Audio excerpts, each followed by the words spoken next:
you can say the Earth image was a single dot. You can say in the entire cosmos, one dot was uh, hanging in the entire cosmos as a pale blue dot, named as a.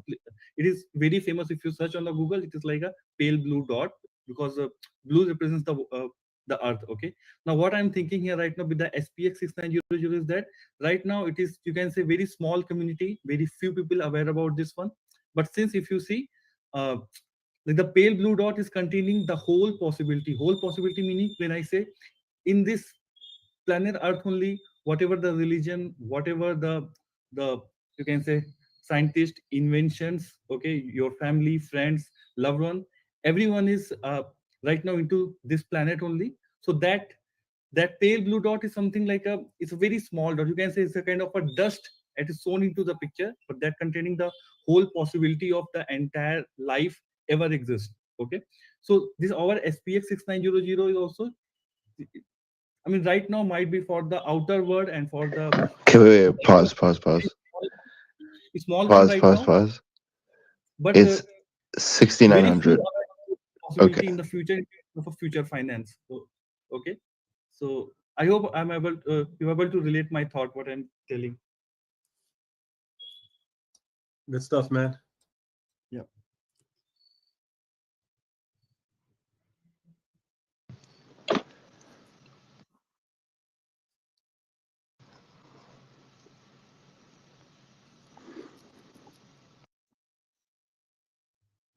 I just looked it up online. It's really pretty, the images. Yeah, good stuff, man. I gotta check it out. It's a nice metaphor.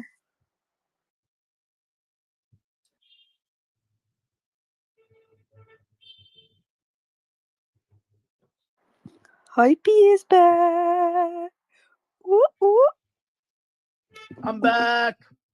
Oh my god, I gotta stop using Firefox for fucking spaces because it like. Oh, Hype's back. Thanks. Firefox. Yeah.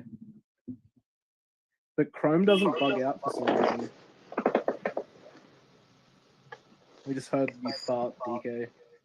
I liked your early stories about the SPX community. That's my chair, by the way. It's a bit squeaky. Yeah, sure. It's not. Yeah, all It's not my gas. No. It's a leather seat and it's hot. I got a question I for like the early folks. stories too. I like hearing about the OGs. Like Yo, wait, someone asked a question though, stories. and I thought I probably would have been able to answer it. I don't know. Yeah, I got a Does question. anyone even What know is how to what is swap? full ported? Oh, full ported, where like you're 100%, like everything you have is like allocated. Yeah, every last cent. Every last cent. Pretty much. At least 90%.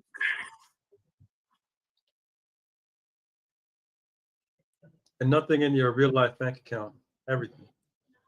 Yeah, or just like you end up like moving all of your majors and all of your other coins, and then it's just like you have nothing else. Like you have to go earn money to get more. You take out a mortgage for Yeah. Refinance the house. Tell the wife that the kids aren't going to go to school because they can't afford it. Yeah. She's not getting the monthly yellow. Date nights are off until the stock market's flipped.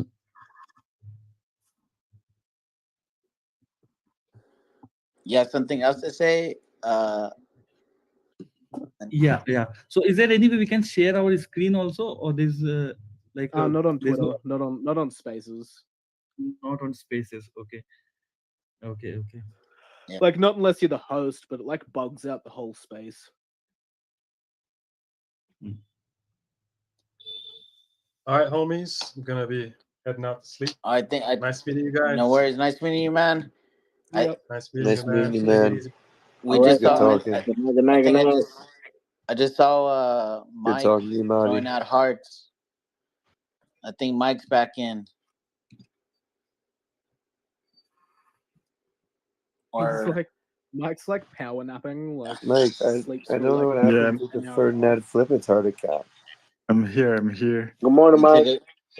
GMAN. You made a new account? Yeah, GMAN. I banned Blanca. myself. GMAN. Flanker Hunter. You had a good nap, Mike? I like the Ferdinand Flippitard.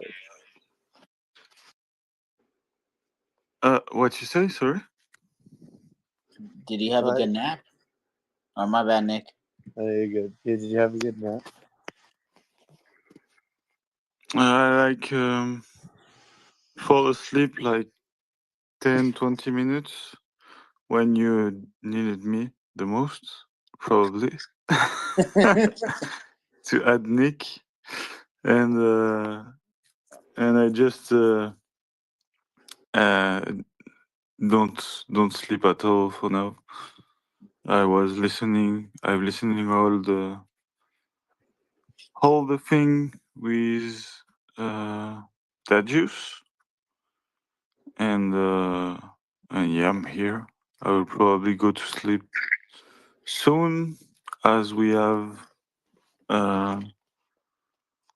as I'm sure we will have people, but I'm kind of sleepy.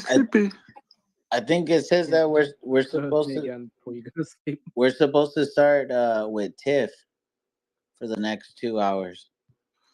Yeah, I don't know if she's here. She here? I invited you, Tiff. Yes, she's here. Yeah. Could you? Oh, before you go to sleep, could you make hype a co-host or Yeah. I won't bug out again. I'm on a different browser. Oh yeah, So I'll be sure. up for the next like 8 hours. So you Okay. can probably go to sleep and Yeah, get some rest. I don't believe you now. What time did you wake up today, Hype? I didn't go to sleep. I woke up at 9 p.m. last night. Wow. Yeah. What the Yeah. fuck type of sleeping pattern is that? It's called the SPX sleeping pattern, and it's been like the entire 2 years. You can You only should wake try up on a 6 or a 9 on He the woke clock. up at 9 p.m. last. It's 1 p.m. now. The rules only wake up on a 6 or a 9 interval. Oh, I'm so glad there's like an Australian to actually understand the insanity of it. Yeah. You're a fucking crazy bastard. What's up, 69 Cent? What's up, bro? How you going? Pretty good, bro. I always see your PFP and I just laugh, bro. So good. Yeah, 69 Cheers, bro. cents. You could find me in the club. Many men with death upon me.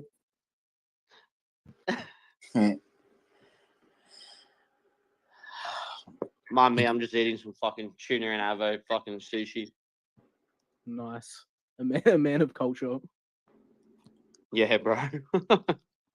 Are we getting Tiff to come up?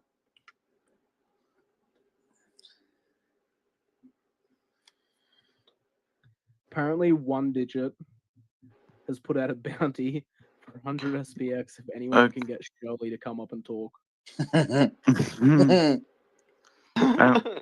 I'm actually trying to add you, Tiff, but it's not working. It's making an error. I don't know why. Is that too many people?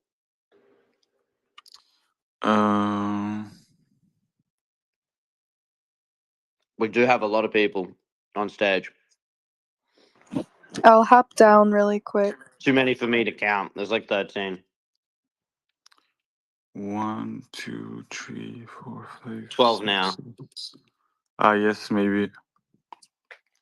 Oh, it's all right. I can Yeah. I'll step down. I gotta get some sleep. I'll hop down. Good night. Good night. I love you all. Yeah, it was a problem. I love you, Nick. This is forever. Thank you very much. I'll Good be night, on. Nick. I'll be on here tomorrow. I'll be doing a little show. Have a good night, bro. Have a good night. See you. Have a good night. I love you. Love you guys. Get some sleep. Hello, Tiff. Hello. I was wondering if you ever slept. No, I like fall asleep a little bit and came back. Was stressed of like if I had to had people, and probably like fall asleep probably 10 or 20 minutes again. And now I'm here. Well, sleep well. Sleep well. You're a savage, man. I add slow Aeon. Yeah, how are you, Tiff? So I'm great. Yeah, I've been having so much fun with this. I love hearing everybody's like stories of how they got into like SPX and crypto because mine is like radically different. I like arrived because of a spiritual awakening. So never whoa. into crypto or trading or anything. Whoa. Yeah. Hey, I'm evening, guys. I don't want to interrupt. Sorry, Tiff. No, you're good. But I just hopped on. Mike, do you need to go to sleep? Because I'm good to go for as long as needed. Yeah, if you can, I put you in co-hosts. Okay. As Yeah. well. Yeah. Thank you very much, bro. Yeah, no problem, dude. You sound tired as hell. Yeah, fucking dead, bro. Yeah, dude. Literally go pass out for like 8 hours. Yeah. Thank you very much. I was thinking he's gonna start speaking gibberish soon. Yeah, honestly, man. He's just gonna start beep booping. Yeah, get some rest. Get some rest, Mike. Yeah, dude. Seriously, like if I have to be co-host for the next 8 hours, I will. Seriously. Thank you very much, bro. Weapon. Yeah, rest your soul.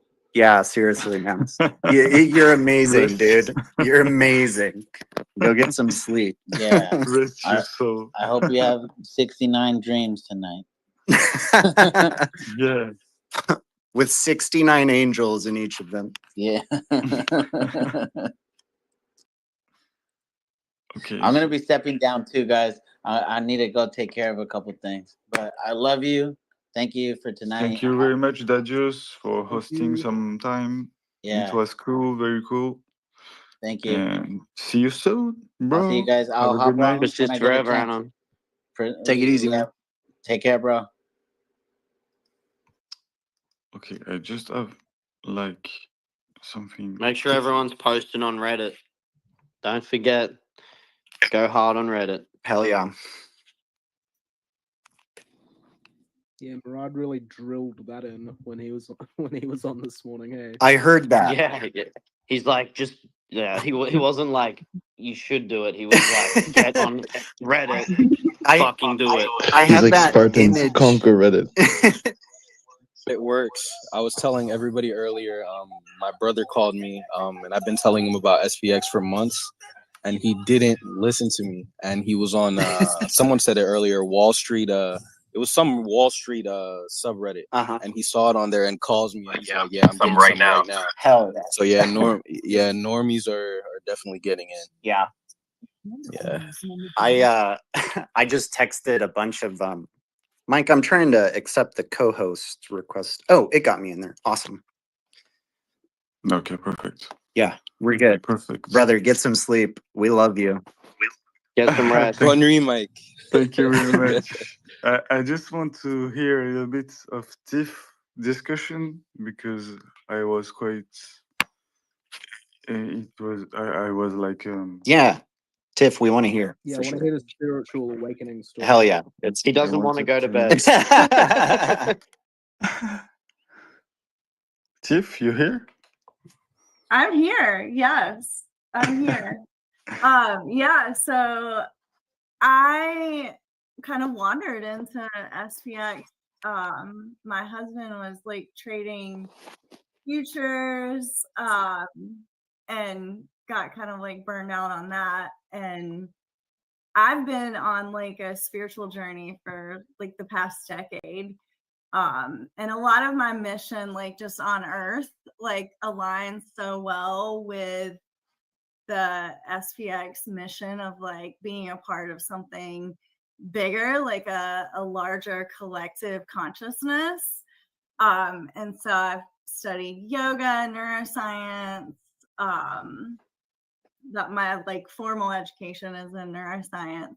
So it's kind of morphed into this like really cool like integration for me, like being a part of SPX, because it's like this materialized way of like bridging like a spiritual ascension of like abundance and like quantum manifestation with like a three-dimensional experience with like other humans and other you know, just like actual like real people, not bots. But yeah, so my like arrival in SPX is like deeply rooted in like my spiritual path. And so I'm a scientist, yoga teacher, meditation teacher, and like just yesterday, like hearing like everyone's contributions, you know, it's like how can each one of us like shine our individual light like brighter to like amplify the mission, like to spread the message, to spread the love. And so I was kind of thinking of that and like how do you like ground like spirituality into like 3D experience. And so being a part of the community, obviously the collective consciousness is one aspect of that. But then I think like our individual contributions just like ripple that out in like a more profound way. And then like listening to the talks and like so many people have like hinted on that topic of like being a part of something much bigger than yourself, something much bigger than like broken financial systems that no longer work for us. And I think that that's just like, you know, we're part of this like kind of leading edge of like the next evolution in like humanity in a way. So yeah, I'm literally just here for the vibes and putting our money into it as well.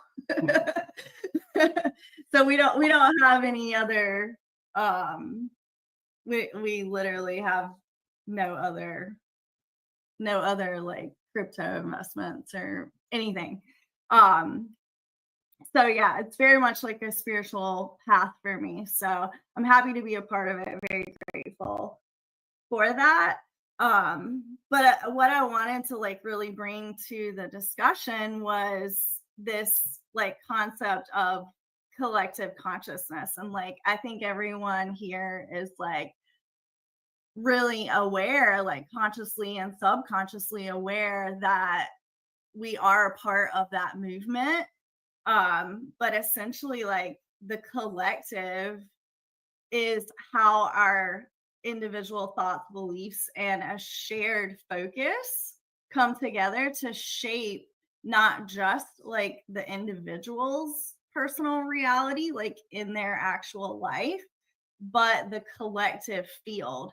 And I see that like happening. It's like we're in a quantum timeline with you know, Reddit and the other social media platforms, and people talking like to their friends. And you know, my husband just, you know, got his brother into SPX. My mom bought SPX, you know, and it's like the power of that collective to like build and transcend broken systems.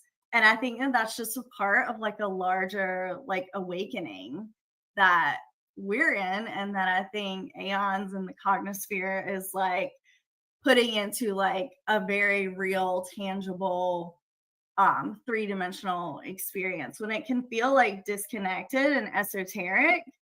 But I think it's something that like so many people have shared on like the longest spaces ever when I've been able to tune in, that like what brings people to it is like one, like your personal history, like maybe being a part of other you know, communities or projects that didn't take off, but something kept you coming back for more, like seeking that like truth and that alignment.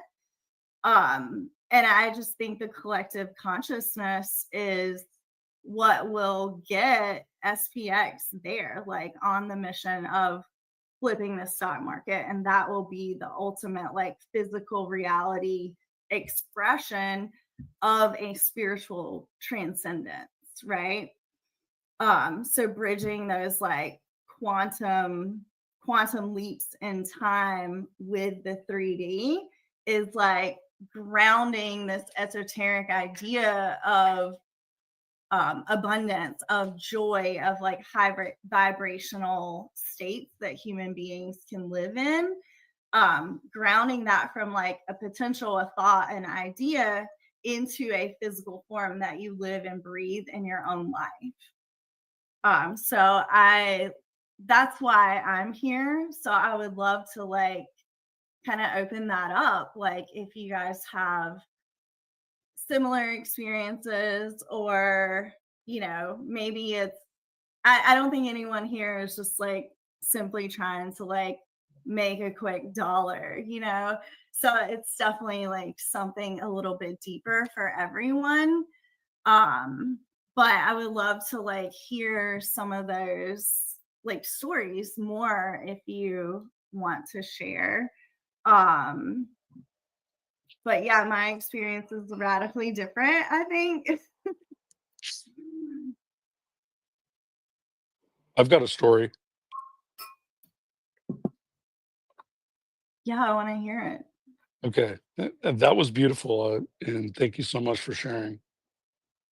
Oh, you're And welcome. yeah, my story, and I heard this some time ago, was the story of some monkeys. And these monkeys lived on an island, and fruit dropped from the trees and landed into the sand. And the monkeys ate the fruit after it dropped into the sand, and it was gritty. There was sand involved in the consumption of the fruit.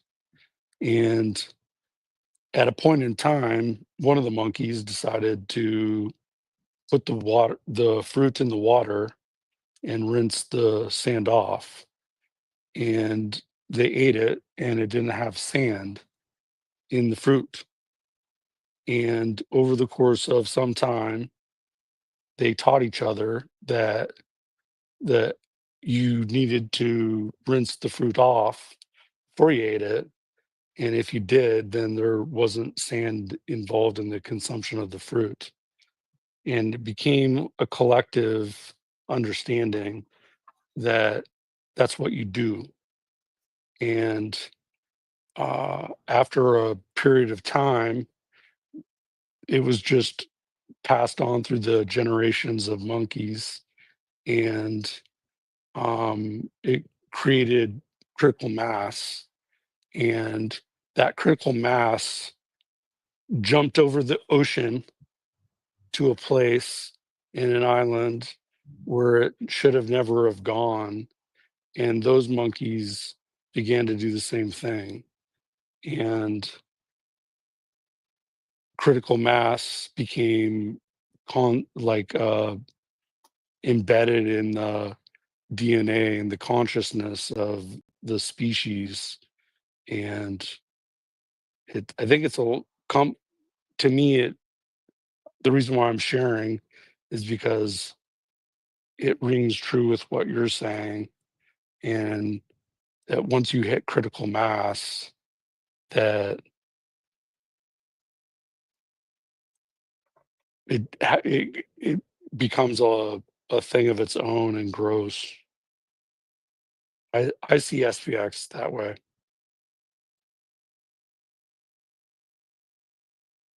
Yeah, I think that's like actually a really interesting point of how the like collective, like the coherence in the collective, like in a community like the SPX community, or even like in animals, like herd animals do this as well. It's embedded in our biology to like become coherent with the others in our space, which is why I think movements like SPX are really powerful, because the like collective mission that people are onboarded onto for whatever reason, like whatever part of your personal history brings you to SPX, you're onboarded onto like an ideology that you believe in and that you subscribe in. And belief is the most powerful form of manifestation. Like like in quantum manifestation, like that first initial like thought or idea or innovation, like washing off the fruit in your example, it gets seen and matched in the collective, and then it becomes amplified, and then that becomes the reality. So it all starts like with a thought, with an idea, with a movement. And I think what we're in is like that kind of next like ripple out of the movement.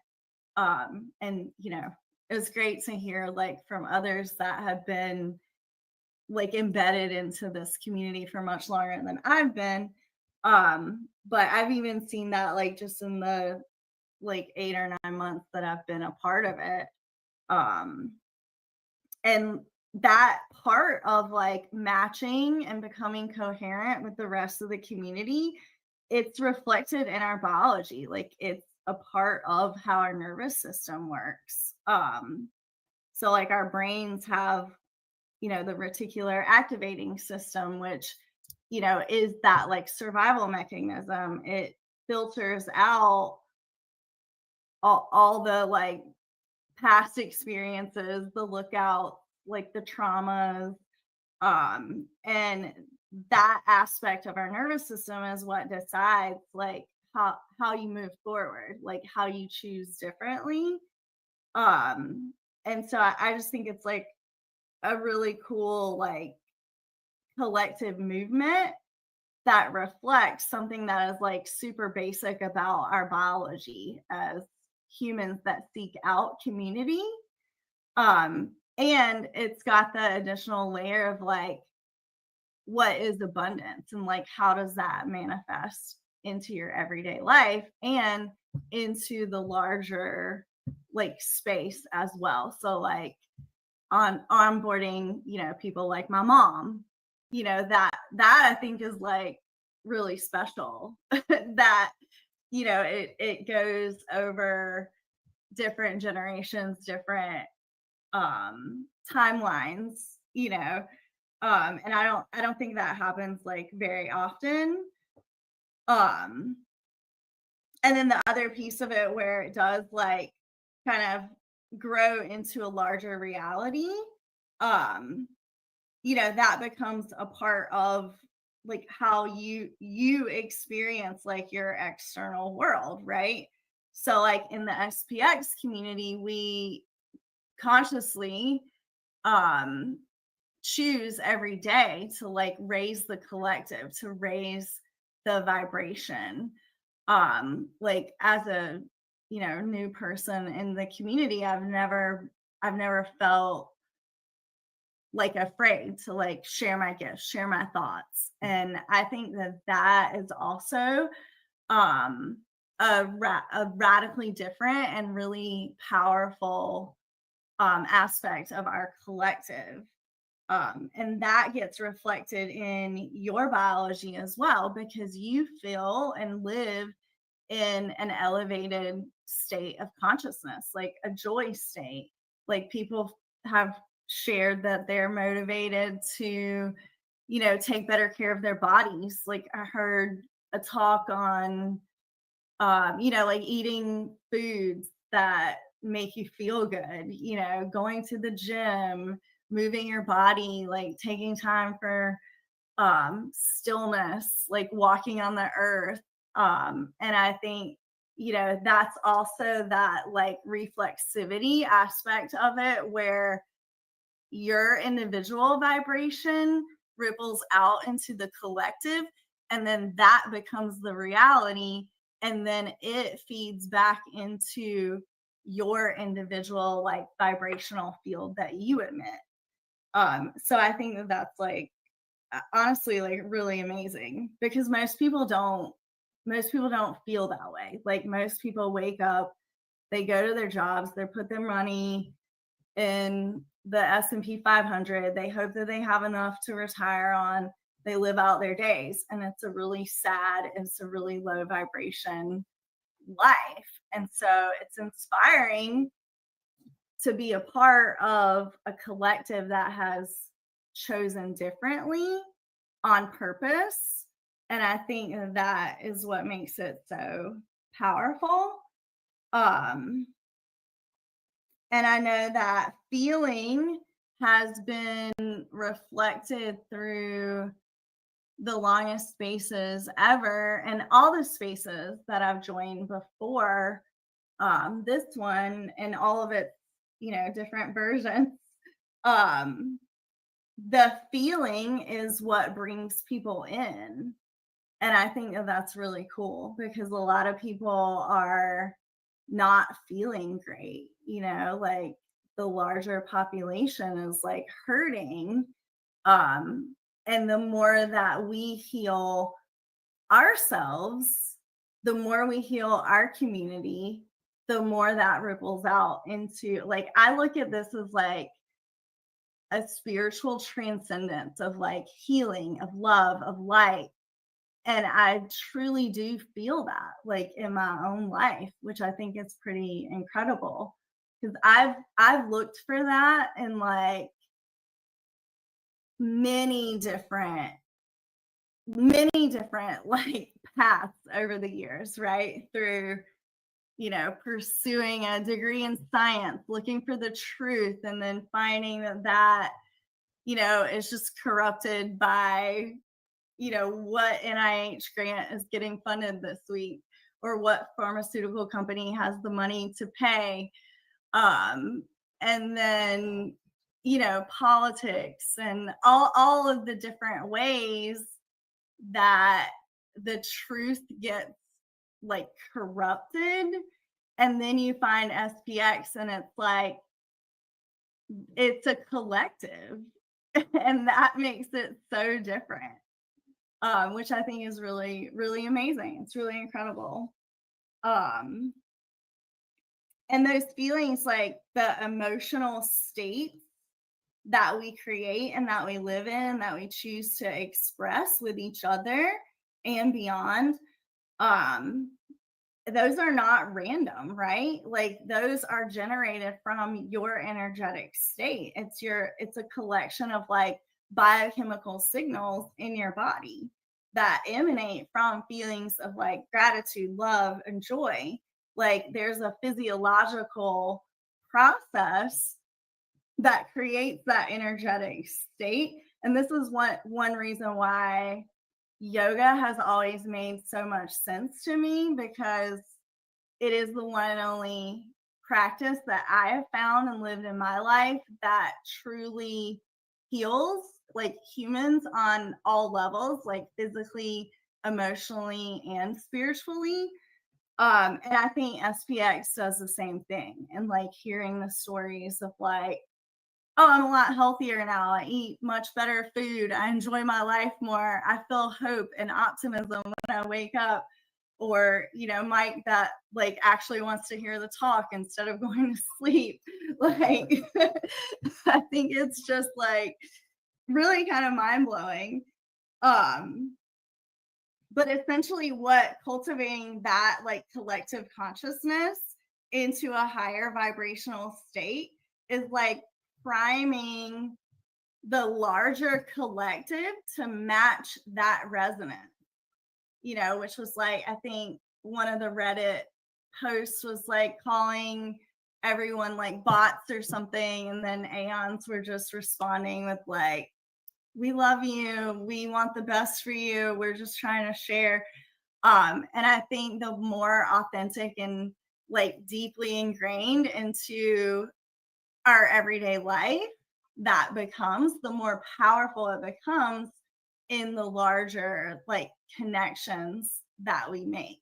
Because when people see you operating in a state of joy and in a state of bliss, they want to match you. They want to rise up as well.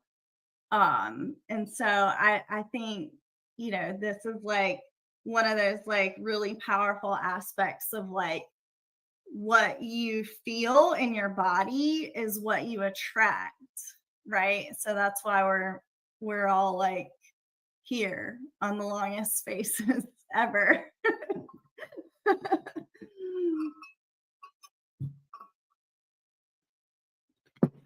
But yeah, you guys can definitely chime in,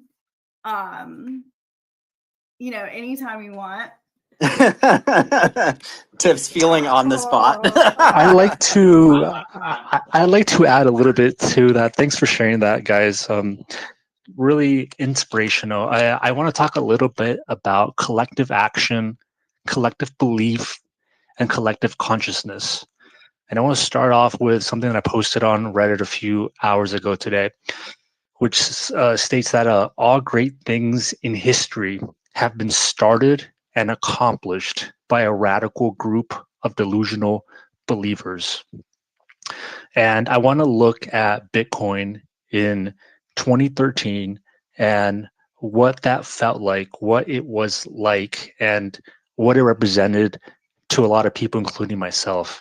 And I want to take a look at what actually was Bitcoin, what actually made it successful. From our vantage point in time, it can appear like Bitcoin was inevitable.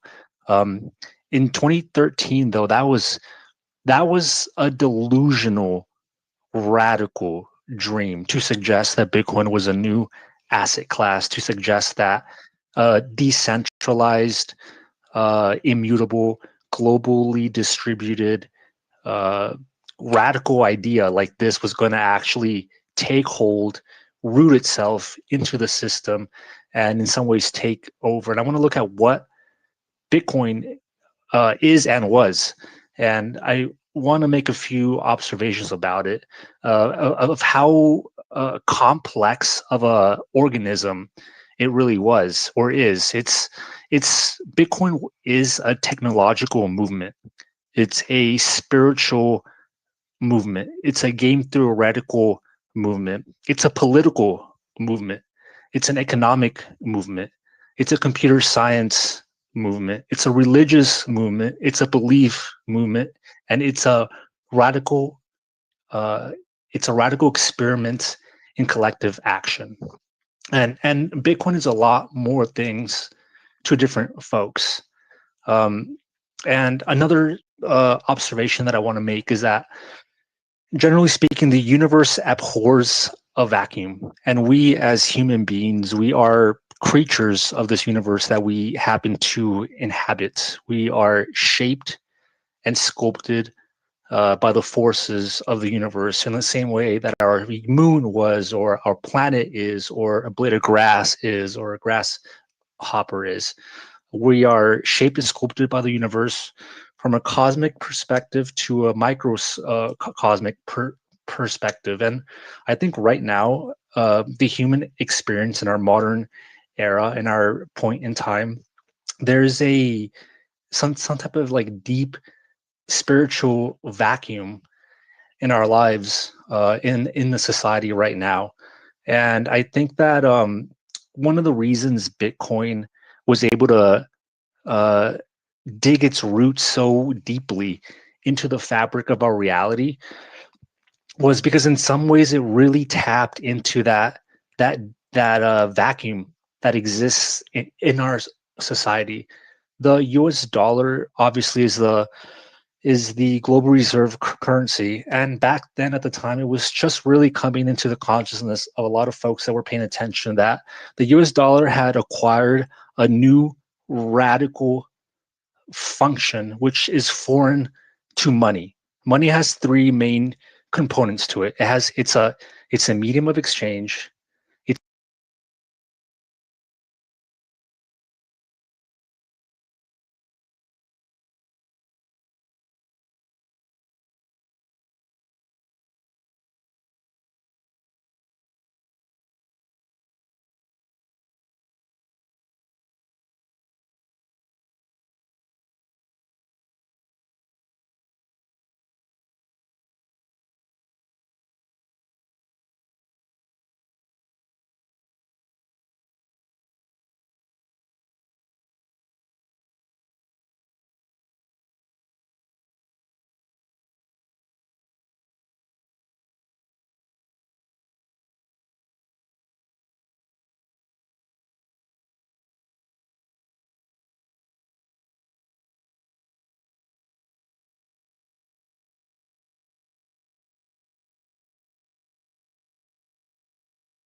movement really started on Bitcoin Talk, and then from Bitcoin Talk we migrated to Reddit, and crypto's home was Reddit for a very long time before CT was a thing.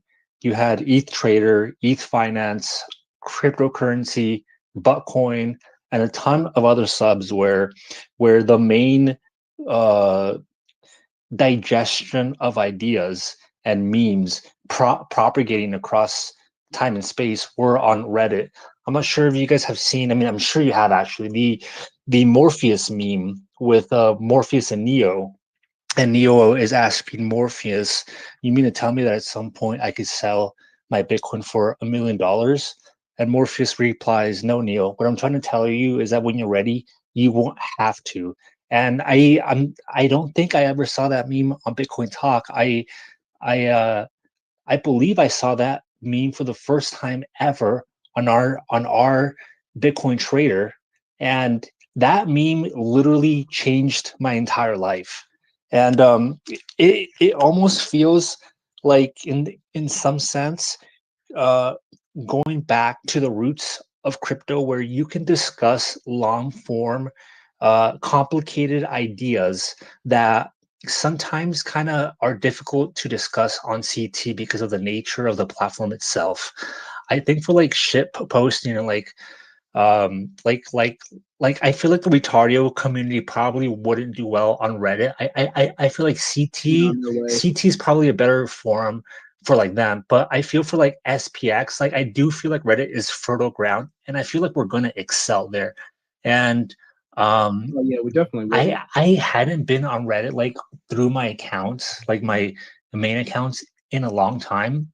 But like being back now and like looking at all the subs that I've hearted or starred, I have like your Binance, Bitcoin Cash, Buttcoin, cryptocurrency, ETH Death, Ethereum, ETH Finance, ETH Trader, and like I look at all the subs that I used to be a part of, and it just like it reminds me that that like I like grew up in crypto on like Reddit for like years and years and years, and yeah, like I feel like it's incredibly bullish to be on Reddit and have all the information indexed by AIs and reaching Reddit normies.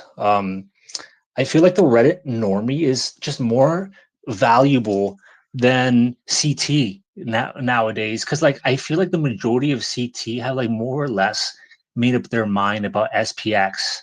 Oh yeah, like 8 months ago. And CT is like a sort of like closed, not like a closed ecosystem. Like it's not really getting new people. Like everyone who's on CT is sort of just the people who are on CT.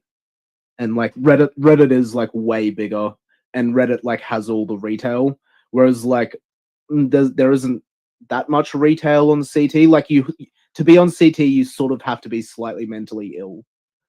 Yeah, Like, it's just a whole different like in vibe. some way you have to be kind of crazy. Yeah, it's Like, a different audience, honestly, and it's great for propagating a certain set of memes. And like condensation of like CT's spawned so much like gems in the whole industry, but Reddit's like a way bigger ocean. Because you're totally right about all the good reasons to go to Reddit and get all of that, like the AIs and algorithms like picking up all that information, and how much essentially retail is on Reddit, and retail's not going to come to us, we have to go to them. yeah, and like CT feels like they're like suffering from like some deep psychological trauma, to be honest. Where I'm not sure if like it's like the algorithm change since Elon took over, or No, like we just got what it fucking is. crime farm It's like for the past like 4 every years, dude. every Like, week. this space has been extracted and robbed like multiple times over. Each week I Like, see posts of like, oh, this is the top, like selling out, like there's so many top callers, and it, like that's like a symptom of like folks just being burned so badly in the last bear market, you know, like it doesn't feel like there's no top signals that are really flashing red in my book. Like it doesn't feel like a top There's at been all top whatsoever. signals this entire fucking bull run. Man, there was like fucking Iggy Azalea launching a coin, top signal. Andrew Tate launching a coin, top signal. I'm not Like, sure. there's just been like top signals like so many times where like any other market you'd sort of be like, oh my god, like it's over. The celebrities are making coins, like it's over. Trump's launching, like Trump launches a coin, that's like got to be the biggest top signal. But then it just sort of has like kept going. This whole cycle's been like crazy. It's definitely been a very unique cycle, unlike any other previous cycle. Like partly because of DATs, like, and then partly because crypto is kind of growing up in the sense that Bitcoin and Ethereum are being institutionalized. You know, like the one of the top narratives of this cycle are stable coins. You know, and like stable coins are like deeply uninteresting to me, and I suspect to a lot of crypto native people. Like I've been using USDT since the beginning, and like you know USDT has been institutionalized and they're making a ton of money, but like none of that is flowing to the people that like supported the project and used the project from the very beginning. All the profits are being captured by the elites on Wall Street, essentially by the elite financial interest, and it just it doesn't feel very crypto native. What's that? They're just printing money. That's like all stable coins are. It's like they're allowed to just print dollars and then swap the dollars for fucking Bitcoin. Yeah, and you know, like it's not a very crypto native activity. You know, like USDC, USDT. You know, these are massive money printing machines, and us in crypto have been using these products for years and years and years, even when the financial interests have been attacking them over and over. And we supported them for so long and used them for so long. And now that they've been accepted into the financial infrastructure, us that have propelled their success and have used them for so many years, we see none of the upside. We don't get an airdrop or really anything like that. Yeah, It's really disappointing. the airdrop. Yeah, it's really disappointing, and like in a large sense, I feel like SPX is the cyberpunk's values and ideas reborn, and yeah, like I believe GME started on Reddit, you know, and like that's Yeah, what I the- mean by fertile ground. Like GME folks, like they got completely screwed by a system that is fundamentally rigged. You know, if we start to win, or if the people that they like start to lose, they will simply just change the rules on you. And like when I say like fertile ground, like people in the GME movement like got really screwed because the rules got changed on the fly to prevent them from their win. Essentially, you know, the buy button was disabled, and they printed a bunch of stocks, and they got completely screwed. And that's because they were playing a game that was fundamentally rigged, in which they had, at the end of the day, no chance to win. And I always supported the Wall Street bets guys, although I never bought the stock, because being in crypto for so many years, I realized that the GME movement could never succeed unless it was a crypto native movement. It needed immutable financial rails in order for it to succeed. And I feel like this is GME incarnate with cyberpunk values. And I feel like that's going to have such mass appeal to folks. Yeah, it really will. Really will. And we will find all those people on Reddit.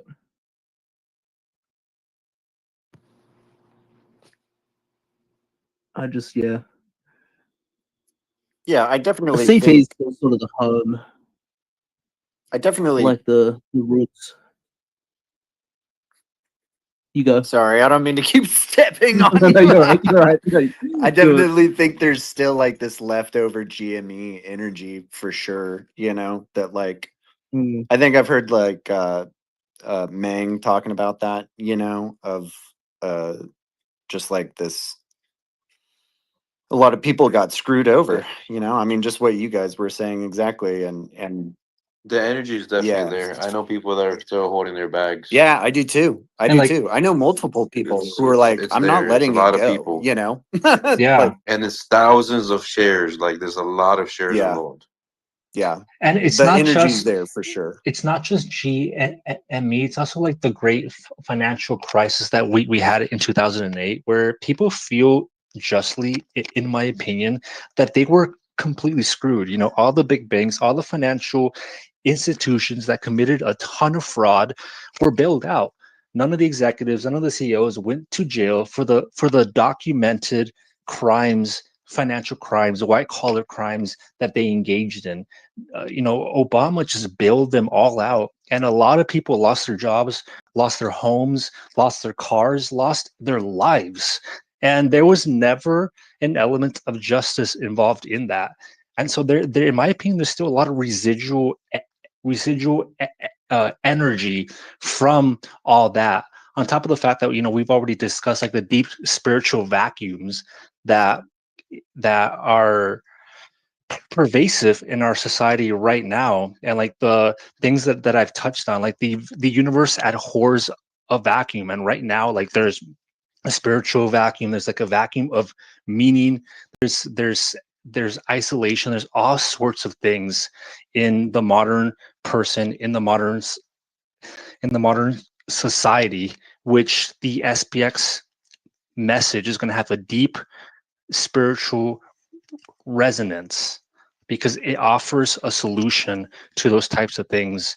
And so, yeah, I mean, I'm extremely bullish, and I think we're going to convert a lot of people, because we can actually win this game, because no one can stop it.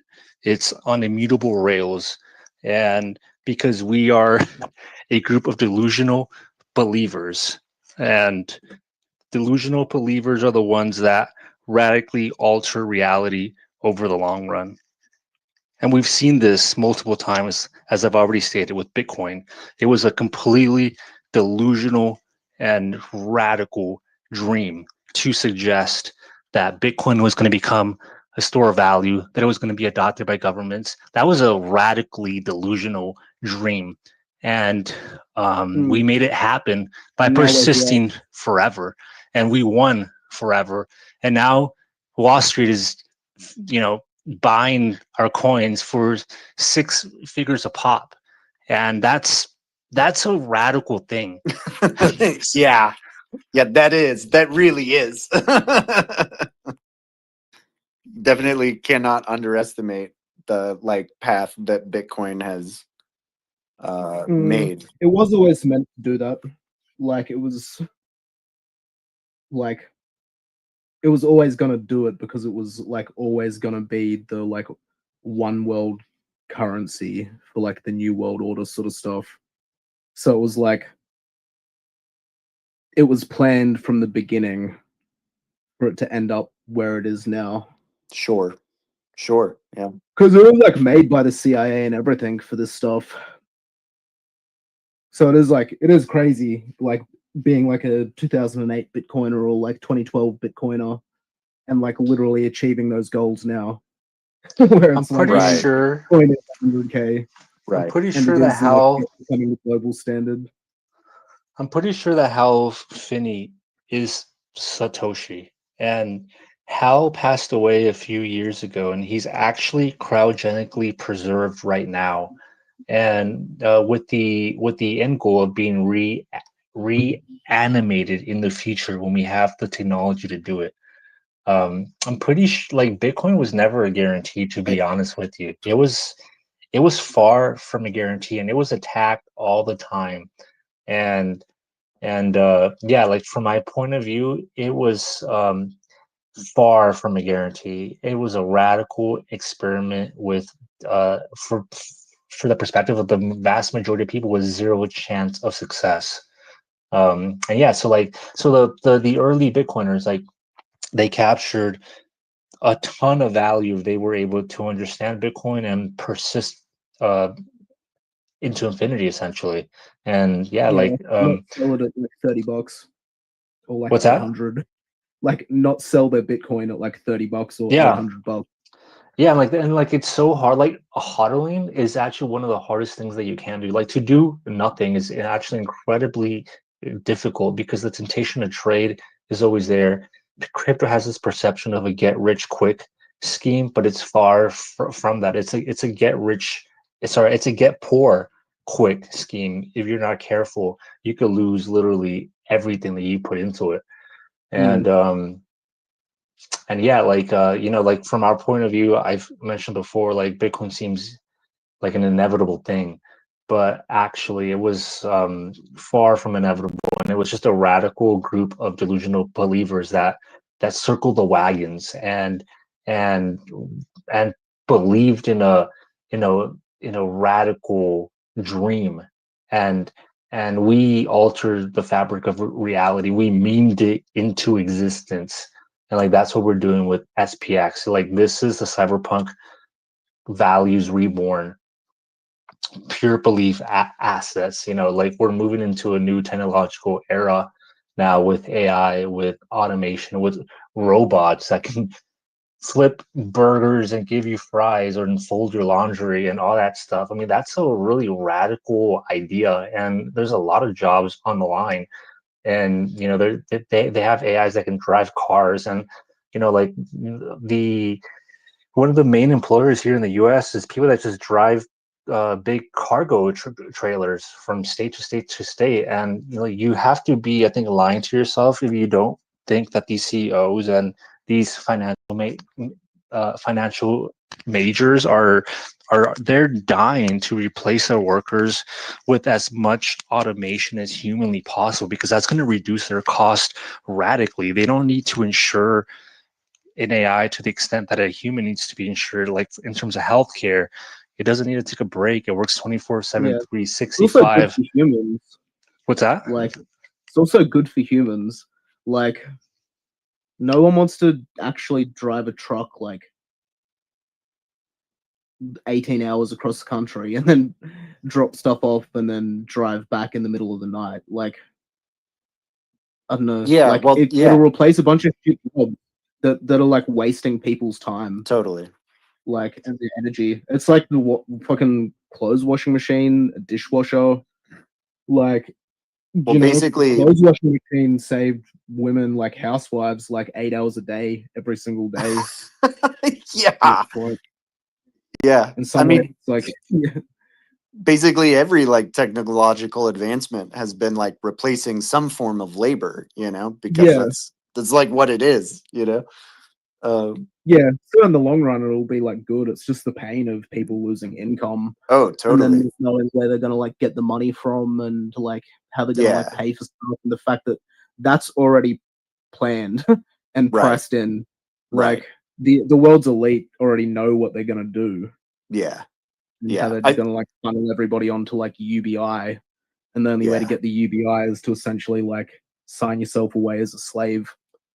Yeah. And like Seb was saying this morning about that everyone's probably gonna like flock to social media and platforms as a way to like Mhm. make more money by like being some sort of influencer sort of thing, and then just like everyone we like end up self-imprisoning ourselves into the machine. Like we don't even need to be like forced. Like we do it to ourselves because we're like, oh, we want that extra money, so we have to like engage with the attention economy. Right. And yeah, it's definitely going to be a massive transition. Yeah. But in Yeah. the long run, it can end up being like good because like same thing. It's like we can replace taxi drivers. Like good. Right. Like what it's a good like good way to spend your existence is driving an Uber 12 hours a day. Right. For like 6 or 7 days a week. Like right. Sounds like like a waste. Or are there time better ways of like channeling your time, energy, creativity, usefulness, skills, all of that stuff for sure. Mm. Yeah, the rate at which it's gonna, the transition is, I think, probably definitely the biggest like pain point because of how fast technology is, advancing. Yeah, well, we could end up with a renaissance of like art and culture. Right, right. If suddenly all these people have a bunch of spare time and they're getting a bit of UBI or whatever, and suddenly they start making music or start painting or whatever. Like start making shit coins on the internet. Literally, Yeah, but man. Do you think UBI is actually going to come though? Like, do you Well, think that it's the got to come. elites and the ruling classes are like? Do you think they actually care about like us essentially? Like when we saw in the early 90s, the U.S. outsourced all its manufacturing to cheap countries, and all the people that were in those industries just completely lost their livelihoods, and they were just on their own. And I'm wondering what that transition is going to look like. I mean, the unemployment issue that we're going to have is probably orders of magnitude bigger than that. So like maybe UBI is forced on them, but I think the instinct is to just kind of let people fight it out. You know, like we live in a we live in a hyper capitalistic end game society in a sense where it's just like people just fight it out, and like whoever can pay for their existence survives, and whoever can't just kind of falls off and kind of is homeless or Pretty dies in much. some It's sense. the So like, survival of the fittest and the smartest, because it's already happening. Well, yeah, like that's the amount of homeless people, the amount of people like literally starving, so much. It's already happening, and I wouldn't be surprised. Like the amount of people that are just gonna die. Like it's dark to say, but like it's literally already happening. Like the amount of people that are just gonna die. And there is going to be less humans. And it's like UBI suddenly becomes more feasible, but also it's like the dark turn of like UBI also means government housing. Like, why is BlackRock bought up so many houses? Right. Yeah. Because they're like preparing for this, and you're not just going to get UBI. To like get UBI, you need to like sign your slave contract. Right. Like, and even though we already have UBI, like in Australia we have Centrelink, but Centrelink it's like below the poverty line payments. Right. Like you can barely survive, and that's what it will be. It'll be like here's just enough, like so you can like you're not getting nothing, but like you're on the brink of starvation and you're on the brink of homelessness. And you're so stressed and you're so like strung out that like gets to the point where you want to sign that fucking slave contract where you have to take the injections and you have to not talk shit on the internet and you have a social credit score. Right. And you're like indebted into this like new world order system where you are just simply a number and you probably infertile because they'll give you shots which make you infertile. So you don't breed, and then over the course of like 30, 40, 60 years, you see the population go from the 4 billion or 8 billion that it is and dilute down to like 1. Right. And then suddenly UBI does become more feasible with like crypto and with like just changing the financial system. Because like money's a scam. And we've learned that with crypto and with DeFi, dude. Oh, totally. Like you can set up fucking Ponzi schemes that just print more numbers. Yeah. Like, and then you can burn the numbers. Like, and AI could figure this out, and like quantum computing running some sort of like AI blockchain or some bullshit. Sure. Could make some sort of system where you just have infinite money, which never quite inflates. Sure.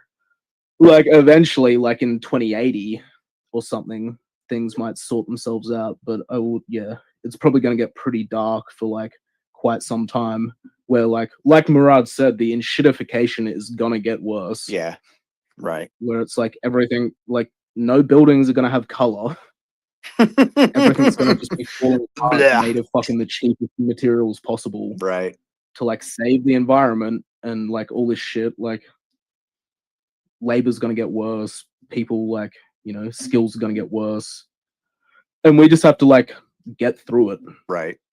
If we want to survive, and then hopefully we can sort of make enough money to like not sign the slave contract and like not get microchipped and like not need UBI. Right. Hey, I want to take a second because we've had multiple people hop into the chat. I want to just allow some people to have space to talk. Bird, how are you doing, man? And Aeon Reborn, how are you doing? Yo, welcome. What's up? Yo, guys. Hey, nice to participate. Yeah, I was listening to what you guys were saying. I was quite fascinated by kind of thinking in terms of the future of labor and what's gonna mean. And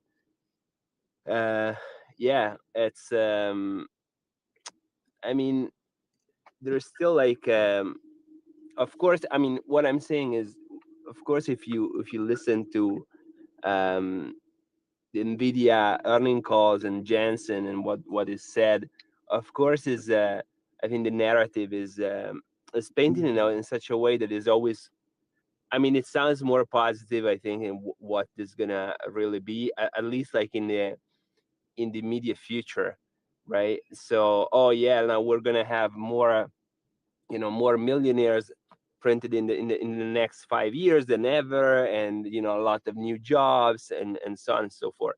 But the reality is that, in my opinion, like as I was saying, you guys were saying, I mean, it is not to be pessimistic or dark, but like the transition, it's hard to imagine how the transition is not going to be like hyper painful, right? Because yes, multiple jobs, same way a dishwasher kind of freed up a lot of time. Like multiple jobs will kind of disappear, and that's maybe in the future, like in a long distant future, it's a net positive because like they unleash the creativity, the time. But what's going to happen in the immediate future, where unemployment kind of spikes to maybe 20-30%, and we're already seeing this with recent graduates, and basically internships are basically disappearing, right? Like in the law sector and in legal, and to some extent also software engineering. Like the internships are getting fewer and fewer. So what's going to happen in that transition to people?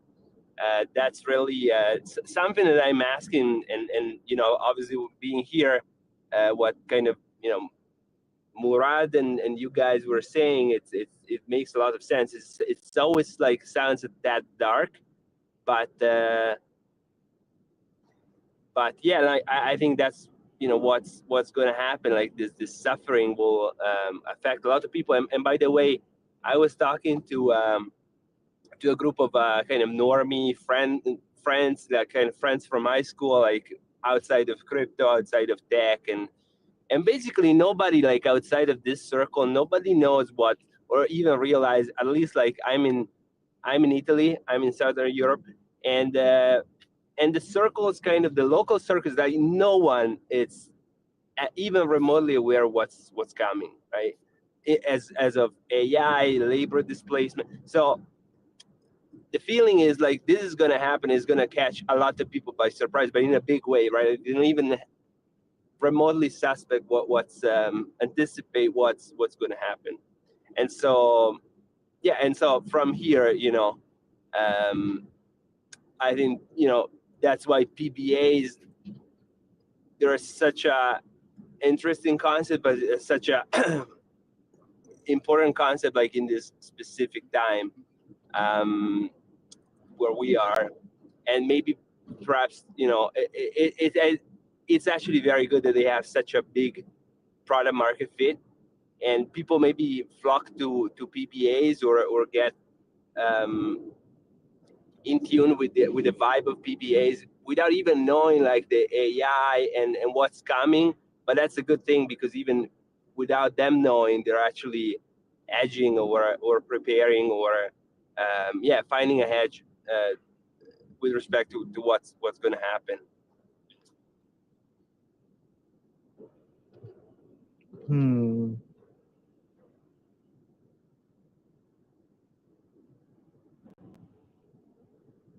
Wait, what was the last part you said? I sort of spaced out the last little bit. Oh, sorry guys. Yeah, I'm driving, so maybe the audio is not the best. Oh no, it's fine. Yeah, no, I was just saying that. Most of the people I know, like outside of tech, Maybe this is a regional thing. Like I'm in Southern Europe, like Italy specifically. So it could be different in other countries, but they didn't even like anticipate it. They have no idea of the thing that we're talking about, like AI coming, labor Oh displacements, yeah, no, they replace don't. automation, right? Like people, they don't even like they don't even expect like remotely what's happening, what's already happening. I mean, if you go even just San Francisco, like taxis are zero, right? Like it's all automated, it's all Waymo and so on. So it's not like it's gonna happen tomorrow. It's already happening, right? It's already happened to some extent. But if you tell something like this in Milano, you know, where I live, to a taxi driver, he has the zero idea, you know. And or people, like basically people working in any profession, like not just the drivers, but like most people, they're really unaware of what's going to happen to basically the value of their skills, right? Like I ultimately what I think is like, you know, okay, like the value of 1 hour of work or whatever other metrics that you want to consider. What's gonna be like in what is today? What's gonna be in a year? What is in 3 years?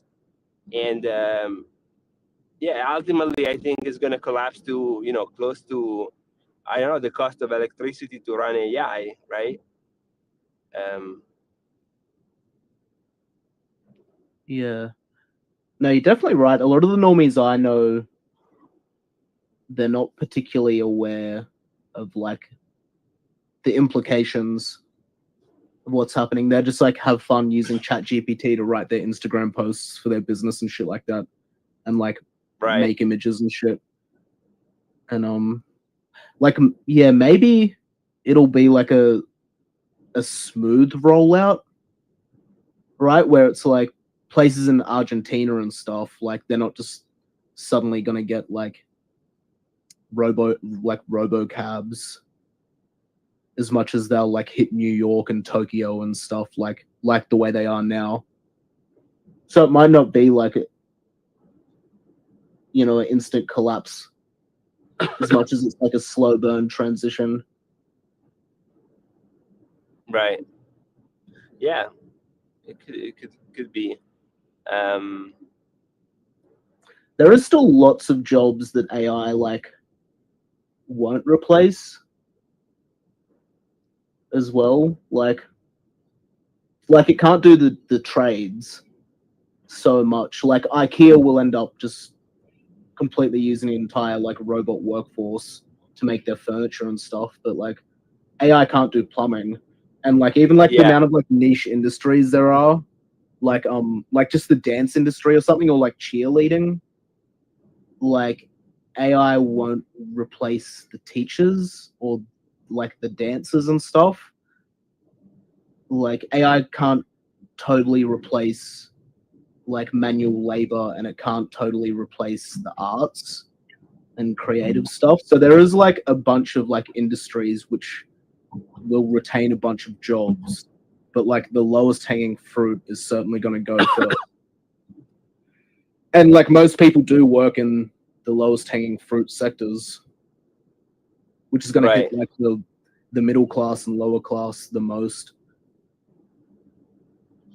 Right. Yeah, no, exactly. And that's exactly, I mean, basically everyone working in front of a computer, I think that's, you know, it kind of qualifies 99% as a low hanging fruit. And especially in the West, right? Like where like many people working, like doing these things. But yeah, no, I mean, what I kind of still, like it's you know, I'm struggling really to paint the picture is like, you know, what are people gonna do, like even like 3 years out, 5 years out? Not I'm not saying, you know, 2080 where, you know, the entire wave is played out, and but I'm saying like in the short term, what is the what is the mode, right? Like what's that's I don't even know if people have really Well, it's pretty hard for normal people like us to like try and hypothesize. Like, Yeah, like I have no idea. yeah. I'm listening to you guys like, man, I hope they have some kind of an idea. Nope. We're all just bringing it, right? Yeah. That's why we've all flocked to like a shitcoin on Twitter. As a like a lifeboat that hopefully it can fucking we can work together to like claw our way up. Like, yeah. Well, I guess the I mean, maybe the question is whether, again, like, well, the bifurcation, if I think about this, happens where whether the people have like a basic need to sustain themselves, and I think like ultimately, if you think about what happened during COVID, at least kind of I remember where I live, and if you guys remember, Italy was one of the first kind of outbreaks of the and like pandemic, massive and so lockdowns. right, so at the beginning, and basically what happened is like maybe a weekend into this, or a couple of weeks into this, people were going crazy, right? Like they had lockdown, they had they couldn't even withdraw the money at the ATMs, and so like people, like crazy stuff were starting to happen, right?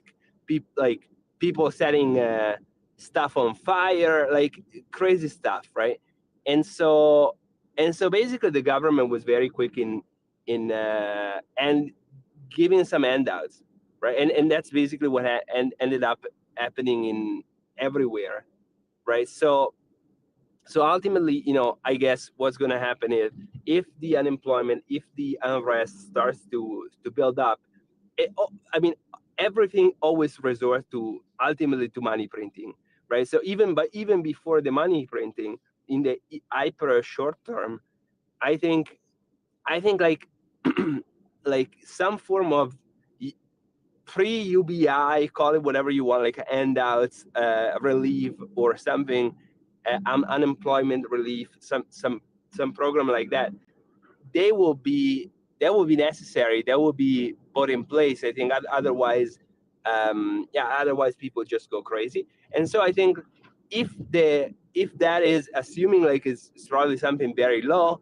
but it with let's say with COVID, that kind of that will kind of enough to relieve some of the pressure and to take care of some of the hyper basic needs of people. So assuming there is kind of a backstop like that in place for the population, for the general population, then I don't know, like that, then people resort to having to some extent free time, right? No job to do, and so what do they do, right?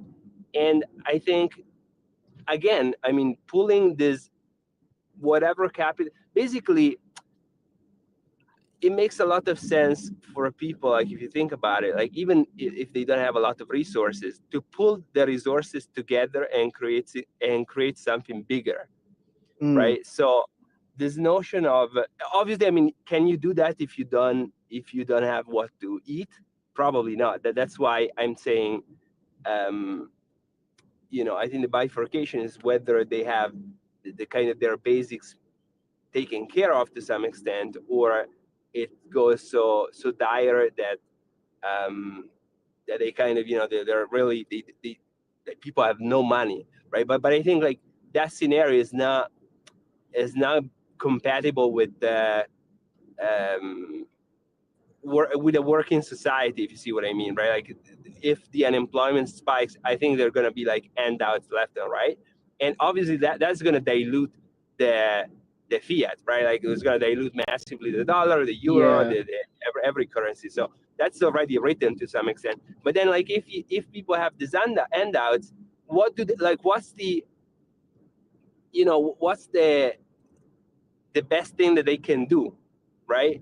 And what are they going to do? I mean, people are going to play chess all day long. They're going to play video games. They're going to play poker, like depending on what they like to do, right? Yes, but then like with the money or with the capital, maybe they already have, or they, you know, these micro bits of capital that they will be given.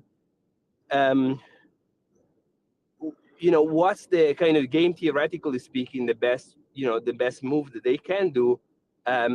Probably pulling the capital together and forming a new asset. That's pretty much, you know, the best thing that they can do, because at that realistically. point, right? Like it's not. I mean, social mobility is gone, right? It's not that you can say, oh, maybe, you know, I have $1,000. Let me invest into, I know, either learning a skill or learning something or building something, building a business, building some form of company. At that point, it's going to be, unless you do, I don't know, let me understand how to do plumbing and, you know, rework myself as a plumber. That may be, I don't know, an idea. But like, it's not like, oh, let me create a new online business. Like online businesses will be commoditized to the, right, to the extreme. So almost like the universe of the options will be like huge, right? You're not gonna have a lot of moves that you can do. That's my, I don't know, that's a bit my, you know, one way to think about No, it. I think you're totally right. You're totally right, because Also, because think about this. Let's say, you know, we are 10 of us, right, or 40 of us, how, you know, however many we are in this chat, like, and we have $1,000 each. Let's assume. Yes, we can stay with $1,000, like even just theoretically, like game theoretically speaking, or we can pull the resources together, like even in a basic Uniswap pool, right?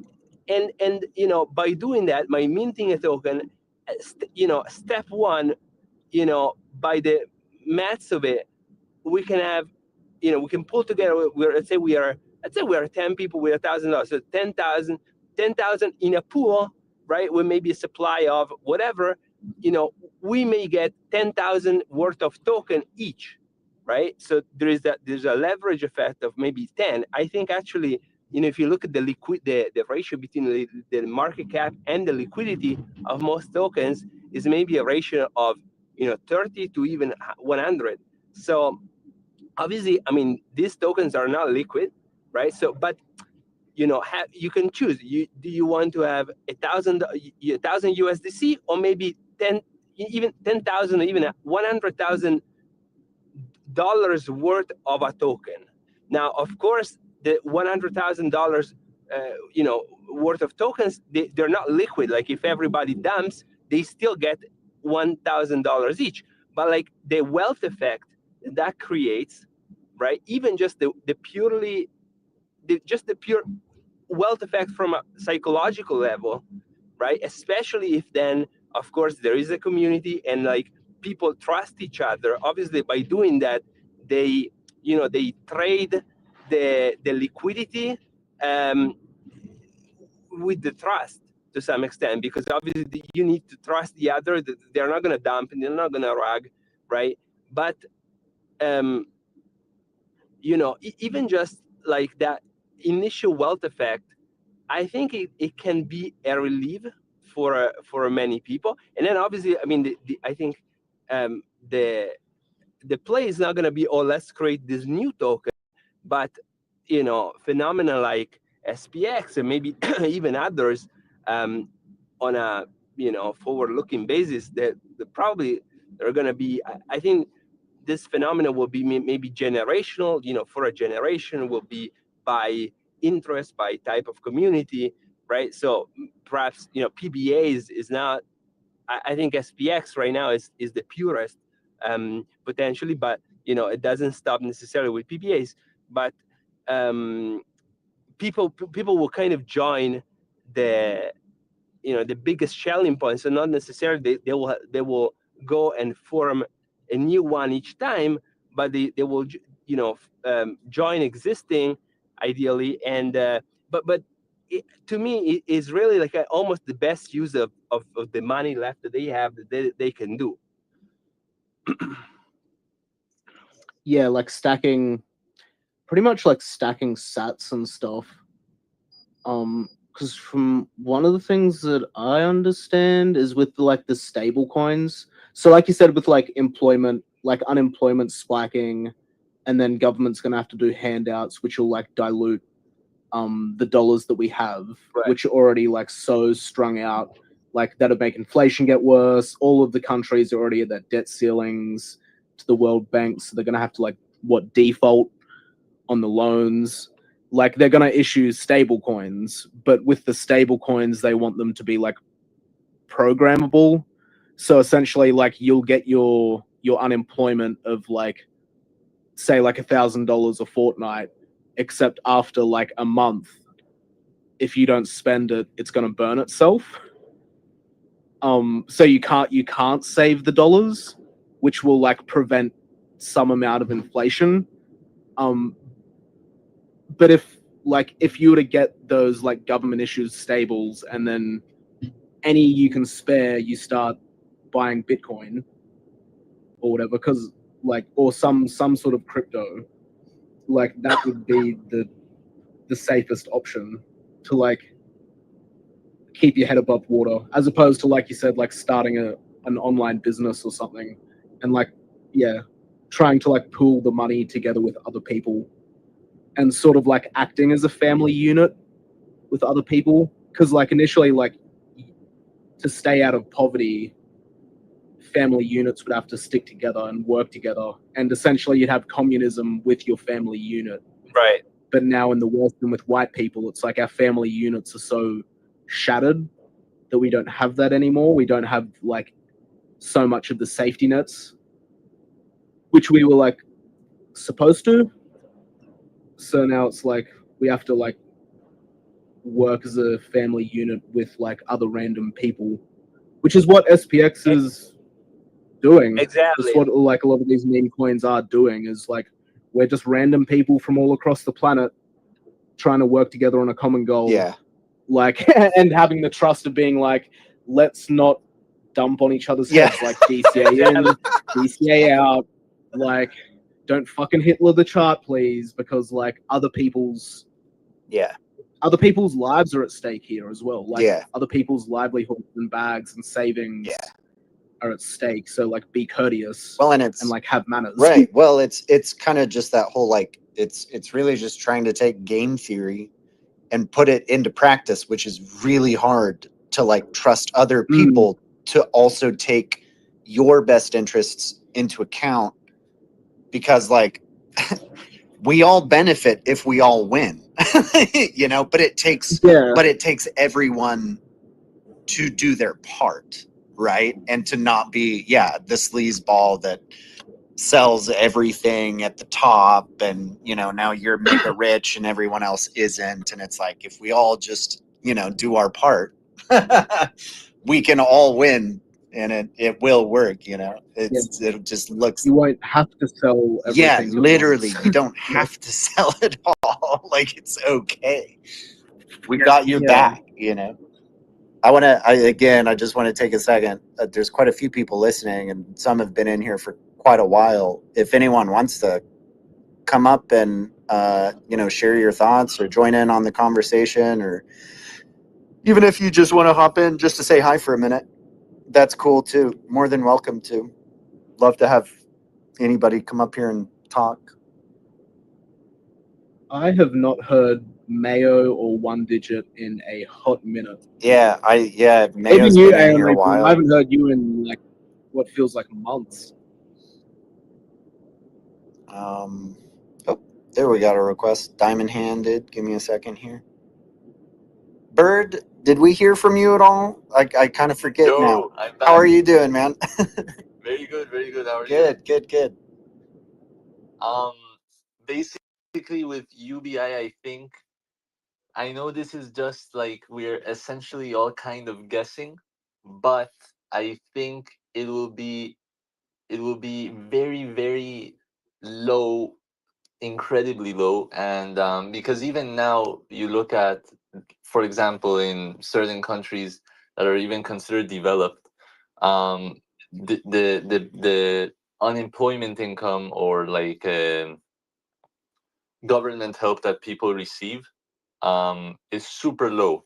It's like essentially survival basically, and they also make it so that as soon as you surpass a certain threshold, then you won't get that income anymore.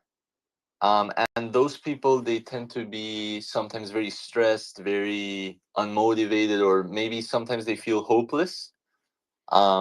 So for them to even think of like, as soon as they know, okay, if I start uh, getting something to work, or if I start doing well at something, this security I have, even though it's just basic survival, will be taken away from me.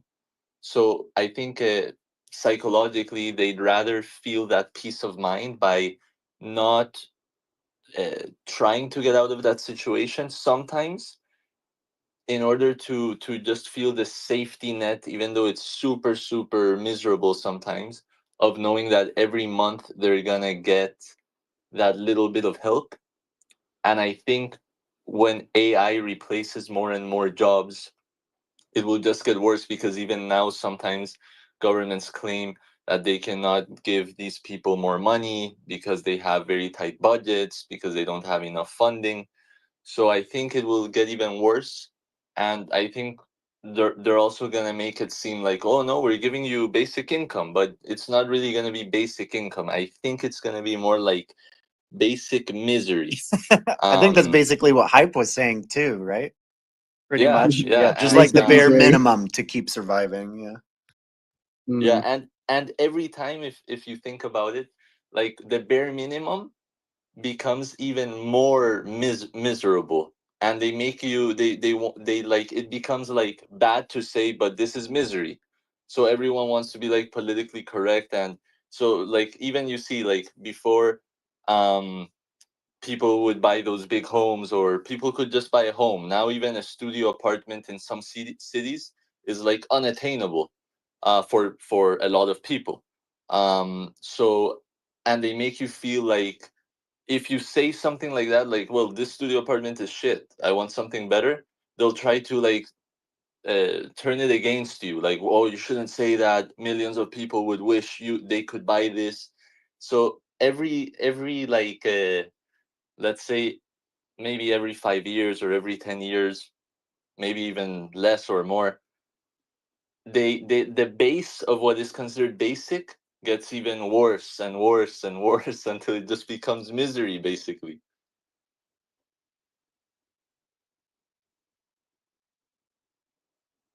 Yeah, the enshittification. Hmm. The enshittification continues. Hey, Diamond Handed, how are you doing? Yes, hello everyone. Yeah, how is everything going on? It's going good. Great, great, great. I was so glad listening to all your conversation. Yeah, I just want to add some few points. It's regarding AI, about like earlier someone was also talking how other currencies, especially Bitcoin and other currencies, evolved from Reddit, because I think most of I don't have a Reddit account yet, but I like reading long threads, or like hours and hours of videos. That's how I understood SPX in the first beginning. Like I just got a glimpse of it, and I decided to go into the details. So I cannot remember how many videos I have watched just to understand, and if this is something which you have like it can make more sense, or if it is something which will be here for a long period of time. Because previously I had no idea about Murad, but there was this video on YouTube, a guy called Rubicon, and he was trying to summarize or discuss about Murad's presentation back in the token 2049 Singapore presentation. And okay, who is this guy? And it kind of made sense to me. Like I tried to relate it with some religion. I cannot say I'm not that much religious, but I believe in God. And I can also understand, like, when people really believe in something strongly, it's so powerful. And what made sense for me is, okay, sometimes you can you can come up with a valuation of something, but what something like the idea is not something that can be evaluated, or you cannot come up with numbers, but it's just pure belief, and it's something that you feel inside, same like love. You only feel it, but you cannot tell the intensity, and it depends from one person to another person. Some people are so articulative, they can explain their feelings or their emotions into words, and some they can't. And I even remember I texted Nicole, and I because I was participating, like listening to all the Sunday spaces.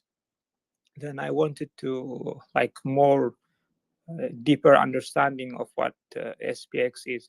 So I texted Nicole, and she replied back to me, like, I wanted to ask her, can you maybe give me an idea, like before, like now there are lots of videos on YouTube, but the space recordings where Murad came, and he was talking on the spaces.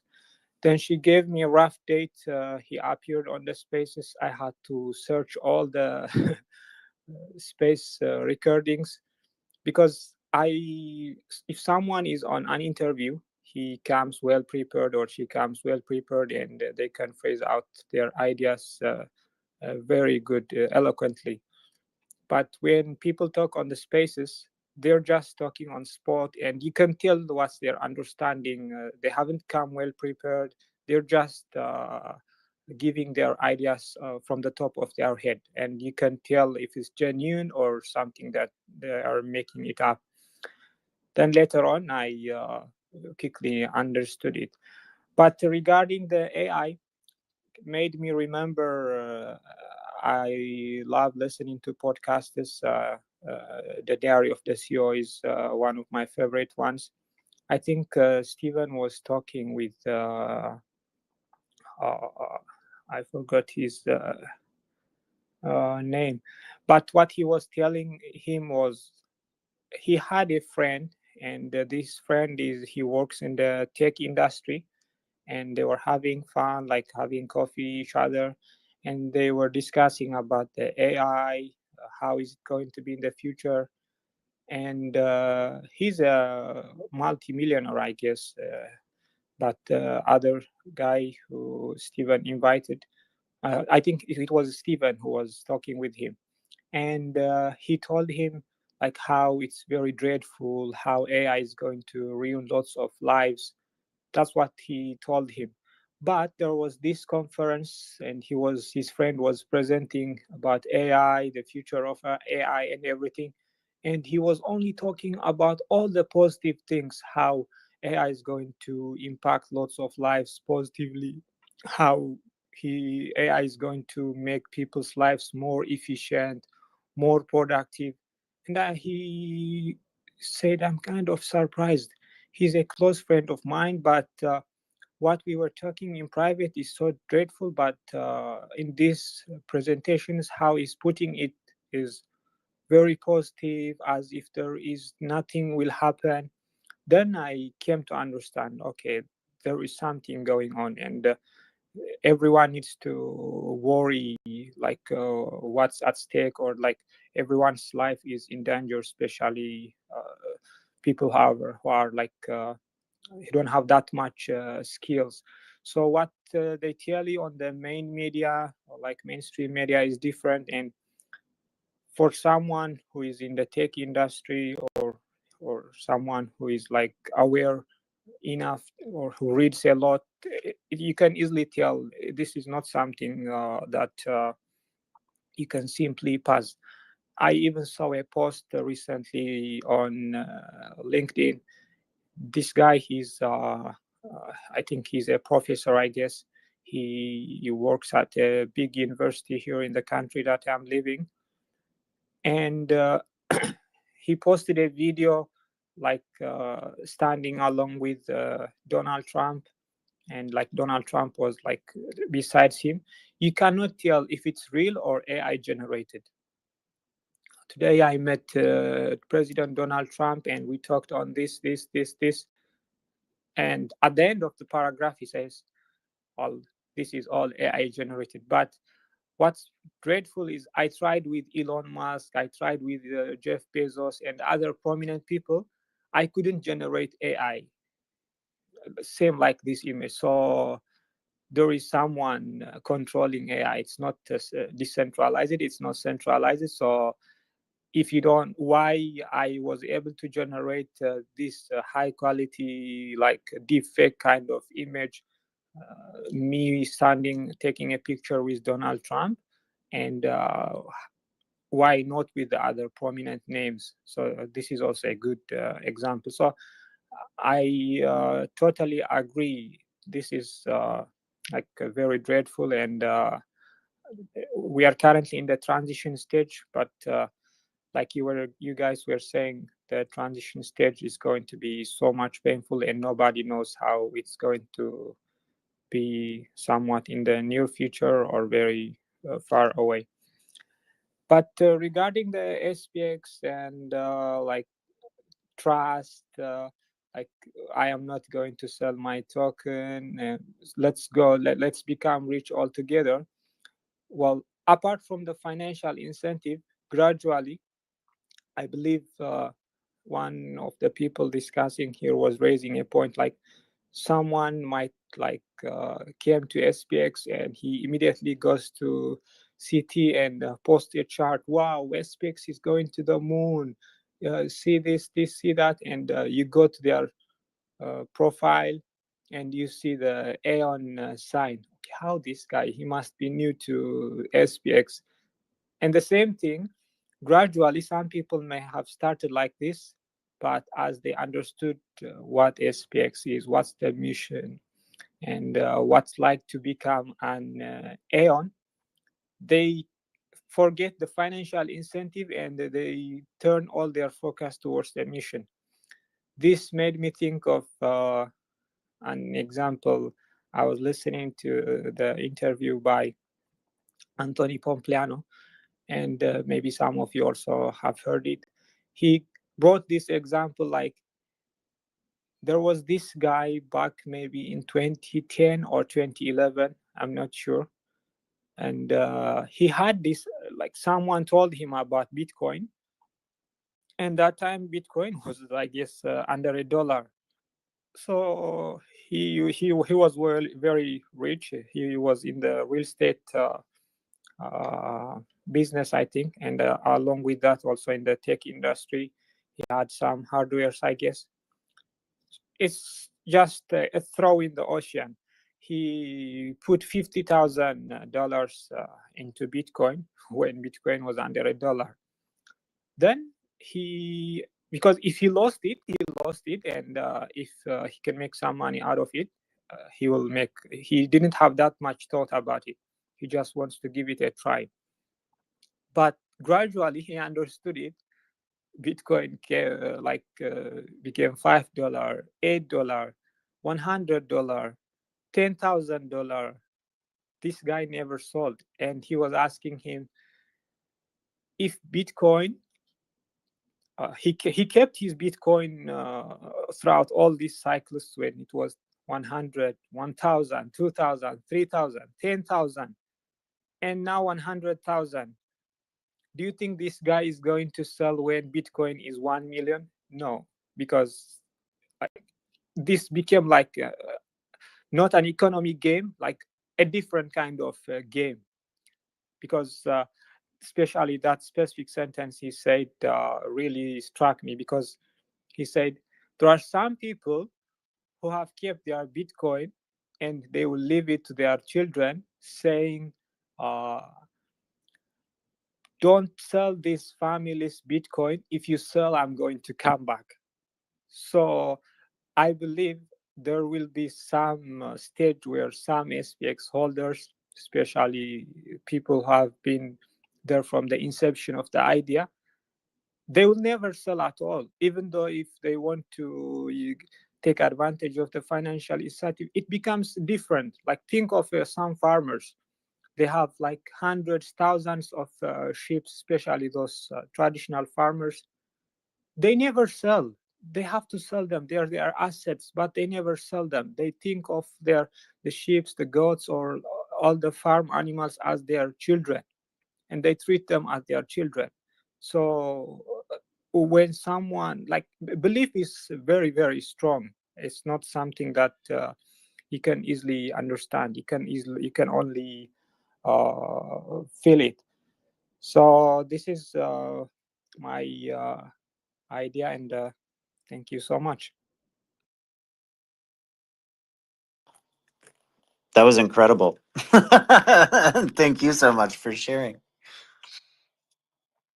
Yeah, I think exactly what you're saying about, like, you know, there are people who are just never going to sell. It's like the longer I've, you know, thought about SPX, that's, I think, the way that I feel about it. There's obviously going to be like small amounts of selling so I can like live and pay for groceries and stuff. But like,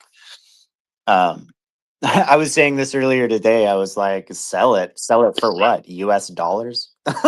Like, why would I want those over SPX? You know, just like people hodl Bitcoin, right? It's like, there are people who are like, never sell your Bitcoin. And it's like, it makes sense why, you know, because it's an asset that is probably going to continue way outperforming, you know, the US dollar. But then there's also everything that makes SPX what it is. The community, the belief, the mission, the values, the people. So yeah, there's so much incentive to hold, and like what is the incentive to sell other than to like sell a little bit so I can keep living and contributing to, you know, this amazing movement and everyone who's involved with it.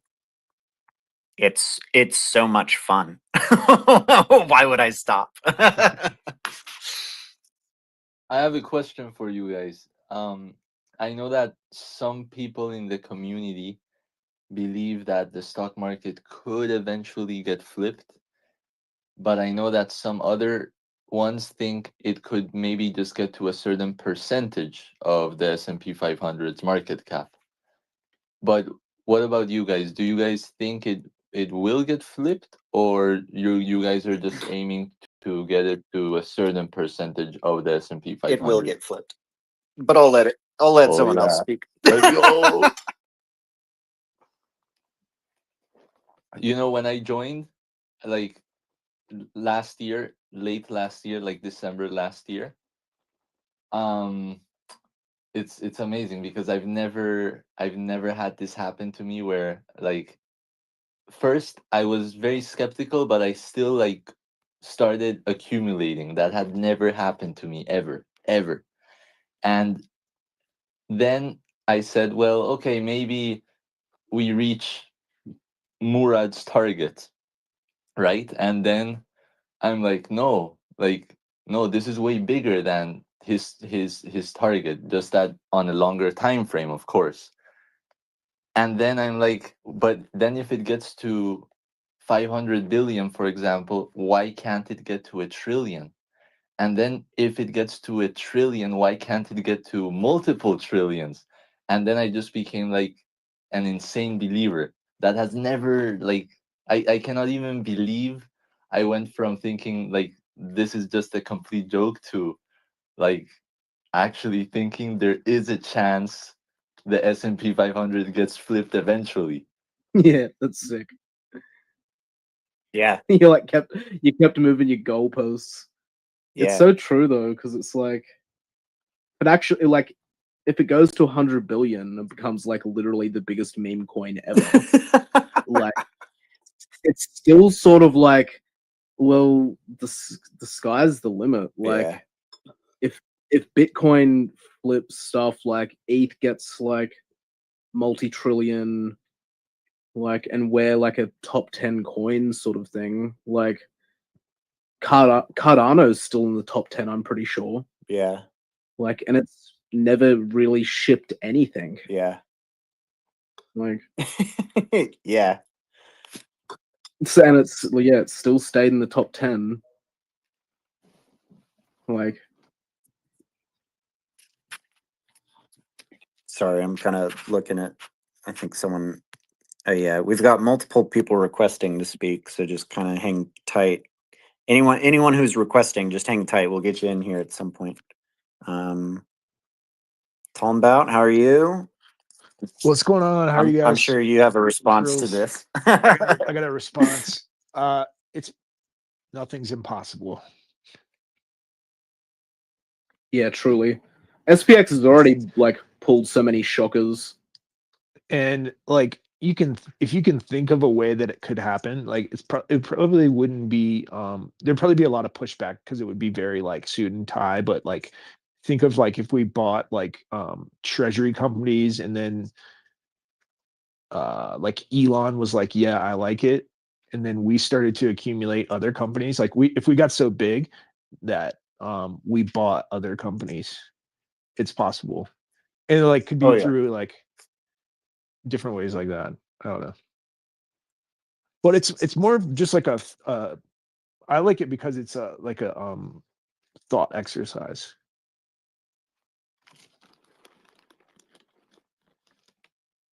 Like what is the sound of one hand clapping, that kind of stuff. Yeah. Yeah, no, for sure. I mean, like, I think, yeah, when I first like got started in SPX, I had that same kind of like,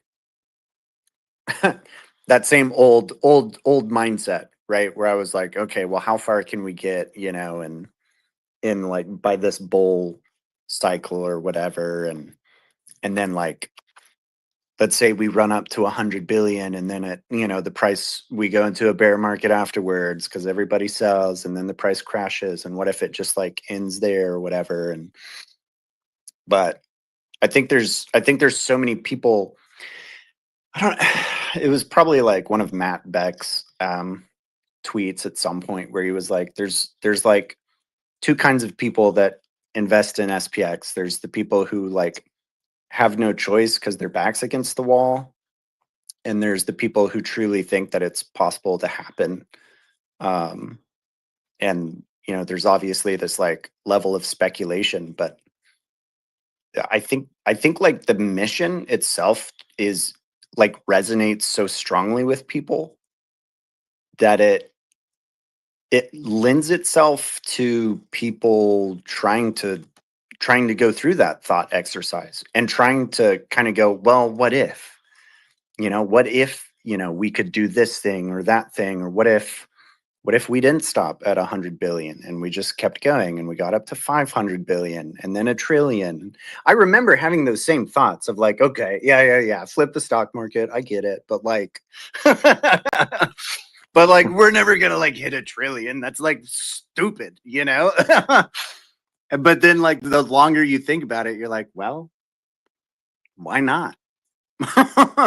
Yeah, a trillion is completely possible. Like the valuations on things, especially with hyperinflation, is just going to go crazy. For sure. Absolutely. Yeah, and there's no telling, like, I mean, even just what you said about us like buying companies, I haven't even thought about that, like the level of creativity and ingenuity that everyone kind of brings to the space. It's sky's the limit, It's whatever we can imagine doing, and then trying, because that's another kind of cool thing about a like decentralized entity is anybody can kind of just try their own thing and see if it works. And it might work and it might not. And if it doesn't work, then okay, then you just like try the next thing that you think of. And it's awesome. It's like it's inventing and it's adventuring and it's pioneering and it's trailblazing. Yeah, fucking around and finding out. Fucking around and finding out and having Yeah. so much fun while you're doing it.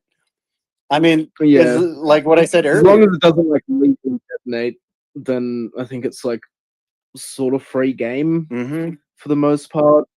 If it doesn't legally detonate on like people, and if it's like not gonna tear SPX and Aeons and stuff apart at the seams, I think it's like fairly well free game. Yeah. Because yeah, there is all sorts of like wild shit we can do, like purchasing companies or like like purchasing assets or some shit, and then opening up some like membership club where we like share assets. Yeah.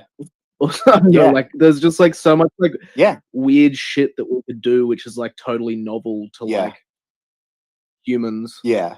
I've had so many And just like fuck around and find out, and then maybe like strike gold essentially. Yeah. Yeah, 100%. I mean, isn't that how like most things have come about? Are people just fucking around and seeing what happens next, you know? Yeah. Oops, we accidentally made an entire new way of living.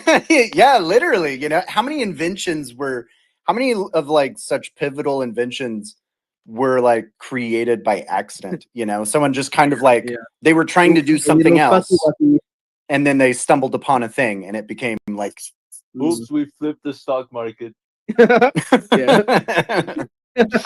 yeah.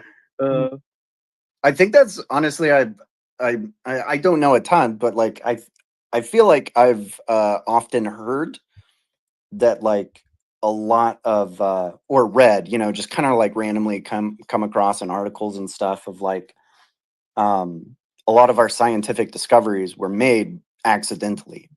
You know, someone was trying to figure out something and rubber. Yeah, you just kind of like stumble upon something that you're like, oh, that like works for this thing that I wasn't even necessarily trying to do, you know, but you fuck around, you find out, and it's a great time.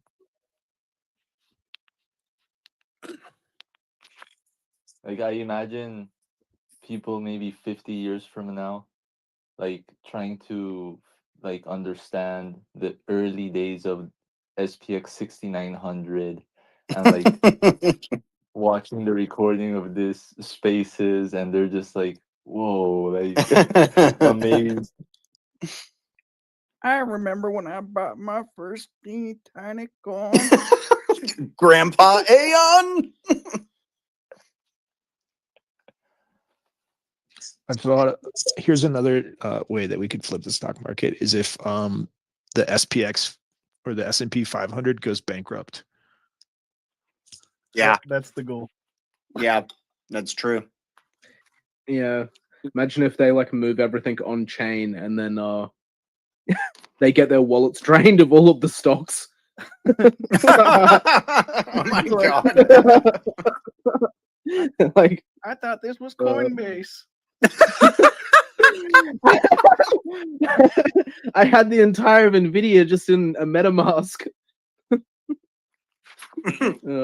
There goes Nvidia. Bye bye. Hey guys, I just wanted to say I got to log off. It's been a wonderful conversation. I just want to throw in my 2 cents very, very quickly with regards to whether we can flip the stock market.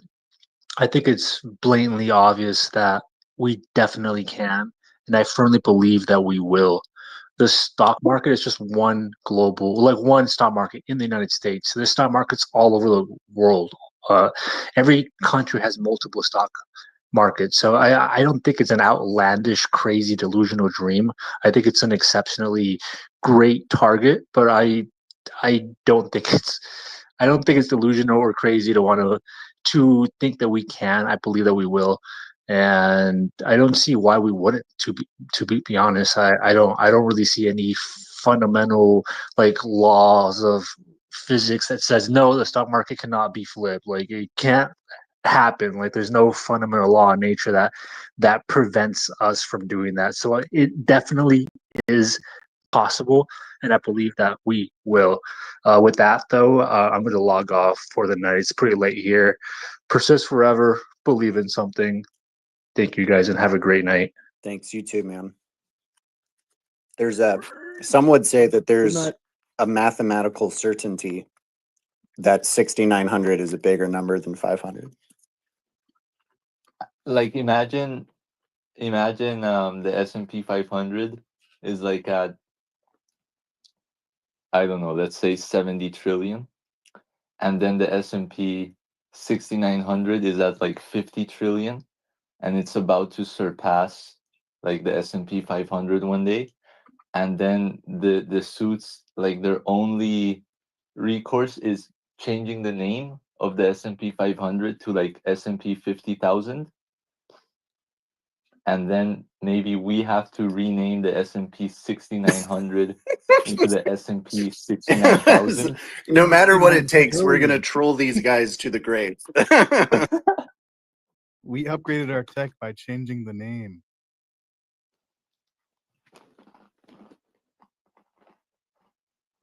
Yeah, I think 69 trillion's 69 trillion a round trip, isn't it? Yeah, I'm pretty sure. As soon as as soon as someone said something about changing the name, Mung showed up in the chat.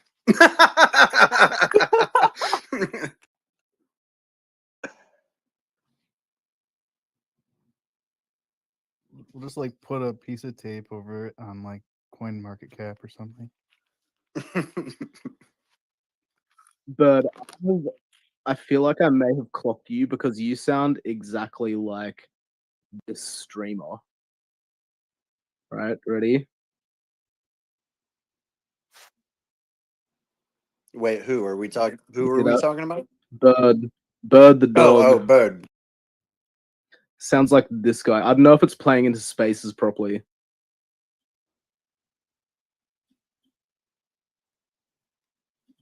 I don't hear anything. Ah, damn it! I'm gonna have to pin it. I'm gonna have to share it to the space because he sounds so similar. It's like he's playing Marvel Rivals, but you can hear him speak. Anyway, I thought I'd just like autistically interrupt.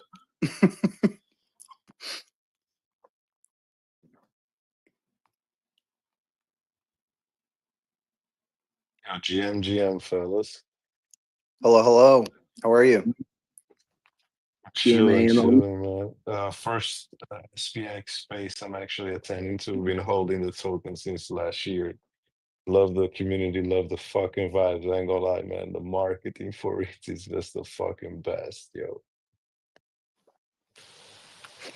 Totally agree.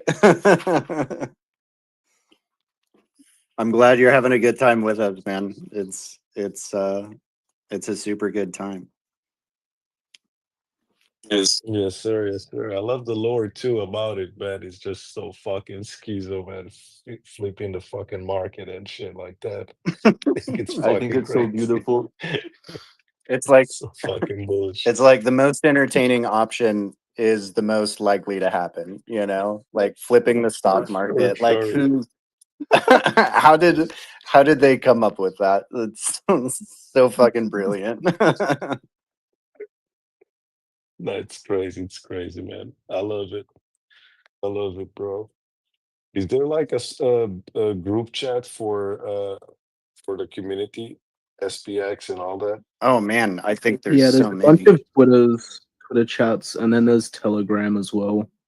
Telegram's probably the most like centralized one, and then the Twitter chats are more like, I guess, satellite I feel it. sort of conversations. I Yeah, should look then into the Telegram one. yeah. You have Telegram, or you need to like make an account? No, I do have one already. It's the same as my Twitter, Crypto Lisboa. Hang on, I'll pull up the link tree.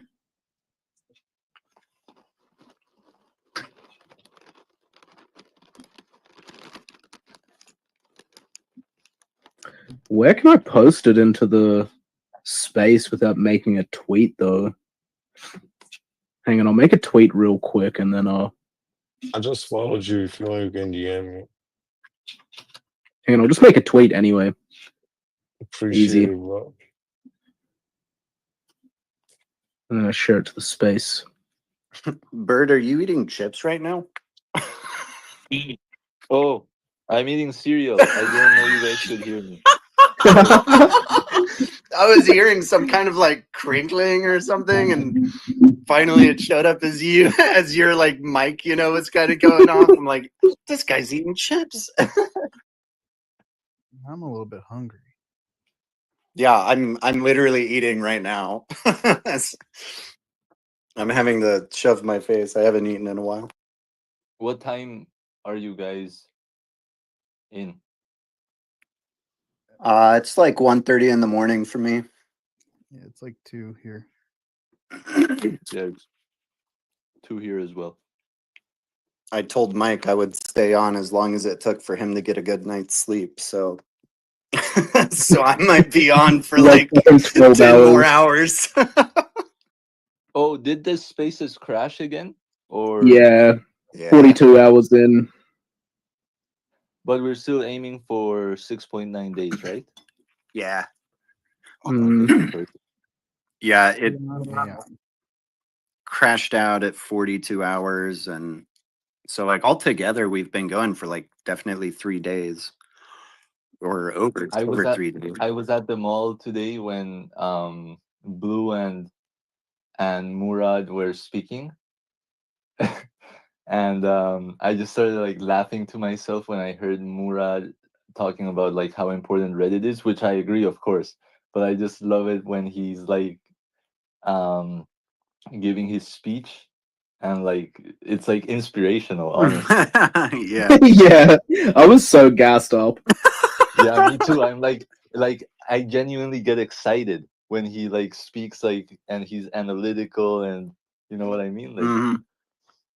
He's definitely a very passionate guy who, you know, clearly has a ton of conviction, you know, in this community and what everyone's doing. When he was like talking about he was like Reddit, you know, he just kept like saying it.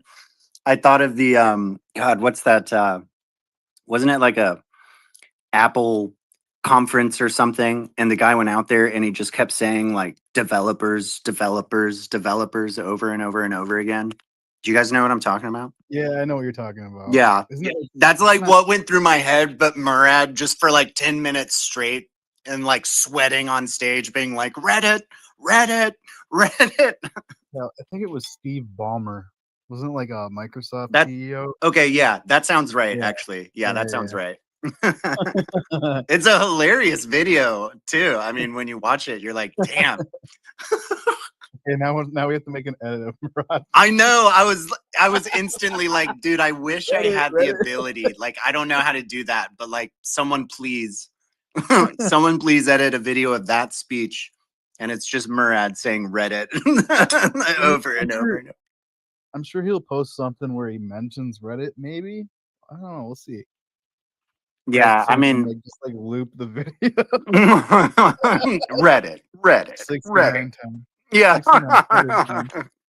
It's like an hour long. It'd actually probably be really long. What's 69 seconds?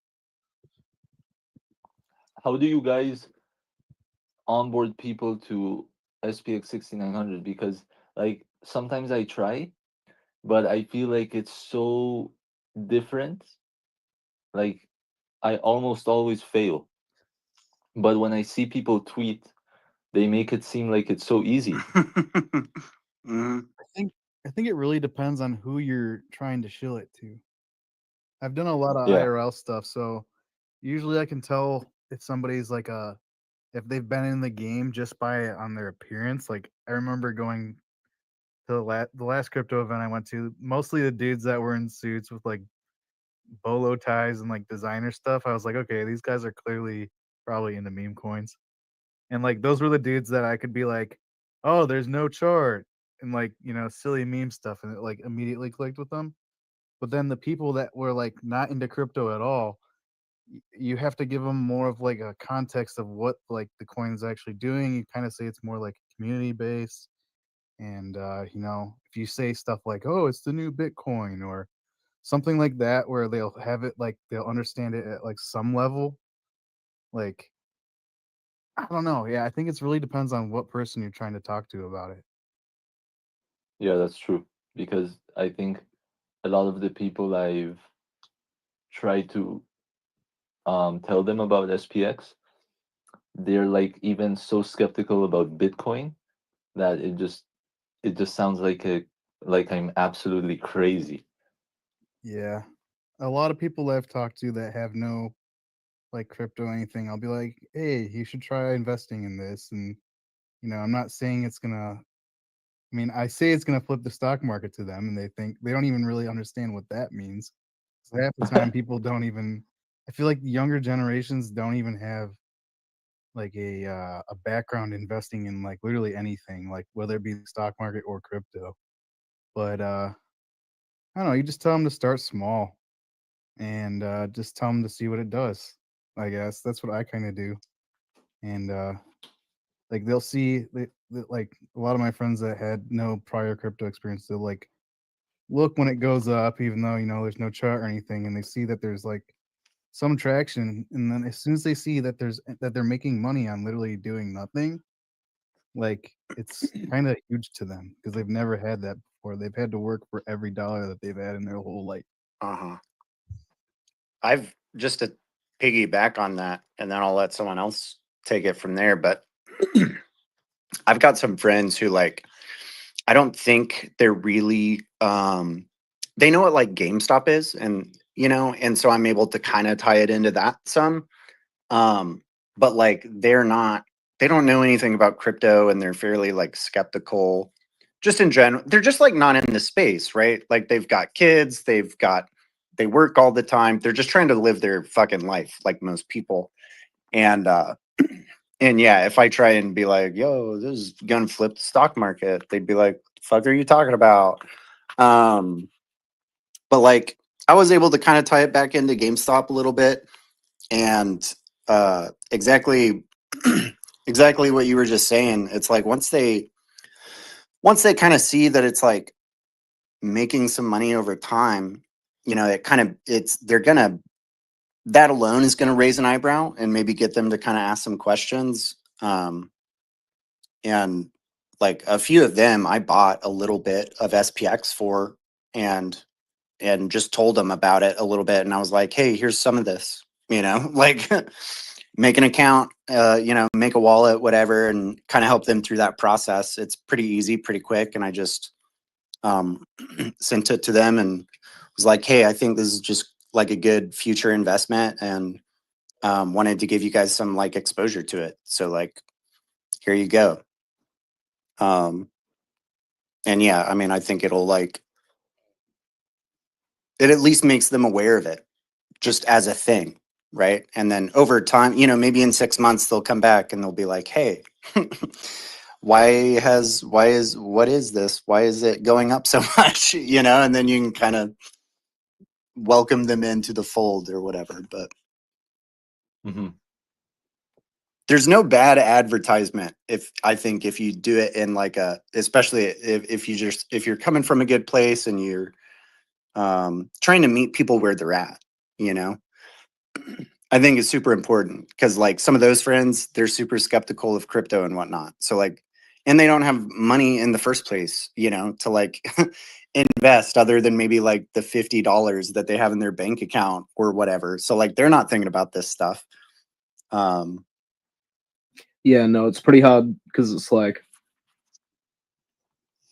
it's sort of like if you only have $100, it's not the smartest place to throw into like SPX. Like in a sense, like you'd be better off literal like shoving it into the Solana pokies. But then if you have someone who's like not into crypto and they're like, how much should I put in? And you're like 10 grand. And they're like, oh hell no, oh hell nah. Yeah, right, exactly. Like, exactly.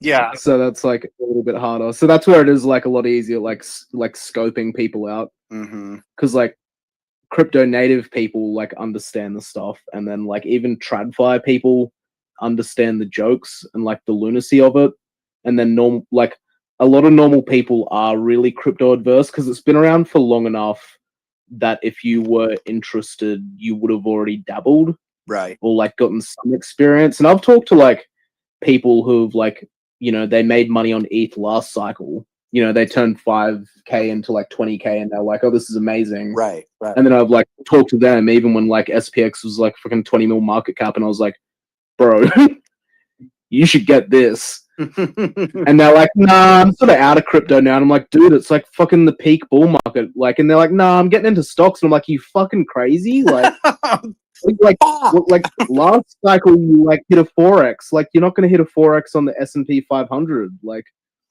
what what are you doing? Yeah, Like, yeah. buy my shitcoin. And they're like,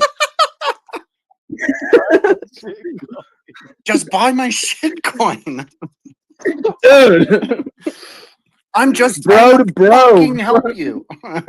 Yeah, literally. And even they're like adverse to it. Yeah. So it is funny though, because it's like my mum last cycle got convinced by one of her like friends to buy XRP and Theta. Uh-huh. And then she literally round tripped it to the exact same price. Right. And then sold it like a year and a half later. Right. And then and now she's like, when I get some money, like, can you teach me how to set up my own wallet and do all of this stuff? And my mom's like 65 now. Wow. But like she wants SPX because she's like, is it gonna go up? And I'm like, I feel bad because I'm like, well, it could I not. hope so. Like, I hope so. And also, like, you're gonna put in your 10K, and if we get a 10x, like, if I get a 10x, then you're not gonna have to worry about it. Like, I mean, my dad's the same. He's like, hi, should I? Because my dad just got like divorced. Stepmom's taking like half the house, half the money, everything. My dad has to fucking go back on like unemployment after like working his whole life. And he's like, should I put some in the next time it's low? And I'm like, yeah, probably. Yeah. To be honest. Yeah. Yeah. Like, should, but then I have to like fully onboard my father, who can like barely send an email. Mm-hmm. Right. Like onto like blockchaining. Right. Setting up, like at minimum. Yeah. Yeah.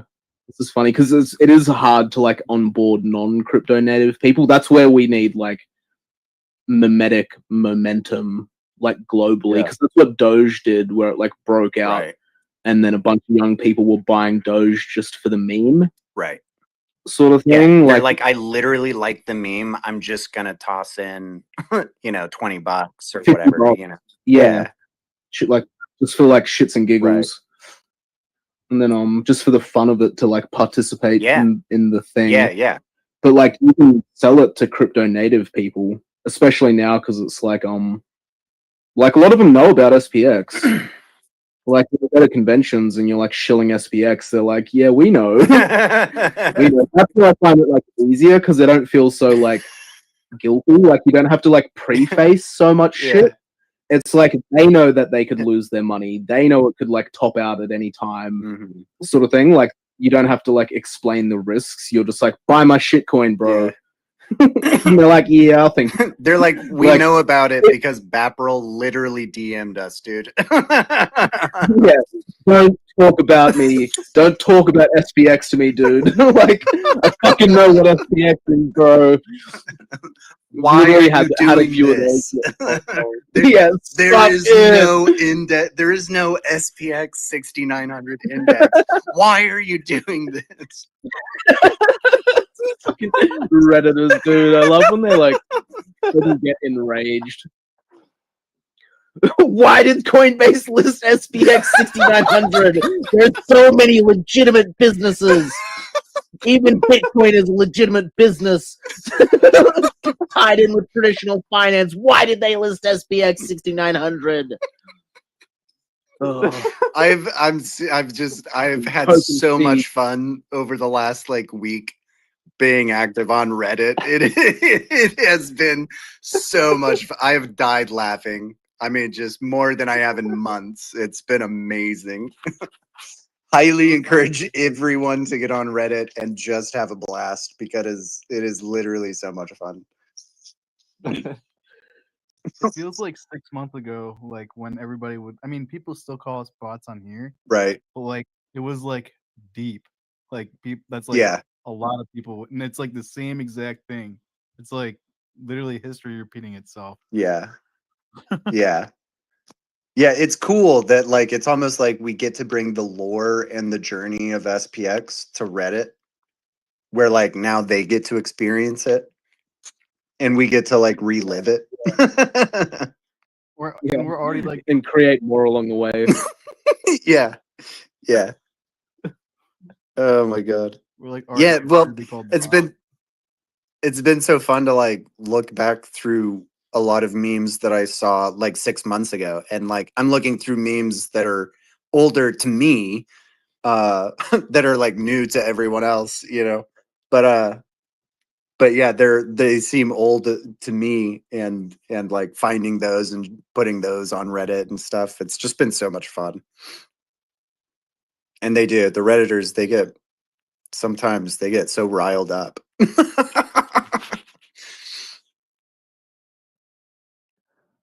I think part of the reason why like it's weird for me to try and onboard people is like in 2018 when I've only ever held like 2 coins in my life, like held like loyally.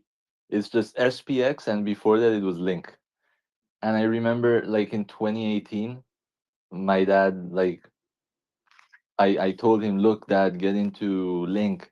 Like this is really interesting. And I sent him some stuff, and then he goes to my mom, he starts saying like you know, our son is just joining a cult with a bunch of frogs that think they're gods because there were a bunch of apples, right?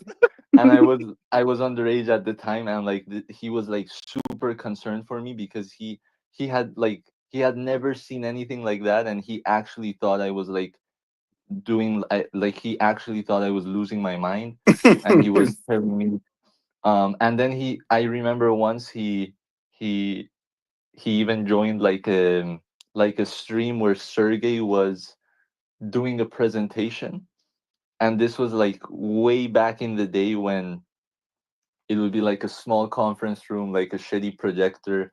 And then I remember all the comments just talking about like Big Macs and Apus, and he thought I was losing my mind. So I think that's why, because now like it's different. It's like all these eons and you know all the NFTs with their like the profile pictures. It's like it resembles it in a way, which is like this guy is crazy. But I still try to onboard people. Yeah. Yeah. I definitely think you know, just trying to like meet people where they're at in their own experience, because like I'm not the best person at doing this like conversationally. I like kind of have the picture of it in my head, but I'm just not good at actually executing it. I can be kind of socially awkward sometimes, and I'm like very introverted. Same. Yeah, and so it can just be kind of like, I don't know. I think I like really overthink it sometimes, and then I like I just start like word vomiting, you know, and I'm like, I don't know, you know, just flipping things and like, but like just trying to kind of like meet them where they're at, in the sense of like, I feel like everybody these days, it feels like, is kind of talking about, man, the price of everything is so expensive, and everybody kind of talks about inflation a little bit, or at least is like aware of it. I feel like it just crops up a lot more in conversation, like the price of things, and how hard. SPX6900 fixes absolutely everything. Yeah. You're like busted ass pipers like spewing water everywhere in the bathroom, and your dad's trying to fix it, and you're like walking, and you're like, Dad, I told you, SPX6900 fixes this. Yeah. That fucking will aggravate so many Redditors. Yeah. Yeah, it was earlier in the week. Someone was like, "Man, they're getting so fed up with, with us already." And I was like, "Dude, we haven't even started saying SPX fixes this yet." Like they're Yeah. gonna be losing their minds.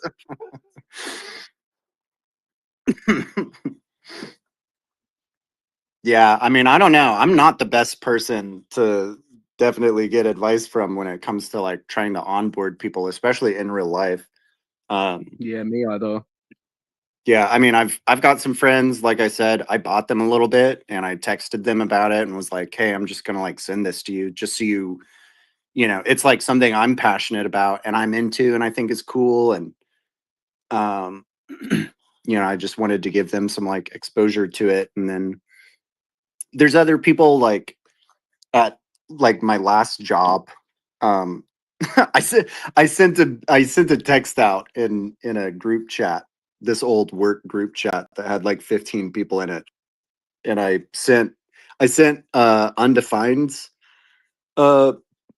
video, that like 2.5 minute one with like the child's voice. You know the one, the hype. Yeah, we talked about that the other day. Everything is collapsing and you're being funneled into a jail cell. You can feel it every day. The price of things. The price of things. Yeah. to like people you haven't talked to in like 2 years. But it's like they know me. They know I'm kind of like a little fucking crazy and shit. But I throw a curveball in here and there. Yeah. So I sent that video and then I just sent him a paragraph of like, I was like, "Hey, this gets listed on Coinbase tomorrow," because they're more, like normies, I was like, "Hey, this gets listed on Coinbase tomorrow.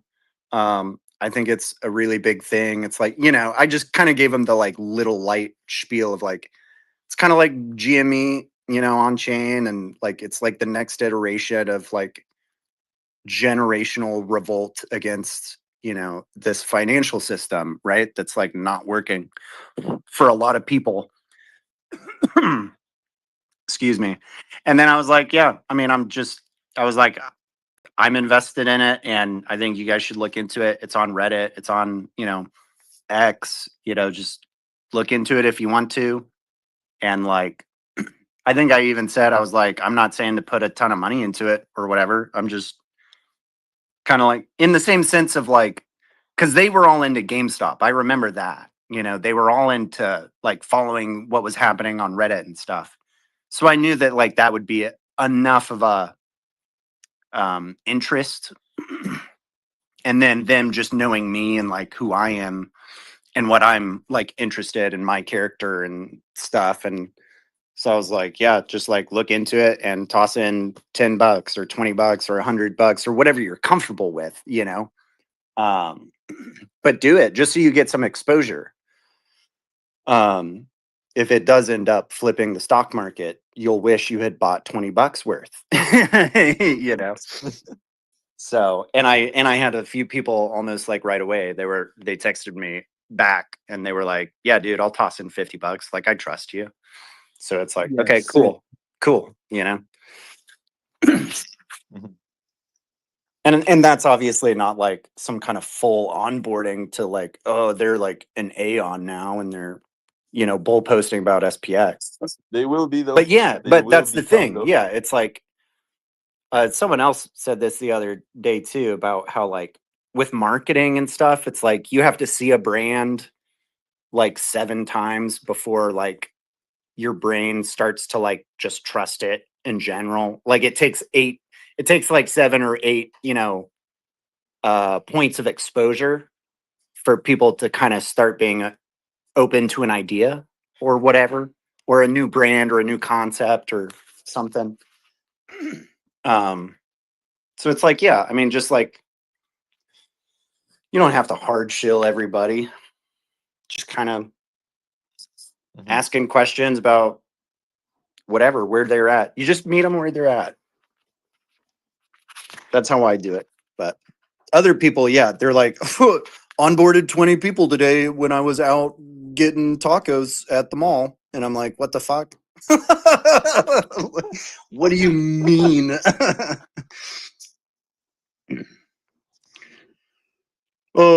Yeah, everyone's Nick going out Dude, partying. yeah, And... going out at bars and shit. Couldn't be me. Will never be me, dude. Yeah, not with other like 30-year-olds as well. It'll be like, I smell bullshit. You're trying to get me on some multi-level marketing Ponzi scheme, Yeah, aren't you? literally, man. They're like, I've fallen for this before too many times. Yeah. Yeah. We're literally trying to save you. Now put on the clothes. Put on this purple jumpsuit and the Nikes. We're going to the moon. We're doing it, baby. SPX Marine, I think we got you in the chat. I don't remember hearing from you. How are you doing? Hey man, hey guys, how are you? Was Chang cut off? I don't see him here. What did happen? Who get probably napping. But I mean, he was recording. Yeah, he's probably just live streaming it anyway. I don't think he needs to like have his accountant. Maybe he does need. Yeah, he does need to have his accountant here to be like doing the recording. Does Mike know? Mike's napping. Mike is asleep, hard asleep. I guess it's being because this is being recorded on X again, isn't it? Oh, okay. Which is right. Oh, it is too. Which is gonna get cut off at 24 hours again. Well, I guess we'll see. Yeah. It's hard because We'll the other see. ones weren't cut off, but I mean, I hope it doesn't get cut off. That'd be awesome. Yeah. But it's hard to say because it was literally 3 minutes after 24 hours last time. Exactly. Yeah. I think It's the 500, man. yeah. I don't want to say it. It's possible that like we won't be able to do a 6.9 days straight stream on here just solely due to the fact that it's X spaces and like we keep running into technical issues that like we're not sure why, it's like, why did it cut off at 42 hours like it did last time when on Mike's end he's not seeing any issues. And spaces just kind of seems glitchy, Yeah, and I do know my Starlink once a day like resets itself for like 3 minutes. Oh, really? Like yeah. Huh. But I don't like, and that's always between like 3 and 4 a.m. Sure. So I don't know if it's like the same thing globally or not. Right. But I mean, if we can do this, I feel like we can pretty much do anything. Yeah. Yeah. Because I was assuming like if we had a full 7-day long like recording, like Chang had the recording, then we could just like pester Ellen in his like comments section. And be like, hey, we did it. Yeah. But because of your shitty software, we couldn't actually do it, but we did do it. Yeah. I mean, we can still have like all the screenshots from like Mike's Twitter page with like all of them essentially back to back. Yeah. So it might work. Otherwise, it could just take like a month and a half. Right. But after a certain point, like giving up will be admitting defeat. Sure. And I don't think anyone's gonna want to do that. Right. So I feel like we've started it, and inevitably we're gonna end up doing it one way or the other. Right. I mean, I honestly don't see. I mean, other than it being hard to have a stream being like on 24/7, like all the time, regardless if we're trying to break a record or not. I feel like it's a good idea, and I feel like it's got a lot of people like, I don't know, jumping in and voicing stuff. Oh, totally. It definitely has. The amount of like essentially like fresh faces that have like popped up and like integrated, I guess, like people that have been around for like 6 months or like a year they've been like holding, and now because there's been like a consistent space to always like pop into, Yeah. they've like shown up as opposed to like a sporadic space on like this account or that account, especially not doing like spaces on like the Aeon account. Right. Like weekly. It's been like fucking awesome. Yeah. It's felt sort of like volleyball practice again. I was gonna say, because that's sort of what it felt like. Because it was like, for me, volleyball practice was like every day at 10 a.m. Right. Right. So it like fixed my sleeping schedule essentially. Right. And I like had something to wake up to. Uh-huh. And I had like a community to show up to, and it gave like consistency. Right. Which was like sick. Yeah. And Yeah. it sort of like brought that like energy back. Yeah. Where you'd like yap with people. I was gonna say that, like, yeah, I mean, volleyball practice, as much as like tweeting and DMing and, you know, doing all this stuff is being a part of the community, there's definitely a deeper and more personal interaction, you know, that happens in spaces. It's more human, right? Because we're just talking to each other. Yeah. And you hear each other's voices. yeah, right. Yeah. You put like a voice to the face. Yeah. Yeah. Excuse me, sorry. But yeah, and it's Yeah. like you know, you guys did volleyball practice for so long, and then you know, I've barely been in spaces before until now, really, and over the last week or two, but you know, I know like a lot of you OGs and stuff. Like I think Nicole, right, was like running it for a long time, but obviously doing it just like once a week or something. And but like it's I mean, it's a lot of commitment and time, and to doing that consistently, it takes a lot. And so We have a stock market to yeah. We have a stock market to flip. And like it's not like, you know, some of you guys could like keep doing it forever. Someone else needed to other people kind of needed to like step up and find their place in the community to like start doing things like this, right? And like hosting spaces like the Juice, right? Isn't he hosting like 3 spaces a week consistently? Yeah, something like that. Yeah. And there's like the French spaces, there's multiple spaces going on. And it's almost like we needed to give enough time for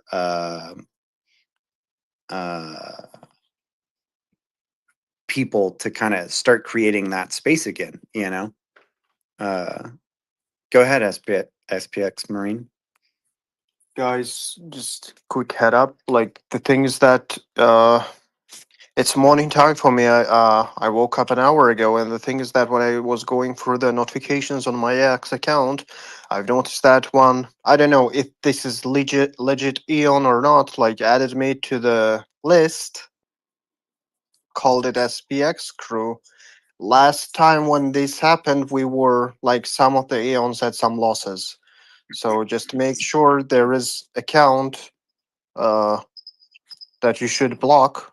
I don't know. Like I will add it in the comment section. Just please take the safety measurements from your side. Gotcha. Yeah. Yeah, usually the people adding you to lists are like malicious, like scoping out and stuff. Yeah. Like I've been added to lists that are like SPX whales. And you're Me like, as get well. the fuck out of here, boy. You're like, I know how much I have, and it's not that much. Yeah. I've added in the comment section just in case. Thanks, man. Seriously. Yeah. There's been Yeah, like thanks. so many fucking people getting hit up with scams and getting drained, and even just like, wasn't there some like pretty big ledger something that happened earlier today? I kind of forget. Yes. Oh yeah. With like, I don't know, I think they kind of advised people like using Ledger to like be very careful about doing any kind of transactions right now until they figure something out. The ledger guy pretty much said don't use any of the blockchains. Jesus, Yeah. really? And the thing is Yeah, that the what did he scammer was say? able only to get like they were able to find out his wallet. He only drained like $60. Yeah, pretty fucking funny actually. Wait, what happened? They like affected so much, and then so far they've gotten like so little. Yeah. Like not even $1,000 or something. The scammers like who just launched this malicious thing, he was able to drain only $60. Really? Oh, wow. Okay, good. Thank God. I mean, that would be, I think, millions if they put it into SPX eventually. Yeah, that's right. He could at least show some support for this community.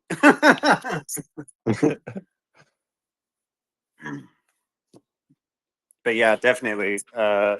Yeah, I think I've even been added to a chat once or twice, or like some group or whatever. And thank God I've had enough, like I've read enough in the space to be like a little cautious or like really cautious with stuff like that. And yeah, be super careful if you get added to like a group chat or something. Just be super careful, because that's one of the easiest ways to get you, I think, Yeah, and the social engineering, because it is like a pretty lucrative job. Sure. For them, like where like if you fucking hit a jackpot, then it's worth it. If you make like you scope someone out for like 2 weeks, scope a community out for like a month. Yeah. Figure out who you need to impersonate to like engineer someone, and then you get like 100, 200K or some shit. Like Yeah, I mean that's for a month. that's what happened to Mike, right? I mean, he had I think 100K SPX that got wiped out through some elaborate social engineering thing. Yeah. Yeah, and they were like good. Yeah. Like good impersonators. Right. As well, and like knew what to say. But I've seen some fucking like big hacks in SPX. Yeah. The people who look like especially right down the bottom. One of the guys, he was around for like ages, like 6 months. If you see like photos of like the logos spray painted, like he did that. I was like in the VC with him while he was like doing all the graffiti. But he got done for like 6 million SPX. What the fuck? Like right at our last Pico bottom. Like we're at like 8 mil market cap or something. Like, and he literally marked like the bottom. And Wait, who did this happen to? There's a dude called Oilad. Wow. Yeah. And so he had 6 million SPX stolen from him? Yeah, pretty much. Because he didn't have it in like cold storage. He was doing the wrong things, and he was like in pump fun and just clicked the wrong thing, wrong time. It's like and just boom, gone. And he'd spent like 5 or 6 months like bidding the floor and like supporting and everything, and then it was just gone. And literally after that, we just went up. Like we just kept going up for the next 3 or 4 months. It was like that is brutal. So shit. And is he still part of the community, or? He had other bags, and then was like, okay, I'll go live life. Yeah.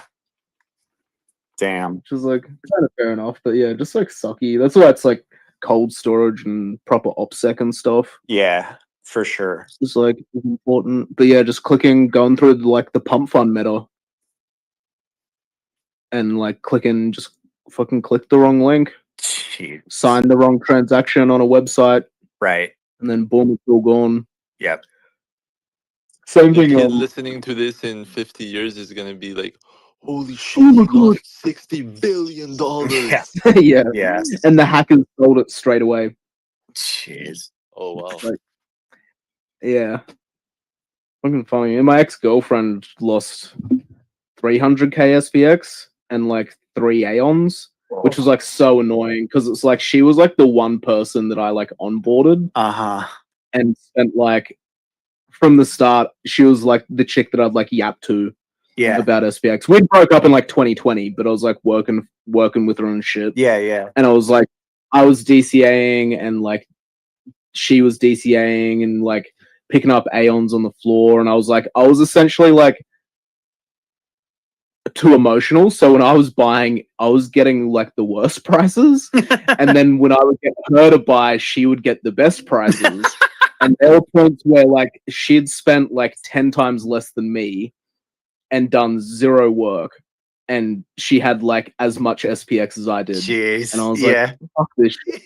And fuck me, dude. And she got drained in probably the dumbest way possible, where she like got a ledger. I was like, you got to get cold storage, like get a ledger, get a Trezor. And then she was trying to set it up and like couldn't figure it out or whatever. Tried Googling something, I think, gets an email, and she wasn't using like Gmail or whatever. So she just got the scam email essentially just being like, put in your seed phrase. So she just slapped in her seed phrase, and then didn't even know. And then we had a pump one day, and I like called her, and I was like, blah blah. Oh yeah, check your wallet, you'll be up. And she's like, there's nothing here. I'm like, what? Like, you don't have a second, blah blah. And she's like, no, there's nothing here. Oh my I was like, God. are you fucking kidding me? Like, what have you done? Like, where's it gone? And yeah, it was like the hacker just dumped it straight away. Brother. And dumped the AI straight away. And fucking hell, dude. Like, so much. So it was like after Murad tweeted, I like called her. Yeah, and I was Jesus like, Christ. babe, you need to like full port, like put everything in. She was like, nah, I don't think I will. Maybe I'll chuck in like $500. And I was like, babe, fucking full port. And then like a week later, I was like, called her again, and with like 5x, went from like 10 to 50. Yeah, like, yeah. Put all of your fucking money in. Like, this is your last fucking chance. Like, and then she was like, oh, okay, I'll do it, but only because like I feel like the universe is telling me to. Not because you are. Yeah, not because you are. Oh, I should have fucking never taken you on this journey. I was fucking actually like fucking cut her off the other week because I like went over with her to like New York and stuff to do work, and then while I was over there, I fucking like went on a date with a chick, and we'd been broken up for like 5 years, and she just like had a tanty about me like going on a date, and I'm like a fucking incel. Like getting a date is so rare, and she just had a fucking tanty about it. Yeah. And then we start fucking fighting, but it's all my fault for some reason. You know how it goes. And then I was like, you know what? Like, fuck you. Like, you give me a tip. Like, pay me. Like, give me a fucking tip. Like, I'm working for your bag day and night. I'm Like, you do pumping nothing. your bags right now. Yeah. Like, there's a whole massive community of people working their asses off and, like, giving all of your time plus your money. Like, you're pouring money into SPX. Yeah. You're not just pulling it out. Like, some people aren't, like, you pull it out to put it back in different places. Yeah. And she was like, nah, like, not happening. And I, like, yelled at her, and I was like, you don't understand. Like, you should pay me. Like, you should give me, literally like, be paying me a 10%. salary. Yeah, pretty much. And she was like, no, and that's the final answer. And I was like, there wasn't even any negotiation, nothing. And I was like, okay, like, you're done. This relationship's like over now. Like, we broke up in 2020 and it just like dragged on being like friends and stuff. Sure. And then that was like the final straw where I was like, you know, Yeah. there's so many better people in SPX. Right. So like, SPX fixes everything. yeah, fixes relationships that you need Fixes to let shitty go of. relationships and Yeah, that's some hype law. yeah, I could not people definitely need to take the safety and like security side as seriously as they can if they have like, you know, any significant amount of money in it. Whatever significant is to them, you know. Whatever your meaningful amount is, because some people it's like if you lose your like 1,000 coins or 500 coins, like it's gutting. Yeah, because like you've spent like a year or 6 months like DCAing that. It's like your entire portfolio. Literally, yeah. Like it can feel the same as losing like 200,000. Right. Yeah, absolutely. Whatever, yeah, So whatever that especially thing if we go is. high up. Because like someone who has like $4 million, they lose like 200,000. It's gonna feel the same. Yeah. So, but yeah, especially as we go higher, because we'll get like Well, yeah, that's more and another more thing. attention. Yeah. And because that's how like why Bored Apes were getting hit so much as well, because they were like A, they were the hot thing, and B, it was like so successful. Mm-hmm. So more and more scammers realized that they were easy targets. Yeah. So then more scammers went and attacked more of them. You know, I don't So it, like, know. I don't know anything really about the Bored Ape. You're talking about Bored Ape Yacht Club, right? Yeah. Like I remember those happening, but I wasn't like super into crypto or like the NFT space or anything when that was happening. I was just like, whoa, this is like crazy. These things are going for like hundreds of thousands, or I mean, did they get up to like millions? I don't.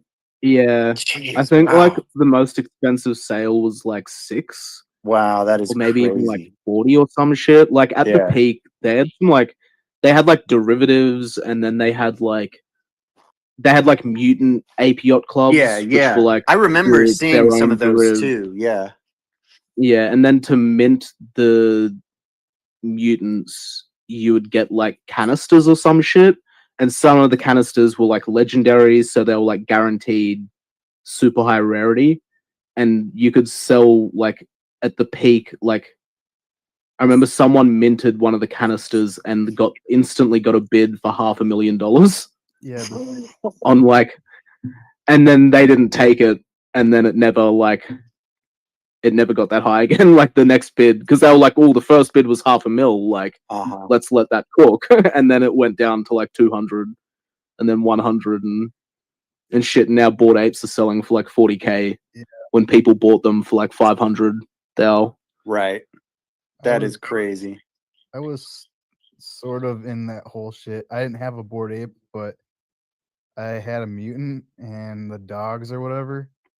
And yeah, they were called like serums. So you could either get the mutant ape. There's like 2 different mutant apes. There's the ones that were like a copy of the original apes, and then one that was like a new ape, and then there was a third serum that would be like the super rare one, which was like the mega mutants or whatever. And then you got airdropped that dog one or whatever, and even those were 40 grand. Like, wow. And it was pretty insane, to be honest.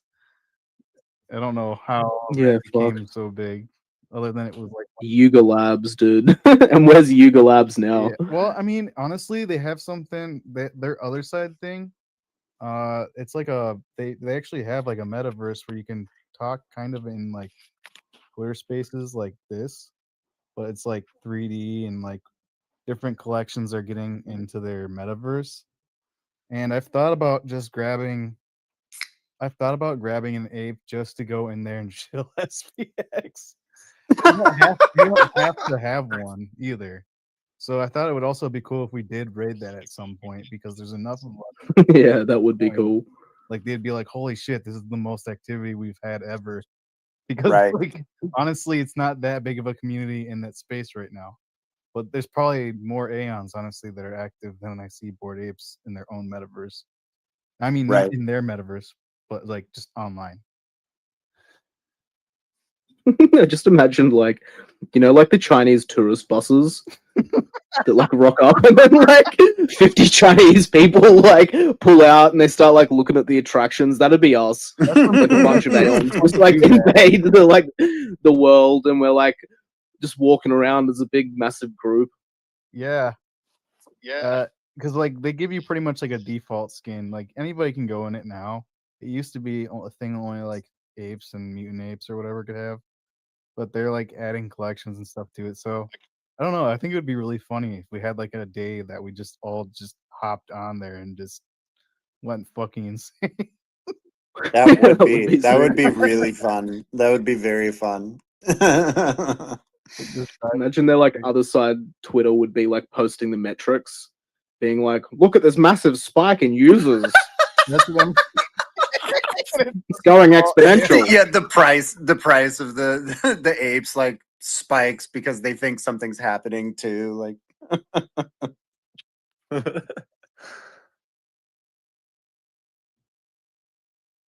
Yeah, the tech of it's pretty cool. Honestly, it's all browser based, and I think it's all being ran on like NVIDIA clouds or some shit. And it looks pretty decent. When I played it, it was like no lag. But yeah, I don't know. and what is it again? It's other side. It's like a metaverse. So Okay. it's kind of like Roblox, but for like this ape thing. I'm gonna look it up. Yeah. Yeah. There's ways to to sign into it without like connecting any sort of wallet or anything too. I think you can just use an email. Sure. So you don't have to worry about that kind of shit. And you don't have to download anything. You Right. can if you want to run better and like look better. But like it is browser based too, so you can kind of do both. Yeah, I'm looking at their website right now. Oh, ooh. Cool little like intro. Yeah, it's hard to say what will actually come of all of it. It Right, would be right. sick if we all had models in the game. But I know that's probably like an insane thing to take on. I don't know how we would get somebody to model all the Aeons unless we had like Yeah, AI it'd or be a something big big. job. Yeah, there are like AI 3D modeling things. Yeah, Meshy's But it's also the rigging. They have Meshy has rigging too. It's just it doesn't get the same aesthetic, honestly. That's the biggest thing. I don't know how you'd make it look consistent. Especially with all the Yeah. You'd have to like kind of cut everything out and then I don't know, cobble it all together. Yeah, no, it's sort of one of the like small, what do you call it? Like the 20% goals. What's that saying? That like 80-20 rule? The like 80% of you like gains are from like 20% of the goals you kick. It's like a businessy term. Oh. Like 20% of the things you achieve Yeah. result in like 80% of the like output. Yeah. I know what you're referencing. I can't think of what it is exactly either, but yeah. And yeah, I think it's almost like a sales pitch type statistic or whatever. Yeah, business statistic.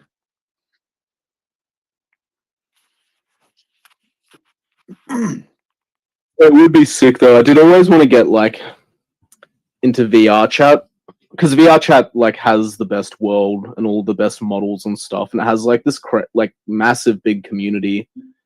Even like there's fucking like every like on the weekends there's like always like parties to go to in VR chat and like people doing like DJ sets and like all sorts of shit. Like it's not a dead metaverse. Really? And it's like, well, why reinvent the wheel trying to make some like crypto native metaverse when you can literally just use the best one running, which has like hundreds of thousands of users. Okay, so I'm like super ignorant of this. What is this exactly? What other side? Oh, you know, like no VR chat. VR chat. Yeah. Well, it's like a metaverse. You can just get it on Steam and you can just run it on your desktop. But it's like it is better when you buy like the full headset and controllers and shit. But then before you know it, you've spent like fucking $1,500. Right. But you can sort of just like full dive into like worlds and then jump between worlds, and there'll just be like other people running around with their avatars, and it's like pretty much a purely social game. And it's called so you VR just chat? start like yapping. Yeah. Okay, You just yeah. start like yapping with other people, or they have like mini games and shit where you'll just be playing like Mario Kart, but in like VR or like drifting cars and shit. Wow. It is pretty fun because there's almost everything. Like if you want to play like zombies or you just want to fucking like fly helicopters. And shit. And then yeah, you can just have like all sorts of different avatars, like a full economy of like people who make like outfits Whoa. and full like sex workers, strippers, like all this shit. Like you can make a mint being a dude who doesn't speak and just like gives other guys lap dances on the weekend. Like it's really dark. It's actually really dark. Like I worked with a dude who was like into it, and he was like, "Oh, I think my sister will like this game," and like his sister like did not handle it. Like she just went like full off the deep end. She was like married with kids, Oh and my like God. fully like fell in love with like someone in VR Oh chat, my God. and then wanted to like open up the relationship, open up the marriage, to like spend more time like sleeping with people in VR chat. What? And like just Holy couldn't shit. handle it. Like VR chat just like one shot her. Took over. And Yeah. my like workmate, took over her life. And my workmate was like, "Fuck, like I regret it. It's been like 3-4 years, and it just like ruined everything for her." And he was like the one who got her into it, thinking it would Wow. just oh yeah, she'll like this game. Right. Nah. It was just like Holy crack. shit. It's like showing like an addict like classic Warcraft, Yeah. like Warcraft. Yeah. Right. Oh my God. That's crazy. Yeah. That's like Just another crazy pocket of the internet. yeah, that's like Ready Player One type shit. It's Where like- it's like the VR world becomes like more real to you, than the real one. I think there's like a Black Mirror episode that's like that, where it's like two guys and they go and meet up and they realize that they're both guys. Oh shit. They like still love each other. Oh my God. How funny. Yeah. Whoa. Yeah. I can't remember which one it is. But I SPX think that's fixes this. Black Mirror episode. Gay. That's so funny. Yeah, I'm looking at it on Steam right now. Huh. That's trippy. Yeah, That's like not bad like graphics and stuff either for a lot of this. Yeah, it's actually pretty good. For being like what it is, it being like such a kind of open world, crazy, virtual world concept. It's like that's pretty. A lot of this has like really better graphics than what I was almost envisioning like Minecraft, like it being like super blocky, Yeah. You would not want to spend that much time in it. But it runs on your like PC. Like it can run on the headset, but like you can run it on like your PC. And even I had like a 4070 Ti, which is like pretty good. And like VR chat was like fucking running it at like 100%. Wow. They're pretty intensive. Yeah. That's So I got an Aeon model made because I was gonna do like make like gifts and shit. Because BAP wanted me to start learning 3D, like Unity and stuff. Sure, yeah. To do like gifts and funny shit. Mm-hmm. And I tried doing that, and I was like, I can't fucking do this. Like, I tried for like 3 days straight to even get a model to move, and I was like, sure. Fuck, I don't know how to do it. And I was like, but I can probably do it in VR chat.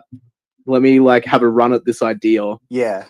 And then fuck, I still couldn't even do it. It was like too much. I just didn't have like the space to like do VR chat. Sure. Because you needed like a certain amount of like square meterage, which I just like didn't have. Yeah. And then it was like the model was shit because it was like $300 model. I was like, no, it's too much on my plate. I just need to go back to making videos. Yeah. So it was one of like my failures where it's like you try something and you fuck around and you find out maybe you'll like burn a bit of money. Right. And you give it up.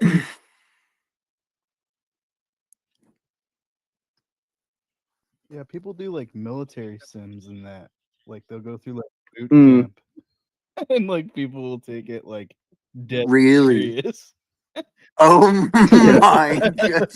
It's You like funny. log in and you just have some dude yelling at you for like Straight 4 up. hours straight. They'll be like, do push-ups. Be a man. They'll be like, do you have any Don't be a reason why little you should do bitch. push-ups right now? Okay. 250 push. Oh my god. 1 SPX, 2 SPX. 6900 SPX. Who's gonna carry the boats and the lot? Who's gonna carry the boats? There's honestly like endless content on it, like on YouTube. There's so many things that have been brought into that world that's like insane to think about. Yeah, I bet. I know. Yeah. That's what I'll do when I have some spare time. Is Maybe you'll I'll never hop come on back. YouTube and just no. I'm not gonna play the game. Don't get one shot. I might get one shot, dude. That's how it happens. That's how it happens. You start with the Dawei memes, then you never return. Because that's where you know the little the fucking Sonic character, the red Knuckles. Yeah. Where they had the little fucking small retarded version. That's where the meme came from. Is they made like retarded Knuckles like a default skin in VR chat, so there was just like hundreds of people running around as like Dawei or whatever. Oh man. But like they never had like the headsets because you can just play on desktop. Sure. And when you play on desktop, you can't move your arms and your legs and all this shit. So you're just a brick that moves around this world, like harassing people. So there was just like armies of fucking like Knuckles as a T-posing brick. Wow. Yeah, like I said earlier, it's like the most entertaining option will be the most likely to happen. You know, some crazy shit's gonna happen. Yeah, there's a fucking a group in there called like the lolly police force or something. And there's like hundreds of them which just have like these like lolly catgirl skins in like cop outfits that just like go around like policing the whole metaverse. Oh my god. And like pulling people up. Hey, is this guy harassing you? Is this guy creeping you out? Like just self-actualized, like self-manifested a police force. Yeah. And they do like little scrims and training sessions and shit. There's just like thousands and thousands of hours of like content of That is crazy. culture. I'm totally gonna have to hop on YouTube at some point and check that out. Wow, and I just searched. It says that 2025 New Year's, 140,000 people played at the same time. Whoa, really? Holy Wow. shit. SPX fixes that too, to be honest. I guess someone's gonna have to bite the bullet though and infiltrate. Someone's gonna have to actually like volunteer to be one-shotted, and they just end up living in VR chat, but like they're Marie Rose just going around preaching SPX.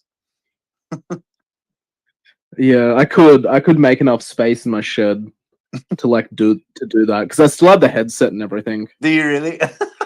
Yeah. I could do it. It just became such a fucking hassle because it was like I had the body trackers and they constantly needed to be like updated because they were like in beta. So it's like you had this like meta headset, which was one software, and then it was like Vive trackers, which was another software. Yeah. And then you had to like always like resync them spatially.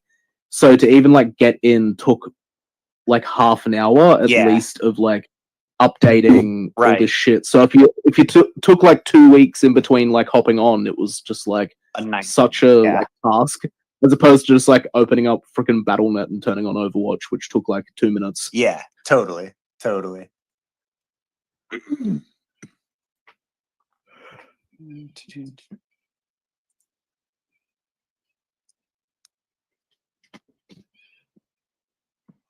Oh man, yeah, it's crazy.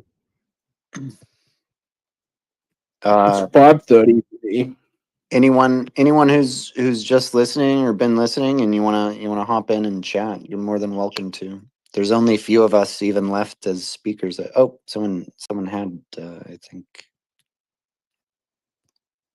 Here's me neglecting my co-host duties. Okay, guys, it's been a pleasure, but it's so late now. Yeah.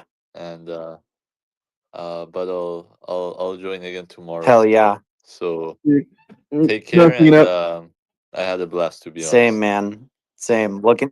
SPX fixes everything. Love you, dude. We'll talk soon. Thank you. catch you, man. So many good new faces popping up. Chang just messaged me. No. Did you see his messages in the chat?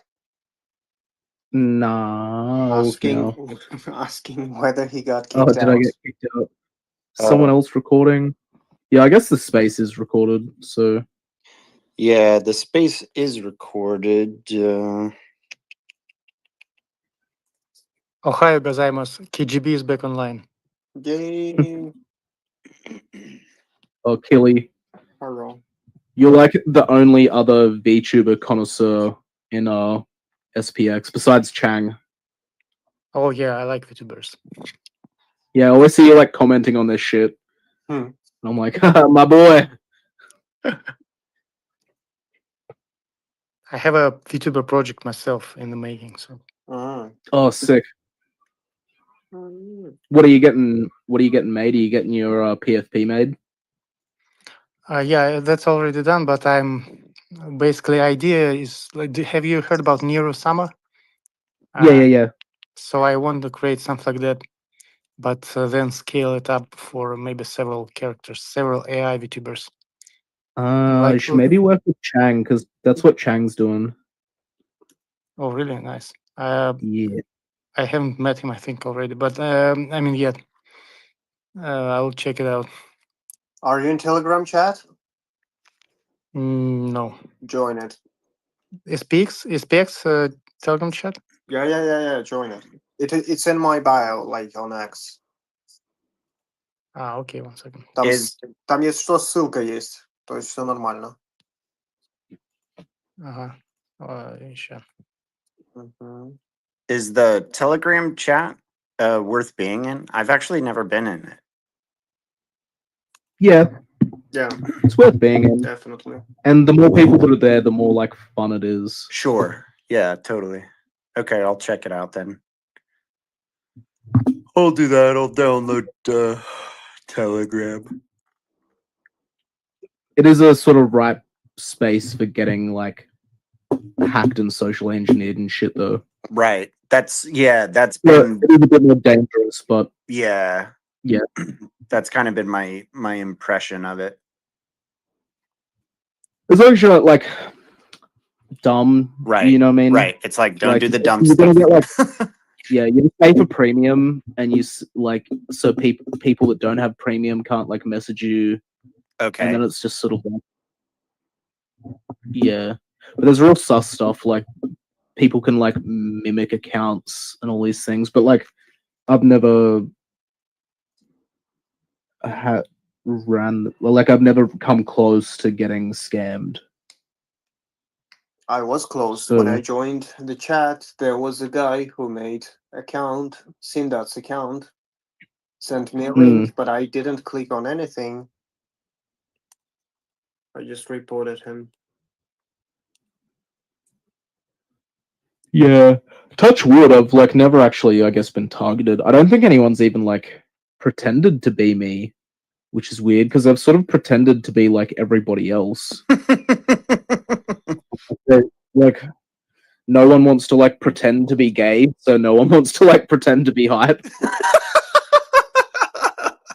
No one wants to stoop to your level, man. That's yeah. Like, how the fuck do I even mimic this? Like, what does he even DM people? I showed you my dick. Please respond. Like, I don't know. Please reply. That's funny. Oh man. Anyone? I guess no one else that's listening wants to hop in. That's fine. That is fine. Wait, so Killy, you're not? Are you gonna be VTubing yourself, or you just want to make like a neurosummer AI to do the VTubing? Well, first, of course, I will basically stream how I build it because I have no idea now. It just will be streaming and learning at the same time. So I guess first several months it will be boring streams, but I will get hang of it.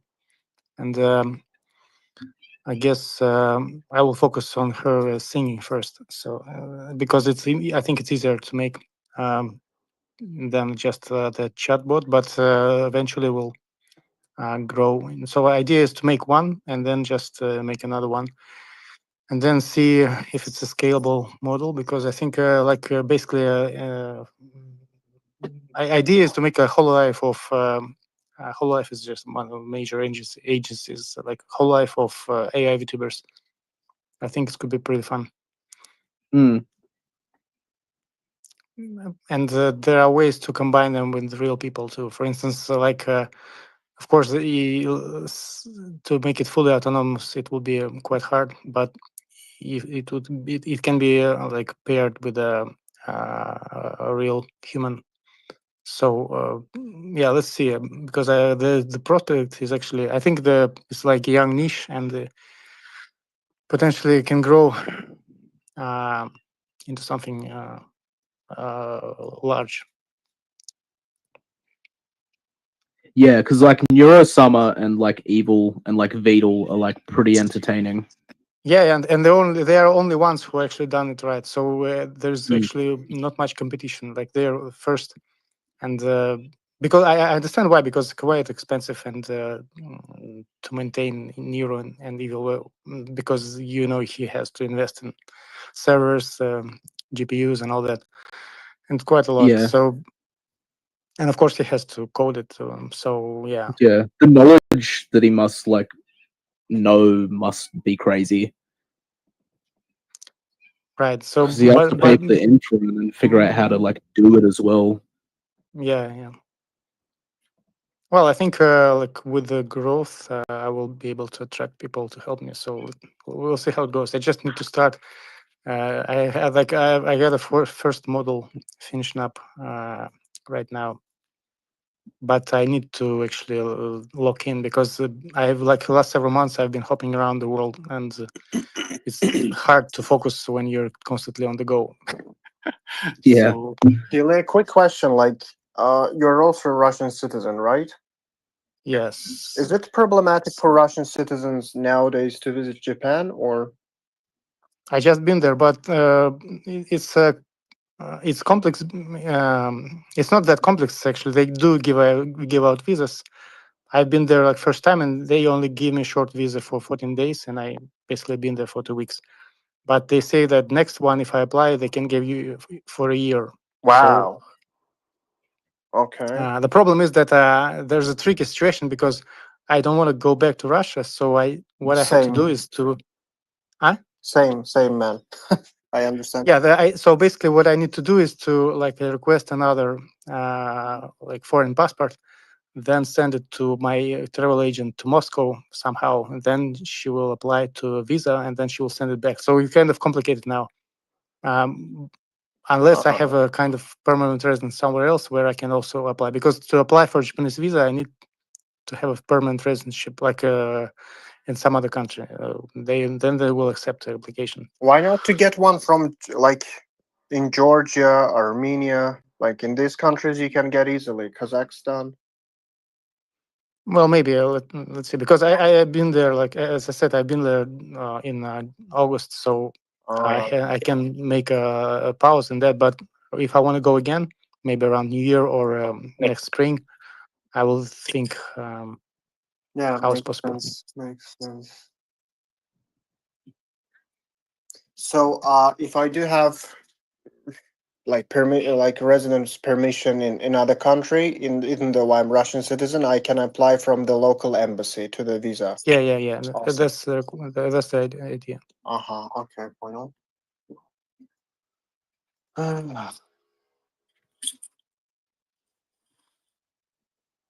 But actually, it's quite surprising. The Russian passport is quite strong among the developed Asia region. You can exactly apart from Japan, you can go around this region for several years. Thailand for 60 days, bitches. Yeah, Thailand, Malaysia, South Korea, even there are a lot of countries. Now even China, by the way. Yeah. So yeah, it's all right. With that part, yeah, we're settled. Even North Korea.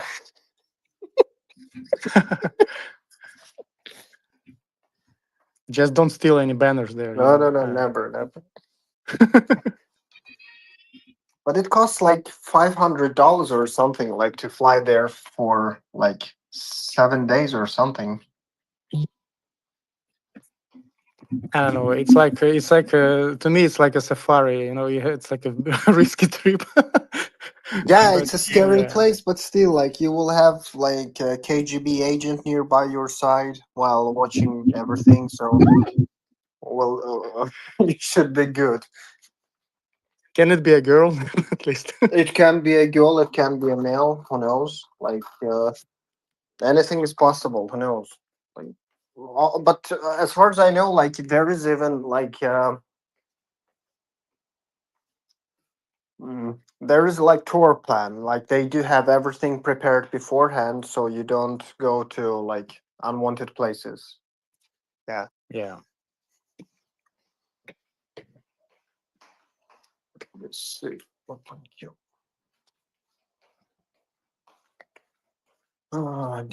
Did you leave Russia like in 2022 or you stayed? No, actually, about the spring.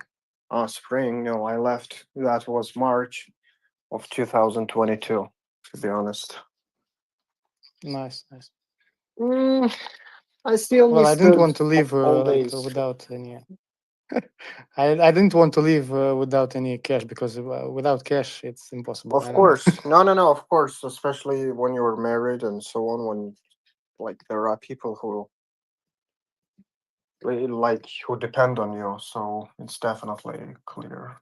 The thing is that why I moved, because the company that I'm working for, they moved on with their business. So and they just told me, "Would you like to stay or come with us?" I said, "Let's go." They told me like, Yeah. "Don't work from Belarus or Russia, Iran, Cuba, Venezuela." I said, "Okay, whatever you want." Nice. But It's like some kind of game dev company. it's a dev company, yeah, but like we're investing into startups. Oh, nice. But the thing is that I still miss those old days.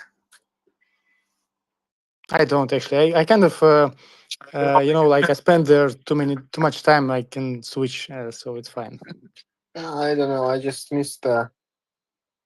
Не знаю, я как-то скучаю по Арбату. Ну, было прикольно.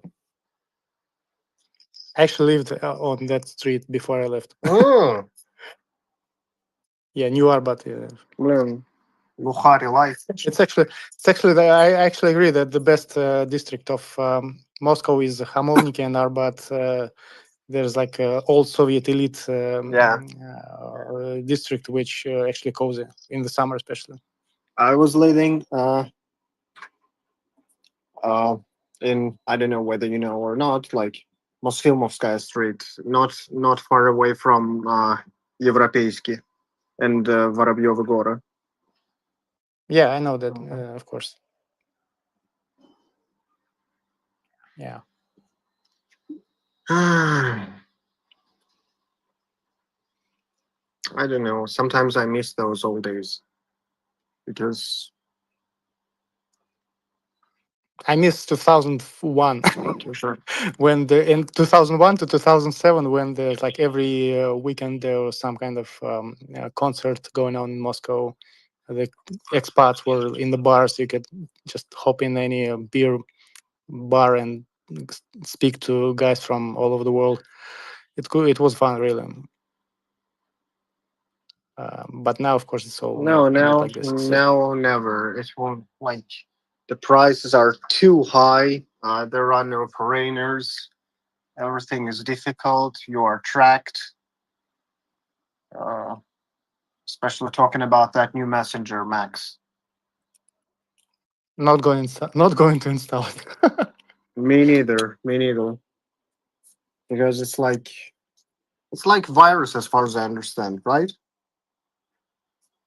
I didn't look into it. I just like I well, I watched don't some need it. reviews from developers about code and etc. It says that it does track everything on your phone, starting from your photos till the information in other applications. And everything is transferred live, like everything. So that's why it's told that Mux, it's like friendly virus. I see.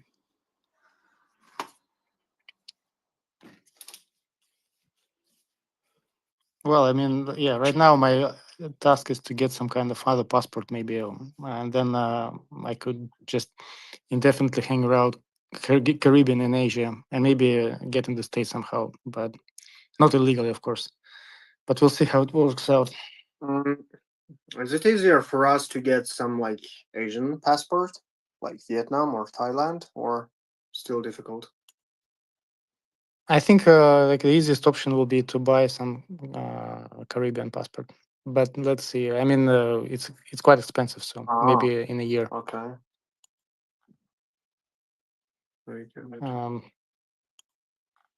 And then you can actually become more like, for instance, if I want to stay in Hong Kong, right, I need to open a company, and they give out visas for 2 years. But I need to open up a company. I need to open up a bank account, and that's where the problem lies. Because the bank account needed to be not in Hong Kong, but some kind of offshore, but also not Russian. And so this is a conundrum. As a non-Chinese citizen, you cannot open actually a bank account in Hong Kong, so you have to do it offshore. But yeah, so let's say that's one of the options. And if you in 2 years your company actually grows, like for instance my project with VTubers, they can renew the visa indefinitely, so you could actually live in Hong Kong, for example, which is actually pretty good city.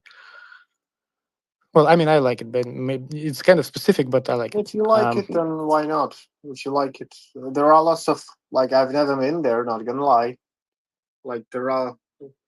I'm sure there are lots of beautiful places to visit, though.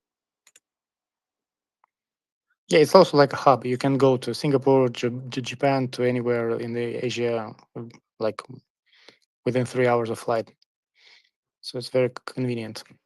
What about Arabian countries? Well, it's funny actually. I'm currently in Turkey till August, till October, because I need to solve some documents. But yeah, like I'm in Ankara actually. It's kind of empty, but it's cozy. But it's not even cozy. It's just like an empty city. But so I don't know. But the people are friendly. It's so not complaining. It's okay to actually lock in, but not for long term because it's kind of boring.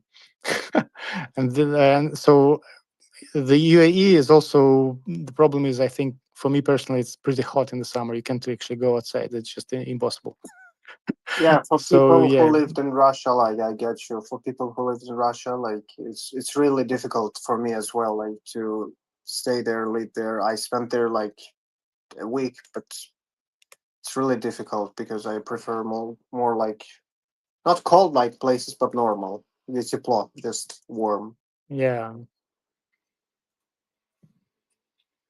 Asia is also pretty warm in summer. Like, for instance, Tokyo is extensively humid and it's really hard to breathe and you're constantly sweating. So, not ideal place for summer, by the way. So, yeah, it is difficult. But like, so I've been there in the worst possible actually time, but it's livable when you get a hang of it. Like, if you wear linen, if you like can adapt to the heat and constant sweating, then it's okay. I'll have to give it a try then. But yeah, I actually like wanted to explore the idea of living in Japan, but right now I'm not sure. It's a good country to visit, but to live there, first of all, again, crypto tax is crazy, right? If you make any gains on a sizable amount, it's like 55%. So and also you have to actually learn the language because they don't speak English really. It's like, especially if you need to interact with the government, yeah, you have to either hire all the time an interpreter or actually know the language. Always? Wow. Yeah, they don't really speak English. I don't know. Maybe they kind of like in Hong Kong, it's English is second language. Well, because it's an English colony, same as Singapore basically. But in Japan, no, they don't like English. Wow. It's like in France, but worse. Okay, I didn't know that.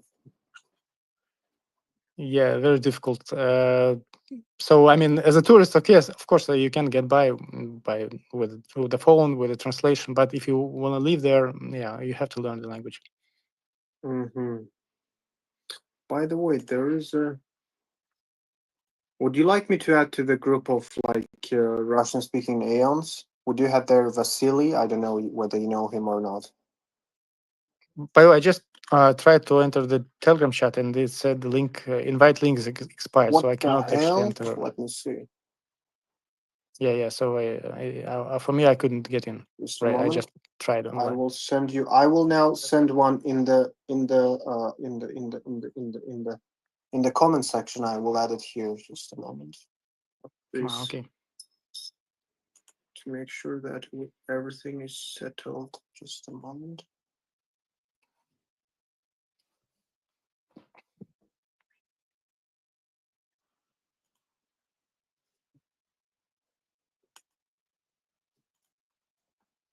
Okay, I've sent it in the chat. I'm sorry, not in the chat, in the comment section. It's there right now.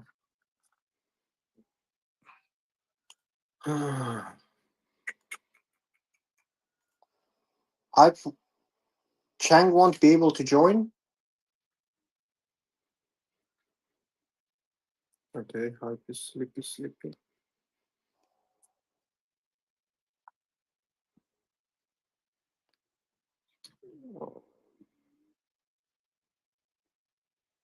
Okay, Mike is sleepy.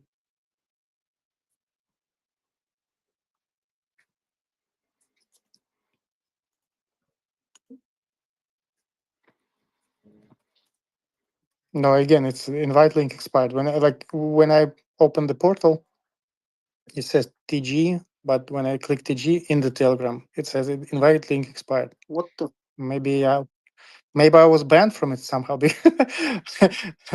I know I've been there once, but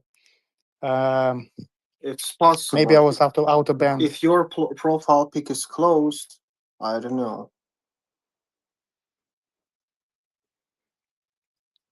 Oh, okay, let me try from another account. Okay.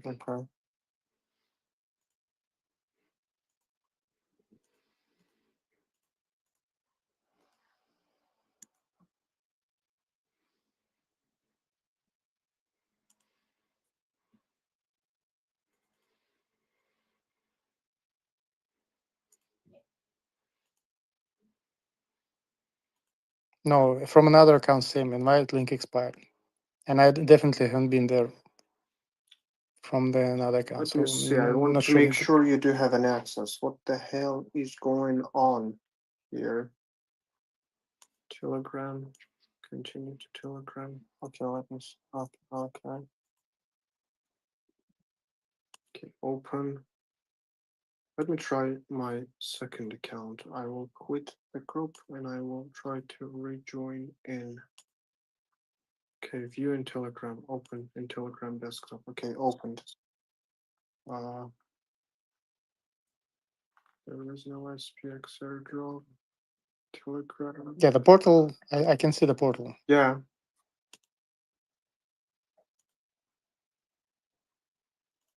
Let me see. Just a moment. I'll try to join in myself again and again. Okay. Let me explain. When you are in the portal, make sure that you just a moment. I'll reopen the portal again. In the portal, do you see it says there like SPX has been protected by safeguard? Click below to verify you are human. Tap to verify. Okay. Click on tap to verify. go with verification. There you will receive the link.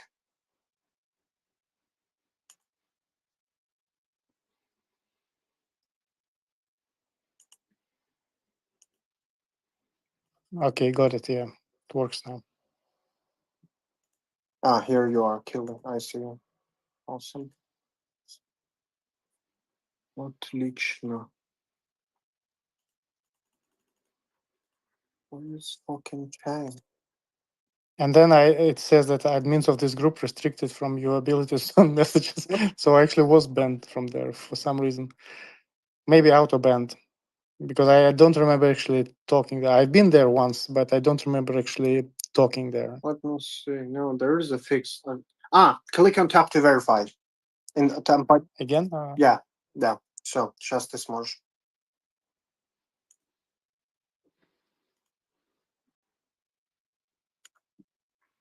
Oh yeah, it works. Oh, awesome. Double verification. Yeah, because we do have lots of clankers.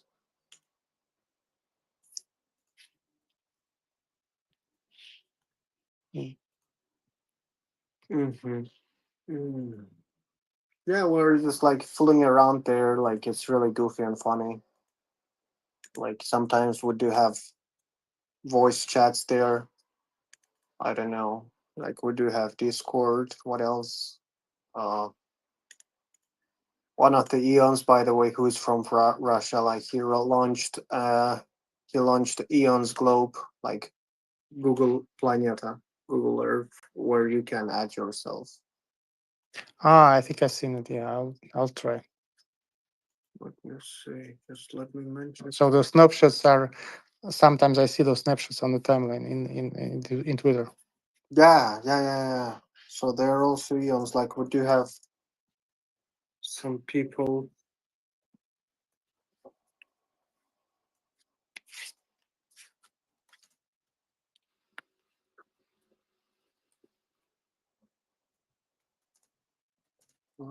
Is Moscow. Let me see. Отлично. When it comes to like permanent residence, like as far as I know, for real, just check out the post USSR countries. I don't know, like it should be easier for us, like to get. Yes, but I'm not sure. I want to be there. I know, I do understand you, but like you will get that and you will move away. Let's say, yeah, I'm working on a couple of options. I cannot really disclose. No, at the I moment, do when get I'm that. No done, problem. Like if you have alternative plans and it's working, then good for you, man. Yeah. The thing is that I've seen how like Russian citizens struggled, like me as well, not gonna lie. Do have some people, at least from our company, in Armenia, Azerbaijan, Georgia, Kazakhstan, where else? Turkey, Turkey, yeah. I heard Georgia is pretty hostile to Russians nowadays too.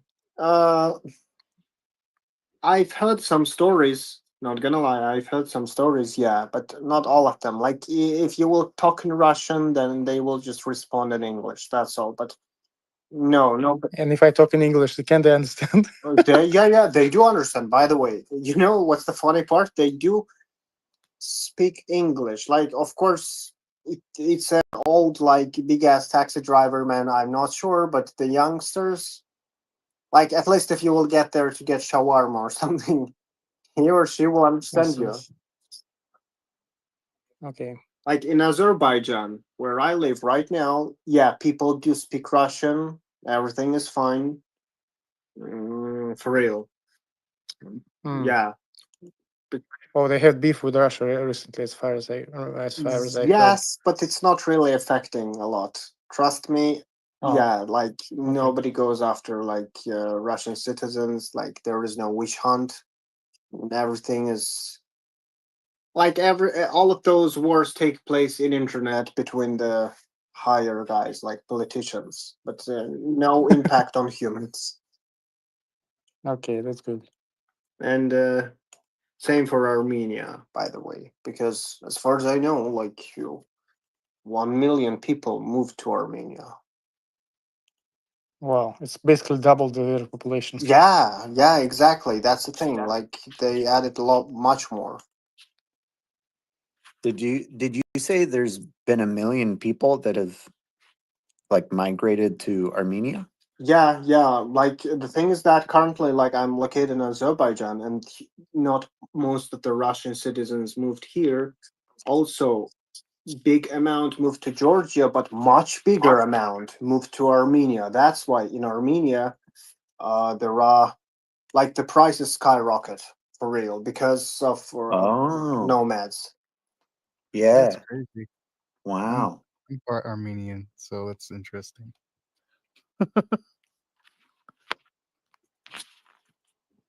Yeah, but Armenian people are not to compare, like, but similar to Israel. It's more outside around the world than actually in actual Armenia.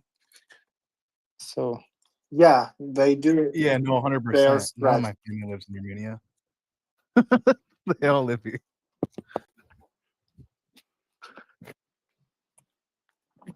I'm just looking up Armenia on Google Maps. I'm terrible with geography, and I didn't realize how small Armenia was with like all of the countries around it, and especially even like its location in between those two bodies of water. The Caspian Sea and the Black Sea. yeah, it's pretty tiny. And the amount of people that you said had moved there. That's There pretty are wild. population is 3 millions or 3.5 or something. I don't exactly Wow. remember. 1 million moved. So Really? yeah, that's why that's why the prices skyrocketed. Yeah. Wow. Yeah. Yeah. At least. Yeah, I'd saying it's like right at 3 million was the population, which is crazy. Yeah. Wow. It seems like it would just like wreak havoc on the economy in some ways.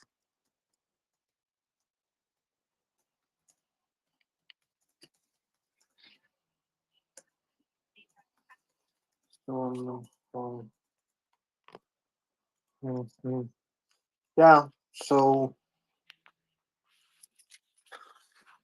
as far as I know, like the prices for property, real estate skyrocketed, like rental fee, food, restaurants, because like logically, like Russian nomads do have more money because like the people who moved there, they're not really like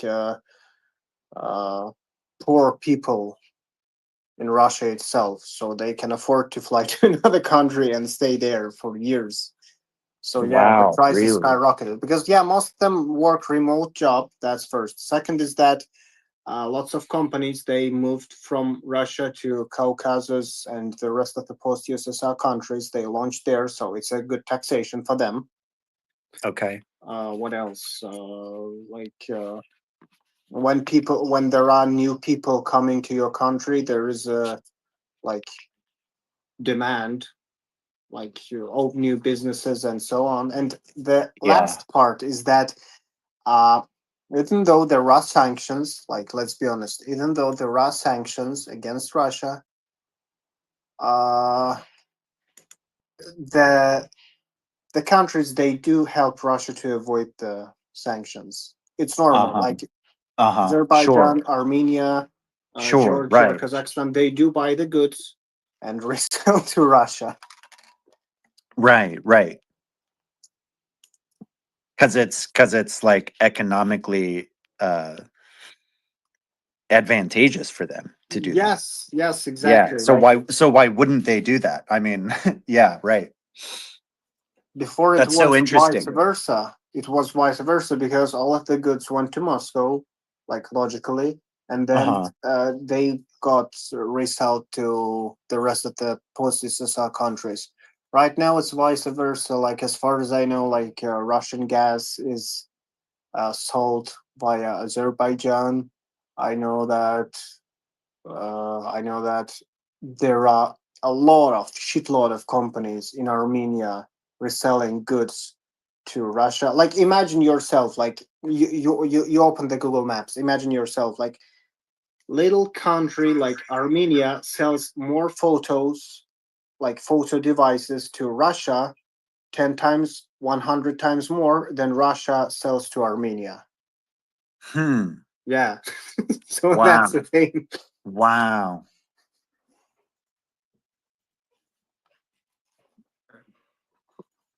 I've been to Turkey one time.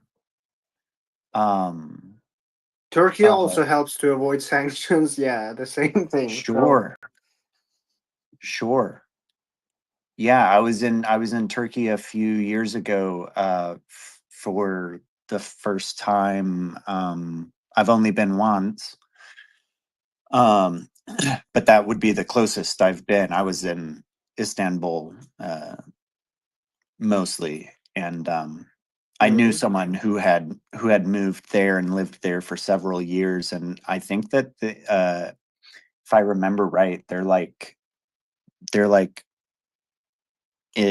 helping some kind of business as far as like importing Turkish olive oil into the United States, as you know, they're like making a business out of that or somehow, but it sounded pretty interesting. I know nothing about any of that stuff, but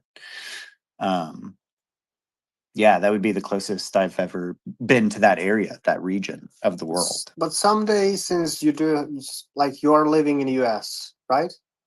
Yeah. Like someday, just you can visit Armenia, like Georgia, Azerbaijan. Like give it a try. Like you'll like it because yeah. Like I'm not saying that US is bad or something. No. But nature here is different, totally different. Yeah. Forever. It was an amazing time when I was in Turkey, just because of how different the culture is, the people, the food, you know, everything about it was so different. For someone like me who's lived my whole life in the United States. Okay. And so it was just a really unique, you know, neat experience. It meant a lot getting to just see the richness of someone else's culture and history. You know, it was really an amazing time. But do you speak Armenian or?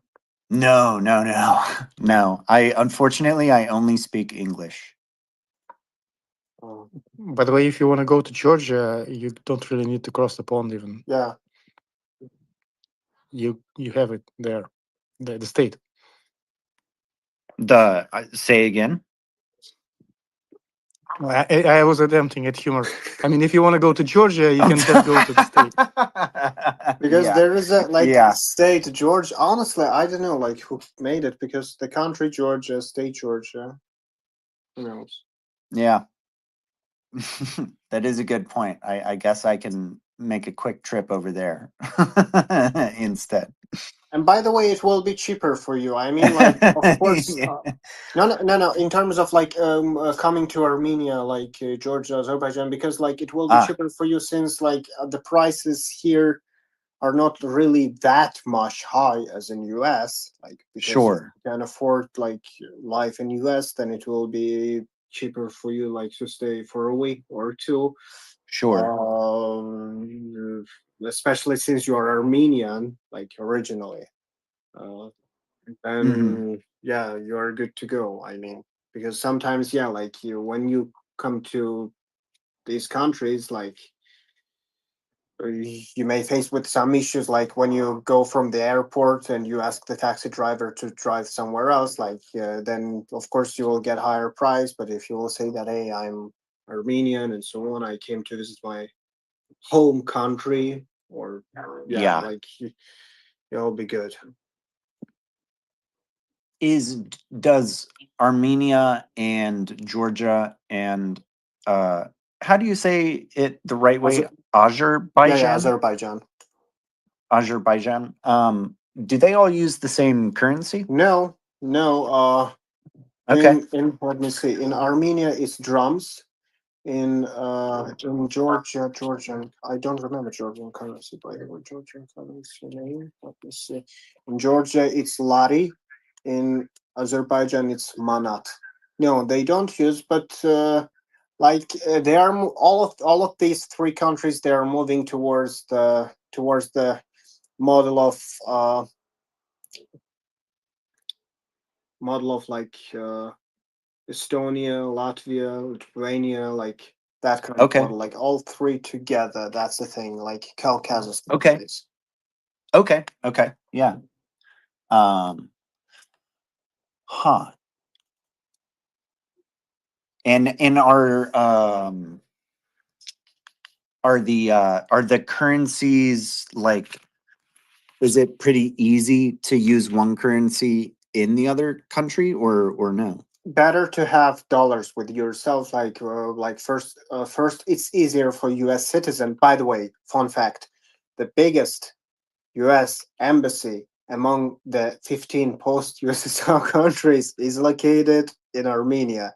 So the best way for you, like there are 4,000 employees in embassy. Imagine. So Wow. Yeah. No kidding. Yeah. They're because Armenia is much more like they're leaning towards West, which is not like something bad. It's a good thing. It's their choice. Why not? Sure. And I do agree with that. Yeah, like first start with Armenia. Just when you will be flying here, just make sure that you have dollars with you, because when after Armenia, when you will fly to Georgia or Azerbaijan, just make sure that you do have dollars, because the currencies are not interchangeable among these countries. Okay. Here's the thing. What else? I don't know. Like from time to time, I'm just thinking when the war will end, whether these people will move back to Russia or no. Because even in my company, like where I'm to which I'm working for, like there are some people who just leave the job. They say that, hey, I'm just tired. I know that the company doesn't allow to work from Russia, because if someone will join the company server like workspace from Russia, then there will be like some sanctions towards the company, because we use some like Western resources. Yeah, so some people really miss Moscow, some people really miss Russia, like relatives, so they move back. And honestly, I'm just thinking, will those most of the people or fewer amount move from Armenia, Georgia, and Azerbaijan back to Russia? Because this war has been lasting like for 4 years. Yeah.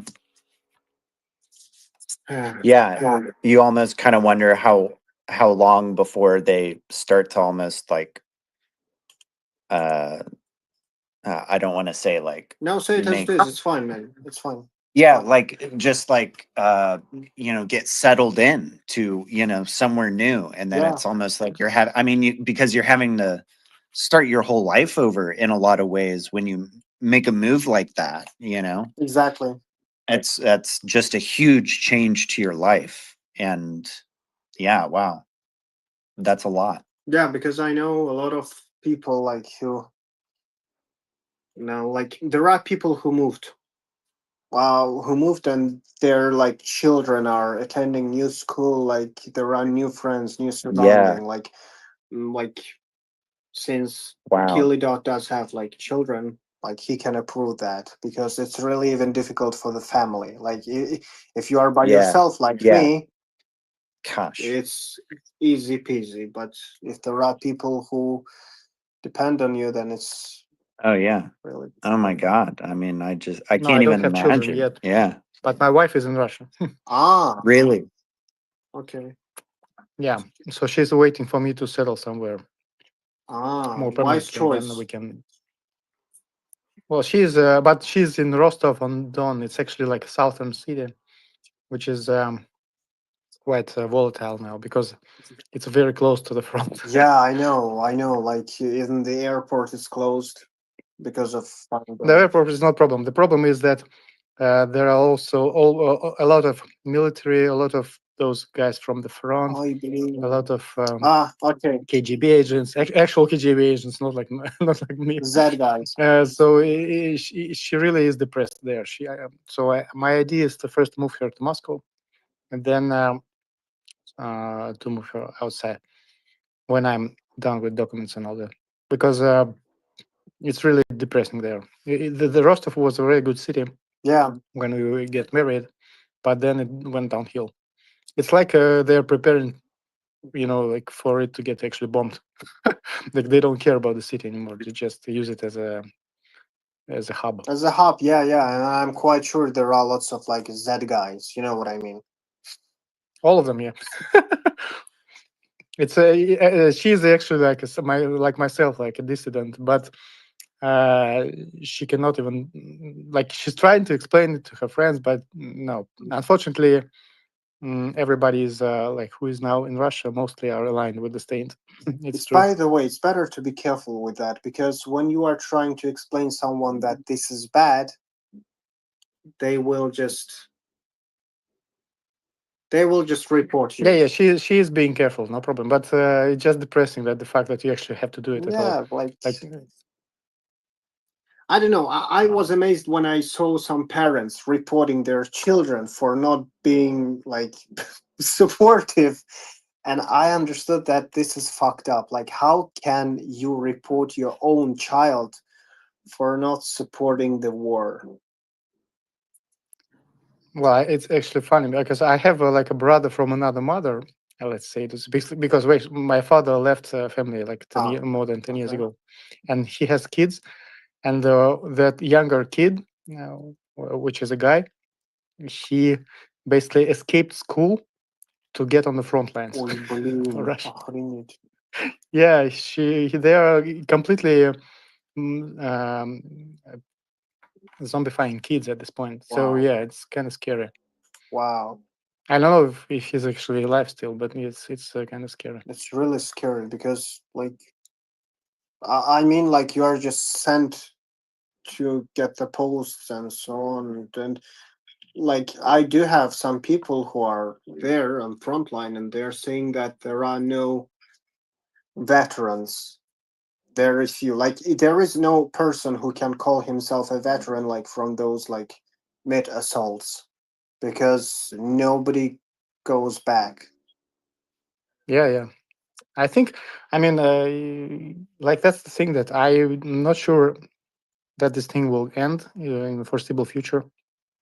And at this point, like when it started, I was supporting Ukraine, of course, but now I don't support either side because they don't really want to end it. I think it's looks like a kind of conspiracy to get as many people as possible killed from both sides. Yeah, like I don't like it either, because honestly, the thing is that I know that China doesn't want this war to end because they profit from Yes. it. Of course, China, India, they are profit much from profit. it a lot because the oil prices are near the floor. For Russia, they have to resell it for cheaper price. Yeah. India is yeah.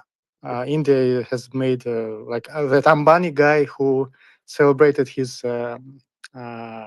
wedding of his son for a year because they made so much money of reselling Russian oil. Exactly.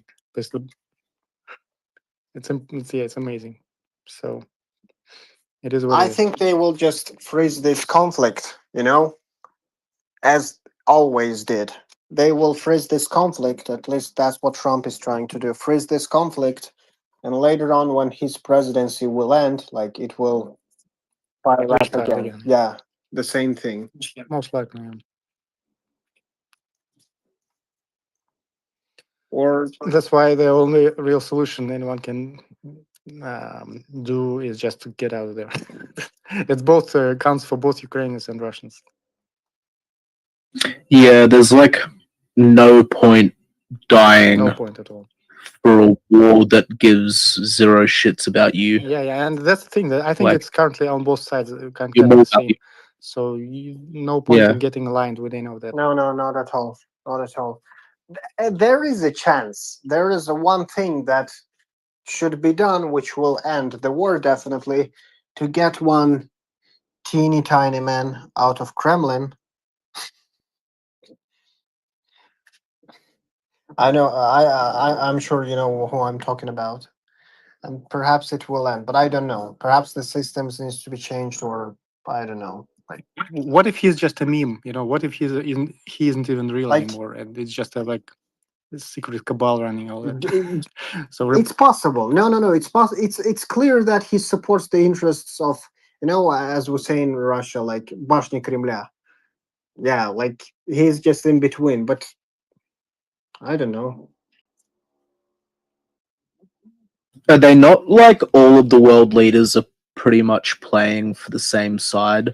Because most of all of the world leaders have all gone through like the World Economic Forum's like young leader like mentorship Mhm. systems and shit. Like they've also been at some points trained by the same globalist side. Yeah, that also sucks. So in some ways it's like a big massive theater that we're all sort of caught up in, thinking that like China and Russia and Ukraine and America are all like opposing forces, when there is the chance that they're actually all working in unison for the same goal.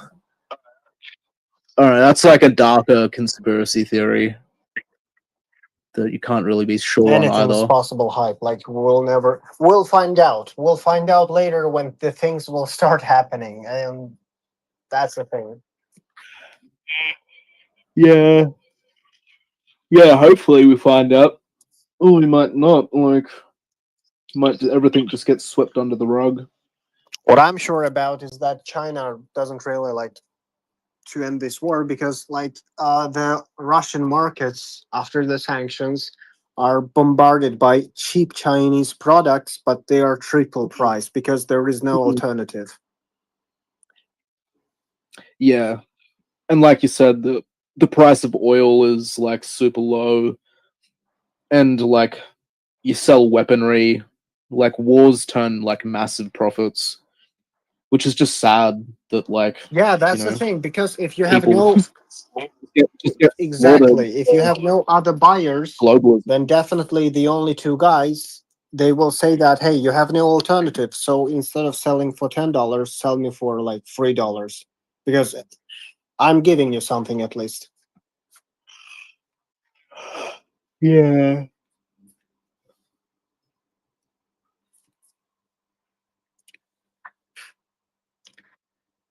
Shank promised to create another account and join.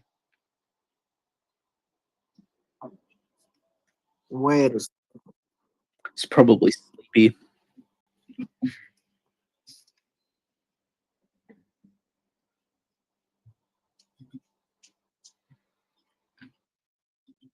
I'm like halfway through the Coinbase video and it's become so dumb. I wanted to like yeah, now it's just turned into using fucking Ryan Gosling from Barbie. And like the Barbie movie, and then I'm just putting Brian Armstrong's face over Ken. And then there's the scene where like Ryan Gosling and the Asian guy are like fighting, but they're doing like a dance battle. And I'm gonna put Justin Sun's face over the Asian guy. And it's like it starts off and it's like freaking Brian Armstrong like AI voice is like what's happened? Like I have the biggest exchange in the world. Like TradFi wants me. We're listed on the S&P 500. I've been on the cover of Forbes. Like I have a hot Asian girlfriend, like a hot Asian wife, which is every tech bro's dream. But I yearn for something more. And then Marie Rose pops up, and it's like, Brian, put on the girl. The girl is cute, and you can be too. And then he like transforms into like with like Aeon hair and like an Aeon outfit, and then has a dance battle with fucking Justin Sun, and then it just ends. Like Brian like looking in the mirror as like a Ken doll with like an Aeon outfit on, being like, the girl is cute, and it pretty much has like no relation, like no SPX memetics in it. It's just like fucking dunking on Brian Armstrong as like the Coinbase listing video. I love that idea. That's, Oh my that's a God. wonderful. Nothing to do with flipping the stock market. It's just freaking Justin Sun versus Brian Armstrong in a dance battle. And Brian Armstrong becoming an Aeon. Like that is genius. I'm up I to the love that. shittiest part as well. Yeah. I've like placed all the clips. Now I have to like cut their heads out in Photoshop and then like keyframe their heads onto the bodies. Like Yeah, I don't know anything about what goes into like editing videos. I literally don't know anything about it. I've never done anything of the sort. I know you said you used just like Adobe a lot, right? Yeah. Yeah, Adobe's really good. Expensive, and there's also like little shitty bits. Sure. Like there's such a scam. There's such like a money scam. But it's good because you can like use Photoshop and like Illustrator to like manipulate images, and then it's easy to like get them into like a video and Okay. stuff. How expensive? When you say It's, it's expensive, like do you pay for it like monthly, or you just buy a product? Or Yeah. No, they just jacked it up to like 100 Australian a month. So I paid 1,200 a year for Adobe, which is like more than car registration. wow, really? It's crazy. Yeah, and then if I went to unsubscribe, I think I might be okay at this point. But they'll hit you with like, oh, you haven't been subscribed for like X amount of time, so you have to pay a cancellation fee of $1,200 or like $800. Wow. And you're just like, what the fuck is this like Yeah, scam? what the hell? That's insane. Yeah, it's fucked. Because if I were to like just pay for Photoshop, it would cost $25 a month. Really? But I only need Photoshop, Illustrator, and like Premiere Pro. Like I only need 3 softwares. But essentially you have to like pay for the full suite, which is like 50 softwares. Like 98% you're never gonna touch. Jeez. Yeah. So it's like they That have is all so these dumb. like Yeah. Sounds like a scam. pretty much. It's sort of like Apple, like once like they have a really good product, but then once you get into the ecosystem, they like don't let you get out. 100%. Yeah. 100%. And it is hard to go back because I'd need to like move to using like CapCut or like DaVinci and then like Canva. Like I'd have to like get 3 softwares from 3 different Yeah, companies and what a pain in the ass. that don't communicate with each other. Oh. Yeah. So you lose all this like simple quality of life stuff that you get like used to. Yeah, and you're used to it And then you're already like, too, and how "Oh, it works, and I'm sure all of the like user interface of it, is a big. Yeah, it is so frustrating though, because like people will make videos on CapCut, and it will be like easier and faster, and you can't really get the same like look and stuff. Like CapCut videos have like a CapCut, like you can tell they're made in CapCut. But some things are just fucking like so much easier in like CapCut or Canva, whereas like in Adobe, it's like you're pulling teeth to do like a simple job of like cutting someone off a background sometimes. And then someone will make something in Canva, and I'm like, "Holy fuck, how'd you do that?" And they're like, "Canva," and I'm like, "Fuck you, fuck you, fuck you and your cheap, shitty software that can do complex things in 30 So seconds." yeah, these what are these called? CapCut and Canva, and Canva. Canva, yeah, like CANVA. Okay, yeah, I'm gonna look into those. Yeah, it's fun when you start like making memes because your brain can come up with like dumb ideas, and then you sort of realize that you can like cook them up as well. Because I feel like my brain comes up with memes. I don't have any of the know-how to like really, really do much. I do a lot of it just from my phone.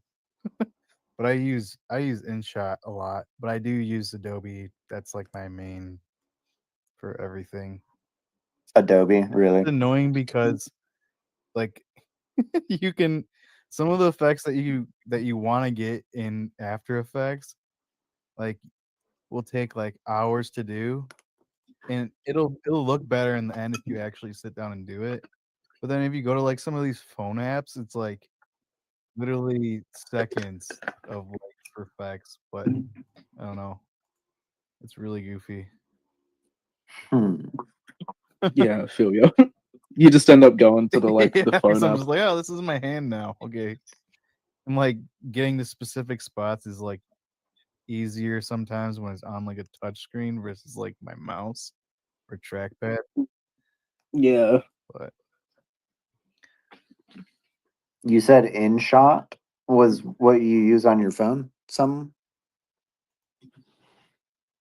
yeah, so I mean, I do a lot of I do a lot of just like short loops most of the time. I haven't really Okay. done anything that's like what Hype does where it's like longer. Yeah, yeah. But my process is usually just AI generating my Aeon and then putting it in whatever pose I can or any scene, and then throwing it through like some sort of image to video AI. So there's one that's like free, but it's like watermarked, called Slop Shop, I think, or Oh Slop. yeah. I've Slop seen shop. that I've seen that name or whatever. Or slop.club, actually. Slop.club. And Okay. it'll have a watermark, but you can use all their AI to like remove the watermark. Oh my god. and then you can just take that and throw it into InShot and chop it up and add stupid effects. And I try to make it look. A lot of the stuff I want to make it like super dopamine, like brain rot. But that's just my taste in SPX memes when I do the video ones.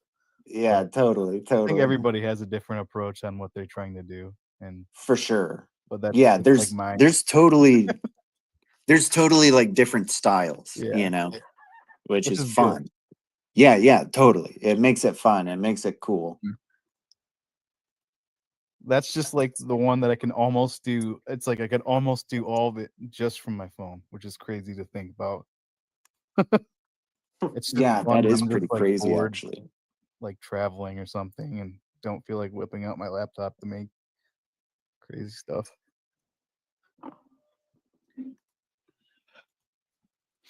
Yeah, I probably need to get more into that kind of stuff. At least just look a little bit into it. Yeah, I mean, this is the perfect platform to sharpen your tools on it. Literally, yeah. Like I've learned practically, I mean, almost every AI thing that I've needed to learn besides programming, really. Sure. Just from having to make stuff for this, or Right. wanting to make stuff for this. Right, right. Yeah, It's like totally. a game, like an Honestly, MMO. yeah, totally. I don't know how to. I don't know. It's just fun. It's how I feel when I'm on Reddit, just kind of like scrolling through people's posts and comments and stuff, and it's like finding a good one where I'm like, ooh, I got a good reply for this, you know, or like, oh, that was a good question. I'm gonna like really think about what meme fits this context, you know, that I have saved in my folders. Yeah. Like right now, I'm trying to do 3D model ones, and they've added so much new stuff since I've last looked at it. Like this Meshy AI one has like T-pose generation now, and you can use reference images. Oh, that's cool. It's kind of cracked, but the textures it's coming out with, I'm not super happy with.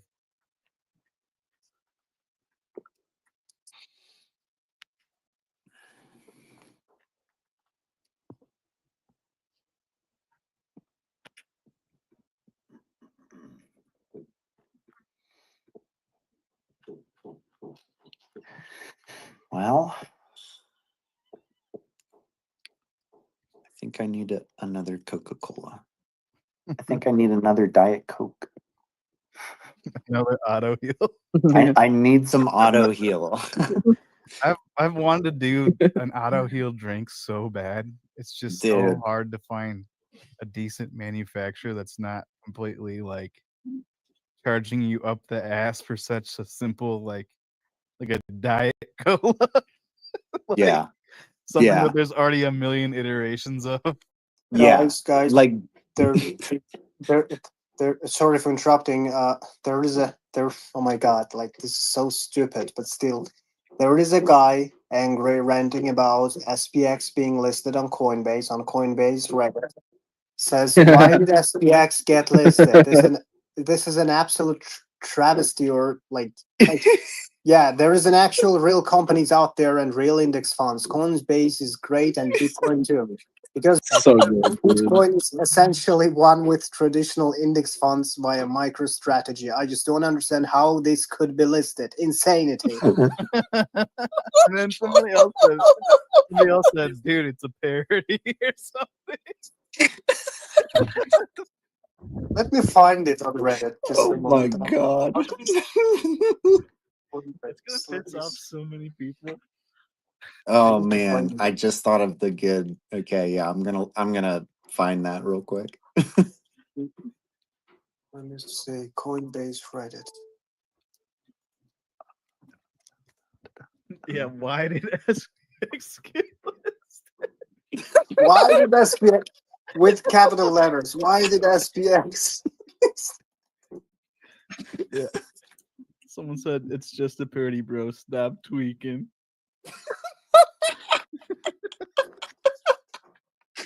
Oh my god. Okay, so the account that posted it, I can't tell if it's a serious account though. I don't think I it found is. it. I found it posted in the comments.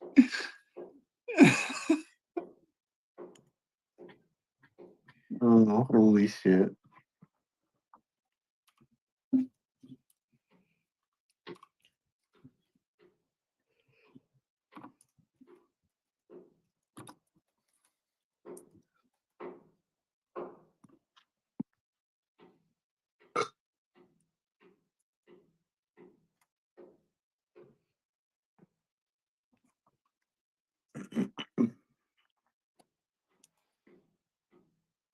It's just a parody, bro. Stop tweaking. I'll twerk if I want to. There are traditional indexes.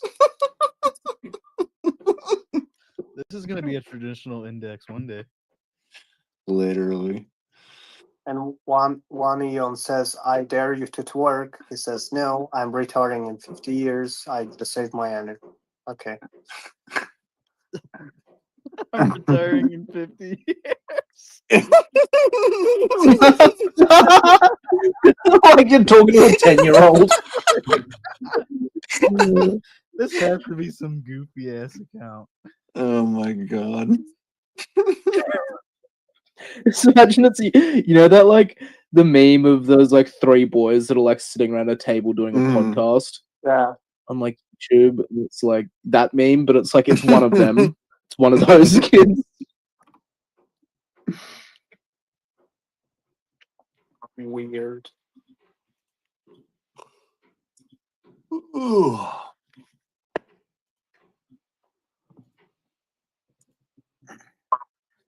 We're going so much fucking higher, dude. When you get responses like that. Like, yeah. There's like no way. These people's rage doesn't like fuel it. It does, man. Oh, it does.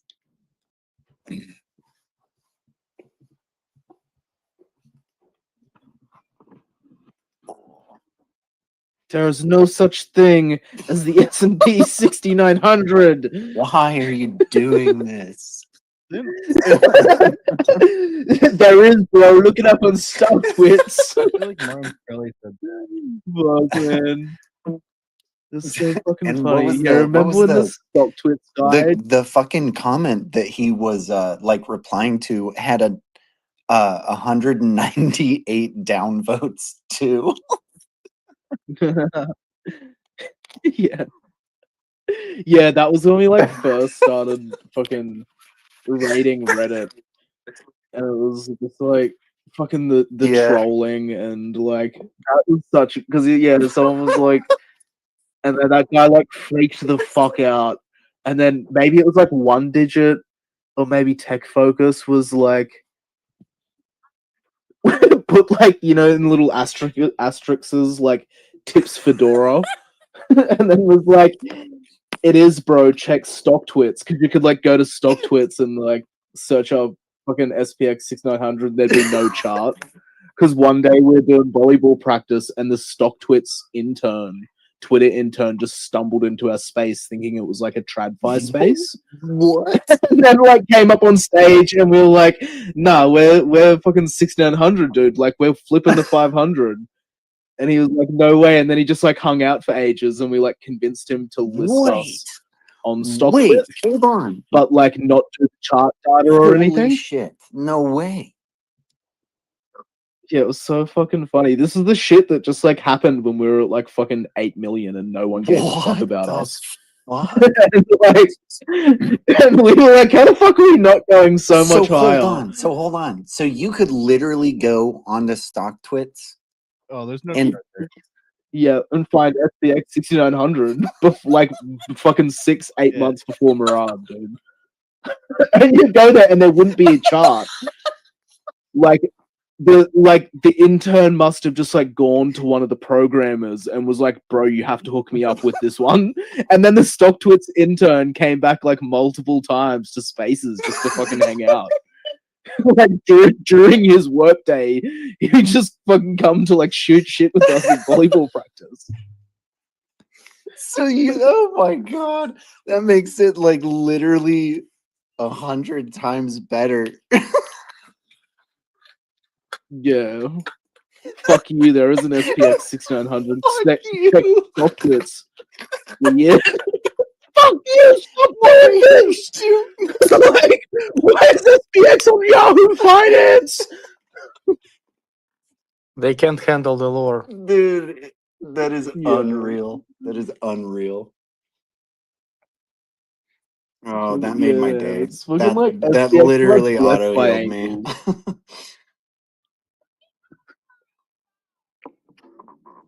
So good. By the way, yesterday I moved some of my SPX to a more safer wallet. And of course, after I've done, I came to Twitter and there's some kind of supply side attack. Like, do not touch anything. God damn it. Yeah. It has to be on the same day, right? I also moved I had bought a few tangent wallets because I was like, I'm just gonna like split some stuff up just to be like super safe. And yeah, and did that, and then yeah, I woke up and saw that today. I was like, oh my god, what is going on?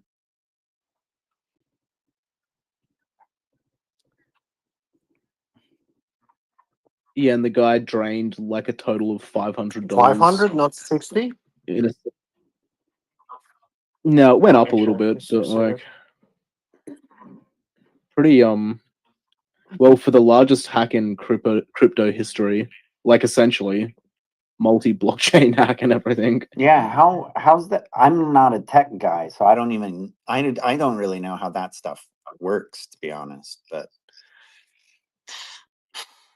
It's kind of related to JavaScript or something, because as far as I understood, like the thing is that when people were just copy and pasting their like wallet addresses, that virus just changed the ending address, like to which you are sending the funds to. oh, okay, interesting. Yeah.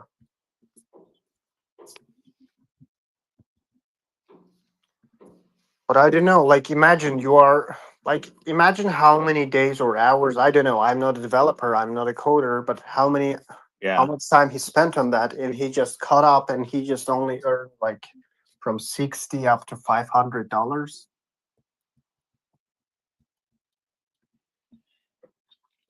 Yeah, well, unless he was like actually a noob, because he all he did was like fish the guy with like an email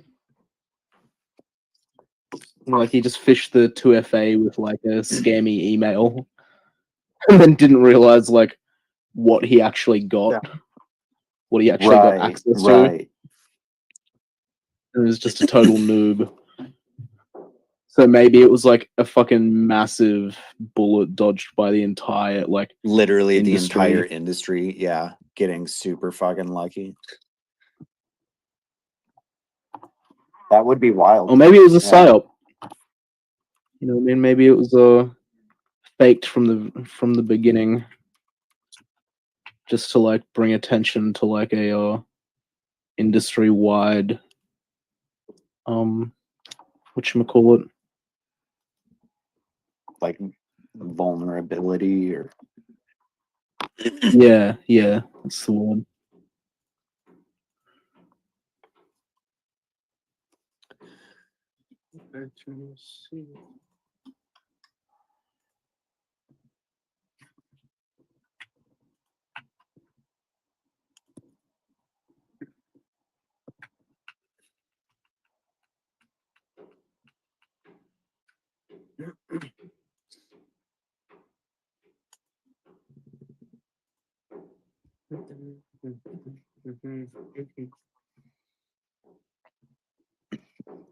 Tips Fedora. Bow your head in shame.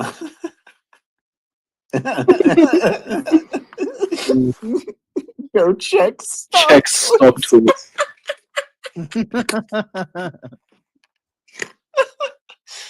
Fucking unreal.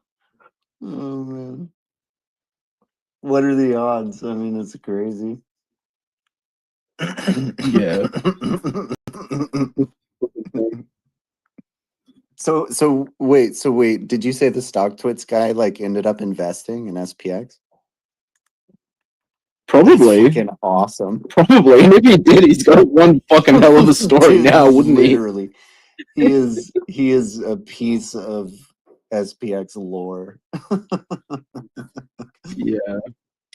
By the way, my side of the lore is when SPX started, I actually spent like 1,000 hours playing the Dead or Alive Extreme Venus Vacation. Oh my god! So, instead of investing, the right one. Sick. I just pulled up, it's fucking the so Switch funny. one. I think it's Fortune. It was like an import, but I haven't played a ton of it. But I was just like, I have to own this. Yeah, you know, I've never played it's actually a Dead or very Alive. deep game. You know, you can really like it's actually very complex game. Really? To my Yeah, surprise. there's a lot of Yeah, you have to balance all the resources for many girls, and you have to upgrade gradually. and it is very enjoyable, I have to say. Sick. There is a Reddit. There is a Discord. Like I don't know, 50 people there, but they are still playing. I can't anymore. But it's just a really deep game. You can literally spend a year there easily without paying. Really? I mean, Wow. there is an option to pay for upgrades, but also Sure. you can actually play like for free, and it's very fulfilling. Huh. Wow. Yeah, I'll have to check that out too. Sick. Good picture. Yeah, I'll have to play on stream. It is such a Gooner It's a game, though, big isn't Gooner it? game. At least the one, Yeah, it's at fucking the least the one funniest that I thing ever. have. It comes with a lot of stuff already, so you don't have to buy anything. I think. Dead or Nice. Yeah, because it's fucking hilarious how we're so like Puritan with like I no lube and stuff, and then like Dead or Alive is the biggest fucking Gooner game Literally. out.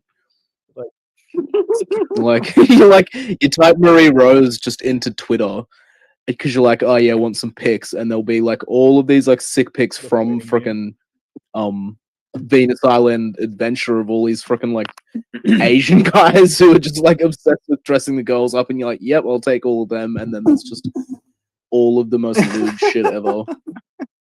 And you're like, yep, that's how girl Marie. Look at her go.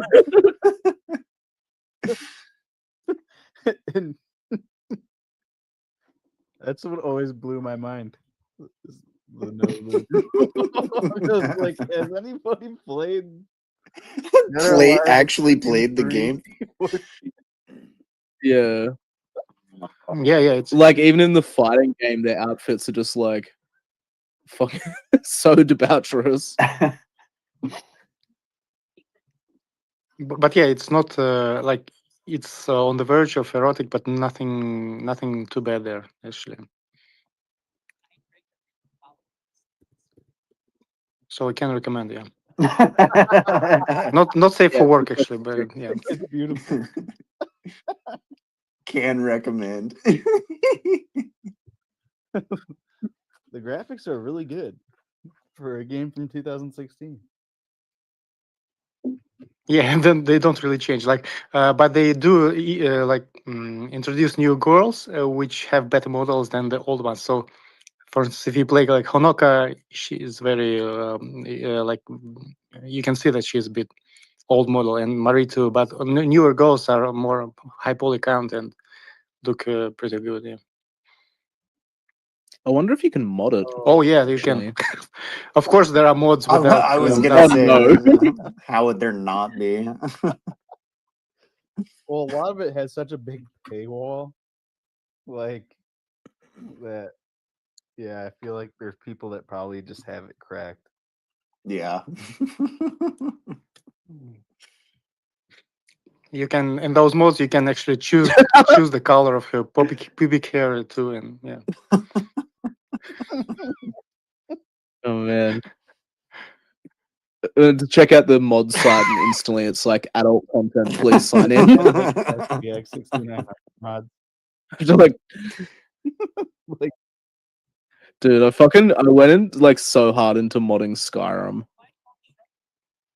Oh, I like the modding of Skyrim is actually very deep. So I mean, I've seen some mods that introduce AI agents into the characters, and it becomes like a new game completely. Whoa, It's pretty sick. Really? What Yeah, the you hell? can That is talk with crazy. them. Yeah, on YouTube you can look it up. Wow, I will. That's nuts. Yeah, Skyrim modding is like probably the most advanced like modding community in any game. I definitely, yeah, I feel It's like I've such a seen so headache to many mod. like clips of modding from Skyrim. It's fucking fun as well. Really? Once you're like you mod it. It's just that like you start modding and you spend more time modding it than you actually do playing it. Sure. And then you're like, fuck, I've spent like 300 hours just like trying to build my perfect Skyrim. And then you finally like get in and then you can like, yeah, it'll just fucking crash all the time. So I download like pre-made packs now, which are like sick. Okay. But there's still so much like nuance to it where you can't actually play the game fully, like without like bugs and stuff. And then you have to figure out how to like save the game and shit. Like if you enter an area, you have to like wait 30 seconds before you like save, make a save file, and like all of these fucking nuances that you don't realize until you like talk to other autistic people in a Discord about modding Skyrim. And they're like, "Oh, bro, you didn't know?" And you're like, "No." Like that's why I've been like ruining all of my saves files for the past fucking 8 months of my life. It's fucking dumb. Fucking dumb, but it's like it's so much more fun when you have like a fucking perfectly modded Skyrim and it just looks like sick. Yeah. I've worked with some people before, some guys who were pretty into it. Like they had played through it, you know, multiple times, and yeah, they were really into it. Yeah. Oh, same thing with Fallout. Fallout has like a massive modding community. I feel like I played a Fallout a long time ago, or maybe I'm thinking of like Borderlands or something. I'm not sure.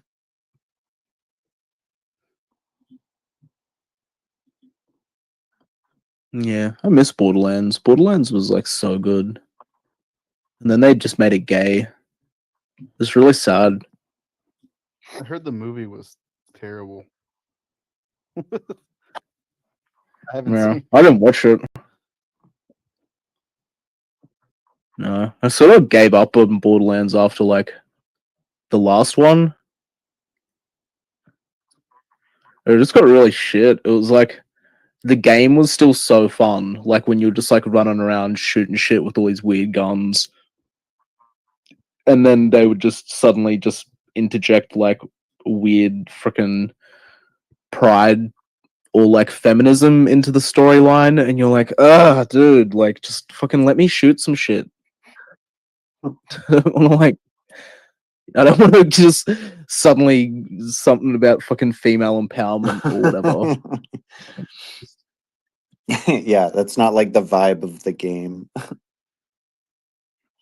Yeah, it felt like it was forced down your Right, throat, where right. it was like, you're a white male, and this game is no longer made for you. Yeah. Like, like I just want to shoot some shit and not have to like sit through like a tooth pulling story where you watch your favorite characters die for like no good reason. And you're like, and your favorite characters were fucking chicks, and then they just like, and you're like, this is so dumb. Like, America has fallen.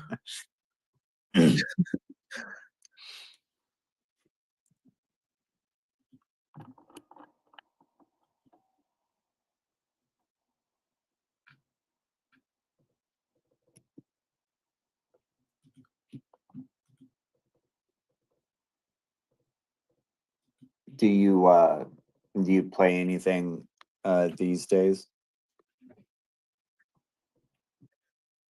Yeah, I've been like stuck into this one called Path of Exile. Oh, I've definitely like heard of that. Yeah, I never played the first one. Like, I played it for like half an hour, and then I was like, nah, fuck this. I watched like videos of the end game, and I was like, nah, fuck, I ain't playing this. But then they put out number 2 like 2 or 3 months ago, and I've sunk like 850 hours into it, just like out of the blue. It just fucking sucked me in hard. It was like, it's just like a game where you just feel like you're eating like an eternal bag of chips.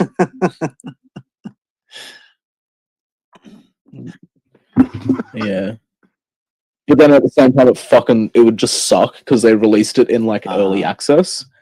So there's all of these like bugs and like misbalance and features that aren't filled out. So it was like really shit, and the whole community is like complaining about how much it sucks, but also like no one can put it down because it's like so good. Right.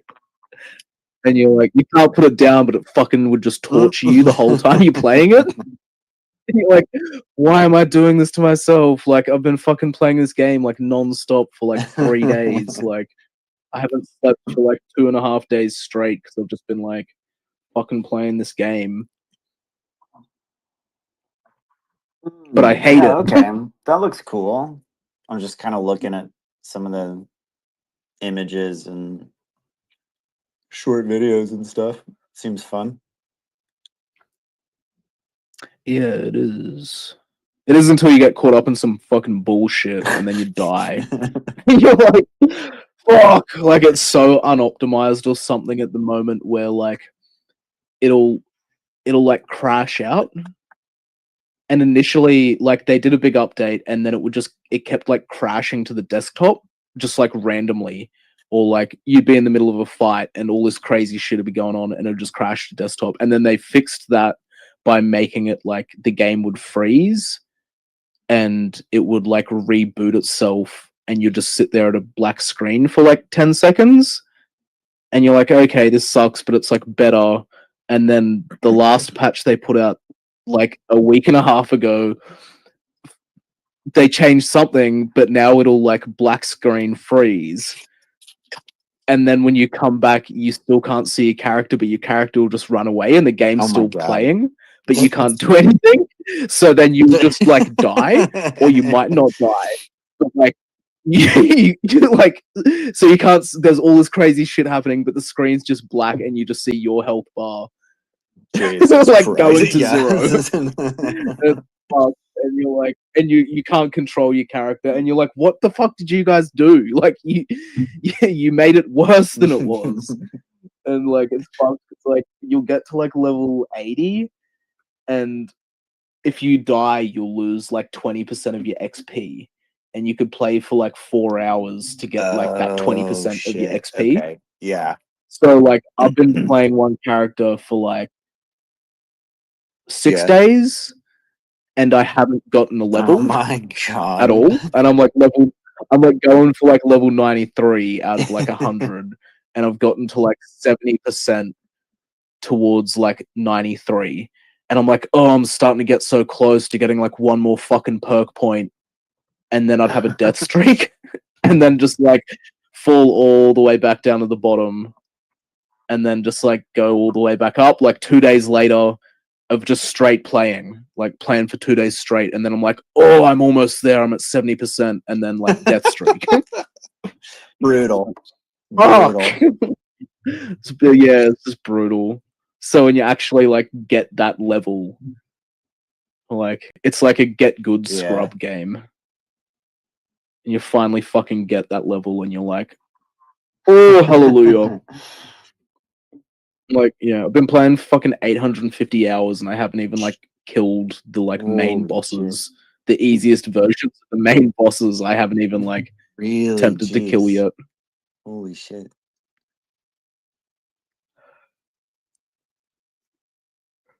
Yeah, it's like peak autism. I'm definitely gonna have to check it out. Holy shit. No, don't. Don't do it. Do not You're check it gonna out. get one shot. Yeah. I've fucking been one shot by it. I'm looking at that SPX thread on Coinbase. There's 91 comments on it. Nice. No. Sick. Yeah. Free advertising. Cult of Buffett is where I pray. Okay. Do I do it? Do I just make a new account right now? But it's my A Reddit account. Trojan horse Warren Evil Buffett. Aeon Yeah. account. Yeah. Do it. Yeah, make it like as believable as possible. Because I have to like you can't because they'll just check your profile. It actually happened to me when I was like trolling people. I'd convince a bunch of people, and then some people would check my profile, and they'd be like, she's trolling you, like go to her account, like she's posted all this pro SPX stuff. I'm like, fuck, heads up. Fuck. I think I'll definitely recommend that though. Definitely need a Trojan horse account. Cause like, and then you like rage bait, and then people will go to your account. Exactly. I think maybe like building an actual like narrative around your character. Like, why do you hate? That's a good SPX idea. so Like, much? actually have like a Makes it, story. like, believable. Yeah, because I'd imagine like I'd make one pretending to be like the girlfriend, and my boyfriend has bought SPX, and like I'm losing my relationship with him because he's so invested in this coin and the community, and he won't shut up about it, and it's driving me crazy.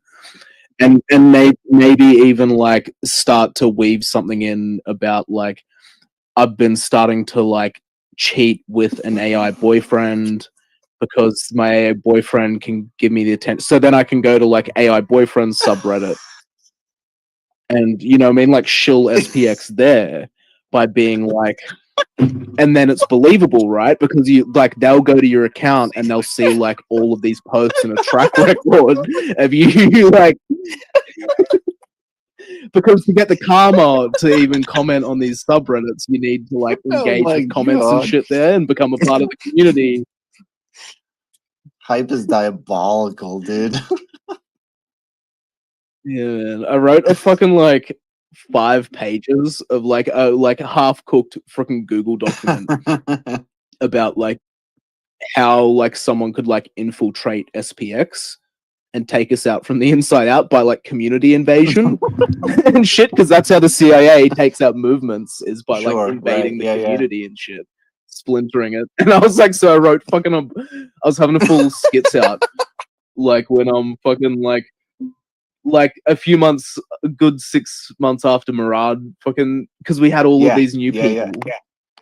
And there was like a bunch of other people being like, what the fuck is going on? Like, how do we like filter properly? Like, how do we train these people? Whatever. Like, so I was having a full schizo break. I was in a real writing mood.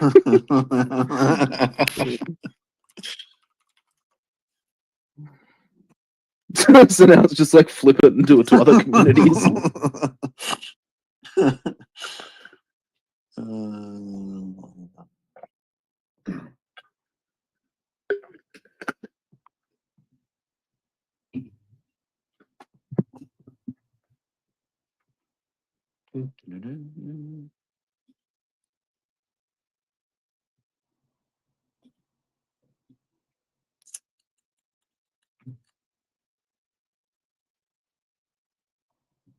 Maybe I'll maybe I'll make 2 different accounts then. And one can be my like just like old man boomer, like grumpy guy who's just like rage bait, and then the other one is actually like a sophisticated there's like some crazy backstory to it. Yeah. Right, like a full D&D backstory.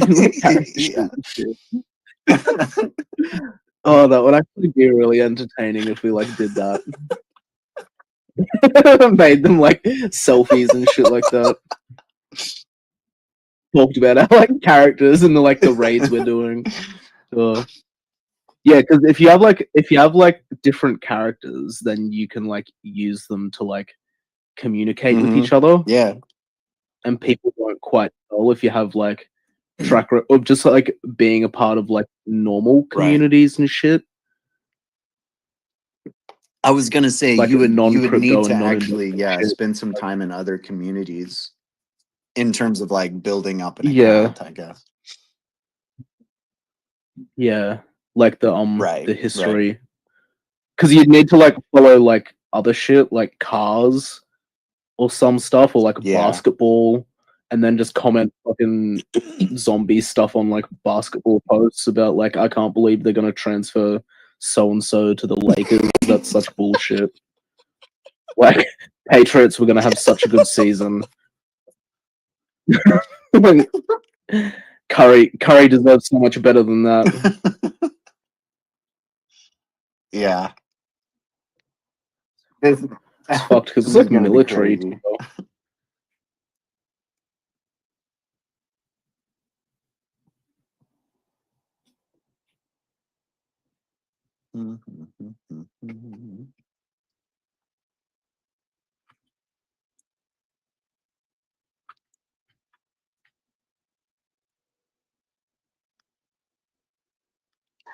Hey, Krishna. Hey guys, what's going on? Krishna, how are you, man? Discussing the strategies. I'm doing good, man. It's 5 a.m. here Eastern time, so I just woke up.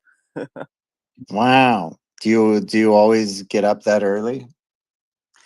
Not really. I try to wake up early, like by 5. Like my goals in my head is always 4 a.m., but rarely do I hit it. But lately I've been getting up a little bit later, just because of how my schedule has been. But wow. So I was like, let me just sign up for a 5 a.m. spaces, just so I had to force myself to wake up earlier. So it worked. Are you on the calendar? I haven't even like looked.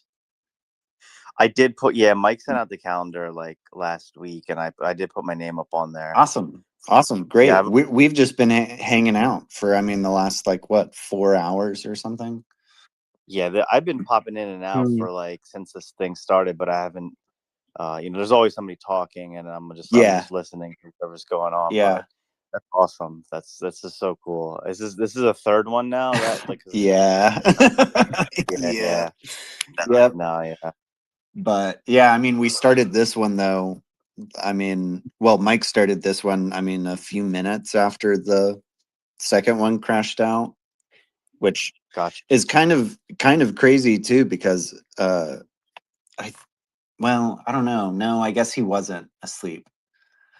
He had been asleep, but then yeah. Anyways, yeah, He's sleeping right he's now. sleeping right now. Yeah. Gotcha. Yeah, man, this thing is got to keep it going. Yeah. Yeah. I caught part of when Murad came in and hearing what he had to say, but Yeah. Same. yeah.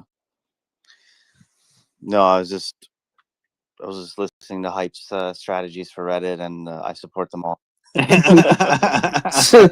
Fucking psychopath. Yeah, the more diabolical, the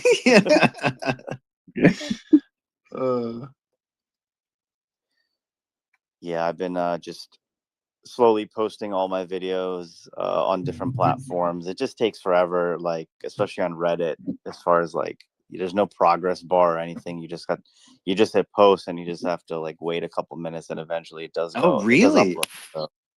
Yeah, sometimes it shows it, but sometimes it doesn't. And then there's like the file can't be greater than a gigabyte, which is like about 6 or 7 minutes. Sure. So I have a few videos that are longer than Yeah. that. Yeah. So I have to like edit them and all that stuff. But dang. Yeah, it's not. It is what it is. But I'm glad to know it's like going well so far. The Reddit invasion. Yeah. I mean, Reddit's going pretty strong. Honestly, it's like going really strong right now. Which is wild because like I remember starting an account on there. Or maybe I just like I think I had an account and I started using it, whatever. Like a few months ago, and there wasn't like a ton of like really active people. There was a handful, like maybe like 5 to 20 ish, like give or take, a few were probably pretty active, and it kind of, gets less and less. But and then in the last like what 2 weeks or something, it's like really started kind of picking up. It's been cool to see so much more activity. Yeah, man. I think this is just one of the craziest things happening right now on the internet. And as far as It like, is. It's cool. We've been raised in this hyper individualistic society where you're told to focus on yourself obsessively Totally. and Yeah. your goals, your achievements, and then it's like I know, like I always say in my videos, like we've already flipped the stock market. It's already we're just waiting for it to happen, and I truly believe it because like you know out of 8 billion people on the earth, we are the ones that we kind of have been able to see through all the illusions that parents and society have put in front of us and kind of get closer to the truth. And I really feel like at the end of the day, a higher power or God or whatever, like just our human selves just want connection, genuine Sure. connection. Yep. And it's really hard to find it today. And like, especially if it's like any other form of marketing, like any influencer type based community always is like a parasocial type relationship. It's rarely like the community members within themselves talking to each other. Yeah. Obviously this does exist, but like in this fashion, with this many people, with this much excitement and energy, like it's just unparalleled. And Yeah. like the fact that we can all mobilize and in a decentralized manner, there's no boss telling us what to Yeah. do. We just do it upon ourselves. And like I feel like Aeons are smarter than the average cookie. Just even though we're still in the lower Speak for 25%. yourself. Yeah.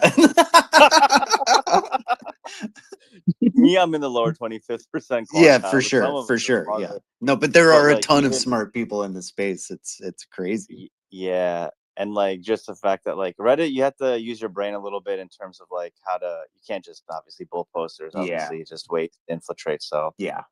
Totally. the fact that it's going well, and like like if we just we're converting minds day by day. So that's it's just awesome to see. It is. Yeah, it's super exciting.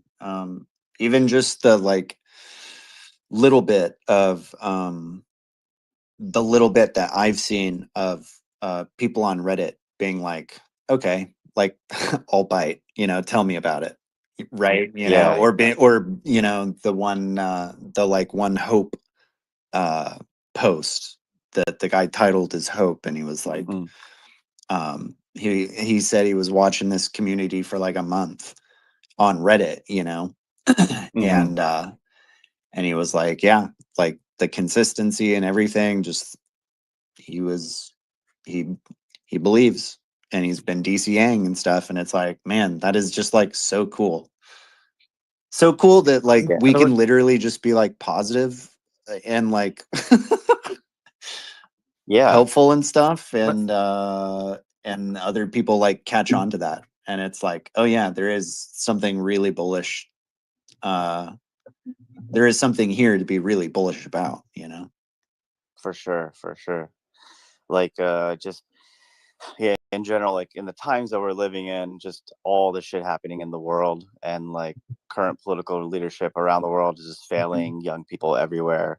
Yeah. It's like in the decay of a forest, or if they're after a forest fire, any type of a tree fall, like underneath a dead tree is where you'll find the mushrooms. I feel like SPX6900 is that mushroom that's like there, that grows in the death of something old, and it's like that new spark that creates, it's the beginning of something new, in my opinion. So like yeah, this is kind of it's pretty epic. This is a mushroom. This whole thing is a mushroom trip. Yeah, it's one big it's one big shared experience, microdose experience. Yeah. Oh, it's so awesome though. I got my cousins on. I was on a family trip in Maine like a couple weekends ago. I got my cousins on board. I was just talking about it nonstop. They're like, all right, fine, I'm in. Yeah, they're like, we'll fucking buy if you just shut up about it. Yeah. How much? $10? No, they put a couple thousand in for now, and like the one guy was in crypto, Fuck and yeah. he understands the whole pump and dump. Like he was like, sure, right. He got in like tokens for like the World Liberty Financial thing. I'm like, all right, I just want to see how this thing plays out. Like, yeah. But he had no confidence in it. He had no conviction. He's like, all right, we just gotta sell these tokens as soon as we get these unlocks or whatever. Yeah. I didn't know how the whole thing worked. I didn't really care. I just told him, look, man, just take your profits and put it in SPX. You won't have to worry about it. And then now he's been doing his research, and he's like, oh wow, this is actually, there's something here. So nice. I think once people start studying the movement a little bit, they can. That's all you got to do. You got to study. Like, it takes effort into it, and once you do, you realize, oh wow, okay, this is a safe place. Yeah, and it's like, it's also fine too if people don't get it right away, right? Or like the first time or the first 10 times or whatever. Like that's where just like that guy on the Reddit, it's like he sees the consistency and the like conviction and the belief that we have, and the passion and stuff, and it's like, okay, well, it would be very weird for them to be doing this if they didn't actually believe that. So like maybe there is something, worth looking at. Yeah. Especially at $1 billion, and we've gone to 2.5. Because if people are doing that and it's like 10, you're like, well, it could run to 40, and you're gonna cheat. Yeah. You know what I mean? But soon it's like, oh fuck, it's like it's already this high, and they're not cheating, and then they might see something about the metrics about how like a lot of our biggest holders still haven't even sold 75% at least, and then they're like, oh, hang on, so all these fucking the biggest whales didn't sell at 2.5 billion either, and there's all these people shilling it at 1 billion. Like, they're like, okay, maybe it actually is more trustworthy. Yeah, well, that's like the thing, right? Is like the bigger it gets, the more in a way it like becomes more legitimate of a chance, and so then it becomes even easier to be like, all right, well, I'll put like a little bit in, Yeah. By the way, I have an idea. Yeah, While gas is low, if you have a lot of wallets where you have like $10 to $15, and you cannot really move it outside, you can just also buy S&P and just to basically burn it this way. If That's a if really lot good of point.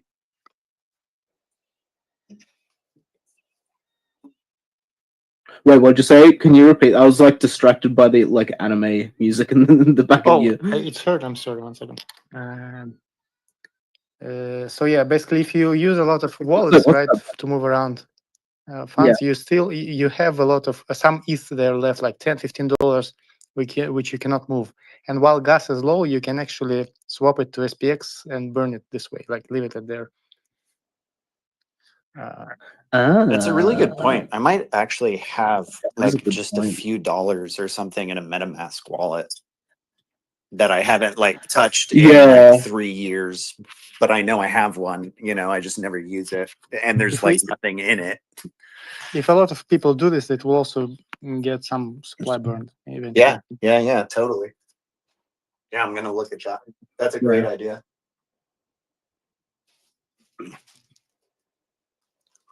Oh man. Wait, has that hack been solved yet? I don't know. When you say solved, Yeah, like is it safe to send shit again on a hot wallet? yeah, I'm not sure. I guess I wouldn't until we kind of figure that out. I mean, then gas will be high again, and I can't send $6 of it. It's like, yeah. Damn. Right when, right when Coinbase makes their announcement. Yeah, it is pretty funny. Everything was like fucking flipped to like looking super bullish, and then it was like every entire blockchain is hacked. Yeah, yeah. I was like, holy shit. Okay.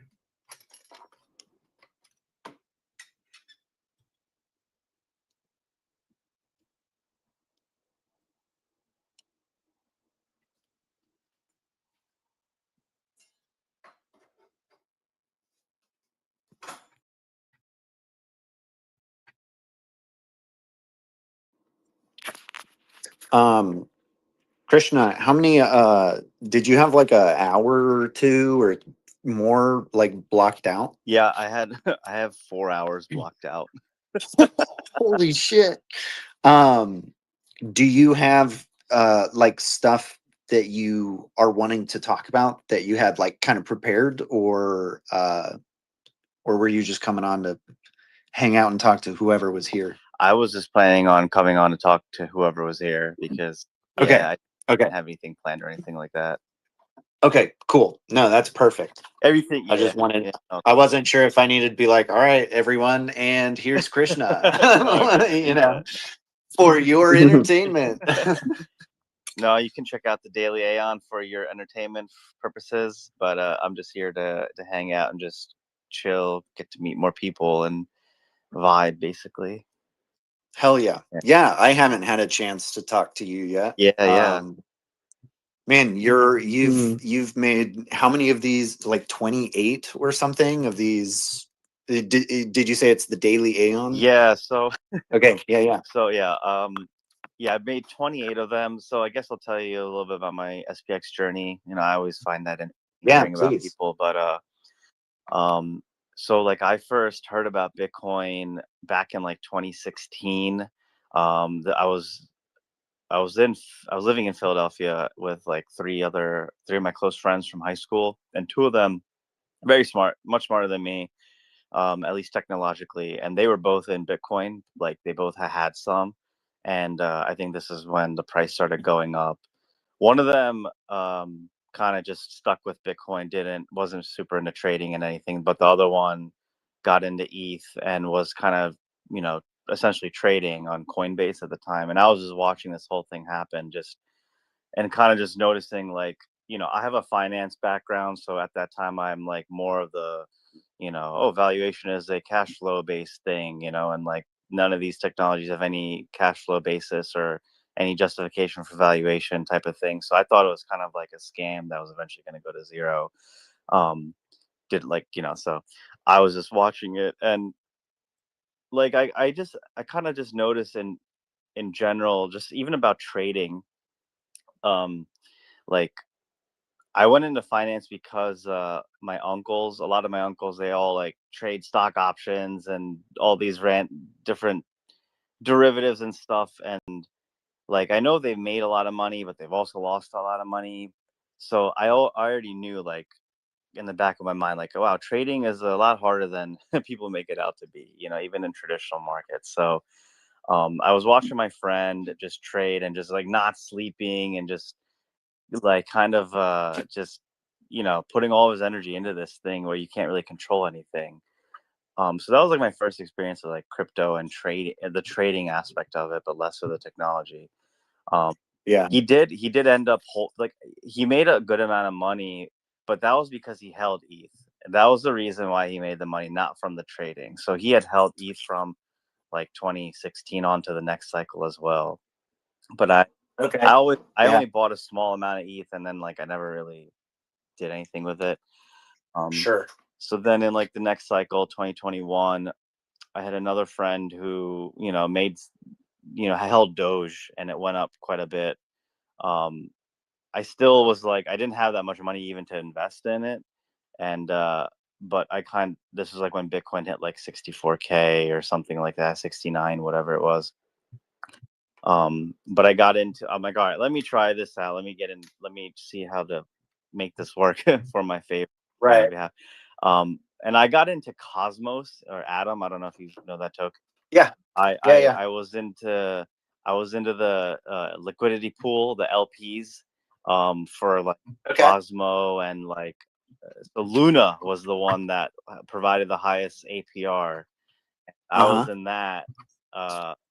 Like I probably put in like 50K, it ballooned up to like 200K, and like the liquidity pool was paying out like $500 a day, which I was reinvesting. And then obviously it happened right when Luna crashed. So once that went down, like I basically round tripped. So I kind of stepped away from crypto. I remember when Luna crashed. That was crazy. Yeah. So I was in that, and then I'm like, all right, fuck, I lost some money. And my wife was like, how much did you lose? I'm like, you lost how much? Yeah, I probably went from like 70K initially invested down to like 30K was able to count. Yeah. So down like 40K, like still a lot, but it's all relative. Right. So then I was just like, I have to figure this out. There has to be a logic as to why this the crypto as a whole is happening. Like, why are these I had all these questions in my mind and nobody to really answer them.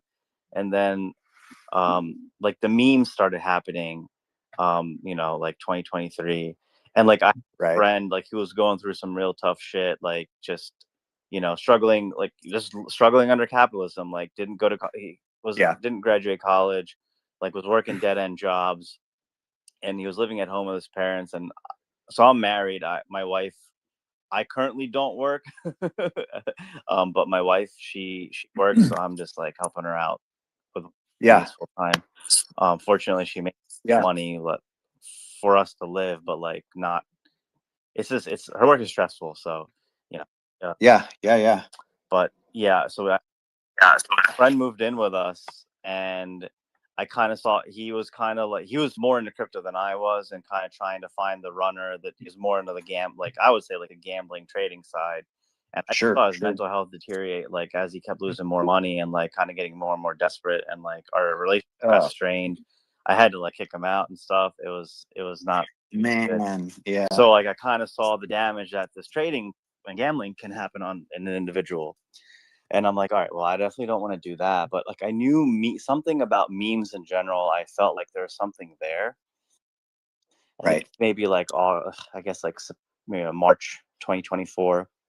And then I saw Whiff, I saw Pepe, all these things going up. And then lo and behold, the Murad presentation, I watched that, and just like many people, it just clicked. Like he was just able to put what was happening into words. And after that, I just mostly full ported in SPX. I bought some of the other memes on the list, but majority is in SPX. And then I was like, well, I'm not working. I could just hold this until a year or whatever, or I could like actually build my conviction. Yeah, So I started getting on Twitter, make my account, posting more. I'm like, the biggest thing like for me was like, you know, all the how this has changed lives, like auto heal, like how real that is. Like you have hope again. You have hope, and you have belief into something new, which like before I was like more like doomer, gloomer, depressed mindset kind of thing. So then once this happened, I'm like, okay, well, I was in a fitness in my like back in before COVID, and I kind of stopped after COVID, and I'm like getting back into it. So all these things in my like my personal life, I'm changing as well. I'm on my spiritual journey. I've been doing meditation. So all these factors happening at the same time with SPX has like led to like, I don't know, me just becoming, you know, just being able to express myself. And I'm like, okay, I started journaling, and I'm like, well, let me just post it online. Why do I care what people think? You know, I know the SPX community will like it because they just want to see more things. And that case, everybody was like, oh, this is great, keep it up. So I did that. After 30 days of journaling, I'm like, I need to step it up. I need to do more. There's always this feeling I need to do more, but not in like an unhealthy, I'm going to burn out kind of way, but just like totally whatever I can contribute in my capacity towards this movement. Yeah. Yeah. So then I was like, let me start. It's why we're both here right now at like 5 in the morning, Yeah, 4 in the morning, Yeah. talking about SPX. exactly. Like it, you know, I always think, I'm like, okay, if this was a corporation and we had a meeting at 5 a.m., you think this many people would be on this call? Hell no. Like no. Right. Yeah, literally a voluntary call, you know. Yeah. You literally just woke up, and first thing, instead of checking a chart, you check like BC. Exactly. I'm like, yeah, let me check Mike's. I just go on Mike's profile. Is the live still up? Okay, cool. Live is still up. Right. So I was like, okay, let me start posting videos, because this is when people are starting to dox themselves and just show themselves. And I'm like, okay, this is a good sign. People are like, normal people are putting their faces behind this. I'm like, I think this will be this. I also knew like this is risky. Like you're going to be more susceptible to hacks and stuff. So I'm aware of all that. But like I feel like I've always wanted to also just make content, but like the incentive was not there. I'm like, well, what's the point? Like, am I going to try and monetize my following? Am I going to sell a product or a course? So I'm like, just to put all that effort into it, and like, you know, we have to earn. I have to make money, and I can't just be making content. So this kind of like was the perfect way to do it, because there's no expectations for me to like monetize these videos. It's just for me. It's just for the community. It's for whoever wants to watch them. And I was just like 5-minute videos. I wanted to just make it bigger than it actually was. So I called it the Daily Aeon. I gave it a name. They have episode titles and all that stuff. So like, they're just basic 5-minute videos, but I wanted them to be bigger than they actually were. Just why not? Because we can just do things, you know? So yeah.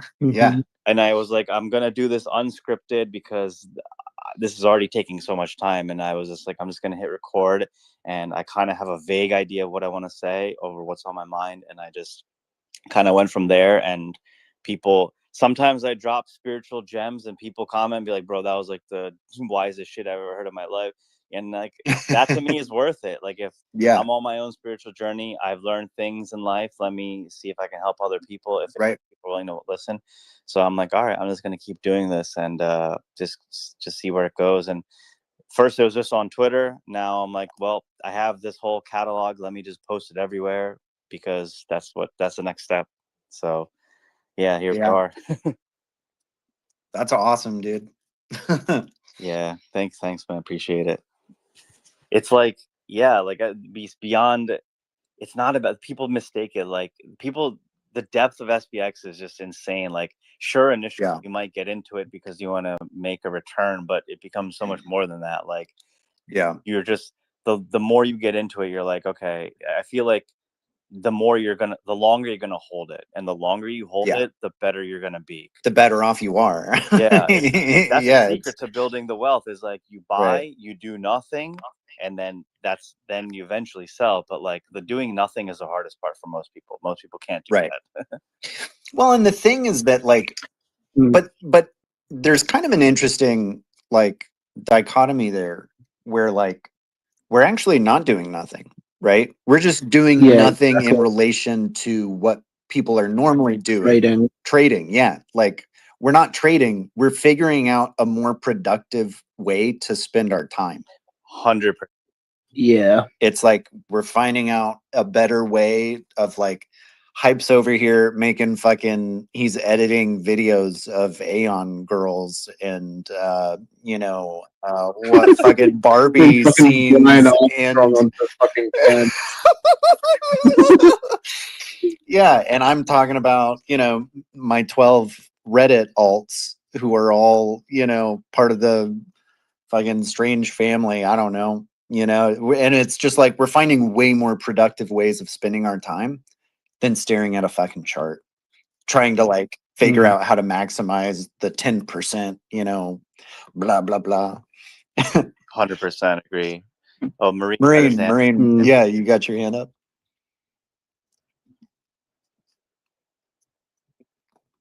Oh, I think he muted himself again. Oh, he just Hi, guys. Mike? Hi, guys. Hello. Good Good Hello. morning. GM. GM, sorry. Yeah, man. I slept a little bit more than usual. I was dead. Good. Good. Yeah, get your sleep, man. Good, man. Seriously. Yeah. You've been, how much sleep have you even gotten in the last 72 hours? I have like probably 4 or 5 hours by night. Something Yeah. like that. You need more than that, bro. Yeah, I know.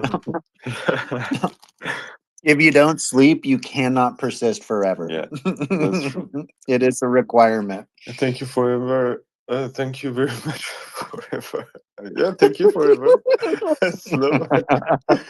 Slow. You're welcome, man. You're welcome. For being co-host when I sleep. Thank you very much, bro. You're welcome, dude. You're welcome. Hey, man, we win together. You know, Yeah. seriously, like we do. Yeah, it's very cool. Thank you very much. Unfortunately, it's shut down again. I like slept 10 minutes. I panic, wake up, and no life. I know. I know. But yeah, I don't know. I'm starting to think that maybe it's my computer or something like that. Maybe the life is like putting in cache or something like that, and it's Right. overloading something. I don't know, because it's weird that it's shutting down like this. Don't know. Don't know. Krishna, how are you, bro? Mike, man, I'm doing great. How are you? Yeah, fine. A little bit tired, but okay. Yeah, man. Mike is so tired. Yeah.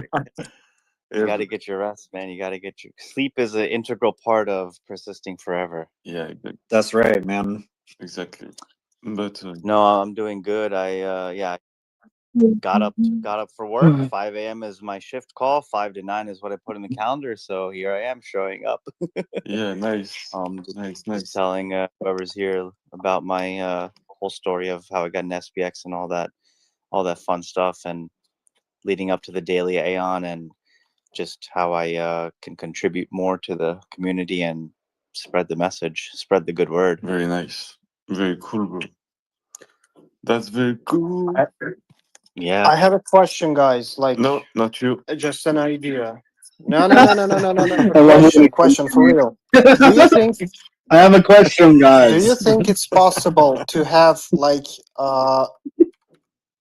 some kind of like live? Because after Mike's idea about 7 days, I'm thinking, do you think it's possible to have an X account on remote computer that is always turned on? You know, that is used for like, I know that there are like remote computers used for forex bot trading, the one that is always on, and have there an X account that is always on space, so people can come here and have a good time. It was pretty much your idea, Hype, to do one one place where Oh, like live stream. Yeah, well, the Twitter space is kind of actually a good idea. I mean, it costs like if $5-10 per month to have that computer on remote because I've used to have like algo trading on Forex. Well, might not even need to run it remote. So Because I mean, it's always on hype. That's 'cause why. with Twitter Spaces, you can set it so anyone can come up to speak. All right, so you could make an account, and then just start the space and let anyone come up and speak, which is dangerous, but like open platform, right? It's essentially an unmoderated Twitter chat room. Uh-huh. Okay. Or like the same way VC's unmoderated or Discord's sort of like the chat rooms are unmoderated. And it's like it's not recorded, it's just an open perma running Twitter space, right? It's a good idea. It's actually a really good idea. Someone yesterday shared something like SPX radio or something like that, and I've just been thinking the whole night about it. yeah, that's what I want to do. Yeah, an SPX How to set it radio. up. It's cool. SPX, yeah. You call it just like SPX, the account like SPX 365 or something. Yeah. And that's just all it does is just have the Twitter space open. If it closes, then like I could run it on my MacBook. You know what I mean? I wouldn't like any of our devices to be involved because like the idea is it's always open. I mean always open, and like I can co-host it or someone else like from time to time, so to make sure that there are no like cheaters or something like stupid people. Yeah, because imagine some people join and then they start talking about how we need to like freaking commit domestic terrorism or some bullshit.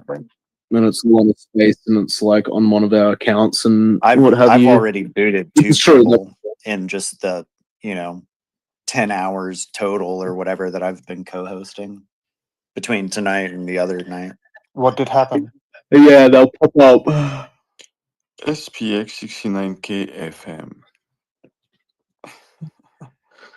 I have like your your fake ads hype in mind. They are genius. So good. We've been thinking about radio for like ever, doing like Friday night Twitter space or something, and like just play tunes and then radio and then like tunes, interview tunes, like just exactly the same way radio rolls. It's just no one's like ever gotten around to it. Yeah. I have to check, technically what is the better to do. Because in fact, X spaces are cool, very cool, but that's impossible to run 24/7 here. Seems like there is. I can't identify the problems for now. I don't know if it's like on my side, on their side. It's probably both. Yeah. The spaces are like really bad software. Yeah, it seems they never improve since like 10 years. The spaces. Yeah. Like, even though like they're one of the best features of Twitter. Yeah. They're like, and no other platform actually has them either. Yeah.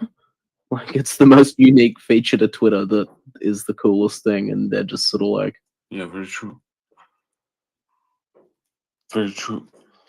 And Krishna, you were talking. Sorry, I interrupt you. No.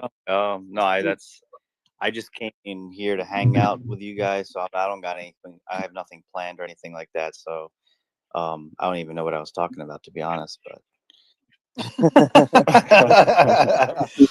But no, that's the best yeah, though. Honestly, I mean, there's like, honestly, there is that. I remember when I heard that the OG spaces, and where they talked about doing volleyball practice, right, for like 180 days straight or some crazy shit like that. Yeah, like 3.5 months, I think. Yeah, like that was one of the most September, October. December. Yeah, 7 months. Jeez, yeah, that was like some of the most inspiring shit I had heard, as far as like you guys just digging in, you know, just and I feel like so much of SPX, the culture and stuff, you know, really revolves around that like time that you guys got to spend together, right? Yeah, we're like bonding and just getting to know Yeah, each other. exactly. And yeah, I mean, like, I love the idea of having, you know, like some kind of SPX radio or always going where, you know, people who want to can just hop in like we're doing right now and literally just hang out. Nothing's planned or anything. We're just drinking auto heal, you know, and hanging out and having a good time. It's like the perfect cure for loneliness that we are inventing now. Yeah, yeah. Uh-huh. Yeah. Yeah. These spaces on Twitter is like the greatest feature. I wish more social media platforms had something similar. And hearing about the volleyball practices, I was also in another spaces when they were talking about that. I'm like, wow, this is the grind you need. This is the hard work that you need to take a coin from, like, you know, I don't know, maybe 1 million to wherever it got to. But yeah, like that's just what it takes, especially in the beginning stages. And people think that like this is just magical, like there's no substance behind it. But the fact is, like, these relationships, these get to know each other, is like, that's the whole point, you know. That's the whole point of life. But we seem to have forgotten that. And I think these spaces are going to keep continuing. I think people that are listening to these waves of spaces are going to try to create their own.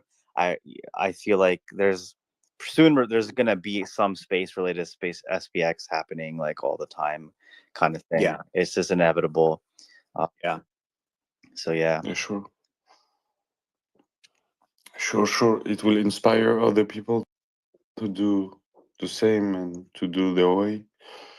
And yeah, spaces are cool. I really prefer. Yeah, like it's my favorite.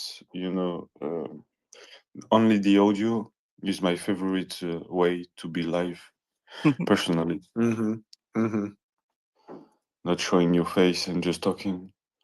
Yeah, I have like it's nice. I have like a fucking loud voice for the morning. Hey guys, how are you? Hey, it's 60 SPX69K FM. Welcome, guys. That's perfect.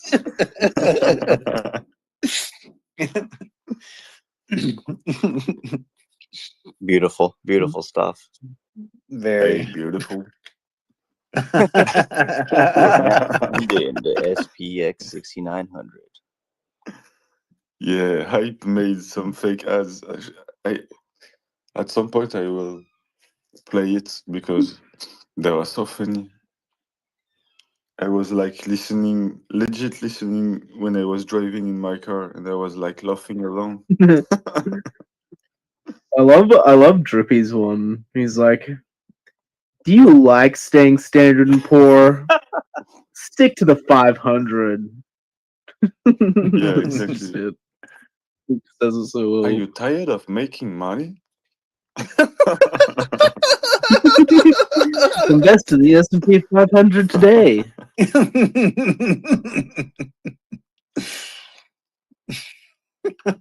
Yeah, fake ads are so funny.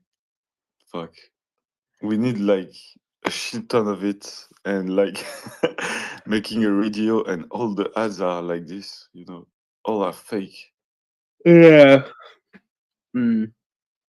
I think doing it as a Twitter space is good because like visibility, like if we did it in like Telegram VC, for example, you'd get like maybe 4 people. Yeah. Sort of thing. And if you like did it on your website, you'd again maybe get like 4-6 people sort of thing. Like people don't actually see it, they don't know that it's on. They're like, I never knew this was on, and you're like, I've fucking posted about it like 8 times for the past month and a half. Like you've literally liked the tweets 4 times. Like, what are you talking about? But when it's like here, then people actually just like pop in. Yeah, and stuff. It's like having it in a visible platform in front of people's faces is where you sort of like need it to be. Yeah, exactly. So that Yeah, I I think- agree with you because you can. Yeah, sorry, see it, sorry, go ahead. Yeah. Oh no, I was like, you can see it like on your homepage on the right, all the spaces going on. So I think that's definitely a big part of like being able to tune into the right channel. Yeah, I feel like at this point we're just gonna keep spreading to different platforms and just build out our presence on, like, obviously we're on Reddit, but I'm on TikTok. I'm trying to get some traction on TikTok as well, and you know this That's awesome. it's just gonna keep spreading like the beautiful mind virus that it is.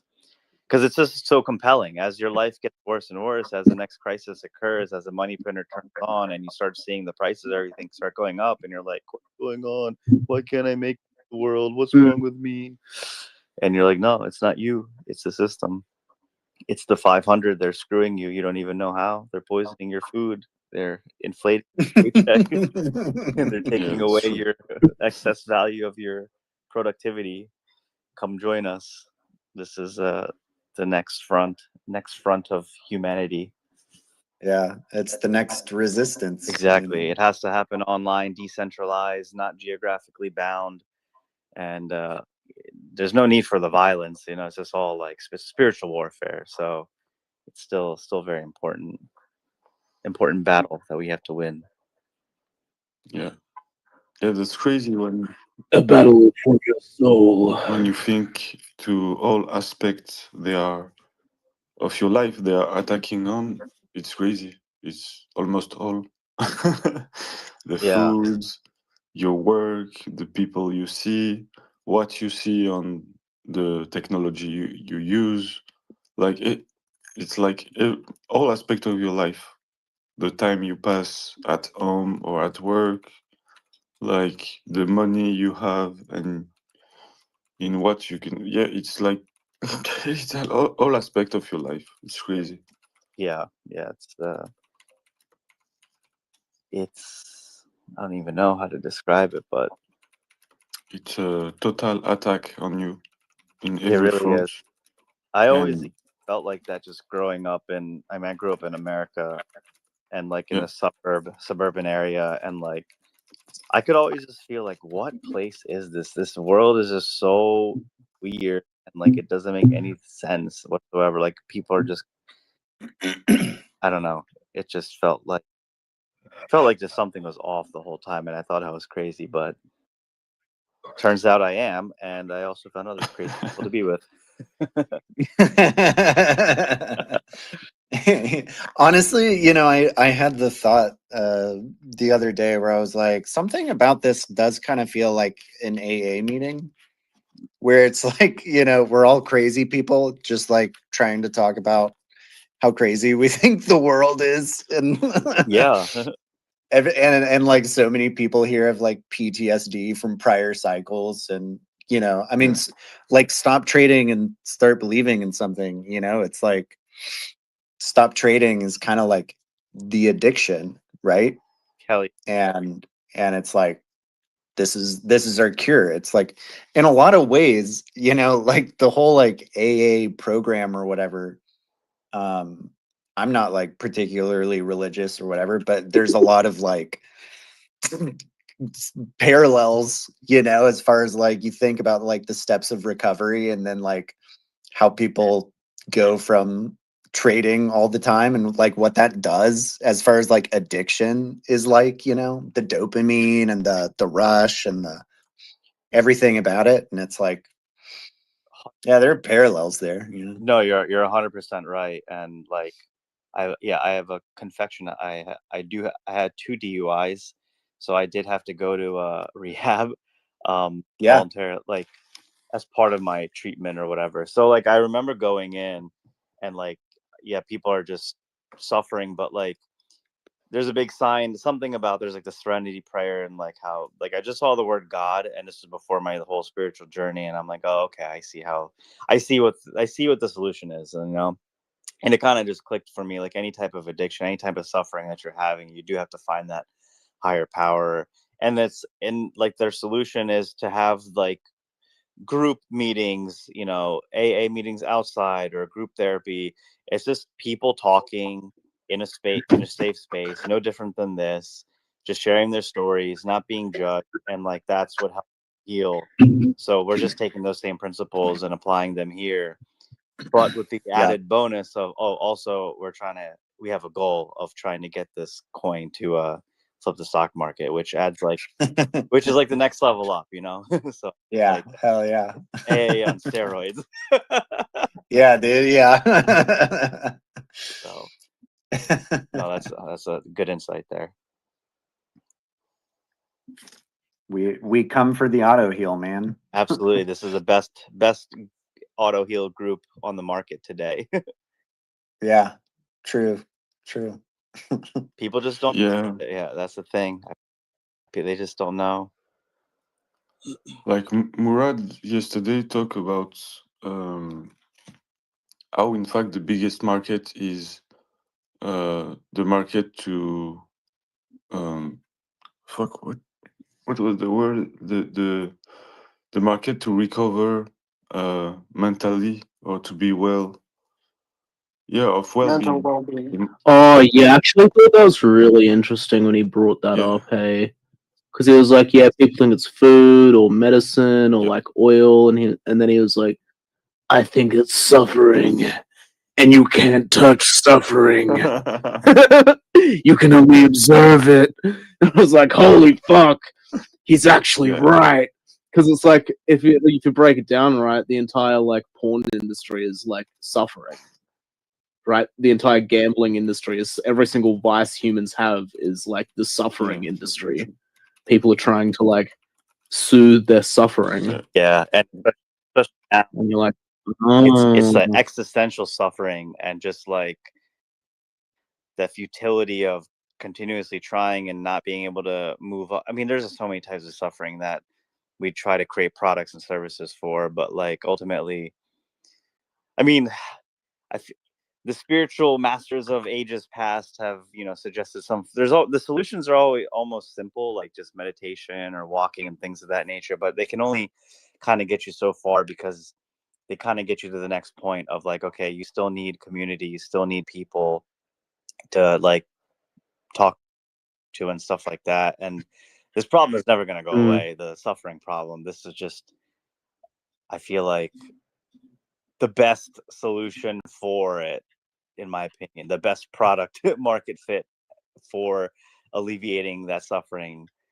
I don't know. It's just, at least the tokenized communities are it's the next form of like communities in general under capitalism, like the next level of churches.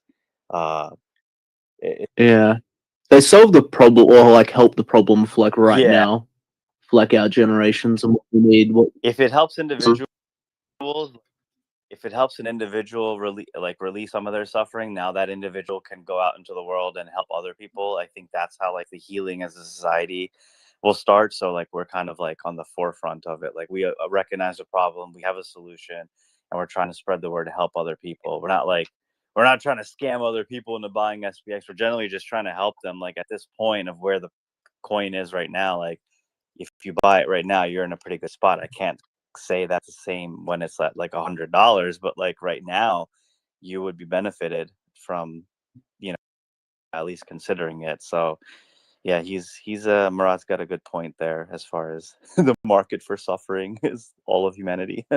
I liked how excited he sounded this morning. Like I feel like when it's like one-on-one interviews, it's like, yeah, I don't know. There was like parts where I was like, his excitement and energy was like really coming through, and I was like, "There's no way Murad's an AI." I don't know. He was like really there, and I was like, "Holy shit!" He's like riffing, dude. Yeah, I missed it. He's like making fucking sense and everything. It was like sick, and I was like so gassed up. I was like, "Fuck yeah, this is like motivational leader speech shit right here, dude." We needed this. We're fucking going to Reddit. Aeons, assemble! To the frontier! That's the move. Yeah. You need somebody like that. Yeah. You need somebody like that. If he was like a passive, didn't say anything kind of guy, then this would not be where it is today. You know, he's always online, just posting and just getting on interviews. But yeah, like that energy and excitement is necessary. I want to be able to turn that up in myself as well. Yeah, it was very inspirational and like, yeah, go on Reddit and we go to war. The new war is on Reddit. Yeah. But it seems Reddit had some like the same as Twitter. I don't know, I made 2 accounts and had shitload of problem. I can't even post. So there is specificities too on Reddit that we need to check. And Sloan, do you need to sleep or something? Yeah, it is. It's 5 a.m. Refuse. Sorry, and you stay. You don't sleep. Mike's like, I'm Mike wants actually another going nap. back to bed. I don't know. I'm kind of like, honestly, I think I've had that early morning second wind happening at the moment. So I'm kind of just hanging out, but you can totally remove me as a Oh, co-host. no. And It's you as you want. When you want to sleep, just say me. And okay, yeah, I'll let you know. Yeah. I'm replying. I'm being a reply guy right now. Okay. But just listening to you guys and doing that, it's great. Nice. If you want to sleep, just say me, and I refuse, and you don't. The horrible guy. Hey Jasper, I see you putting heart and laughing. I invite you if you want, bro. So yeah, yesterday was really cool with Murad. He almost made the space crash at some point. There was too much people interacting and like it was making weird shit on the space. But it was really cool, yeah, really inspirational, and thanks to him to came on the space. It was really cool. And hi Jasper, how are you, bro? Hey man, I've been better because I have the flu. Yeah. And I lost my job yesterday. No. Which, yeah, I lost it, but that's not too bad. I'm actually kind of feeling better today. It was just yesterday that I was feeling a bit off, and Did you? I felt guilty for not showing up on the spaces, but I needed No, don't worry. some time. Did you chill SPX too hard on your job and they didn't accept? I did chill it to my to my boss. Actually, I don't like the word boss, but I don't know what else to call employer, whatever. Yeah, so it's fine. The job was really, killing me, like mentally. It was not good for me. Okay. And it looks like there's something on the horizon for me soon. I might actually go back to my old employer. Okay. Which I left for this job, and it felt really good when I worked there. But I could earn a lot more money at this job. So maybe I'll earn a little bit less. We'll see about that. But at least I will have a job, and I can pay the mortgage and the bills. I don't have to sell any tiny coins and stuff like that. Are you like So explaining a peaceful life of a grid here? yeah, exactly. Yeah, I was already thinking about it. Actually, on the 1st of August, I posted a tweet with a how do you call it in English? Is it like compass? Like that shows like Yeah. well when I left the job, my previous employer, he gave me like a compass with the coordinates of this job, Okay. and I posted it on. I'm getting a bit emotional, but yeah, I posted it on X. Like this might make sense for me soon, you know. Yeah. So Yeah, it's like life sometimes showing us some that the path is not like it used to seems, and like the path is more tortuous and it's like yeah, and it also feels like, God has my back. I'm starting to believe a little bit in God, and nice. That is all for the better, for sure. Nice. I actually have some time because they will keep paying me until the end of October. So Nice. I have some time also to work on my mental health because I'm pretty fragile for the last period of time, and Okay.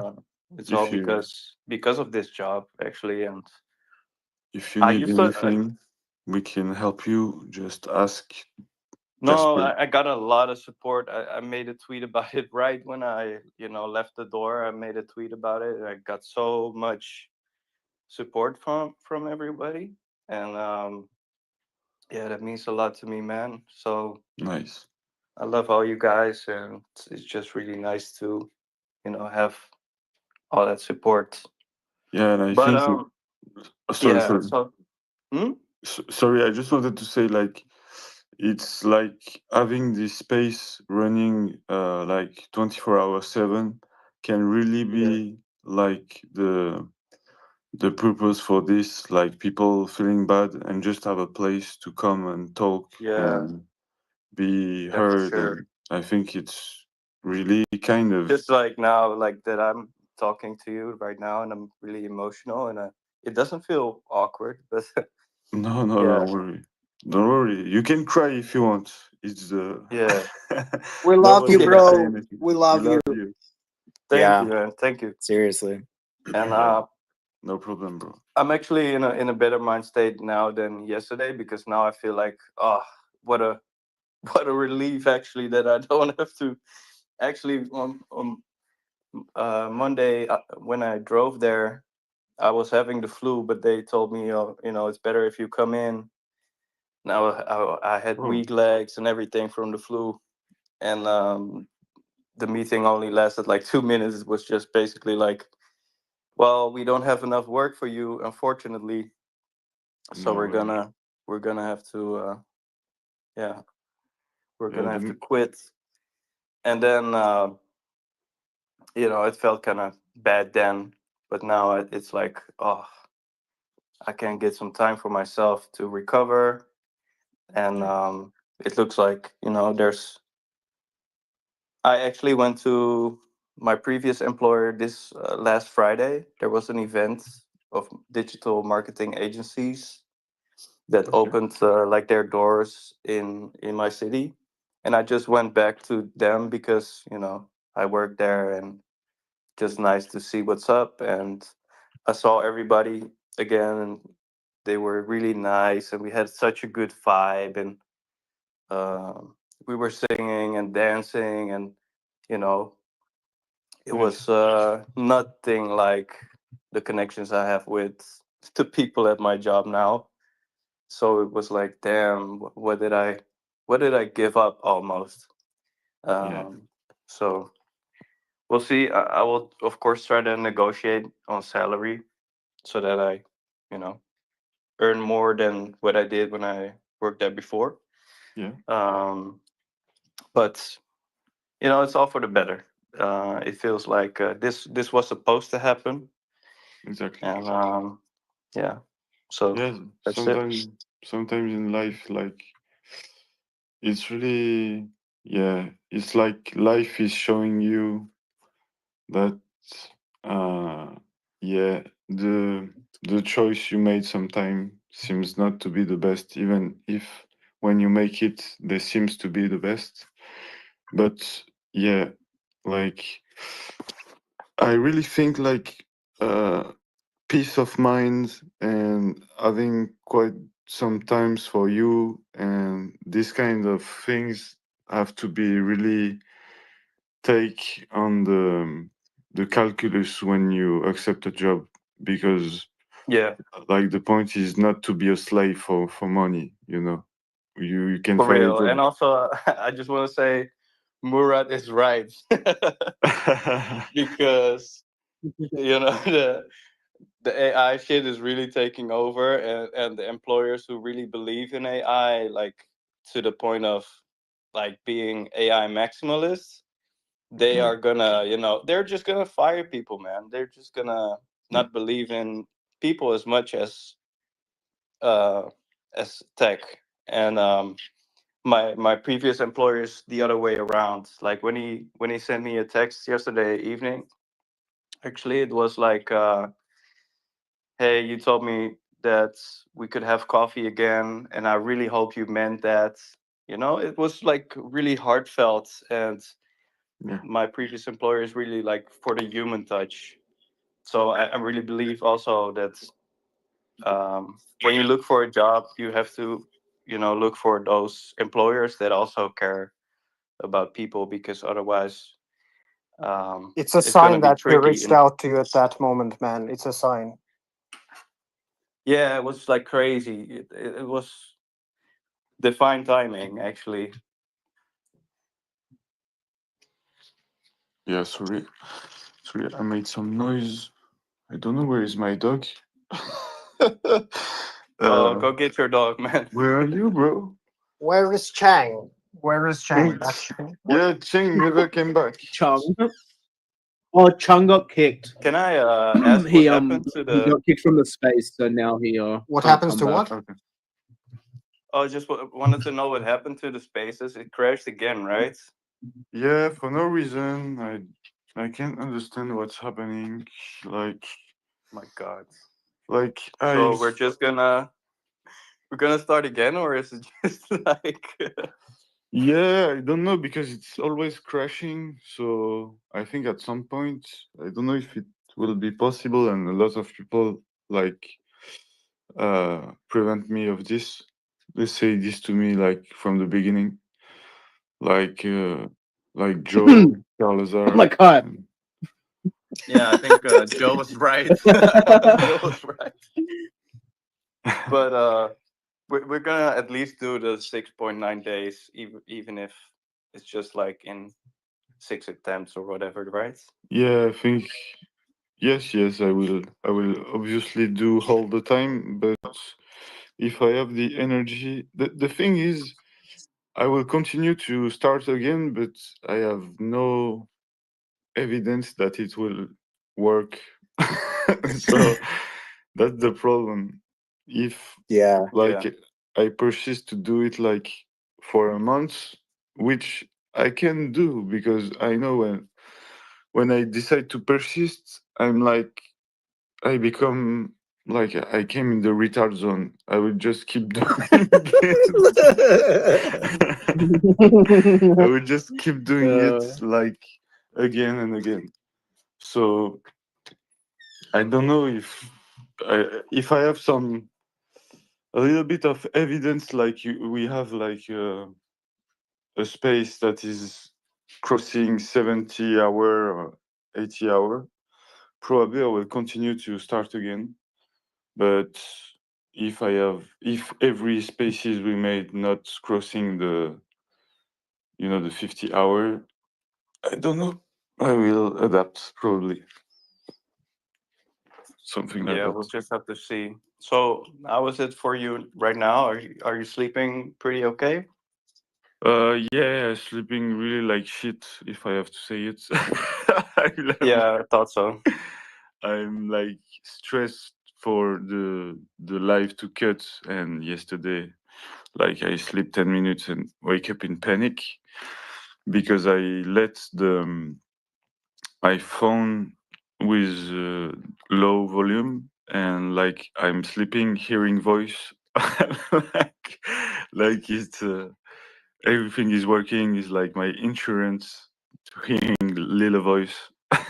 when I sleep, and I just wake up and no voice, and it's like that's why I'm stressed when I go to sleep, because every time I go to sleep there is a problem. So so I don't want to sleep anymore. But and I have like Yeah, is there any way that we could make that more decentralized so yeah, that you no, can get some more sleep?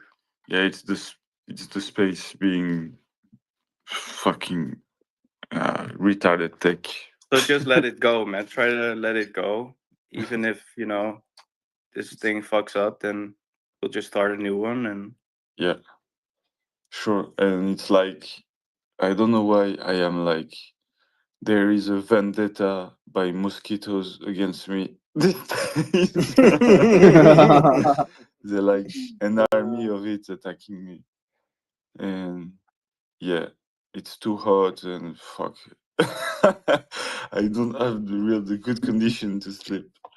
But you don't it is have what it is. AC or something like that? Yeah, I have to buy something for the mosquitoes, but my windows have to stay open because of the Starlink cable, and yeah, there is no good solution. Do you have like just a simple fan? Because mosquitoes don't really like the moving air, right? I didn't know. No, yes, I have one. Yeah. Yeah, that's what I always do in the summer. I just put it on, and Okay. they don't really like the moving air, so it should help. Okay, nice.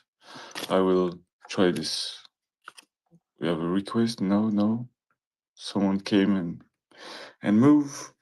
And are you sleeping, you too, or are you Huh? sleeping? Some. Yeah, I'll go to sleep in like a couple hours. I gotta wake up at like 8 in the morning. It's like 8 now. Okay. Because I'm doing an interview with Southern Fried Chad Okay, nice. on his podcast. I'm just editing this Coinbase video, but I don't think I'm gonna have it done before I go crash out. But this night, did you sleep or not? Just stay in the space? No, not yet. Not yet. I'll at least be able to get a normal sleep tonight though, because I'm so tired. Yeah, do it. It's important. And thanks, Hype, you too. You're here, like always here. You too. So Yeah. thank you very Seriously, much. man. I never leave. Thank You very have much. like the weirdest sleep schedule of any human. Yeah. Yeah. It's like a game of never having the same hour today. Today consecutively. Yeah. It sort of like rotates forward. That makes sense. Like it's ever moving forward. But is it a problem for you, or is this just what you like? Well, it's definitely a problem. It's like certainly not healthy, and I don't get like that much of a social life or like you know what I mean. Because sometimes it is just fucked. Like if you're waking up at like 8 or whatever every day, 6, you'd be like going for walks and stuff, going to the gym, and it's like really fucked. Like waking up at like 5 p.m. like multiple days in a row because like you'll just lose 4 days out of nowhere. Yeah. And you'll be like, oh fuck, it's Friday. I thought it was like it was Tuesday like yesterday, right? Horrible. You're like, no. Like yeah. I've worked jobs before, a couple of them at least, that were like shift work, and like your schedule would be all over the place, and that is it's the worst. It's super tough and is very taxing on your body, which then becomes taxing on your mental health and emotions, and then just the secondary issues that you just said of like it turns into it becoming hard to have a social life, and there's a lot of it creates a lot of problems, and there's a lot of hurdles to like have to work through with that. It's really tough. It is very tough. Yeah. But I do it for the love of the game, and I don't have that much self control. Like if I had more self control, it would be like all right, it's time to go to bed. But I don't, so I'm like, all right, it's time to just stay up until But then you like get one-shotted. 12 p.m. the next day, like playing video games. Like, you know what I mean? Like, I'm not just always staying up just for SPX. Sometimes I'm like, You end up playing like, Dead or oops, the Alive sun's for up. 10 hours straight. Yeah. Yeah, but yesterday Murad like told your video probably onboarded him. I know, Like dude. I was somebody. like, oh my god, I did something. I helped It onboard was Murad. crazy cool. It was crazy cool to hear. I was like, Yeah. like proud of you, like a father. I don't know why. I was like, oh, it's hype. Yeah, I was like very proud. I don't know why. Like the direct call out as well. He was like, it was Hype's videos. I was like, Yeah. okay. Yeah, but your What video. did he say specifically? Because I totally missed that. Oh, like saying like, because like there was a bunch of fucking sick like SPX videos, but he was saying about like how the like enshittification of everything and how everything's like gotten worse and like people put less like passion and like work into stuff, and then seeing just like a fucking, you know, $10 million meme coin, $8 million meme coin, and someone's just like putting like 60 hours of like work into just like a video. Like it's like, oh no, the passion in humanity is alive and well. I was like, I feel so seen. Wow. That's what I was like. So That's what I was like pouring into the videos. that was one of the reasons why you got into SPX, or Yeah, because he saw like work ethic sick in like, yeah, you know what I mean? It's like no one's Yeah. paying you. You just Right. like busting your ass for Love love of the game. Yeah. And that's also what I and the fact that your investment is down 80%, and you're like, "Fuck, I gotta do something about this." Yeah. Nah, but for real, it's like SPX bet flipping the stock market, so you can bottle up all the angst of fear and shit, and then unleash it. Yeah. Like all the good videos and the memes, they do make a lot of impact, you know. Can't underestimate it. Yeah. I always thought they were like good, and then sometimes I get like a message from someone like 8 months or like after I've like dropped a video, and they're like, "Dude, do you have that video again? Like, I can't find it.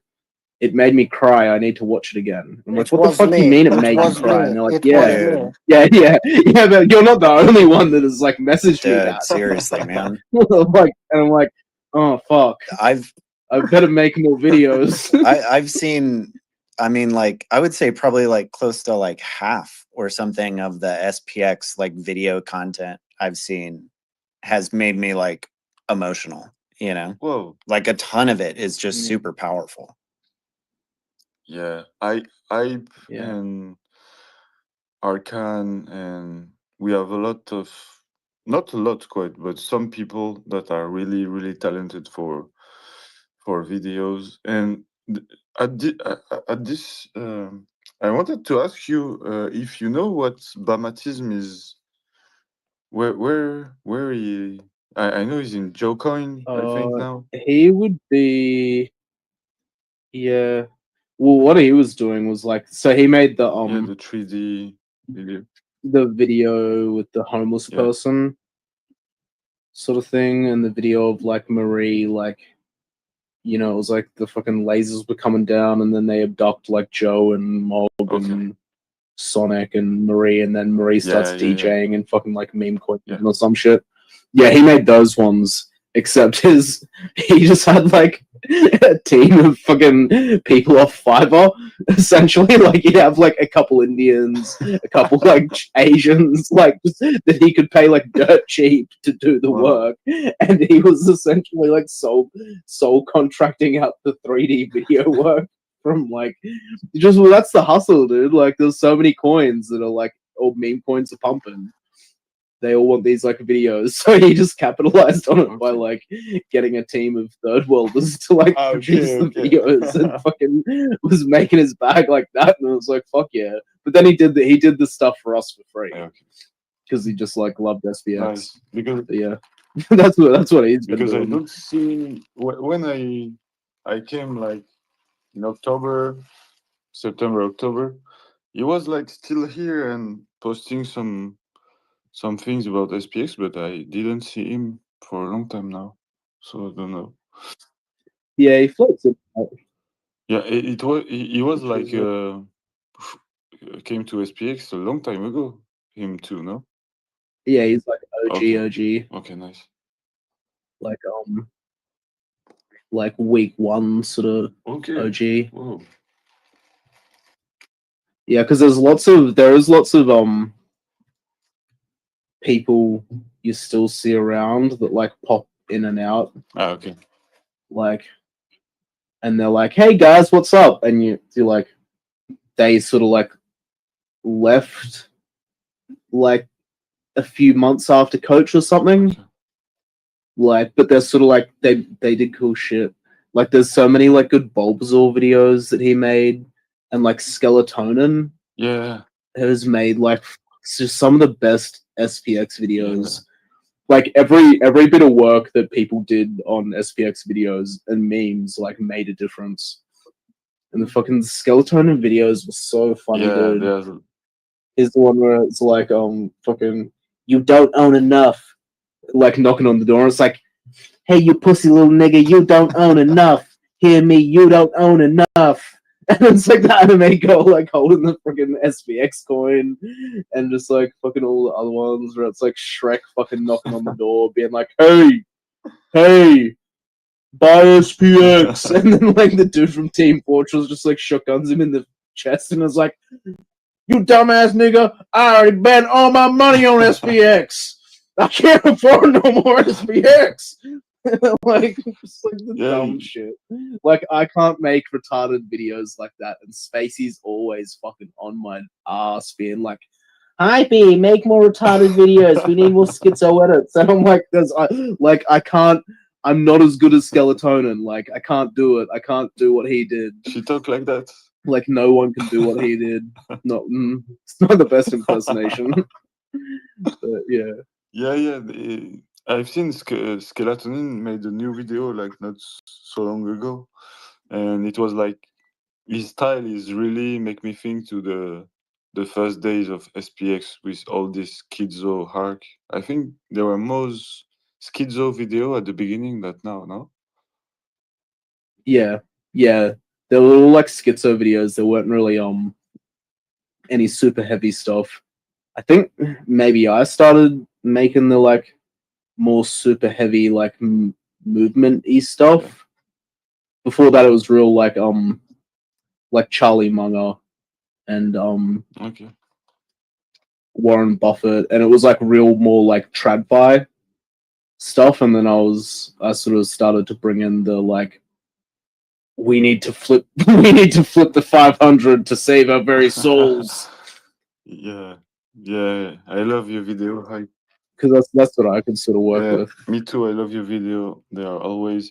I made, I like came back to editing video, making like this Linkin Park long clip with a lot of clip that you and Bript and Bamatism and Arcan made, and it was like premium stuff, crazy in the. It was like really easy to make an edit with this because all the content was fire already. So shout out to you. Yeah, and like sort of pre-chopped, so you could just like, it's like having a bunch of like pre-chopped veggies in the fridge, and you just like chuck it in a pan. Exactly. Yeah, and you can make like sick edits like real quick, like even the Kraken listing video, the one Space been posting more because I finally redid it, and there's a part where it's like, buy SPX, I'm giving you a good entry. And it's like everyone's favorite bit. That's actually from idea hazard video like way back in the day.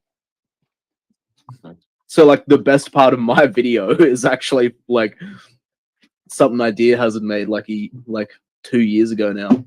Okay, crazy. Crazy, I didn't know. Will you really make a stop trading?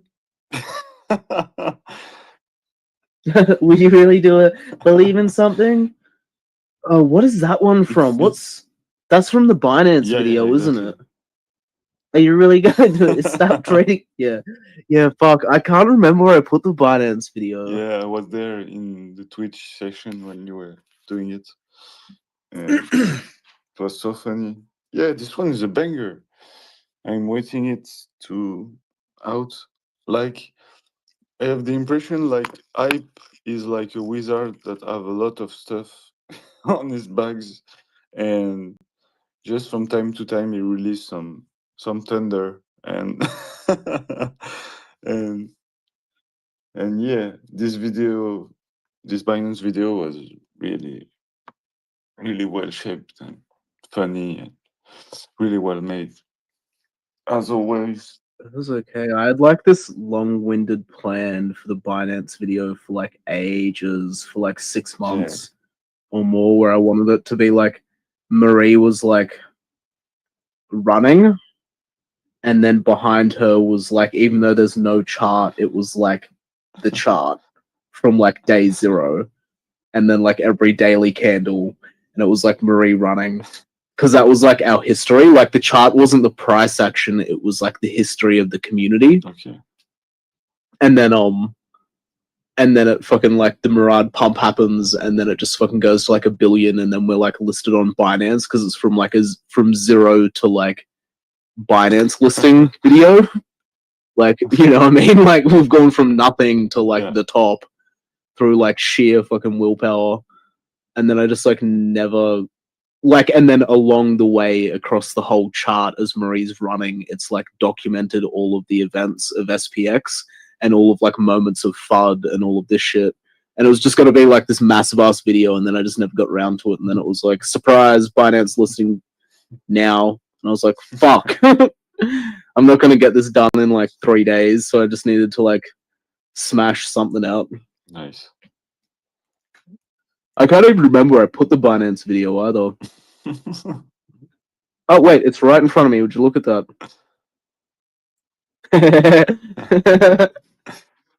It's the worst fucking tweet I've ever read in my entire life. Hey guys, I think I'm hopping off. I'm fading. Yeah. All right. This has been fun. We'll talk to you guys later. Yeah. Have a a good good sleep. sleep, Soyan. Thank you very much for keeping the host when I was sleeping. Have a good rest, bro. Thanks, Good man. night. Sleep well, man. you. Talk to you guys later. Thank you very much. We love you. Love you. Love you. Gay. Hypes, thank you for placing that tweet of the Ponzi there. That's so awesome. That have you guys seen it? Yeah. The what? The portal, the portal of the Ponzi. Oh yeah. It's sick. Yeah, I talked to him like yesterday in the French space. It's crazy. He made this door and like hide it somewhere in the streets and came back and the door was still here and he put it there. But it's always doing like crazy action like this. I love Yeah. this. I wasn't there obviously, but I heard that you said that there are many smart people in the French community. Yeah.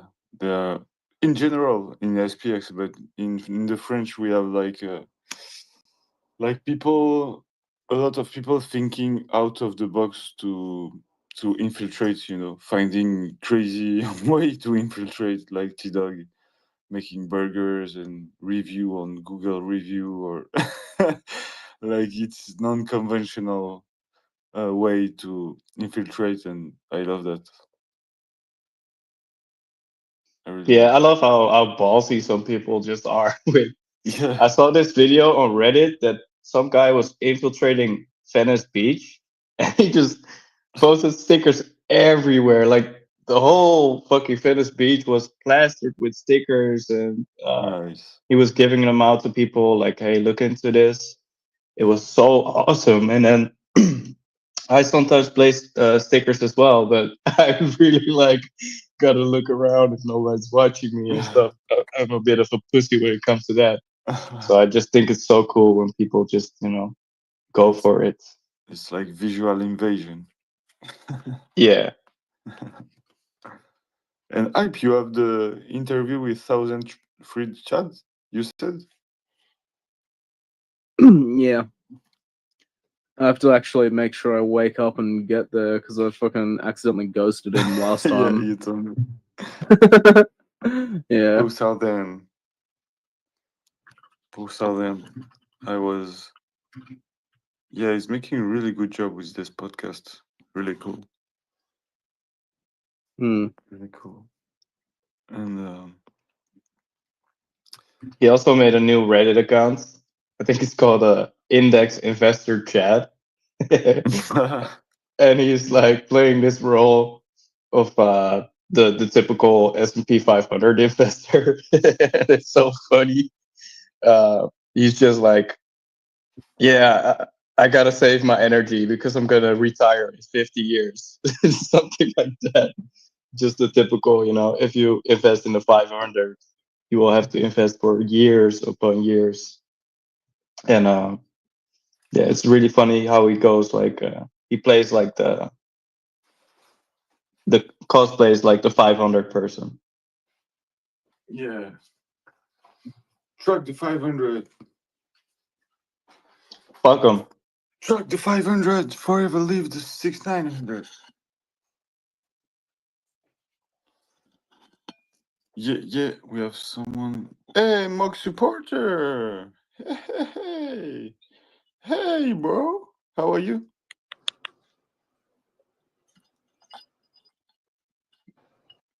Are you hearing us, Mock supporter? Oh, there we go. Can you hear me? Yeah. How are you, bro? All right. I don't know. I had to get in here at least once. Yeah. Come. Of course. Come and talk chill. Everything's good? Yeah. No, everything's good. I'm listening with my morning coffee. Nice. Hey, quick question. I'm on mobile. Is there any background noise or anything? No. It's Okay, perfect. good. It's perfect. All right. What are you up to these days? Yeah, you got it. So I've been kind of trying to work the Reddit angle. Yeah, update there. The team is doing really, really good. It's getting hard to like upvote everything. It's getting bigger and bigger. Yeah, it's going so fast. It's hard to keep it up for sure. No, it really is. No, it's been impressive. So it's kind of an infiltrate everything. It's awesome. Yeah. And you also notice like people are saying like, oh, there's so many bots, like SPX6900 bots on here. And some person said like we're worse than the XRP community. So I see that as huge compliments actually. Oh yeah. No, it's it feels like going like kind of leaning into like the whole bot thing. And we're not real and it's all fake. Seems like that drives more engagement than just being positive, but it's a good balance. Yeah, I agree. I just there's no you can't FUD us, like you think we're all bots, and that's why I'm just posting my videos of me on Reddit on the SPX6900 page because that's a safe space, and like if you actually go on it, like, oh, here I am, here's an actual human being actually talking. So yeah, it's we're gonna infiltrate everything. It's inevitable. And also too, Mike, I got it again. I'm sure you've heard this a bunch, but thank you for doing this. You're a crazy person. No, thank you very much, bro. I gotta say. Thank you very much. That's really cool. But I'm like, I didn't think when I like I had the idea on Monday, on a Monday, like on Wednesday, like who was that? It was like your cousin Hector reached me and said me, "Hey bro, the idea you had on the on the Monday, you should really do this." And I was like, "Fuck, he's right. We need we need to do it." And I like decided almost in the same time to do it, and like had 3 days to prepare it, and it was like almost like this, you know. And I didn't think it it will be like as cool as it is. Like I discover a lot of Aeon I never talked before, and like the community is like even more crazy and full of good people and qualitative people and thinking before. It's really, I could do that forever, like 24/7, every day, just talking to you. And yeah, thank you very much. Mug supporter is really cool, but I really enjoy, in fact, doing this. So it's a little bit easy for me, except on the sleeping side. But otherwise, it's very, very cool. Yeah, how are you doing with the sleeping side? You doing okay, man? Take care of yourself. Yeah. I'm like sleeping 4 or 5 hours a night. It's not so much, but yeah, every time I go to sleep, there is like a catastrophe on the fucking space. So I'm a little bit stressed because of that. So I'm a bit struggling to sleep, and like every time I have to sleep or I just pass out, like in the minute someone needs something on the light, like add this, do that. And I wake up and I have a lot of messages saying me, "Hey bro, can you add this?" And I look, the message is what, like 30 minutes ago or things. So yeah, it's like I cannot sleep. If I sleep, everything is happening when I sleep. So the crash is happened like the last when I was sleeping, and so yeah. But it's okay. It's like for a period of 1 week, something like that. So I will be a little bit tired, but after everything will come back normal. So it's okay. It's okay. So what's the plan? Are you gonna like archive this, or like how do we even do that? Because this seems insane as far as the lore. Yeah, we have some part recorded on Reddit on X, and Cheng recorded uh, his screen um, too. So normally we will have like all the week on video, so we should edit this because we have a really cool moment for now alongside a really cool like thoughts and moment, people talking, funny moments too. And we have Murad time that was really cool. And yeah, we have a lot of content, a lot of new lore, and yeah, it's really cool. It's like, in fact, to have these 24/7 spaces, it's like the better way to make new lore, like just being together and hanging around. So it's really cool. It's really, really cool. And Krishna, you want to talk? It's your moment, bro, to My shine. moment. No, I appreciate it, Mike. Oh yeah, everything that you've done. I know it's hard for your health here, especially with the sleep schedule and everything. But no, I mean, yeah, I'm just here vibing, enjoying the conversation. Oh, sorry, what was that? Oh, I guess there's an echo. Yeah, just yeah, I don't even know what to say anymore. I just woke up like an hour. Well, now it's been like an hour and 40 minutes for me, but I'm just sitting in my living room, just watching the sunrise, which is pretty nice. Just talking to all you guys. So I'm always choosing the peaceful life over greed. That's just my personal homeostasis where I like to stay. Nice. But no, it's just, I don't know. It's just like this.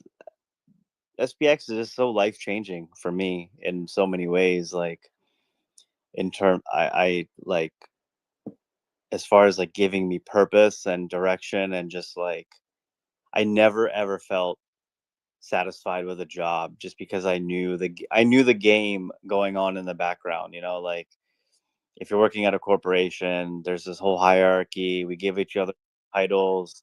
All the promotions are based on whether you like the person. If you want to get promoted, you need to stay past 5 p.m. If you want to get promoted, you might have to fire like your coworkers to move up ahead. All this like PvP mentality, and it's just like this fucking sucks. This is terrible. Like I wish I don't want to have to do this. And like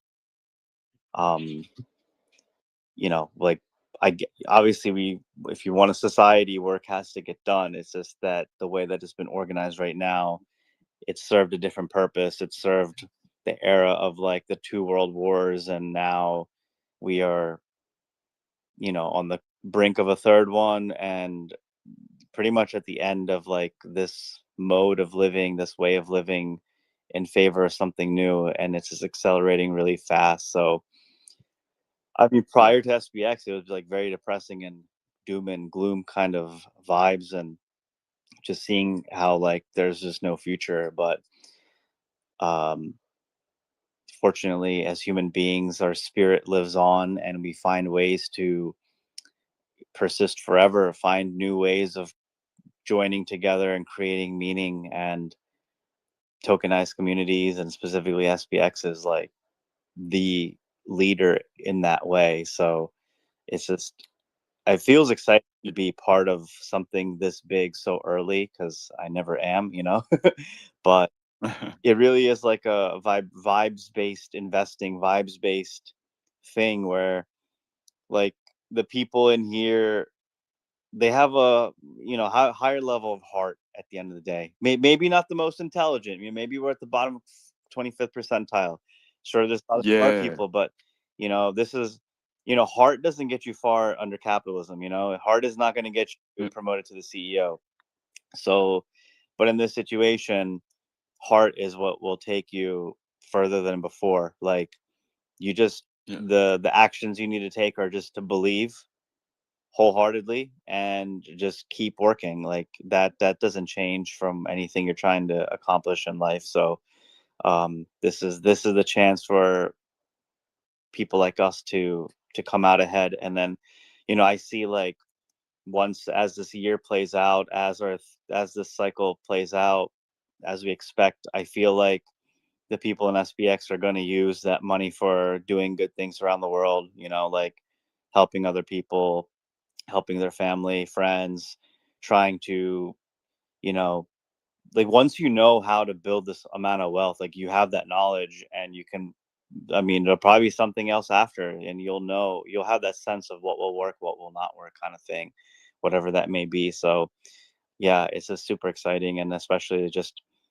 I feel like there's going to be meetups happening if people, you know, have money to travel and stuff like that. So that'll be very exciting. Like I've never been to like a Bitcoin meetup. I don't know what they're like, to be honest, but I don't know. I just feel like it's not going to be anything like an SPX meetup. You know, Yeah. that's going to be, yeah, me neither. and like we've had so much time to like get to know each other, or you know, the people that have been spending time to building these connections or posting online, like it's like the friends that you've had this whole time, and you get to finally meet them, and Yeah, something exactly. special. Like I put the value on that at trillions, if you ask me. So Yeah, it's like really easy to just persist forever, because it's cool to be with you all, guys. So yeah, it's like easy. It's like it's fun, and I'm happy to do that. no, it's like before I'm always thought like, oh my God, life sucks. Like I have to work, I have to study, and it's like a grind. And you know, parts of it that's fun, but I think that the part that sucks is really this the hyper individualization of it all. Like you're doing everything for your own self, your own goals, your own career, and like at every stage of your life you split away. Like after college, like you're not going to really see your college friends because everybody's going on their own path, and then you have a job and you may, you know, these are your coworkers and you may or may not like them, and it's just like, you know, here is like, here we're working very hard, you know, a lot of people are, but the work you can tell is like it's coming from the soul. Like even with hype, just the videos that you make, it's just like it's coming from the heart, it's coming from the soul. It's not like, you know, you're being paid an hourly wage to crank out these videos, and that has more meaning.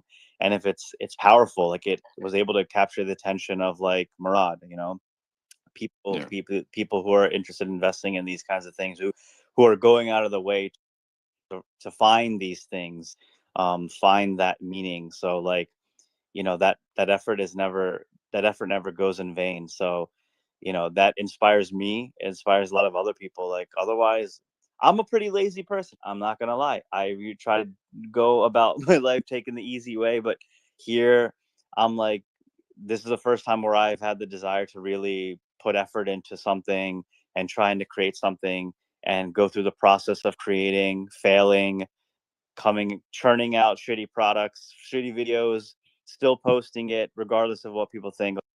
Like all these, like I feel like I'm leveling up in that area because of SPX, and just knowing that that support is there. Like no matter what I say, as long as I'm promoting SPX, like people are going to support it. And then just witnessing the power of collective action, just how when the decision is made to infiltrate a new platform like Reddit, how quickly it's happening and how it's unfolding. It's just crazy to see. Like we're just ants being told, we're like ants that know, okay, we're gonna go over here now and we're gonna infiltrate this area, and it's happening. It's happening even faster than we can't even keep up. Like we can't even keep up with all the content that's being produced, and it's just like, you know, you're on the right path. You feel that energy pushing in your favor, and it's just like it makes it easy to persist forever. Like it's not like I get up like, oh, I gotta make another daily Aeon. It's like, no, it's not like that at all. And like I'm being, not every day I want to work as hard as other days. I think that's completely normal. But you know, as like Murad says, like consistency over intensity. I think about that all the time. Like you don't need to, you know, you don't have to crank up to 6,900 all the time. You can, as long as you're just doing something towards your goals, I think you're going to come out way ahead. And that's the mentality that we embody, and that's what I'm seeing. Yeah, exactly.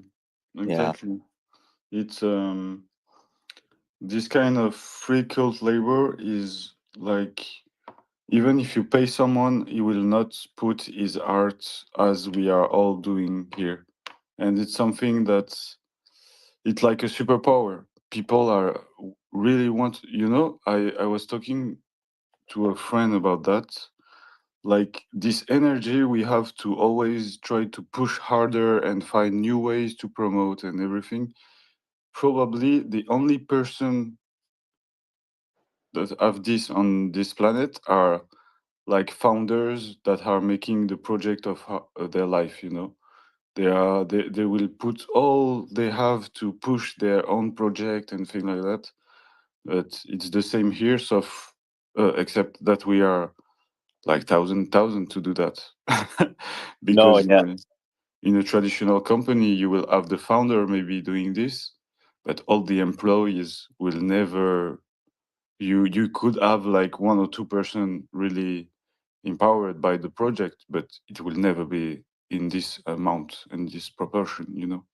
That is so true. And like that kind of just shows how the old corporate model is dying in terms of being able to produce value. And this new method of just crypto and like, I don't, meme coins, tokenized communities, this mechanism that's unfolding is the way, because we all act as our own decentralized CEOs of our own domain, who are all really passionate about pushing this, you know, this project forward. And like this just that's like a one simple reason why we're going to succeed. Like, yeah, like you said, no founder can convince me to work that hard for your bags. Like, even if I get the equity, it's still like, well, if I'm employee number 1 or 2 and you're giving me equity, like I still have to convince everybody else that's going to come on board afterwards to also work at hard. It's like, it's not going to happen because they are not going to get the same like equity as the founder will. Essentially, like in a startup, you can't have a new employee be able to buy tokens or buy equity in that company when it's not even public yet. So it's like, you know, the incentives are very much misaligned. And like this the organic, like how this whole SPX, it had to be SPX, it had to be a meme coin because of the decentralization factor, the organic factor, the fact that like the dev, like, you know, like originally abandoned the project and then it was just out in the market for anybody to buy. And then once the project only moves forward when people do something about it, create content or memes or videos about it, and then they keep doing it despite the price going down.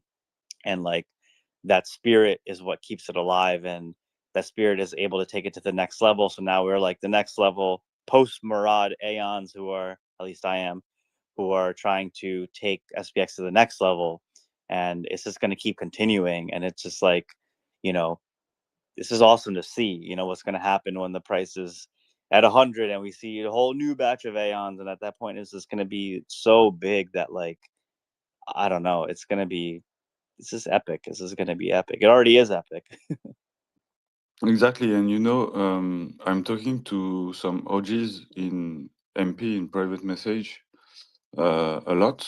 And a lot of them are saying me, we didn't think at the time it will like grow big, and you like New Aeon pushing hard as you do, like making us really proud. And like they love to see new people just join and have this passion and like finding their way to be an Aeon, their own way, personal, to be an Aeon on the Cognisphere and pushing. And everyone has his singularity and his talents, and that's really a launch pad for people. As Hype said, it's like a beautiful place where you can improve without being judged. And I think it's one of the really underrated parts of SPX. It's like it's helping you to live your life and to improve in your life personally. And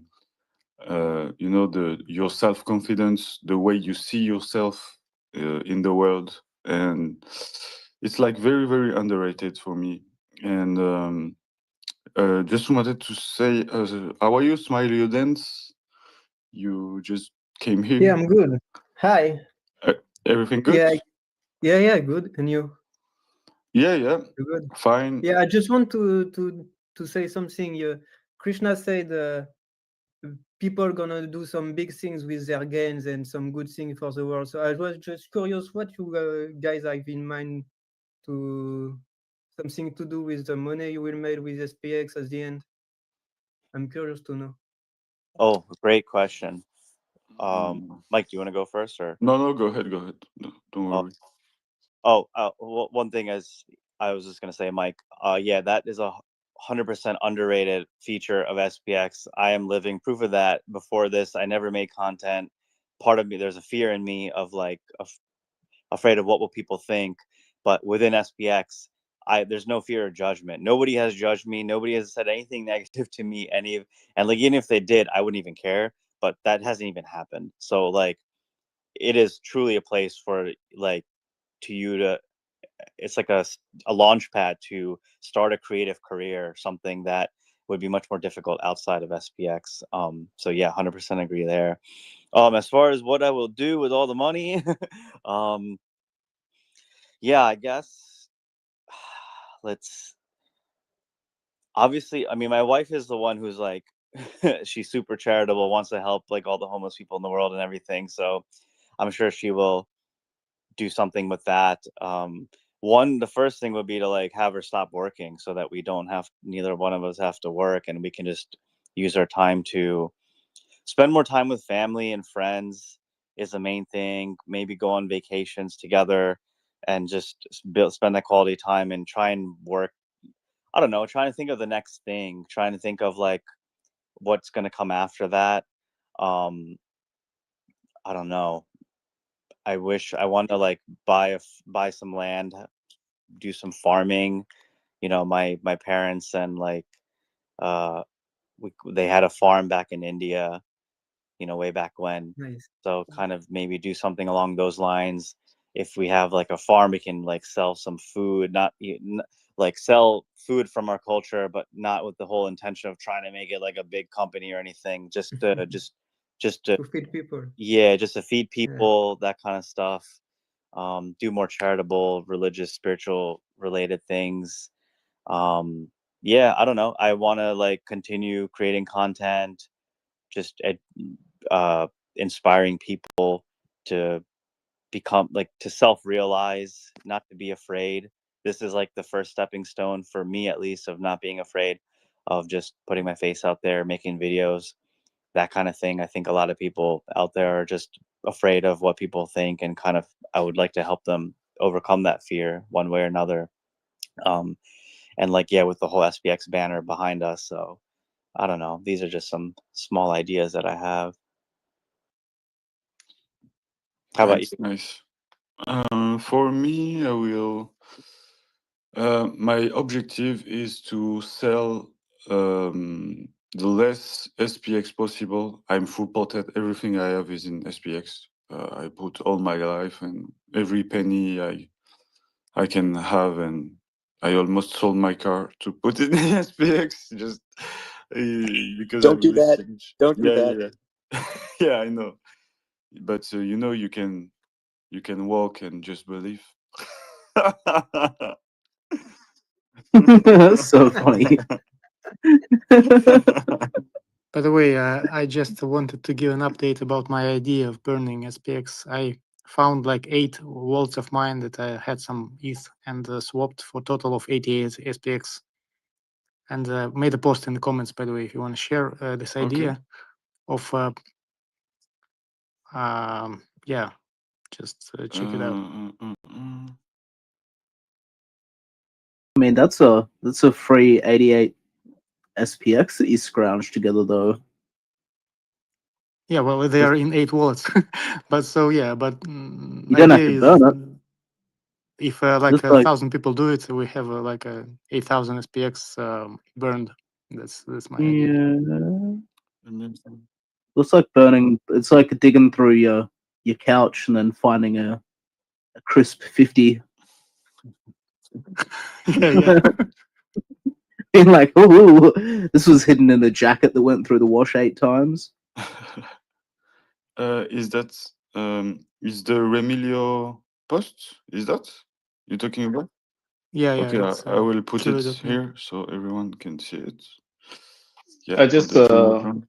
wanted to say that I'm gonna hop off real quick because I'm gonna talk to one of my Okay. colleagues real quick, and Okay, Mike nice. doesn't allow me to hop off without saying goodbye. So Yeah, yeah. You say GMAN, otherwise you don't move. GMA on. All right, see you guys later. See you. See you Bye-bye. later, Jasper. Love you. Yeah. See you. Oh no, Yeah, sorry. It's not that post. I think it's another comment. That yeah, I I'm gonna, just I'll showed share it to how I the tried Jumbotron. to explain It's fine. what to do in meantime, basically for people who can't wait. Okay. It's where can you post? Can you repost it under this post or? I right now it's posted in the comment section of this. I put it on the Yeah, do it. Jumbotron. Okay, nice. Hey, I'm gonna have to go to bed. Yeah, this soon. one. Good night. Thank you. Good night. No, you don't. No, You don't. forbidden. You Stay don't with sleep. us. You stay here. I can stay up for like another. It's This only is 9 forever, o'clock. I no can stay sleep. up for like another half an hour. Yeah, no problem, hype. Thank you to stay that long every day on the spaces. It's really cool. And that's the thing. I'm coming back to my question. I think like most of people here, they think to their family first. What they can do with the money, it's family first. But I think we could do some really big things if we just have a plan and think deeply about it and talk about it all together. And spaces are actually so cool to do that. So yeah, I think we could do something way bigger. So Yeah, I agree, because like part of getting things done is like you have the network. So we're building the network now, and then once we all have the capital, people will come up with ideas, and people will be like, "Oh, I'm doing this thing, I'm doing that thing." I'm like, "Okay, I'll give you some money. Here's this," and like things will just happen so quickly because so many people will be willing to contribute. So I definitely will be planning on doing that, and just excited to see what everybody has in store in terms of like, whatever it is that they want to pursue. So 100%. yeah, in the end, if you have 50K to give to your brother or sister or whatever, you're not really changing their life. We all know that money doesn't make actually people happy. So maybe they will get more comfort. So they will have to do less work, or maybe they could take care of their child and everything. But you're not really changing their lives. But if you're building something like a health center, or I don't know, a center where people could really learn things about meditation or whatever, you're changing people's lives. So it's not the same impact. So yeah, I don't know. yeah, Your life, your family always comes first. But I think if you really ask yourself what you really want to do with your money, it won't be your family. It will be something bigger. So, and that's why SPX is really important for that, because we cannot do that. We have something way bigger than ourselves, and it's all about the impact we have on people's lives. So. yeah, I totally agree. For me personally, my goal is to sell as less SPX as I can, to have like money for like the 5 next years. And I'm not like a materialistic guy. I'm like living a simple life. Materialist. If from a material standpoint, I'm not the guy. I made some money in the past, and I'm not the guy buying the Ferrari or the watch, and it's really not my. It's not what I like. My thing is freedom. I prefer have less material things, but be free to go whatever I want when I want, and doing what I want when I want. So it's better that way, And yeah, for me, I will probably try to find a way to make SPX grow with the money I will take this cycle, and I will probably find, my concern is the better way to help people these days are to make them understand what's happening and have like a mental shift, because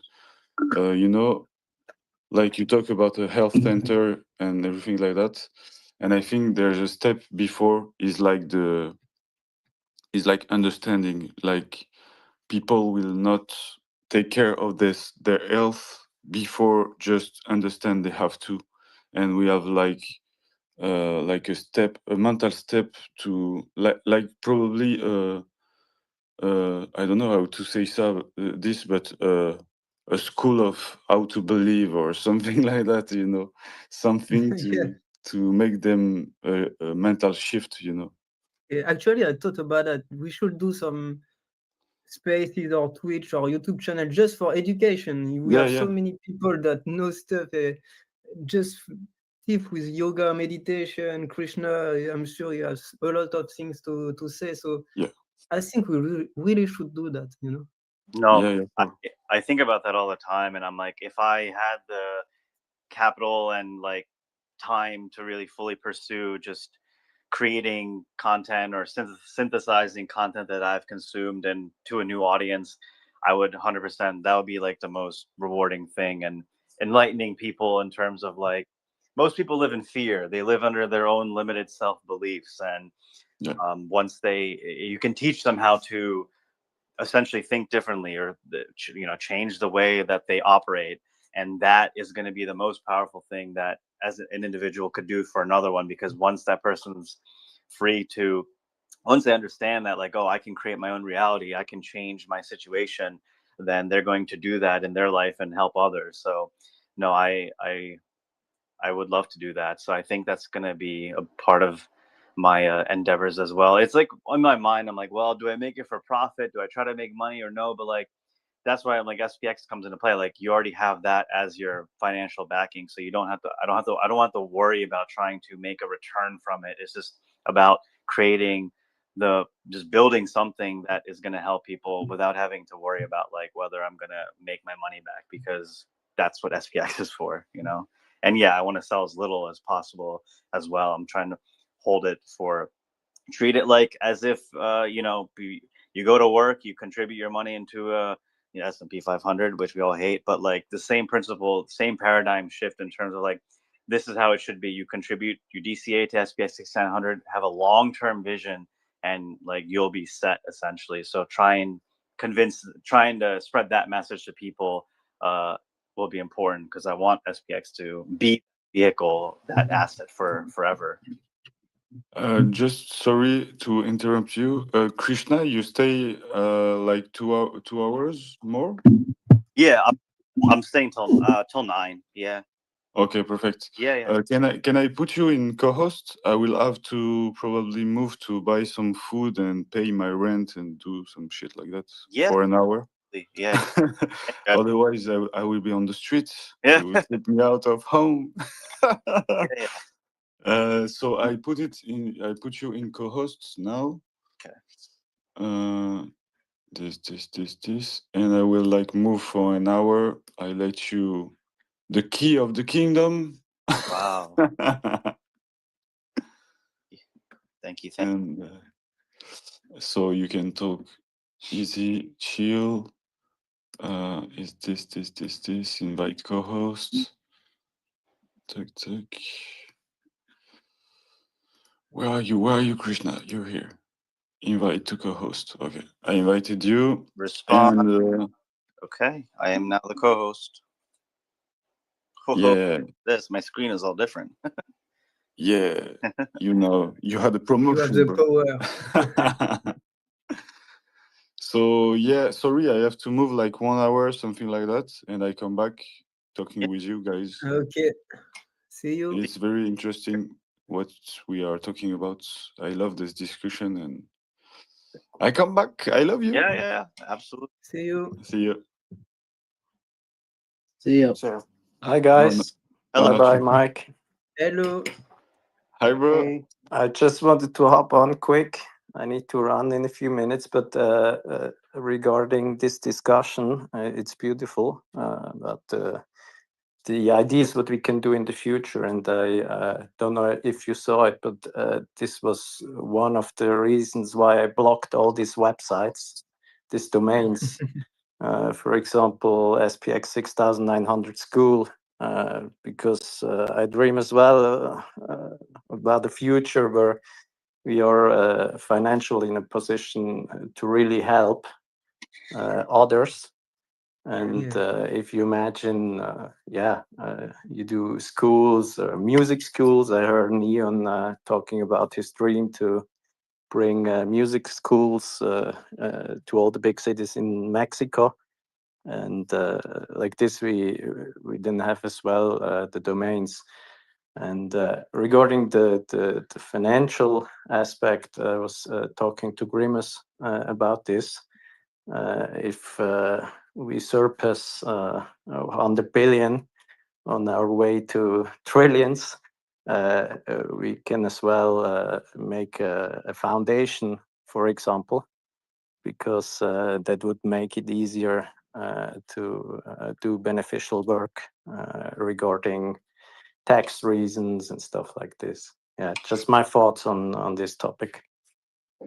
I love that. I think that's beautiful, and it's just going to continue. I think supporting the arts is very important. Like I think about, I want to promote like for me, Indian culture, Indian food, Indian dance, all those kinds of things, I would definitely be contribute towards that kind of stuff. So that's awesome.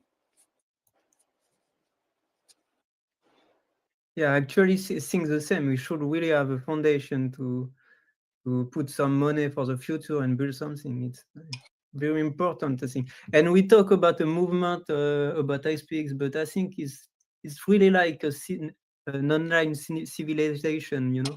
It's really becoming that, and we have to. Yeah, as you say, we need to reward creators. We need to fund the leaders, the teachers. Everything as something is good at. So we really need to fund those people.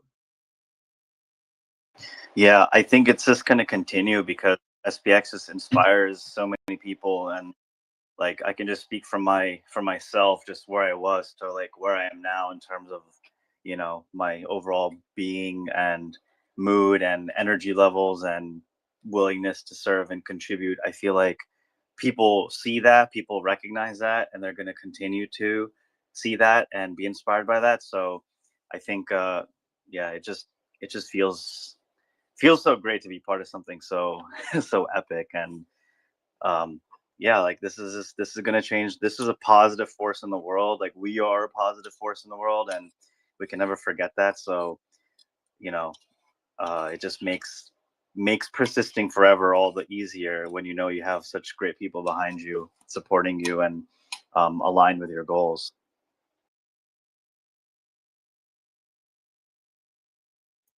Yeah, and as Murat said, it's really important for a movement to inspire people, because when they are inspired, they will put the heart and soul into the thing, and they will become emotionally connected. And it's when you gain people that will stay for the long term. So it's really important. Yeah.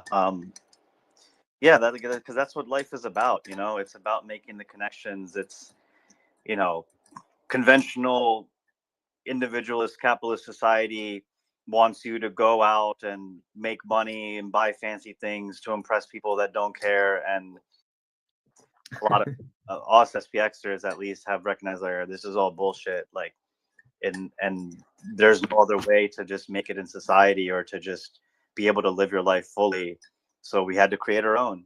We created our own, and it just spread. And it's ultimately about the values and the vibes that are emitted from the people that started this thing, and that's what's going to continue. So like I'll be in other spaces of other coins, and like the conversations are like not nearly as stimulating or as intellectual or enlightening or just compared to this. And it's just like it's something different here. And I feel like only one I'm not PvP, but like only one coin is really gonna go outperform everything else. And it's ultimately about which people you're able to attract. And I think SPX is the energy is different. It is different, and like when I explain to people who are like traders or my family members that trade or think crypto is a scam, like I don't push it so hard on them. I just mention it and see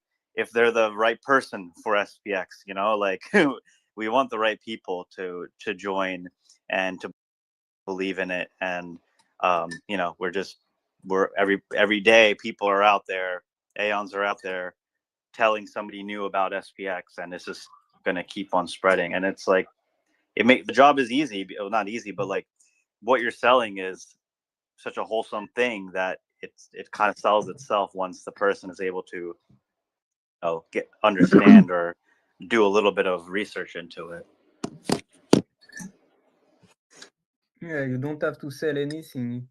If you show that the impact that SPX has on you, you're happy, you're feeling great, people will gravitate around you. So it's really about the energy. It attracts the people that are ready to receive it. Exactly. So they have to be in the right spot in their life, because not everyone is. right now. It's crazy to think that a lot of people took the vaccine just to go to the restaurant with their friends and everything. So people are really still into that. They have to be socially connected or they're completely lost. So yes, they have to evolve to be energetically aligned with SPX. Yeah, and yeah, that's like a big part of it, and like that's what helps you build the connection. Like, and like any conversation that if you talk to anybody, like if you're an Aeon, you know how to interject SPX into that conversation. Anything that somebody's complaining about in society, something happening, if they mention the price of anything going up, or like this is, hey, you can just casually, say, hey, this is what I think about that, and this is what I'm doing for that, to try and get the curiosity sparked. So, yeah. So wait, Smile, is it Smile you dance talking to me? Yeah. Okay. Because it says listener, so I wasn't sure. Where are you from? I'm from France. I think you can hear that with my accent. Oh, that's right. I don't know why I didn't think of that. Nice. That's awesome. Yeah, like Mike. Yeah. I love hearing the accent. It's just so unique.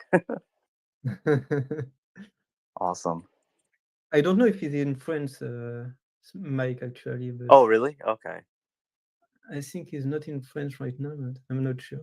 Nice. No, I'm not in France. Sorry, Oh, I listen to you, but you can't get away. I'm not here, but I'm here. He's your little angel. Yeah, he is.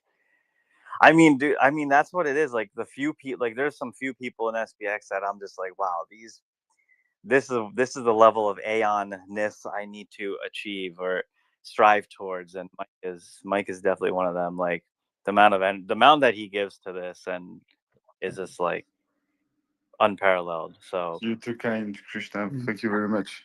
But the thing is easy for me because I really love the Aeon for real, genuinely. So it's like easy for me to like put some effort and be lovely and everything. This is just how I am because I love you all for real. No, that's like I'm curious to know, Mike. Did you had any startups you were in, or you never took part with the project? No, I never. I had Okay. My life was really difficult at some point. I had like 6, 7 years of really big struggle, like working in really shitty manufacturing job and having really hard moments. And I just had like a mental revolution, like some like 4 or 5 years ago, that make me understand I had power in my hands and I could do something by my own, and had my path on crypto since full time, and like SPX just make me and the biggest revolution I had mentally in my life. So it's like my way to give a little bit back, to love you all and doing the hard thing I can, because it really helped me for real. It like transformed me from the person I was before SPX.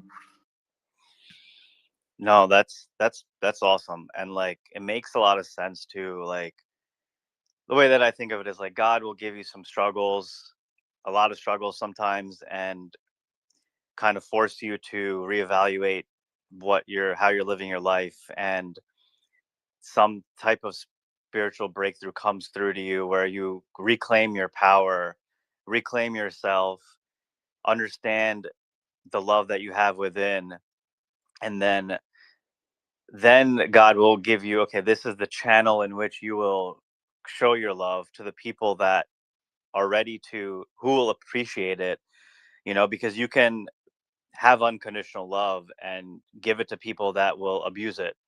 And that's a shitty feeling. But, perhaps after you've had those struggles that you were talking about, God is like, okay, here, or whatever higher power you believe. Here you are transformed, and now I'm going to send you off into this community where you'll have like the most impact that you could possibly have. And like, it's so incredible when you say like, oh, this is no effort. Like your life is in flow, but yet you're doing so much. You're so productive. And that combination is rare, especially at a corporation, but just anywhere. And it definitely inspires people to do the same, or at least find themselves or elevate themselves so that they can see like, oh wow, like look at this guy. This guy is just he's doing so much. He's all over the place. He's just filled with love, like never anything negative to say. Like that is like one of the most powerful people in a society. And it's just like, that's kind of like where I see my trajectory, almost like being able to contribute this much and to also like not feel like it's work. That's like that, then I'm living life, you know, like I don't know, like that's just, you're totally winning at that point. So that's awesome. Yeah, it's because 100%. you're awesome. You're all awesome. You are angels, and we are all awesome. As you say, I'm doing this because I know and I feel this is the right people that deserve it. And I talked to Andy about that, about friendship I had in the past, and I'm like uh, a very natural guy, you know. I don't like to lie. I don't like to make some, you know, some like hiding things. And I had some friends that wasn't, in fact, and it happened to me a lot of time because I'm giving all when I'm friend to with someone, or even in when I have a woman. It's the same. I'm giving all, and it can sometimes like giving all to not the good person. And it's totally the first time in my life where I feel I can give to any I own without thinking. And it's very relaxing for my mind to not have every time, you know, to ask myself, oh, maybe we'll do that. No, I know Aeon are pure, and this is like a peace of mind to me, you know. This world definitely needs more people like you, brother. 100%. Uh, 100%. of you all, you too, you are angels. I No, know you you. are like me. No, this is it, guys. Like this is where like we have no ego. Like I don't sense any ego with the Aeons, and ego just causes problems for everyone, and ego gets in the way of the work of whatever mission is you're trying to achieve. And we don't have that. And in my mind, this is extremely bullish. Like we just we've been able to open up our hearts and also have the power to know where to direct our energy, and those two things. And then we found the right vessel to direct it to. So all that is being infused into SPX, which that's where the value is going. That like people will say like, oh, it's a silly meme coin and doesn't have any value, but they don't know. They don't understand what has gone into it and where this love and energy is coming from. And if they did, then they would be on board. So yeah, I love you guys. I love all of you, and it feels so good to be creating and like feeling this way, feeling so peaceful, like not worried about whether this is going to go to zero. That's never crosses my mind. We're just right on track. The people are giving their all every single day, all of us. It's just like, man, like this doesn't exist anywhere. Like everybody needs this in their life. Everybody, if they knew what this was, they would want it so badly. I cannot talk for now. I have to move, so sorry I couldn't Yes, even please. listen. Yep. See you.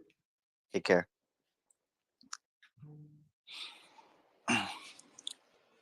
Who do we got here? Who's here with me right now? So about this Mike guy, Since it's not here, I'm kidding.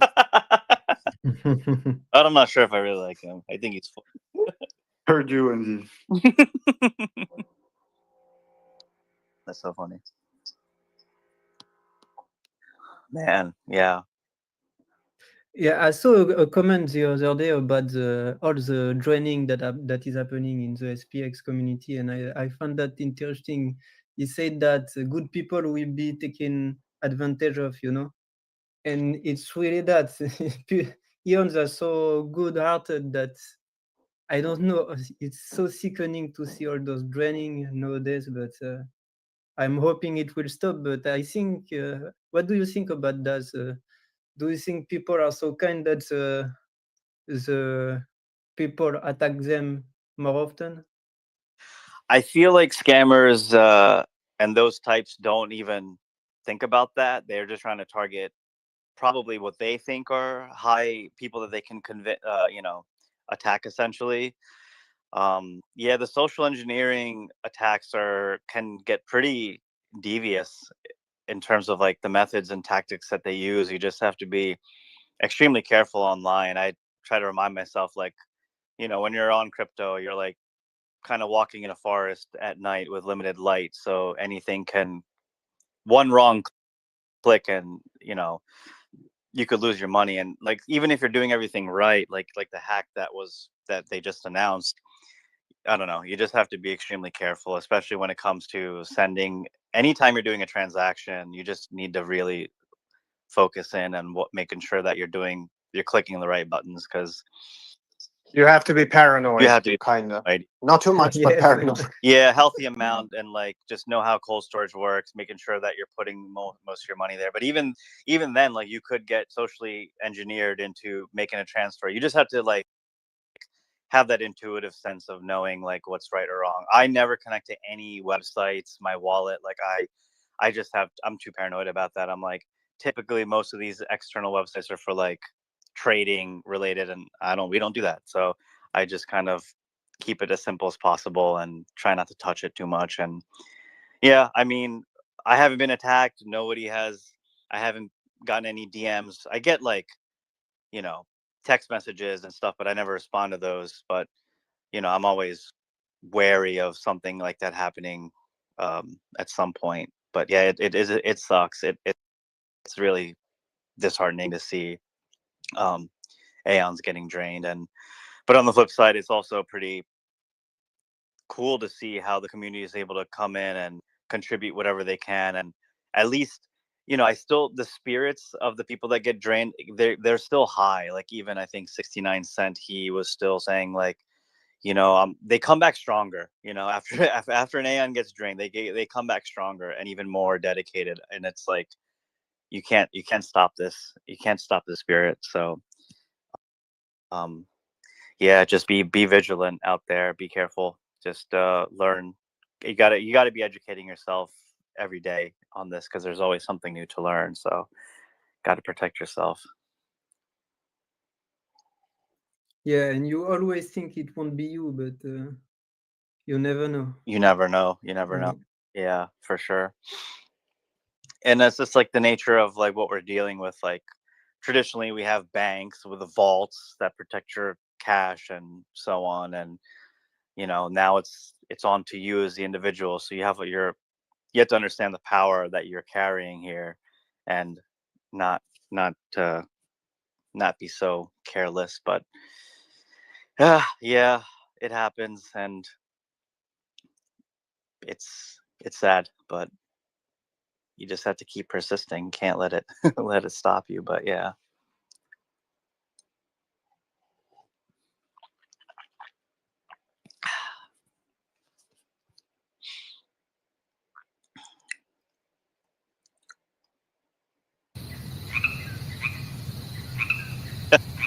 Nice. We are in the jungle. You're in the jungle. Yeah. As the co-host, I got to keep the show alive. Got to keep it going. Jungle, welcome to the jungle. I have to go to sleep. I'm like falling asleep. I thought you were sleeping already. I was like micro napping. Get that rest in, man. Get that Yes. Take care, buddy. We need you strong tomorrow. True. Another big day. Strong hype, posting every minute, a minute on Reddit. Like a good bot. Did you all created your Reddit account? Did No, you all I create didn't. your? Oh yeah, I made a Reddit account like years ago. I'm on Now- LinkedIn. Oh, LinkedIn actually, maybe that's another front. Yeah, it's a business, you know. It's a move. I always think about that too with LinkedIn. In my mind, I'm like, oh, what if I have to go back to work? I don't want to do it just yet, but I always think about what Murad posted. He's like, where we're going, you won't need a LinkedIn. So yeah, that's a good move. Probably entertaining as well. Talking to those people. I don't know. I'm lost on Reddit. I never been on Reddit before, so I feel Yeah, like I'm it's jumping confusing. back in my old days where when I was a geek, you know. It's completely another world. Yes. It's strange. I was always a lurker on Reddit. I never really wrote anything. So now that I've been tasked to start posting more, I have to like kind of transition into it, and I'm pretty slow when it comes to these things. So I've been just starting with just posting my videos on the SPX subreddit. So if, people that come onto that page will at least see that there's one human on it. So that's my contribution.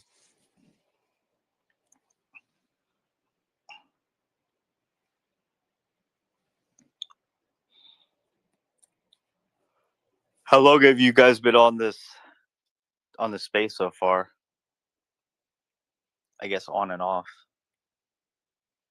Yeah, it's been like 3 days, but it got like a couple of times, 3 times. Yeah. 2 times.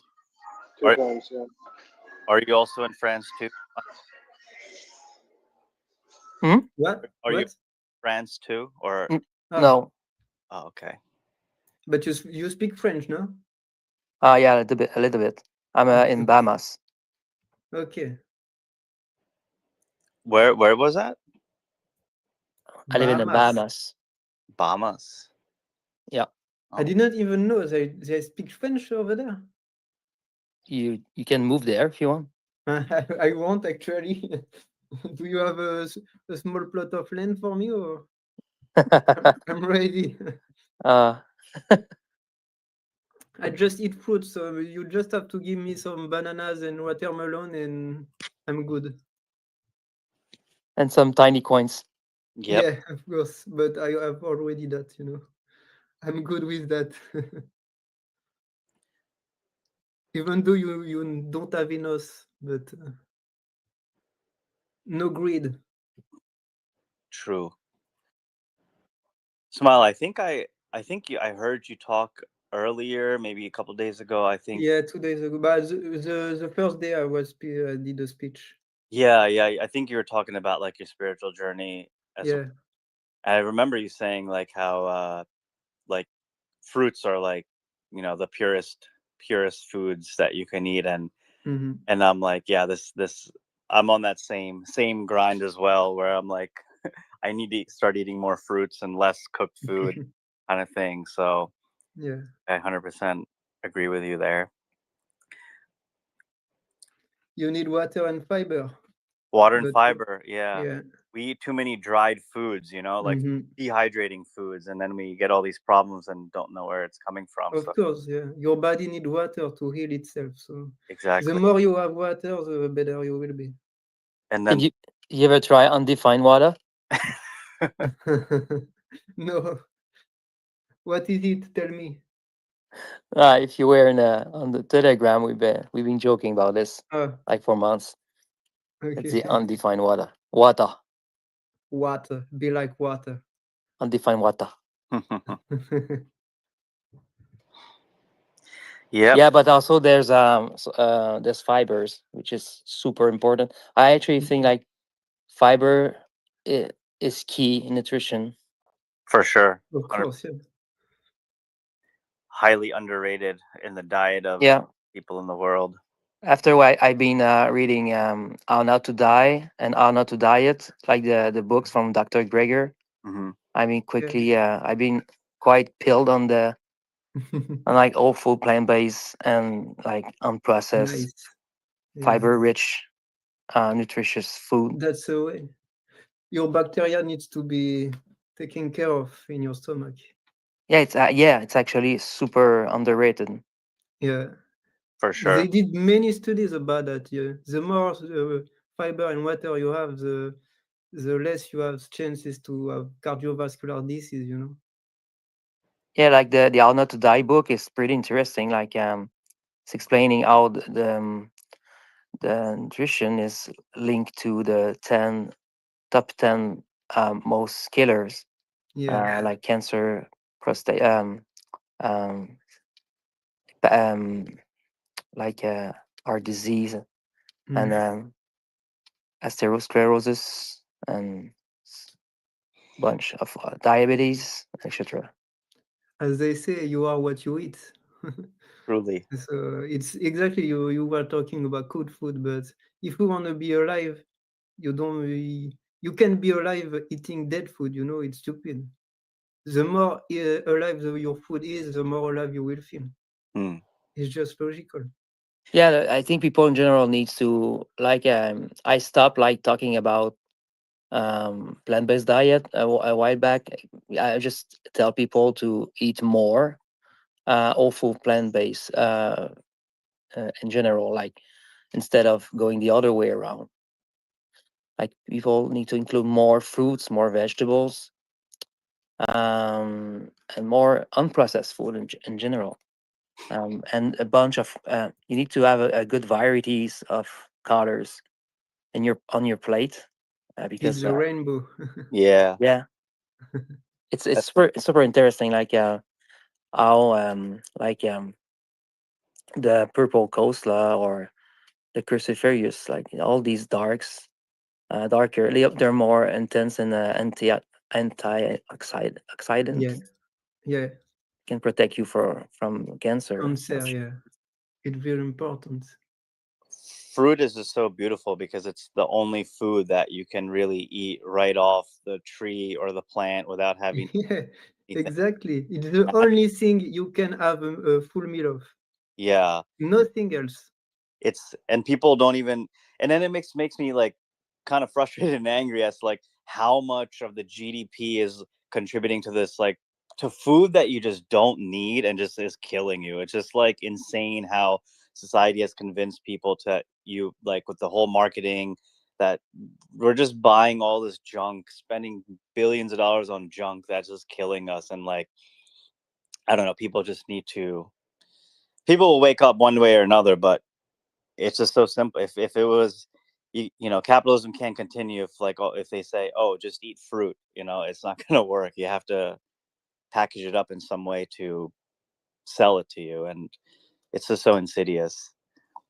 And if you don't like vegetable, you can just eat more fruits. That's just okay. True. There's a bunch of vitamins, and it's super nutritious as well. So What's your favorite fruit, guys? blueberry for me. Blueberries. Okay, nice. Watermelon. I love water. In the summer. With the L-citrulline. Oh yeah. I love figs Mangoes. nowadays. A good mango. Oh my god. Mangoes, yeah. I will. Atolfo mangoes. I like mango is super rich in potassium. Yeah. I love strawberries. Are one of my favorites. Oh, nice. Yeah. Where are you from? Where are you right now? I am in the southeastern Pennsylvania in the great Philadelphia. Okay. Yeah. So there is strawberries over there. We got strawberries, but I don't think there are strawberries in India. I don't know. I don't think there are as that I remember, but I know that we got mangoes over there, and there's some pretty. Yeah. I need to go back to India soon. It's been way too long, and retouch with the motherland. I want to go there also. Nice. It's people have mixed feelings about it, and I understand, but for me, yeah, please chill me. Pill me India, please. Well, like why should I visit India, and Yeah. what's so good about What's the it? best place? I don't know if I could really do that for you, just because I've only been there a couple times, and like, it's for a Westerner, it's just gonna be different. Like, especially if you're a white person, you're just gonna be seen differently or treated differently. I think like you have to have the right mindset of going there. You have to be able to accept like, okay, there's a lot of poverty here, and it might smell here and there, or you have to set aside your biases in favor of like, if you're on a spiritual path or a spiritual journey, I think then you'll be able to get the most benefit of it. If you're into like learning about the Hindu religion or the culture or anything of that nature, I think you'll feel that strong connection if you were to visit India and visit some of the temples there, and like that's kind of what it's known for. If you're like kind of want to just stay in the city, I don't know if you'll have the best time necessarily, just because it's like quite probably difficult to navigate. Like, even for me as an Indian person, I don't speak Hindi, which is the national language, or they speak English there as well, but it'd still be a little difficult for me to like navigate and things like that. I'm sure I can figure it out, but yeah, I guess I don't know. So you need to go outside the city to appreciate it. Like what are the good place to go to visit more nature or old temples? Yeah, and like if you know somebody there, if you have a friend that lives in India, then you'll have a much better time, because you'll have somebody to kind of guide you in terms of like where to eat and all that stuff. Like, you might get sick from something that you eat. Like, there's a high chance that will happen, and it could ruin. I mean, I'm just being honest with it. So I think the best way to do it is like, if you have a friend there, then it would be like kind of like less stressful. I need an Indian friend, but so far they just sell on me, man. Yeah. I'm kidding. I'm kidding. No, yeah, I'm being an asshole. I get it. I know the stereotypes. It is what it is, like we're just scamming you. I mean, yeah, it's I don't know, it's like a double-edged sword kind of thing. For me, like, at this point I would go because of like my spiritual inclinations and wanting to learn more about my roots and the history, the mythology, and all that kind of stuff, and as well as go there for the food too. So I would, try. It's hard to pill you on India, so considering all other places you could travel to, but it's when the right time comes. What are the 3 best meals from India? 3 best meals? Yeah, in your opinion. Yeah, that's a great question. The thing is, like, Indian cuisine is just so diverse. Like, whatever you have in Europe, whatever Indian cuisines you have in Europe or France or wherever, it's just like a tiny, tiny fraction of what you'll find there. So for me, like, I have my particular foods that I like. I haven't like tried it in India specifically and been like, oh wow, this is so much better than what my mom can make. So it's like, I just love samosas. They're like one of my favorite foods. I don't know if you guys have had that before. Hello? Sorry, I did not hear. What did you say? Oh, the name of I actually need to jump off. I'm sorry. I need to. Okay. Okay. Bye. Thank you. Bye. Do you know what a samosa is? Yeah, I think it's like it's not like a name, but it's a triangle, no? Yeah, the triangle, Yeah, okay. fried, potato filled Ouais. pastry thing. So that with like some other spices and chutneys and vegetables, like that kind of dish is one of my favorites. I don't know. There's just so many dishes that like I personally like, but not everybody will like, I guess. I don't know. Like, what is There are also a lot of spices, no? Yeah, definitely a lot of spice. which are healthy. You know, like turmeric, cumin, Yeah. coriander seeds. All that stuff is I good. used I to like the start. fact. Oh, sorry. No, go ahead. I used to start all of my days with some neem powder and turmeric powder. I was Oh, doing some little balls, you know. I don't know if it's something Indians actually do. what is it called? The neem powder and turmeric Yeah. powder, and you do some balls with some. You mix just a powder of turmeric with some water, and you make a ball with it, like a small ball. A ball. Oh, and then do you eat it? Yeah, just raw like that. Wow. Well, we definitely use those ingredients, but I don't. Maybe not in that particular way, but you know, we definitely use that for a variety of purposes, health and, you know, other spiritual otherwise. So yeah. Yeah, I used to do that to parasite. I don't know. I think I had that from Sadhguru. Oh, okay, nice. Yeah. Yeah, neem So is I very tried. cool. Yeah, nice. Yeah, I just I want to go with my family and everybody, and you know, like with a big group. I think that would be a lot more fun. But it's it's not. I always see the meme like India is not for beginners. You know, there's a lot. I never heard about that.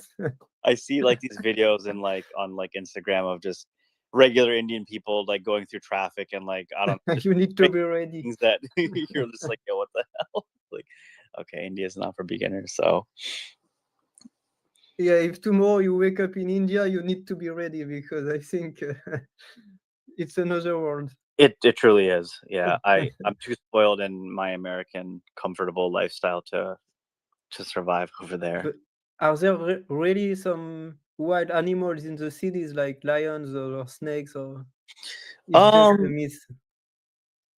There are animals in the city, not lions. I would say they do exist in the jungle, but I don't think they're like straight into the cities. You will see some crazy things happening in the city for sure, but nothing like that. You'll see like cows just walking on the road. That's pretty normal. Yeah. Things like that. But cows are really important in your culture, no? Cows, yeah, cows. Yeah. Yeah, it's a sacred animal within With Hindu. the bull also, no? Hmm? The bull also? Bull also, yeah. Bull. Okay.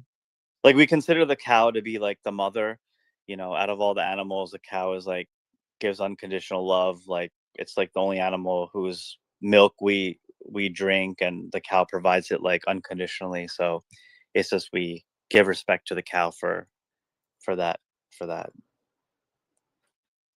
But yeah. With that said, I mean I still eat beef.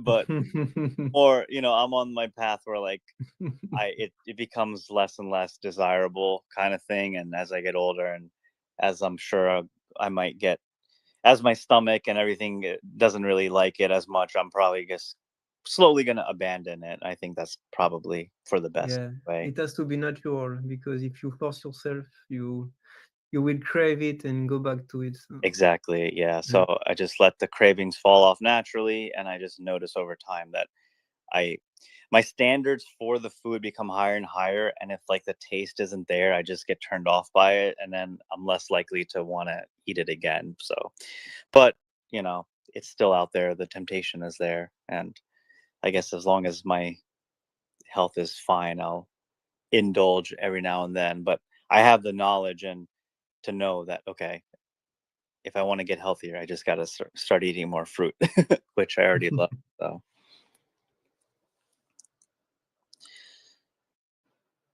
but it's actually the thing. Like it says that it take I think 3 months for your gut to adapt to your new alimentation.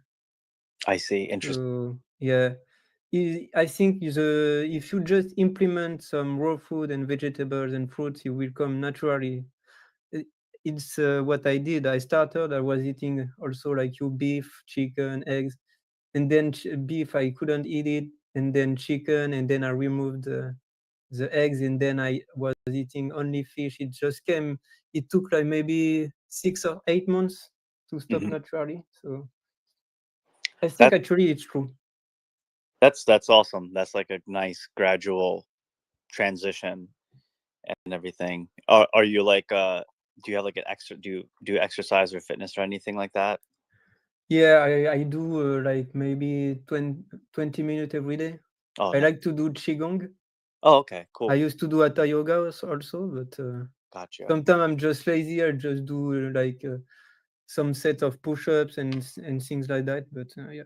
Yeah, I kind of in the same boat. I was really into powerlifting back in like before 2020, and now like I've been trying to get back into it, but it's just really hard because as I start lifting weights again, it just becomes like I'm realizing, okay, my body is not what it was before, so I just kind of stick with the basics. But lately, I've been just doing daily walks. I find that to be pretty therapeutic and like good form of exercise. I have like a backpack that I put weight in it. It has like 40 pounds, like kilos, and I just walk with that. So that's like my exercise. That's interesting. Yeah. Yeah, walking is so important, especially if you do it in the forest and in nature. You know. It reconnects, and it's really like a rebirth of your energies. 100%. That's actually what I gotta do. I just walk outside my house, but if I find like a local wooded area or forest something and walk there, that would be much And beneficial. even better if you walk barefoot. Barefoot? Yes. I have the shoes that like separate your toes, so I wear that. Oh, nice. And that's like that. I love those shoes because even the shoes and that you buy at the store, they cramp up all your toes together, and that's not natural. It like so it's not good for your posture. No.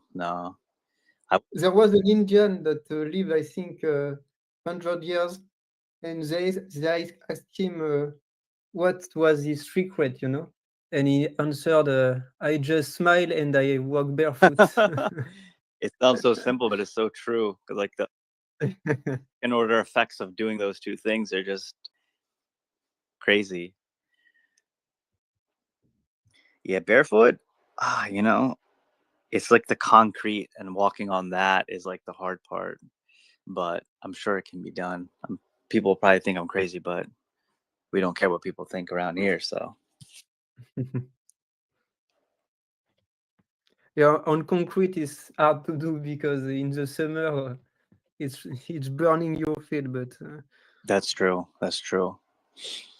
When you're in nature, it just you can have some rocks to hurt yourself. But actually, I work on rocks sometimes, and I don't. It doesn't hurt me because at some point you just getting used to it, and your posture is so good that I don't know. You're like a cat, when cat walks, it's almost like they're flying on the floor. But yeah. No, that's like a superpower. But I kind of want to do that now. I want to just go out in the woods and just go walk on dirt. Honestly,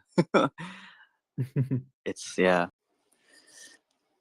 that's what we're supposed to do. Like we're as human beings, as a evolved primates, to be walking outside barefoot in nature, living peacefully, not using plastic. I don't remember who said that, but someone said humans are just a vehicle for water to explore the world. Humans. I like that. Humans are what? I'm sorry, I didn't catch that. The vehicle. I don't know how to pronounce it, but the vehicle of water to explore the world. Gotcha. No, that's 100% true. I see there, man. We are their feet and their hand. Yeah. Crazy.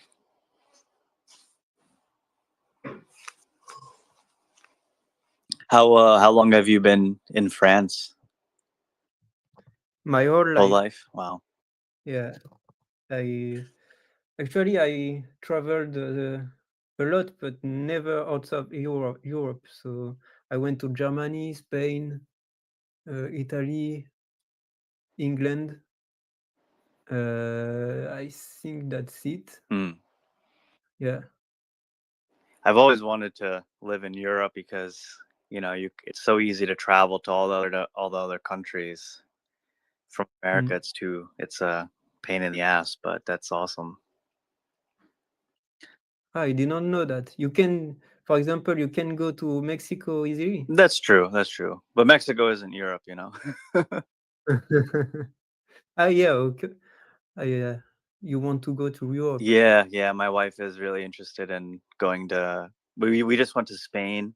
We did a trip in Spain, and she really wants to go to France. She went to Paris for like only a day with some friends, but we'd want to spend some more time there and explore with the locals, meet up with some aeons. Now that we know some, it would be sick. Yeah, to all meet up somewhere. I think that's like my next. That's what I'm thinking about. I'm like, okay, now that I know all these aeons, and if I want to travel, I'm like, okay, do I know an aeon there? Can we go visit them?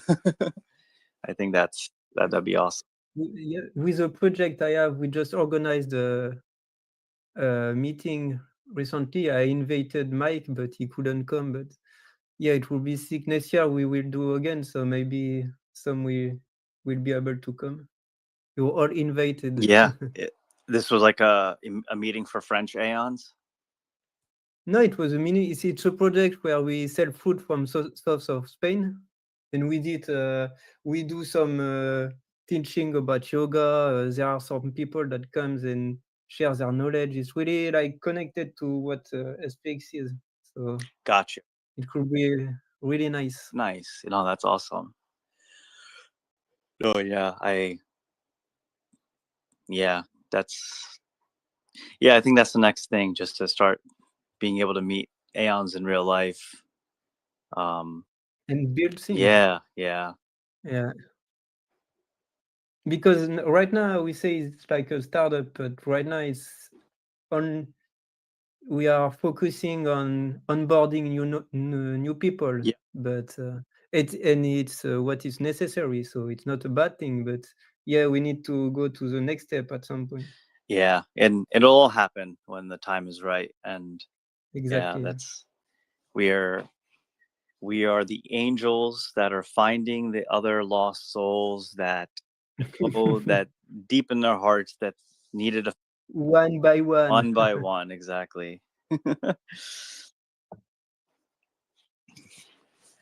Yeah, is it just me, or do I just think about SPX like 24/7? I'm sure. Well, wake up SPX, go to bed SPX. Yeah, my wife probably thinks I'm crazy, but Yeah. You see a bird flying, SPX coded. Everything. Oh my god. I got to mow my lawn today. Oh, SPX coded.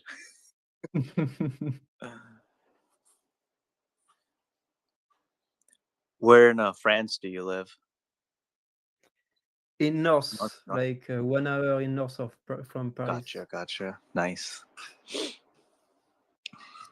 Yeah, it's nice. I'm in a small town, like 3,000 people.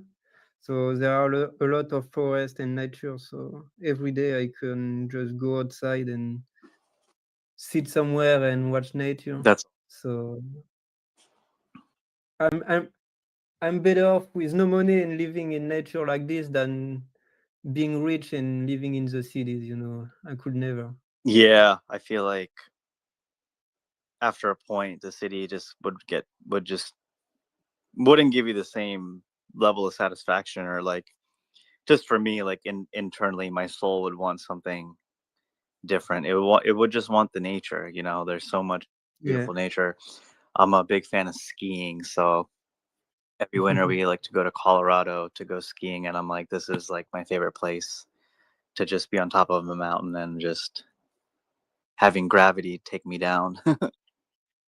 So you like cold place? I like cold places. Well, I like skiing, and it just happens to be cold, And once, like, if you have all your gear, you know, your base layer, your mid layer, your jacket and everything, like, I don't feel cold.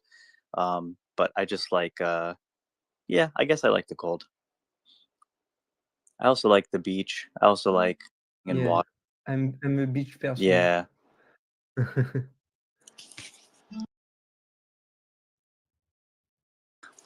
Yeah, the beach. I haven't been to the beach in a while, but I definitely would love to do that.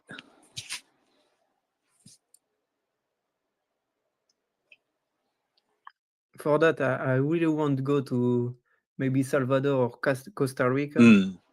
I think the beaches over there I had some, yeah, are really great. I had some family that visited Costa Rica, and they said it was beautiful down there.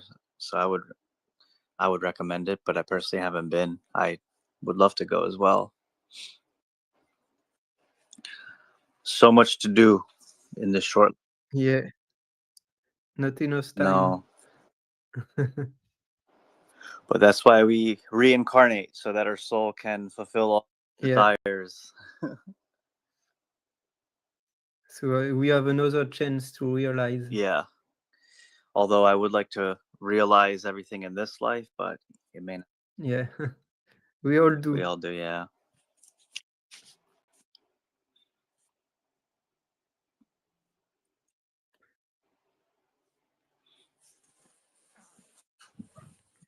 It's just me and you in here?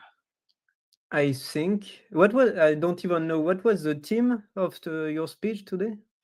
It was just chilling and talking, or? Yeah, just chilling. I didn't have anything prepared. I just wanted to come hang out and just, you know, fill up the time slot on Mike's behalf. So, oh, we got somebody requesting to speak. How do I accept this request? They're saucy. Saucy. Saucy, you're free to speak. Hello. What up? What up? How are you? How's it going, guys? I'm good, and you? Pretty good. I'm about to get ready for work, but I just wanted to hop on real quick. Krishna, I think you and I live pretty close to each other. Oh yeah. Where do you? It's your neighbor. Yeah. Yeah. Well, I saw you on the. I opened up the Aeon map. And I noticed, like, oh look, there's Krishna right near me. I'm in King of Prussia. Oh, I think I'm literally 20 minutes from you. That's crazy, dude. That's awesome. We gotta connect IRL, dude. Absolutely, yeah. Just you got your shoot me a DM, and yeah, we will arrange something. I think there's a few other Aeons nearby as well, but absolutely, at least you and I can meet up. Yeah. I guess I'm somewhat new to being an Aeon. I've held since last November, like a lot of folks watching the Token 2049 conference, but I don't really think I truly became an Aeon until this summer. So yeah, man, it's pretty awesome. I'm excited. Yeah. About the cognosphere, and I'm like, the more I deep dive into it, the more convicted I get. So yeah. Yeah. So I appreciate. I've been watching your videos, your daily videos, and thank you. Watching everybody's videos, hopping in on the spaces every now and then. So yeah.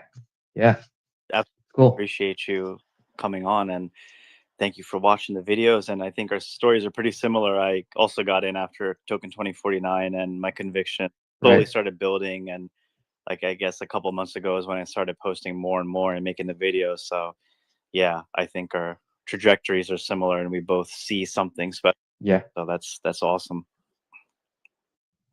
Yeah, absolutely. I'm trying to figure out how I can contribute more. I'm not great with videos or anything like that. I guess I'm kind of doing the minimum at this point, daily DCing, bull posting, and hopping on Reddit, but I'm really trying to figure out what else can I do. I think so. Yeah. You will find Yeah, out. you'll find out. Up Yeah. to you. Yeah. Yeah, I was kind of thinking this morning. I'm a physical therapist, so really dig Nice. into health and wellness and injury prevention, injury treatment, and I don't know, maybe I could offer my services to aeons across the world. You know what I mean? That Yeah, that's awesome. Yeah, yeah. You could So give some tips also, or some exercise. right. So I don't know, little non-traditional, but I guess it's my little contribution. you know, You know. it's interesting you say that, man, because I have this nagging elbow pain going on. Just have to see you. I might have to see you at work. Like, I do need a physical therapist. That's Okay. happening from Yeah, dude. just That's awesome. Hey, I mean, we're close. You're 20 minutes away. I mean, we could actually meet up in real life, and I could work with you on that. hell yeah, absolutely. Yeah, I would dude. Let's do add it. more than anybody else. I'm telling you, the Cognisphere is a new country. Yeah, you're already contributing more than you could even realize, just by being here. And You just have doctors, you have teachers, you have everything. Yeah. cool, man. Okay. Well, listen, I gotta get ready for work. I also got to get my son ready. He just turned 1. So Nice. anyway, I just wanted to hop on real quick and say what's up, and I'll be listening while working and in between patients and whatnot. Awesome, man. Appreciate you. Awesome. I'll talk to you guys later. Take care. Man, I just love the Cognisphere so much. Yeah. The Cognisphere. Just the name is just awesome. It's so funny. It's amazing. Funny. The first time I heard about it, I was like, this is genius. It is. It's so. And everyone has a different definition of the Cognisphere, I think. So what is yours? Oh, I see it as, so like, I guess you would probably understand this too, but for me, when you ask yourself like, who am I? You are ultimately the consciousness is who you are. You're not your body, you're not your mind. You are the soul, you are that pure consciousness. So to me, the Cognisphere is the higher level collective consciousness that we have created all together. It exists in the astral realm. It can't be it can't be seen by our 5 senses, but it exists, and you can connect to it as you need via Twitter or any technology. And it's just like tapping into this energy or vibration or frequency, which is like pure. It's like it's filled with love, good vibrations, and it's there for anyone who can find it. And that's kind of how I think about it. Yeah. It's like Monk said, it's a proof of soul. Proof of soul. Yeah. That's a great way of saying it. Like, yeah, it's just like, I know because it exists, I don't have to, like, my worries are like kind of taken care of. It's like in between, God and here on earth, like it's that level is where it exists. And we all contribute to it. We are all part of it. It's not separate from us. It's part of us. So it's pretty magical in that sense. We are connected, but actually in a spiritual way. Exactly. You don't find that anywhere else. There are not many communities like this. Really, none really. It's like the purity aspect of it is the hard to, you can't replicate it. If your soul is not pure, then you just can't create in that manner. So it's like all the souls are scattered geographically here on earth. We have all the technologies to connect with each other, but it's a matter of how do we find these pure souls to connect together and work together to build something. And that's kind of what the Cognisphere is. And yeah, it's awesome. It's just like, the conviction, it just gets built so quickly, like, at least for me, I'm like, this is not going away anytime soon. people need this more than they even realize. So yeah. Once you're in, you're in. Yeah, exactly. You can't leave. You can't leave. It like replaces other, like I was part of my mom, she's religious. She goes to like a Sunday church equivalent, whatever you want to call it, where she meets with people in the same faith, and I was going to that, but it just wasn't the same. Almost like, I think everything at the end of the day is kind of a cult. The deeper you get into it, like this is obviously a cult, but that's I don't ascribe like good or bad to that.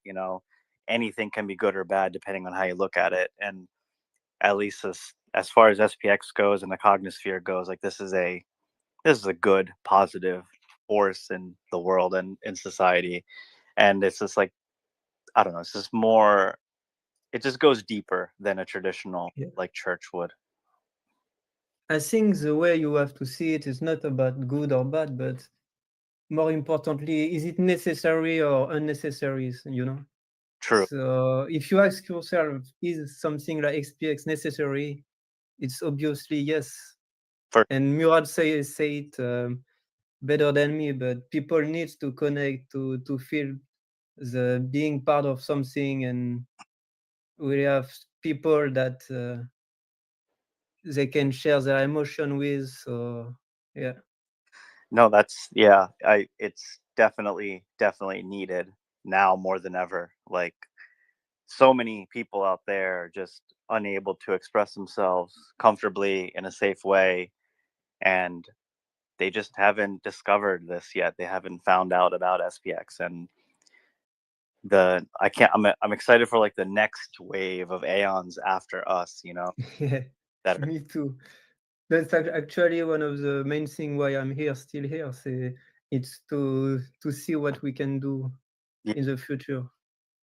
Not even next year or in 2 years, but even in the next decade. The next decade? Oh yeah, for sure. Like Bitcoin is over a decade old at this point, so why can't we be doing the same thing? And yeah, I was actually a Bitcoin maxi before, mm-hmm. but that's one of the main reasons why I switched my Bitcoin to SPX is Bitcoiners really don't do anything. They just accumulate and do nothing with their Bitcoin. They're just keeping it. It's like they are going to their cave and watch to the world to fall, and they are going to be, we have Bitcoin and you don't, and it's really something that was bugging me off. So I really want to see Eons do the opposite and really do something. I think Aeons, not to toot our own horn, but we're a little bit more spiritually inclined, advanced than like, I guess, other crypto communities. We don't have that ego that Bitcoiners have, thinking like, oh, there's only Bitcoin, everything else is trash. We kind of accept like this is where Murad's thesis like really makes a lot of sense. Like everything has been a meme coin all along. A crypto token is just a community, and who is the community matters more than anything, and what they represent, what they do.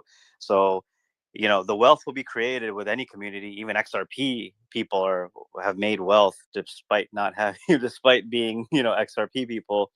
So we're just taking that same technology, same methodology, but I feel like we're going to go beyond that. We're like, we are trying to change the world because we just see how terrible things are going. Whereas, Bitcoiners will be like, well, yeah, everything's burning, but at least I have my coins. And but like, if that's the attitude you have, ultimately that's what's going to bring your coin down. Yeah, like exactly. You're just going to, like, if the whole economy crashes, like Bitcoin is also going to crash. But if we kind of understand that, like, it's just different in terms of like, that's why I'm so drawn to this. Like, I was never like going to be a Bitcoin maxi.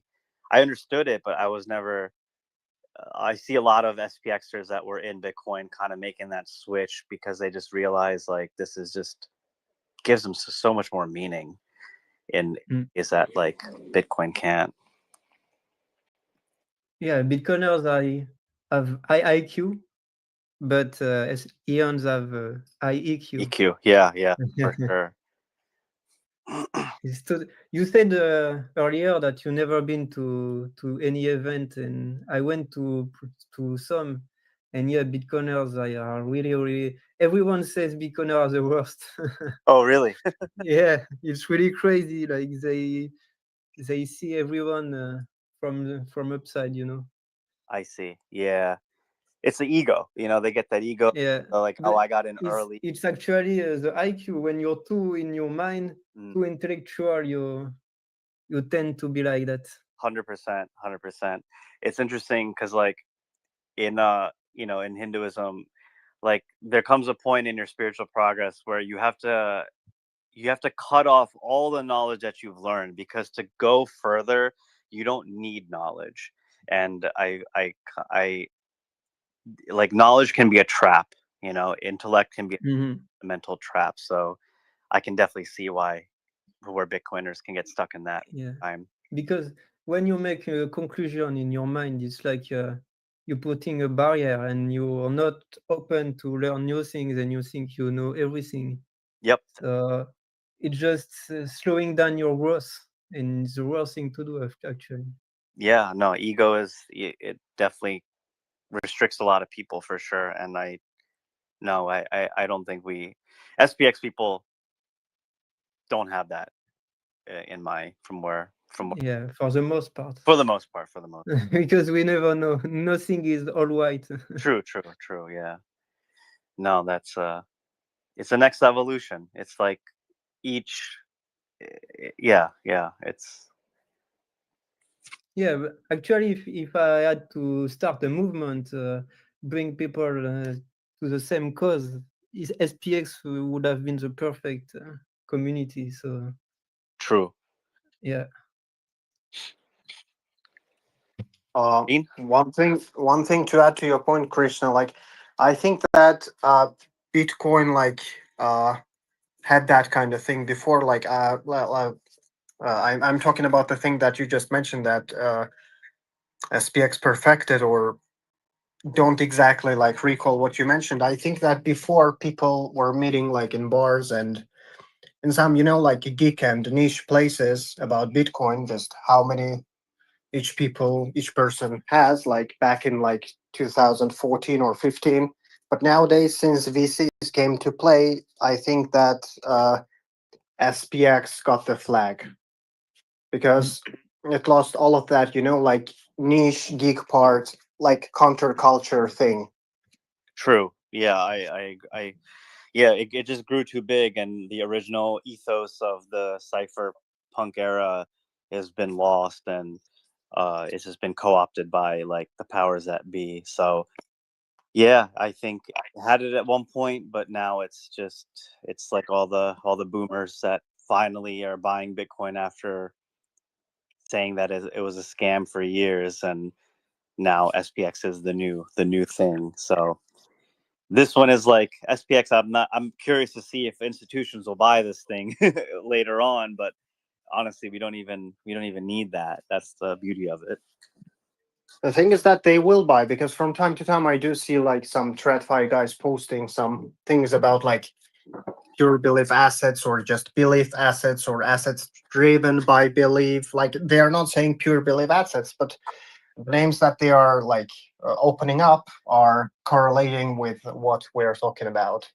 Like we're talking about the same thing, just we call it different way. True. Yeah.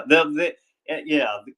Mercenary capital will always be finding opportunities, so they will buy it one way or another, and I think it's already happening. So for sure. Uh-huh.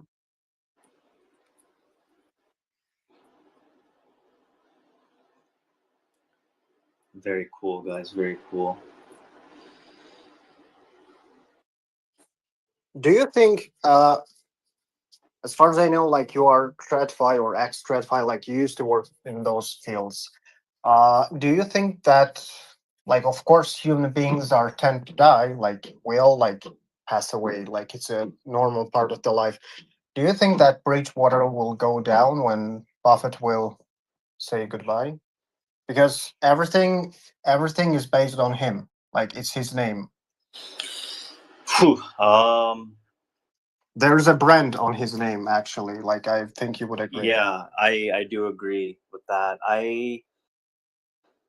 I'm sure he's doing what he can to ensure a continuity so that, you know, it's about like emotions. If the investors are spooked or afraid, Buffett can do what he can to, you know, reduce that fear from to investors. But I feel like I don't know. I feel like maybe markets might take a dip, but I think they'll just keep continuing without him if I had to venture a guess, because he's just like he just buys and holds for the most part and just, you know, tries to install good managers in the companies that he owns, and I don't think that's gonna go away. I feel like whoever is going to take over Berkshire or whatever will try and continue that. But I think it's a matter of like where the future of the economy is headed. Like, you know, as the middle class gets hollowed out and people have less and less money to buy things, and what are companies going to produce? Like, what are they going to try and sell if they have no customers? You know, if everybody's just spending all their money on rent and mortgage and things like that, I think that's like a bigger concern.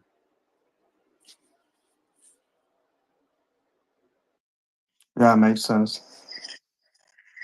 You got AI here. Hey, on AI. Got another request. Okay.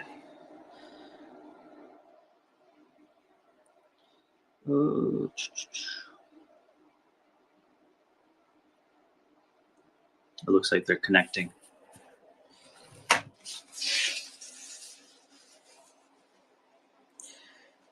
But I think for SPX at least, like, I kind of just ignore what's happening out there in the world because, you know, it doesn't take away from our goal of what we're trying to do. And any crisis that happens in the real world is only going to benefit our cause. It makes it easier for us to convince others that, like, this is the right path forward.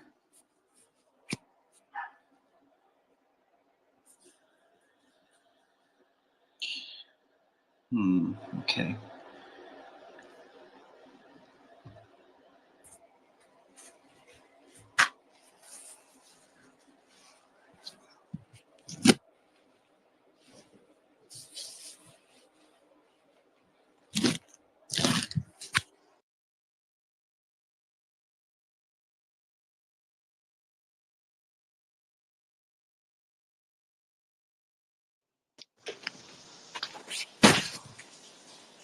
Where's the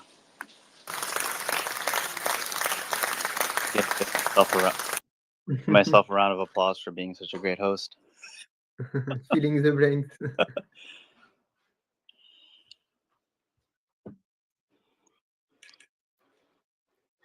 I don't know what to talk about. Is there looking? I'm examining right now, like, learning how to raid on Reddit, to be honest. Like, the one thing that I've just found out, just go to search Reddit, enter their SPX6900, filter the news posts. But how is the engagement over there? Like, there is like 3,000 reply or something, because everyone is talking about it. Yeah, I've been just like posting my videos on the subreddit and trying to just comment within our subreddit to, you know, farm for karma and get that upvote so that if I post on other subreddits, then people aren't going to be like, oh, that's a new account or whatever. But yeah, it's a whole new ball game. What's a good ratio on Reddit? Like 100 upvote is a lot, or sorry, what was that? Not much. 100 of upvotes, is it a lot on Reddit, or to know what's buzzing? What's upvote? Is it upvote for the likes of Reddit? It's votes. Like, people are just voting, like upvoting. Also, they can downvote you, so remember that. So how many upvote is a lot? Yeah. I don't know. It really depends. I think some posts get a lot of upvotes depending if it's popular. I don't know. I guess just it just I consider like 3 or 4 upvotes good. But, it's less. I guess it's less based on like if you're famous or not, because your social profile is less like you're more like everybody else kind of thing. It's the people that contribute the most to Reddit, that give the most value, the most advice, are the ones that maybe some other Redditors will recognize their name and be like upvote them. But there is karma thing. yeah. So I don't know what it is, but it's as far as I understood, like karma, it's like how you are popular or legit. I don't know. Okay. It's karma is like if you get more upvotes, I think your karma goes up. And upvotes means like whatever you wrote is like helpful. Like I think it's about providing value. Okay.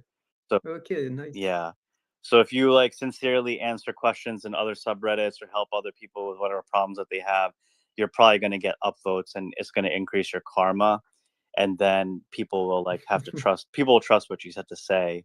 So then the whole game is to like do that, and then soft shill SPX somehow included in there. But that's kind of like the general strategy of what I feel like people were trying to do. Okay, that's cool. Yeah, it's interesting. Less. It's like a forum. It's like a forum. Yeah. Okay. Yeah. And I think that's where like most normal people go on the internet, because it is a pretty good social media network for finding good advice and talking about whatever specific problems you have, because every single topic has a subreddit associated with it. So I think like most people can find what they're looking for on Reddit. I see what you say. Yeah. See, it's really like a library. Library, yeah. It really is. Okay. Yeah. Oh, that's nice. Yeah. I will create an account. This is so in my mind. I'm just envisioning like all of these aeons coming from X going to Reddit and just everywhere. Like just like secret agents, or like helping other people, giving them advice, but then also like at the end, like, oh, you should check out SPX. Is there a subreddit for the SP500? I think there is. I'm sure there is. There is. Yeah. I'm sure if I type that, I will see a lot of eons in the comments. Yeah, you'll definitely. You can like go on our subreddit SPX6900 and see what people are posting, and then see if you click on a user's profile, you can see where they're writing, see what subreddits they're infiltrating, and kind of like support them. So I see that a lot. Like Aeon's just like on a specific post, and just like 5 other Aeons just like talking about SPX6900. Yep, it's flip the stock market. Yeah. Yeah, but if I go on Reddit, I will lose another 3 hours of my time every day. So True. I think that's why they say just to do one post a day, just to like do something, which makes sense. So some people like it, some people are good at it, some people spend more time on it.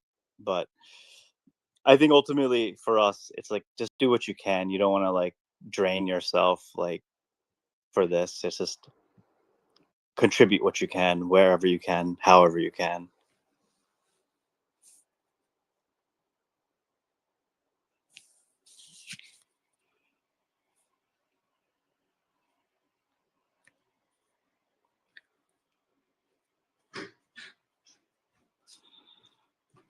I see posts about, oh, sorry. Hold on, guys.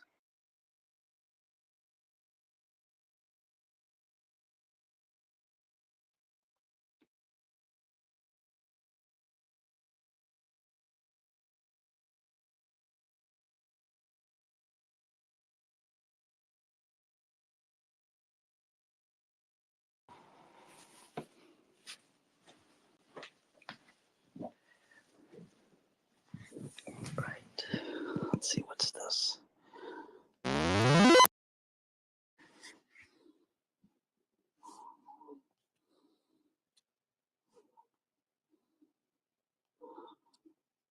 Is this something integrated with X Spaces, or What? do you have Are you talking about that noise? Yeah. Yes, I was bored.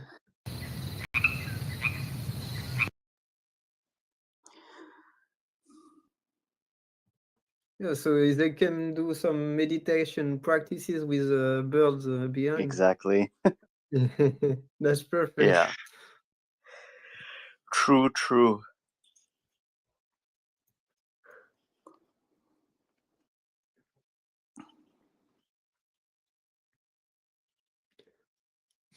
So, what is the next step for SPX in your opinion? For me, like, what do I? Yeah. For the community or for like? Yeah, maybe I don't know. Maybe I did an interview with someone, and he said that he wants in the future to SPX to develop its own blockchain or layer 2. What do you think about that? I don't think that's really necessary. Personally, I think like the technology, like I feel like society thinks that we just need more and more technology, but I think we have to get better at utilizing what we have. I think the technology is sufficient, and as far as like what we're trying to do, like blockchain exists, it's decentralized, you can buy this token, it's separate from the government. It's, I think all those features are exactly what we're looking for. It's just a matter of spreading the word,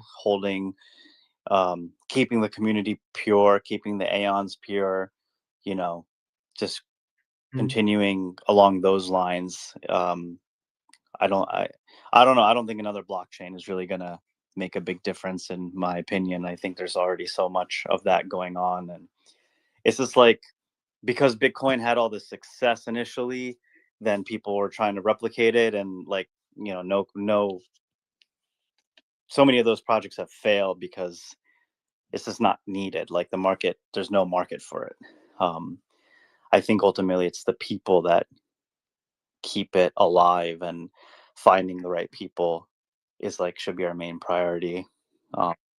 Continuing to create media, spreading the message. I guess just like maybe having more analytics, making it easier to find out like how the tokens are distributed, and making people feel like it's a safe investment kind of thing. Those things would be more helpful, but that's just my take. And do you think to reach the world and everyone, do you think it has to become a mean of payment, or just a store of value and investment is enough? I think Because, yeah, it's Jack Dorsey that says Bitcoin can thrive if it's not usable for people to pay everything. But do you think it's the same with SPX or no?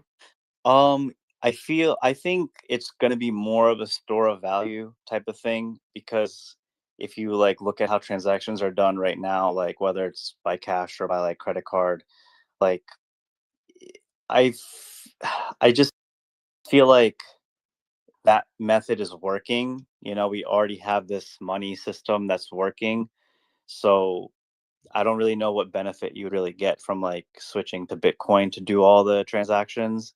I feel like late in the future, when the US government just prints more money and it just becomes devalued, and you need to like bring like $100 to buy like groceries for like an apple or something. I don't know, maybe some vendors over time will accept Bitcoin as an easier way of payment because of the devaluation, but that'll be like, society will have gone so far down at that point. That's when use. But for SPX, even then, there's just so much issues with it. Like people who are not tech savvy, or people that like older people, I just don't see them really being like using this. They're just gonna get too frustrated too quickly. Yeah. Maybe younger people, but like it'll just be like people that are in crypto who are exchanging, buying or selling things. But I feel like it's just mostly going to happen in the native currency. But the value of the currency will go down, and the value of these, I think I see them more as assets, if anything, and they'll go up. Like you're still going to need to sell your SPX to buy whatever it is you want in the real world, but like, that's just kind of how I see it. It's just really hard to have a whole society use a completely different form of payment when they've been using the same thing since George Washington's time or whatever. Have you onboarded a lot of people into SPX? Whew, oh man, being put on. Or just your family, like most of us? I mostly my family for now. Like, it's weird because like I feel like it's easier to onboard somebody who it may be struggling in life or like facing more challenges, especially when it comes to like maybe career or like job or things like that, because they can better understand. But for like, I don't know, my family, like Indians, we come here with a mission. Like, we come here, we work hard, get educated in fields that are going to pay you well, like engineering, medicine, business, that kind of thing. So like we're able to make it in the society, and like the idea of like, oh, I need 100x to like get my life on track isn't really the thing, at least within the Indian community that I'm part of from. So they're more skeptical towards crypto in general. They kind of see it more as a trade rather than something to buy and hold and believe in. So it's been a little bit harder to get them on board, but that's fine. The few people, my close family, my close cousins, I've been able to get on board and slowly build their conviction. So I'm working on it as much as I can, and I feel like it'll be there for the people that are interested.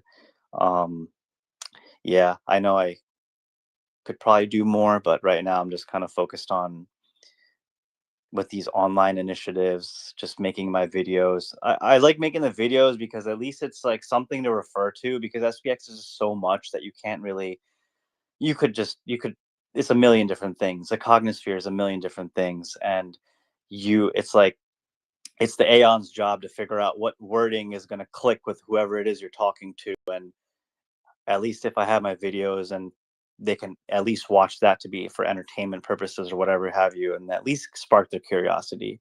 So I'm kind of just focused on that, and then shilling that way, like, oh yeah, just check out my videos, hopefully they're going to be on every single platform soon. So kind of saves me from having to explain it a million times. So, but that's just my personal plan. Yeah, I'm sure your videos have onboarded some people. Hopefully, I hope that like at least it's at the minimum, it's entertainment. It's an attack against the bot narrative that there are bots. So that's something. I just do it like one take, no edits, just speaking freely. So like hopefully there's some connection. You can feel my energy or my passion as far as what I'm saying. But that's I'm just trying, like, everybody's trying to contribute their own way, and I guess this is my way. Who was it, just Saucy that was just in here now? Yeah, I think new Aeons are just slowly figuring out their way to contribute, and it's an organic process. Yeah, it's you that is writing about your journey. The journal entries? Yeah. Yeah, that started first because it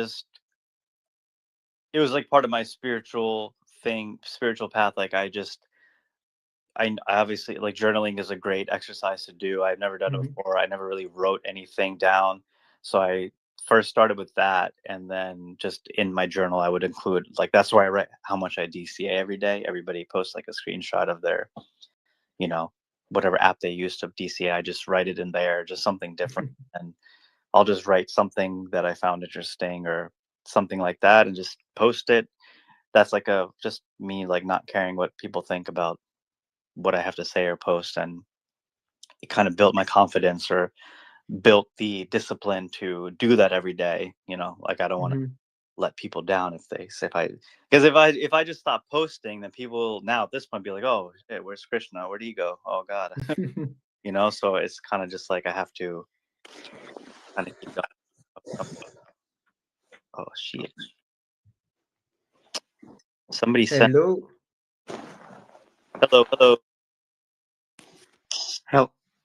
Hello, you hearing me? Yeah. Hi, hi everyone. Hi, how you going? Good, Aeons? good. Good. How are And you? you? Good. Actually, yeah, I've been listening from last I think 2 or 3 days. Um, I was popped in yesterday for a little bit for some time. Yeah. I'm one of the Aeon from Nepal. Have you heard about Nepal? Nice. Nice. Yeah. Yeah. Yeah. It's just a small country in between India and China. Mhm. Yeah. And yeah, I think we have one or two Aeons from Nepal as well. Nice. I did not know. Yeah, yeah, and yeah, yeah. I just want to speak up. Like, yeah, I live in Australia at the moment. Though it's around, I think 11 o'clock in the night. I thought I just want to catch up and speak a little bit before I go to sleep. Yeah. So I've been hearing Krishna and Smiley. Like I've been listening your talks and you know yeah, just learning few things. Yeah. It's just great. Yeah, it's really good. Absolutely. Thank you. Yeah, we are glad you took the time to speak to us. It's so Yeah, nice. Nepal is. I just bought some pants and shirt from Nepal actually because the cotton is a great top quality. Oh yeah, yes. Yeah, well, we it's just a small like a Himalayan country. We have a Mount Everest there. Yeah. Yeah, and and Gautam Buddha was born in there as well, Nepal. Yeah. Yeah, so it's a lot of tourism, a lot of people from overseas, especially from Australia, America, and Europe, all over the world. People go for like a trekking and to visit mountain and like a lot of meditation happening there. Mhm. Is yeah, a lot of like kind of yoga and meditation hub as well in Lumbini, place called Lumbini in Nepal, where Gautam Buddha, like the Lord Gautam Buddha was born. So yeah, so it's Have you good. been there? Yeah, I've been there. I've been up to the base camp of Mount Everest because I was born. Yeah, I was born in Nepal. Yeah, so it's insane. We have to travel for 7 days. We have to walk. We have to do hiking and walk for 7 days to the Wow. Everest base camp. To go to the summit, I mean, you need to have a lot of experience. You know, so it's really hard to Okay. attempt the Everest. Really Okay. hard. Yeah. Just to attain the Everest, it's hard, but what about climbing it? Yeah, I mean it's 8,848 meters from the sea level, so it's Yeah. highest peak in the world. So yeah, it's very challenging, and we need to have a lot of practice before even you go to the Everest. You need to have to climb like a lot Yeah. of other Himalayas.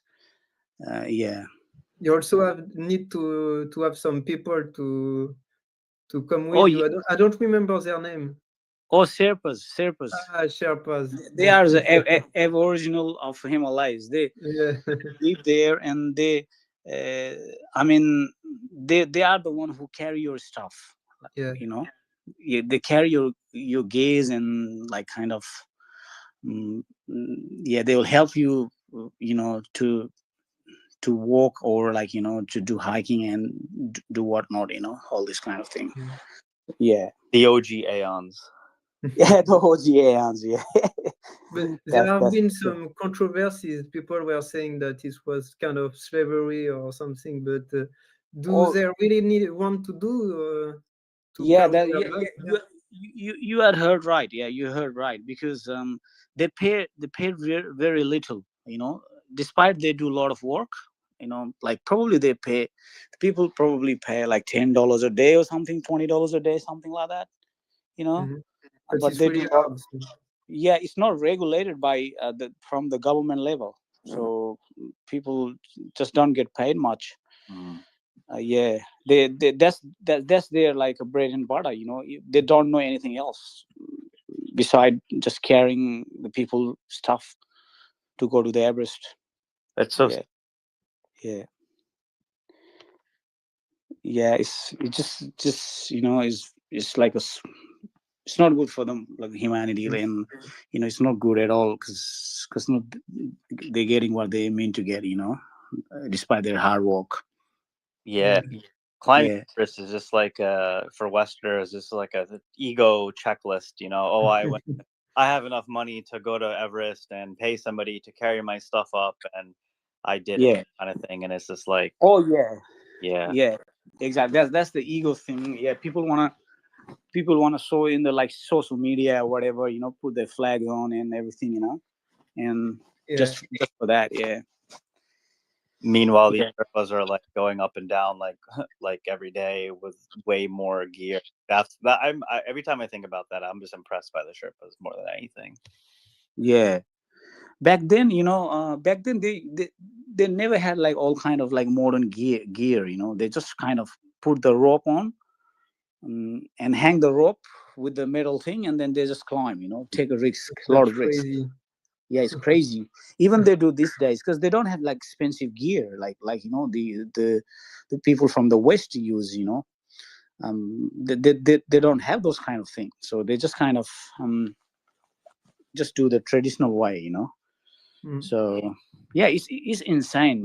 It's just crazy. Like Yeah. like all even if you go to the small part of the mountain or Himalayas or whatever, all the nature, it's just like people say like you live for like extra 5 years or 10 years, that kind of like crisp air, fresh air, natural beauty and all these things, is beautiful up there. Very, very nice. I'm sure of. Yeah. And in Australia, what are you doing over there? Yeah, I'm living in Australia from last 10 years. Wow. Okay. Yeah, and I used to have, before COVID, I used to have hospitality business, which is like food business. And due to the COVID thing, all like the economic situation, because I used to be in a very tourist area like a Bayside, and all the due to Corona and all these, I have to start my business and all this, and have to close. Like I used to have few of the like takeaway Indian food as well. Like I'm a like qualified chef as well, but in the past time. But I do have different profession now. Yeah, and yeah, after COVID, I just packed my bag and went back to home, and just travel around for like 3 years around Nepal, India, and few other different places. Yeah. And then now I'm back. I'm back again in Australia like from last 2 years, and then I'm doing this different industry. Like this is an industry related to like supporting the people with a disability. Nice. Like taking people from one place to another, taking to the for drive or medical center or different places. So I work for the company, just the people with a disability, to support their life, to live their life like independent, kind of thing. Yeah. So that's sort of job I do. Yeah, it's good. I enjoy that. Yeah. Nice. It's coming from the heart. We can hear it. It's Yeah. beautiful. I know people that are doing this also. You have to have a good heart because yeah, you're gonna quit real quick. Yeah, exactly. So you were a chef. I was a chef also. I was working in a restaurant before. You are. What? Yes. Did you say you chef as well? Or? Yeah, I was a chef as well. Oh, great. What food? Like what cuisine you cook? I was the best to do the sauces. I'm the sauces master. But sauces. I love sauces. Yeah, but sauces are great. the foundation of a good meal, I think. It's wow. where all the taste is. Great. Is that sausages and sauce or? No sauce. Okay, sauce. Yeah, the sauce. Sauce. The Oh, okay. sauce master. But Sauce. my favorite meal to cook, I don't know. Actually, so that's a great question. I don't know why, but I love to do Asian cuisine, like Japanese or Korean. I don't know. It Oh, just suits my cooking style because I like to do fish. I never liked red meat, so oh, yeah. And you? okay. Yeah, I see. I cook because I cook between Indian food and Nepalese food because I'm from Nepal, Mm-hmm. and I do cook. I did work on the Australian food cuisine as well, like cooking steaks and all this kind of thing. But I have a skill to cook a lot of like Indian and Nepalese food. Like we have a food called momos, which is like a dumpling, Nepalese dumpling. Okay. Mopul, Yeah, you said. yeah. So it's a dumpling, and you put like meat or vegetable or whatever inside. So that's the one, like we say momos on that. So that's very Okay. popular in Momos. Nepal. Yeah, and then I have a because I used to have 5 different restaurant, like takeaway fast food restaurant in the shopping mall a long time Nice. ago before COVID. So yeah, I learned a lot of cooking skill from my chef, like previous chef, like cooking butter chicken tikka masala, and like south food, dosa and all these things. So I do have a lot of knowledge cooking on that thing, and I do have a lot of passion too. I do cook a lot of food at home. Yeah, yeah. Yeah, that's amazing. I see Momo, Dalbat. Oh, dal bhat, I yeah, love that's Sekua, yeah, Suputi. Yeah, I love. Actually, if people are listening right now and they want to discover new food, I love the website that is called Test Atlas. You can just find the Oh, yeah, destination. You click on the country. You have all the recipes, and it's actually the old ancient recipes. So it's like the yeah, cultural encyclopedia of cooking, and I love this. Wow. Like, yeah, yeah, Machak yeah, Jora. Do you know yeah, this? yeah. Kwati. Yeah. Nice. Kwati. Yeah, I don't know. Kwati is a traditional Nepalese stew consisting of different type of beans, white pea, Oh yeah, chickpeas. Kwati. Oh yeah. Yeah. You're doing yeah, exactly. That's the Kwati is they eat in Nepal. One of the Nepalese festival. We say from India they say Raksha Bandhan, which is Rakhi, like brother and sister. They come together and you know put the traditional thing in the hand and all Okay. this. So same day when Nepalese people celebrate, they say Janai Purnima, which is they put like traditional thing, ritual traditional thing in their body. And that day we cook that, the one you said quanti, we cook that food on that particular day. Okay. Yeah, like combination of different kind of beans, and probably they soak from last 2 or 3 days, and then kind of sprouts, like, and then cook. Okay, yeah. The beans are Yeah, sprouted. yeah, sprout. Yeah, and then Yeah. and pressure cook it, and it's just very delicious. Yeah, it's really Yeah. nice. It's a soup, that kind of traditional food, which is very popular. Yeah, Okay. Same. yeah. So Very nice. Pani puri.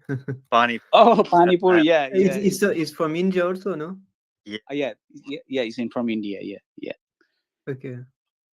But So, see, the India and Nepal food is pretty much like yeah. majority of the food is similar. It's A like lot of food. Turkey and Egypt and Yeah, all those countries over there. It's like yeah, in yeah, Maghreb with Morocco, Algeria, a lot of recipes are the same. yeah. Exactly. So yeah, it's been Yeah, good. Yeah. So a how's lot of your evening or afternoon going? Just been talking, talking with, having a chat with the different aeons, and yeah, exactly, yeah. having fun. Yeah. Very. Always. I haven't had chance to talk with Mike. Is he around? He will come back. He's going to do some groceries, so I think he will Oh be back yeah, soon. yeah. Yeah, he's great. You know, he's very very great. It's so Insane. This funny. is different. This is just a new level of project. You know, this different level of thinking. Doing for 7 days, non-stop, and connecting the dots, connecting the people all around the world, and which is insane. You know, it's really really good. He's just the kind of person you cannot hate. No. Yeah, You know those kind of a lot of people. You, yeah. yeah. I mean, it's just insane. You know, the level of energy. You know, I mean, this is just the next level, which is good. Yeah, it's real, and it's real, very rare nowadays.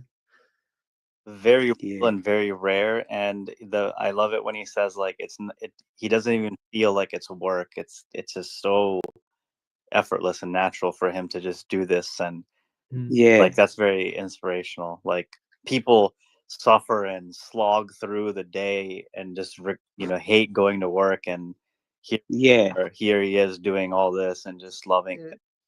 That's It's a selfless job. truly. Yeah. Can you hear me, guys? Hello, you're talking about He's the mic. always there when we talk about him. Okay, sorry. No, I was there since 15 minutes, but I think I had a mic problem because I was talking, but nobody nobody heard me. But yeah. How are you, Drew? Thank you very much for your kind Oh, words. oh, great. How are you, Mike? Good to see you, sir. Everything good, everything good. Just eat a bit, pay the rent, just doing the the in real stuff, but everything Yeah. good. Everything, the life is here. We are all here with Aeon. Everything good. And you, bro? Yeah, yeah, this is going non-stop. I was just a little bit this morning because in Australia is morning. Yeah. I was morning when Murad was there, and then had a. Yeah. Even I was working, I listened, you know, and was very inspiring, and you know, just had another boost, you know, Nice. this level energy this morning. Yeah. So yeah, which was really good. Yeah, and a lot of like, you know, gratitude to you, like just creating this platform and connecting all the ANs from all over the world, you know, and it's just next level, which is really good. Thank you very much, bro. I appreciate it. Thank you very much. I love you. Yeah, great, great. Thank you.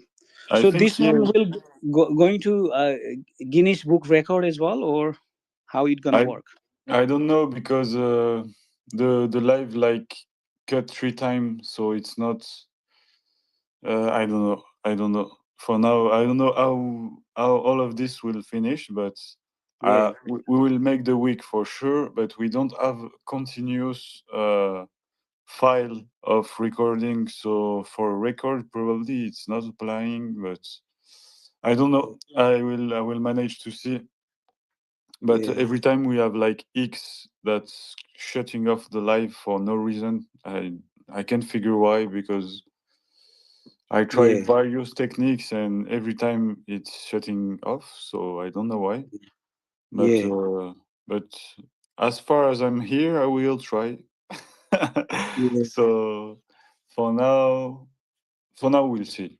And it's just cool to have all these Aeon talking together, and I think we unlocked something new here because it's like whenever you want, you can. I was talking this with my friend when I was taking some food like 30 minutes ago. I yeah, think we have like it's like the new way of making radio. You know, yeah, yeah, exactly. radio.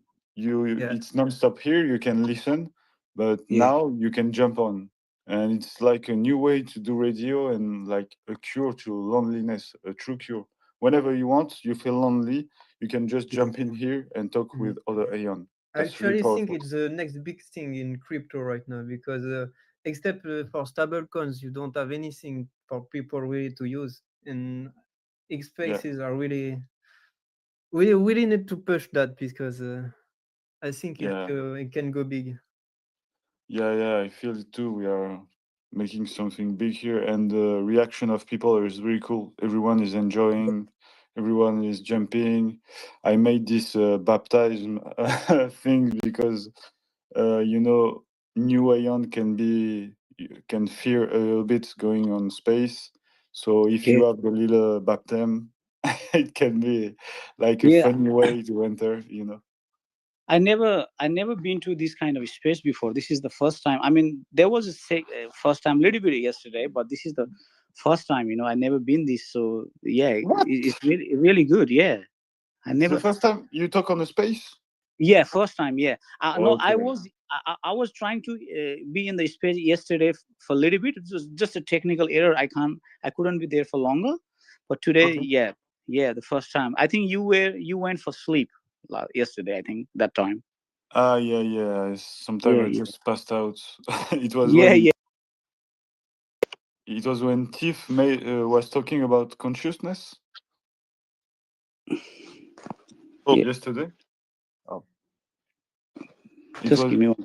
Drew. It was like when Tiff was talking about consciousness talks yesterday. Oh, uh, I think I had a chat with the Batman a little bit yesterday when the Batman was there, the early Okay. stage. Yeah. Okay. Okay. Just one Okay. second. Nice. Normally, I have to baptize you. I was unaware that he needed baptism. Yeah, I made the baptism for the people that are connecting for the first time. It's like a little benediction for them. We're kind of Yeah. funny, kind of adapt to SPX. So, do you have 5 minutes, Drew? Yeah, I do have. Okay, so I will make the baptism for you because people don't know what it is. Seems to. Okay. So, you will just have like few sentences to read after me at some point. I will Okay. tell you. Yeah. People, yeah, I made it like 5, 6 times already. It's fun. Okay, so Drew, So I don't welcome to the spaces. Don't fear anymore the spaces, my little Aeon. Here you are safe now.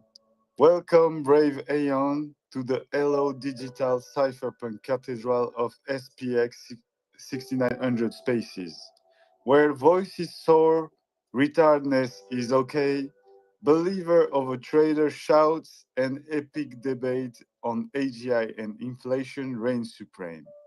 Today, we stand at the crossroad of chatter and chaos to baptize you into this secret audio realm. By the ancient power of the cognisphere, the blessing of unlimited vibration, and the occasional grace of Mary Rose, I anoint thee with the spirit of belief and the power of auto heal. That's the part where you have to repeat after me. I will mute my mic during euphoria crisis. Can you repeat? Yeah. Can you repeat, Drew? I will mute my mic during euphoria crisis. Okay. I repeat whatever you have said. Repeat. I will mute my mic during euphoria crisis. Okay. Do it. Repeat. Drew, repeat. I will mute my mic during euphoria. The phrase is too hard. Oh. I will mute my mic I'll during mute. euphoria I'll mute my crisis. mic. Yeah. During euphoria crisis. During the euphoria crisis. I will drop outtakes with kindness. I will drop all things with kindness. I will dodge charts and price talk. I will Dodge dodge chart and price talk. chart and price talk. I will always choose a peaceful life over greed. I will always choose peaceful life over the greed. And I will never left a space without saying GM Aeon. I will not leave the space without saying GMAM. Amen. Arise freshly baptized little Aeon. Go forth, amplify your voice, let flow your face, and may you persist forever with love, hope, and belief, showing to the world the path to stop trading and believe in something. You can now talk in spaces without any fear, my Aeon. Yep. Yeah, thank you so much. Believe in something. Persist forever, Aeon. Yeah, you baptized now. Yay, that was beautiful. Great, thank you. I'm locked in now, which is really good. Yeah, you cannot fear anymore talking on space. I will not fear. Yeah, I'm getting kind of. I was a bit. I don't know to press the button before in the first time, but now I'm getting pretty good. Like nice. All the Aeons are welcoming, and yeah, we just talking different like a topic, like in relation to food or some other thing. Yeah, Anything we can talk. Yeah. Exactly. Yeah, I was going to talk about just tell in our previous talk, like I know like one of the guy, his name is Rabi. Rabi, he used to live in America before. He's from Nepal, and he talk the theme of like a Buddha, like the Lord Buddha, for 62 hours on by himself, and he declared his longest talk show broadcast, and the name of in the Guinness World Record, the longest talk show broadcast. Wow. Are Yeah. you talking about someone in SPX community or? Oh no, this is Okay. not. It's something different. I wanna just wanna say, we just talk, just one person talking 62 hours. Crazy. Yeah. So Without sleeping or anything? Probably not. Wow. Probably not. Not sleeping. Wow. Yeah, probably not. Crazy. Yeah, it's crazy. 62 hours. That's crazy. Longest. I don't know how he must have sleep some days, but he says I just Google it. He says 62 hours, just one person, longest talk show broadcast. Crazy. Don't say that to Mike or he will do it. He will Yeah. do 72 hours. How much? 62 hours. 62. I mean, Okay. you're gonna have to do 69. We'll do 69. No problem. Yeah. Yeah. Okay. Yeah. Crazy. Yeah, it's just crazy, Yeah. So yeah, that's all right if we be in the Guinness World Record or not, but we still here, Yeah. Whatever is great. Yeah. It's give me an idea. I will probably like make a radio after. Like I love too much having a whole day's Heian 24 hours 7. It's too cool, and it's like it's really much. I think it's the closest thing to being a shared consciousness. We can jump on and just share thoughts as we are one entity, and everyone is part of this entity and can talk and join anytime you want. So it's very close to the shared consciousness, and I will probably work in that sense after, like making a radio that will broadcast 24/7, where you can jump in and talk whatever you want. So wow. Yeah, I think it's too cool. That will be amazing. Yeah.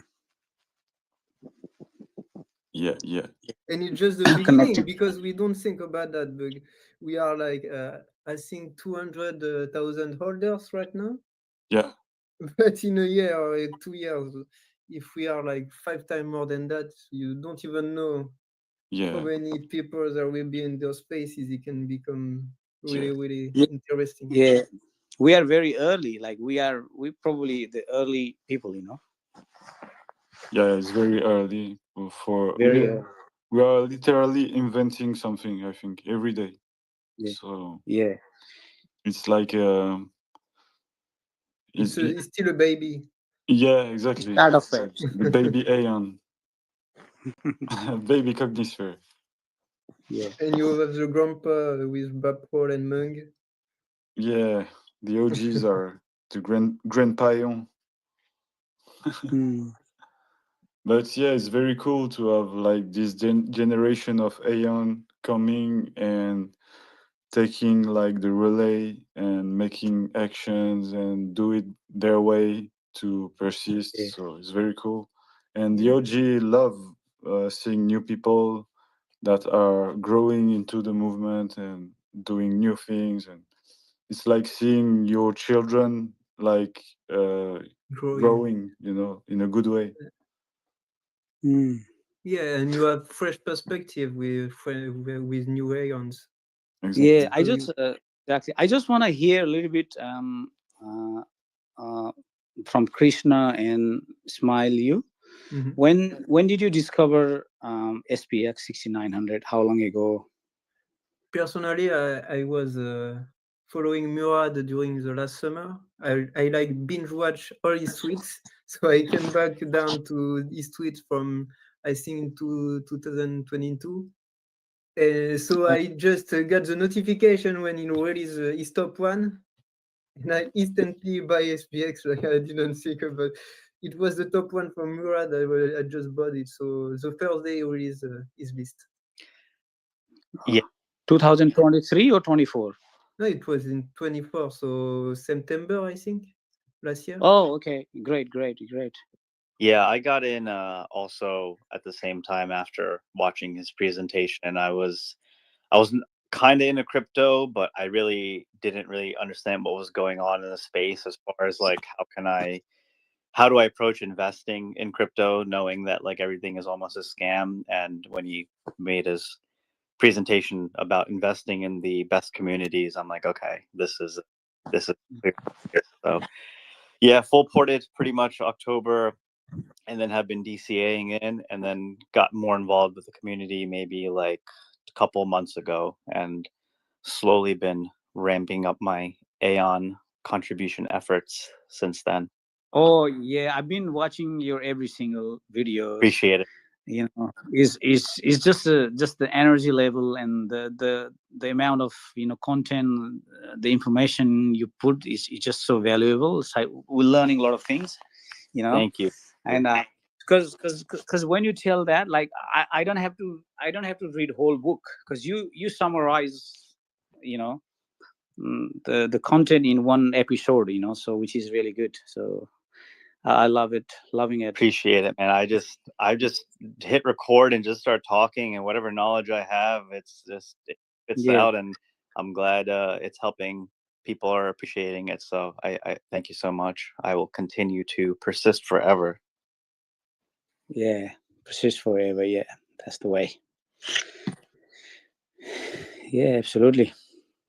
Yeah, man. It's just honestly, a lot of the things that I'm saying, it just comes from meditation. Like it's just oh yes, insights and wisdom that I already have within me that I'm rediscovering, and now just recording it and trying to help out other souls in their journey. So yeah, absolutely. You know how you added meditation. Like I didn't like I didn't kind of understand meditation. I'll say like two years back. I used to have really hard for me to meditate and all this. But as soon as I started meditation, like it's been like 2 years I'm doing meditation, and it just changed your whole dynamic of your life. The meditation is so powerful. It's so powerful. It really is. It just I will say like I'll urge, like I'll recommend like Aeons or like other people, like like meditation, or say the breath exercise, or the cold shower, or like consuming the good contents, or walking in the nature. That's that's the great kind of remedy. Like people talk about do about all these anxiety, depression, and this blah blah. The medicine is within us, like inner us, inside us. Because if we follow all these guidelines, and if we do all this kind of thing slowly, there's no anxiety, there is no like a depression or anything like that, any kind of like physical or mental illness, because this will take care by all of whatever we talk about, like meditation, breath exercise, and all this, so it's very, very powerful. It's really powerful. Yeah, man. Like a lot of these diseases, these mental illnesses are like self-imposed, self-inflicted by created attachments to the external world. And meditation just allows you to slow down your mind, slow down the pace of your thoughts, and help you detach from what is not real, and help you connect with your inner self, and try and figure out what try and help yourself guide yourself, and not rely on external things or pills or things of that nature to make you feel better, so to speak. So yeah, it's very powerful. I think it's becoming more relevant here in the West. I know India and Nepal have had a long history of various meditation, so it's like part of our roots. But I definitely see that being it's already been in the West, but like what I see is a lot of Westerners just say like, "Oh, I can't meditate. It's too hard. I just can't sit there." And I'm like, in my mind, I'm like, "Well, this is exactly why you need to do it," but I don't say it like that. But I think, we're on that verge of discovery, essentially, in terms of like raising the consciousness of Western society from where it is now. So, yeah, I think SPX is going to play a big part in that, in terms of like helping the people that need the help find people like to help them. So Absolutely. That's how that's why the SPX 6900 resonated with me. It's kind of like a combined like a spiritual thing, techno spiritual thing, and that's how I get it very quickly, just due to the meditation and all this. So I kind of start looking this, and then it says like spiritual gold, and all this kind of like belief thing and consciousness thing, and that's how I kind of start looking into it, like into this rabbit hole. And I then like get it, this is for me, this is it, this is the energy, that's how I discover SPX, like amazingly, so I got in the same way. I kind of was on the journey myself, my own spiritual consciousness journey, and it's about like alignment. It's about like matching the vibrational frequency kind of thing. And when you go into go into that rabbit hole, and then you feel how much it aligns with you in terms of like what you're looking for, it's just like a puzzle piece that just fits perfectly, so it just this is where it's just perfect. And so many other people have found each other and through this, so I love it. We got Bob Chain requested. Great. Hello, Bob Chain. I have to go. I will come back later. Oh, see you, Smiley. See you later. You Smile. Enjoy your time. Thanks to have been here, bro. Thank you. Enjoy Thank your you for day. having me. See you soon.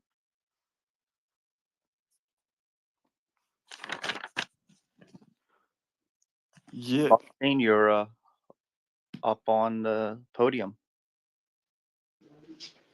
Hi, good evening, everyone. Hello, can anyone hear me? How are you, bro? Everything good, Bob Chain? Yeah, sure, everything is good. I just joined this page now. I don't know what's going on. I think I'm logging. Can anyone hear me? Yeah, we are attempting to do the longest spaces for SPX6900 community. And it's like 3-4 days we are doing this since the beginning. So it looks like you're in. Oh, It's a bit noisy background before. Yeah, it looks like he's busy. Yeah. I have a question for you, Mike. Yeah. Listen. Are you listening? Yeah. Yeah, you know how we all been talking about security, self custody, or like a wallet Yep. thing. See, I haven't had put my SPX still on the ledger device yet. Yeah. Yeah, I have I do have my SPX in two different exchanges here in Australia. Okay. One is international, which is Bybit, and one is the local Australian exchange. Okay. Tex, which is SwiftTex. They say SwiftTex, local one. Okay. I think I ordered one of the laser flex.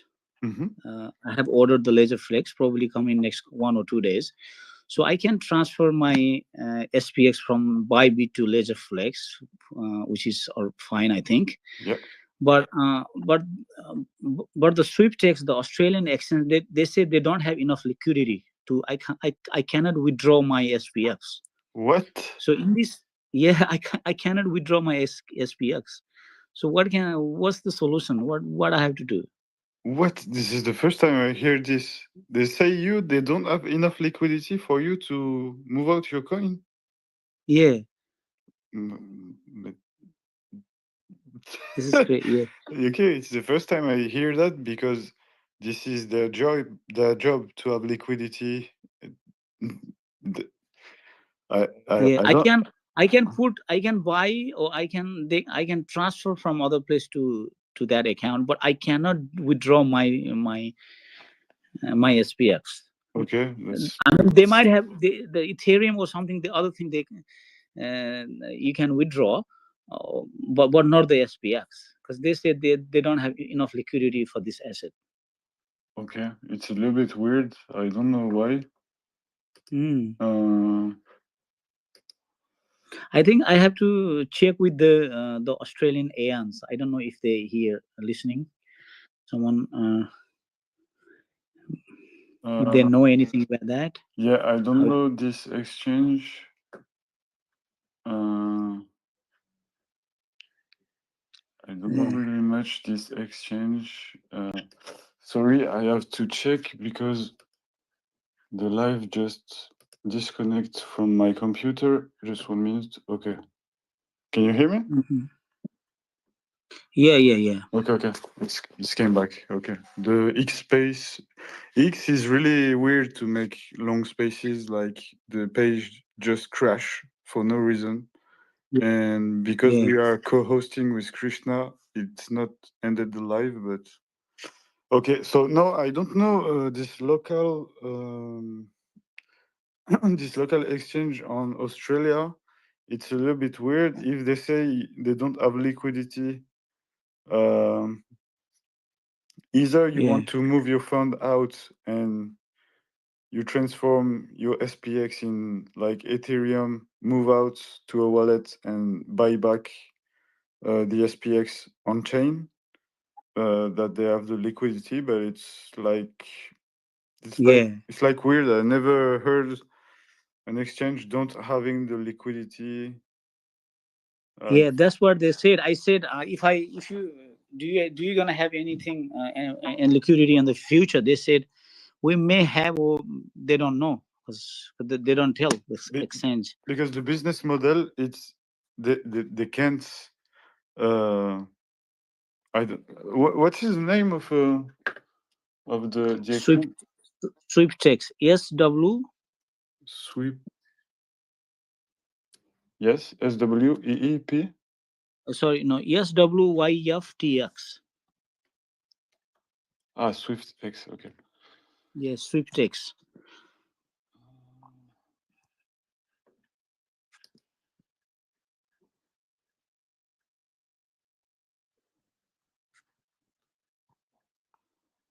Okay. The only thing I don't know if it's really weird. Normally you cannot. Yeah. You cannot propose to your client if you don't have the liquidity for. You are lying to people. You propose something you Yeah, don't have. exactly. Because they listed because they listed on SPX there, and I thought it's quite easy to use that exchange as well, because Okay. I don't have to deal with like US dollar to transfer to the international exchange and this and that. It's very easy, very one click easy, So Okay. I thought I can use this exchange, and and they said it has been good reputation as well. Okay. But I wasn't aware like they will tell like I cannot withdraw my SPX. I can sell it, but I cannot withdraw it. Okay. Yeah. So Either. as you said, as you said before, I can exchange that. I can swap that to I think Ethereum, Yeah. and then Yeah. then You move out the Ethereum to your ledger, and from your ledger, you go yeah on Uniswap or CoSwap or any exchange, decentralized exchange, where you connect with your wallet and you buy back the SPX with the Ethereum. Probably could be a solution. okay. Yeah. Or you wait that they have the liquidity, but I don't know. Yeah, it's the two solution. I think there is no other. Yeah. But it's a little bit weird. Never hear something like that. Yeah, and as we've been talking a lot of aeons, like they've been drained and all these. I just get a bit of scared, I haven't used the hot wallet though, but I've been using the exchange, two different exchange. Mm-hmm. And these exchanges, I was a bit comfortable before, but is good to have your own on your ledger. Yeah, it's So like it's safe. And then I thought I want to do that way, but end of the day, I cannot withdraw it. but it's not normal. A platform is have to legally have the assets that is proposing to his client. So maybe you wait, like the time you receive the ledger, you wait and you see when you have the ledger if there is this liquidity problem still. And Yeah. if there is still this problem of liquidity, you can do what I've told you. Just sell for Ethereum, and like you withdraw as it's fast is like 5 minutes to withdraw, and you just buy back from your ledger. So how do I do? Just I swap to Ethereum, and then I transfer that Ethereum to Ledger. Yeah. Is that what you're saying? Yeah. And then how do I buy again? I have to connect that to my other exchange, or any other? Simple way is like you have decentralized exchange is like um, internet page where you go, like uniswap.com, and Uniswap. from this page you can connect to your ledger. So Yeah. you put connect, you will ask your ledger to connect, and Yeah. you can like do the swap directly from your ledger. So swap from Ethereum to SPX again. Okay. That's the solution I see if there is the liquidity problem still. Is that the safest way? Is that the good way to do it? That's the way. Yeah, I think yeah. Yeah. Okay. It's the good way to, because that's the problem with exchange. You have like the direct problem. If you don't have the coin in a wallet of yours, you don't really have the coin. You have the case in front of you. If they're just saying I don't have liquidity, or the platform is closing or anything, you are fucked. You don't have anything. You see? Yeah. So Exactly. as soon as you can, just move out everything to your ledger. Yeah. Yeah. Just swap that to Ethereum, and then send that to Ledger, and then from Ledger to Uniswap it You Uniswap to to SPX. it's Uniswap is the safest and the most simple for you to do. So Yeah, I yeah. 'Cause advise you. I don't understand all these technical, because I haven't used the Ledger before anyway. This is the first time. I Okay. mean, yeah, just use the accents. That's it. Okay. If you need, if you have problem or anything, feel free to send me a message, and I help you. Yeah, yeah. Yeah. Oh, that's great. So yeah. In generally, for all Aeon listening here, just move your coin from exchanges as soon as you can, and having a ledger or Trezor or like a cold wallet is the best practice, because you need manual physical intervention before a transaction being made. So if someone try to drain you or hack you, they can, because they have to physically come at you and doing the stuff with your ledger physically, which is impossible. So you are safe from hack and scammers and everything, and like technical hacking. But after, there is social engineering, which is another thing. But for the technical part, you are safe with a ledger. So it's a good Yeah. practice to do for every AM. What is that? What is that social engineering? What is this? How Yeah, that it's like the happen? classical way that they find a way to like impersonating people, and making you they manage to make you think something, and you will do yourself the bad action. So Is this? It could be happen anywhere, like a hot wallet or exchange or anywhere. social engineering is different. You doing the bad action, like you think Oh. you think you're talking to me, and I say to you, withdraw this, do that, and you think you are talking Oh. really to me, and it's like a bad actor. Oh. It's like Oh, I think okay. Someone advising to do this and that, yeah, and then just okay. and they scam you and take you the money. It came on that way. Yeah, Okay. yeah. So be really very careful of this too. Don't respond to messages on Telegram and things like that. No. So yeah, it's for your safety. That's good. Yeah. Good to know. Yeah, be careful, because there is a lot of people wanting our tiny coin these days. I personally had a big story like Yeah. 2 weeks, We 3 know. weeks ago. So yeah, be really careful with this social engineering thing, because there are some evil smart forces sometimes doing stuff. So don't listen anybody on internet. Don't do any action for anyone. And if you do this, nothing will happen to you. Yeah. Hey, Mike. I do have to bounce To out. move? Yeah. But it was thank you for having me, and thank you for hosting the spaces. I really enjoyed it, and yeah, thank you, Krishna. Of course, and I have another 4-hour block a couple days from now, so I will be back for that as well. Nice. Yeah. Nice. Whatever you want, brother. Feel free to join. It was a pleasure to talk to you. I love what you're doing with these videos and the writings and everything.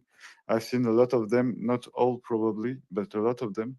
And it's really cool, and like it's really good for new Aeon, for identification to the movement, to see that we are not bots, and they see like another human like them doing things for SPX. And I love the way you do things. So thank you very much, bro, to do this. Thank you for your kind words, and yeah, I just doing what I can to spread the movement in my own unique way, create exactly type of culture art for people to refer back to, and yeah, we will persist forever until the job is finished. That's why we're here. Yeah, persist forever. Exactly. Thank you very much, Yeah, Krishna. thank you. Take care. Krishna too. Thank You too, you, bro. Krishna. Thank you, Drew. Yeah. Take care of you. We love you. I'll be back soon. All right. Nice. Speak to Whatever you. you want.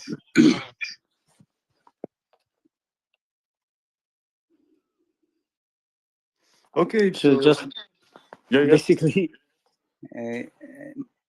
you and me, Mike, at the moment now. Yeah, we are alone, man. We are in 30 minutes. We have Tiffany that is coming back to make a meditation session. Oh, that's good. So that's good. I love to join the meditation session, but it's nearly 2 o'clock here. I have to sleep. Okay, no problem. Don't worry. Yeah. I love meditation because I do myself meditation from last 2 years, Mike. Okay. I do like meditation. I do 4-minute cold shower every day from last 2 years, every day. And of course, like walking or running, consuming good content, 1 hour a day. So this has changed me a lot. It has a lot, So that's how I'll thank all these practices. So I could able to discover SPX, this is spiritual movement, gold. Sure. So I thank to all this meditation and breath exercise is so powerful. It's very, very powerful. Yeah, sure. It's very, very good. Yeah, I'm used to pray God every day, and it's kind of meditation to me. So I really understand what you mean. Yeah, but thank you very much to come here and talk and be baptized for the first time. And first time today, and I love to join now and then when probably tomorrow and day after tomorrow. Yeah, whatever you want. Absolutely. Yeah, you're welcome. Welcome here to talk and take a little moment with us, just chilling and talking. And thank you very much for the advice the earlier you have given, and which is really good. And persist forever. Yeah, persist forever, bro. Thank you to be here. I love you. See you around. Likewise. Bye bye. Good night. Bye bye. Have a good night, bro.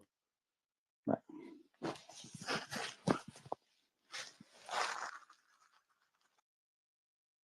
Are we listened by the Fed now? How are the Feds listening us? I'm in the chat, in Telegram chat. Like, someone asks whether Murad holds this coin or no. There is some like kind of weird coin, and I'm trying to explain. People are just sending to him the coins. What? I'm going to check what's happening. You need some help. I'm coming. Okay, I understand.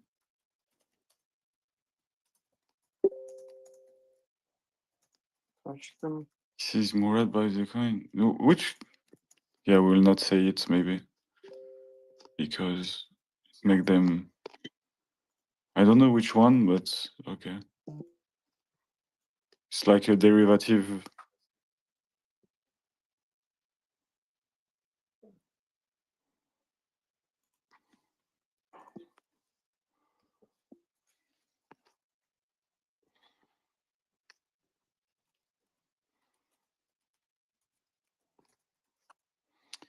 Yeah. Fake. New coin is listing the name.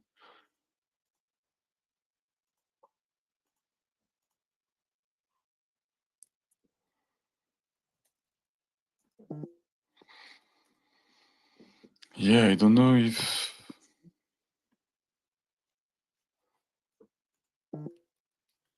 Me neither. Yeah. Sometimes there is. Yeah, I don't know if it's. There's a lot of sending coin. Okay.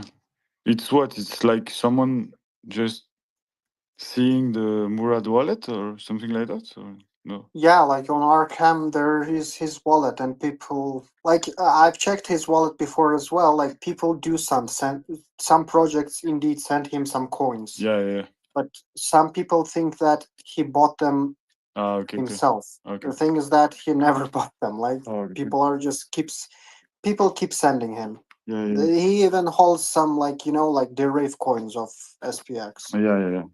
Because Like, some people send him like that's just bullshit. yeah. Fuck, that's horrible. This strategy of scammer are terrible.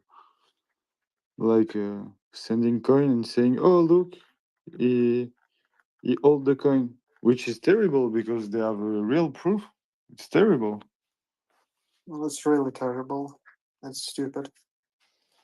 It's terrible. By the way, yeah, you managed to connect again with your account. I don't know what happened yesterday. Me neither. By the way, I've contacted some companies about the VPS, like virtual machine on report, like remute. Like one of the companies said no. So I messaged the rest of them Okay. It's because like I'm really like thinking about serious about how to make like 24 hours live that is like goes and goes and goes like radio or something. you're doing right. You're doing right. Let's see.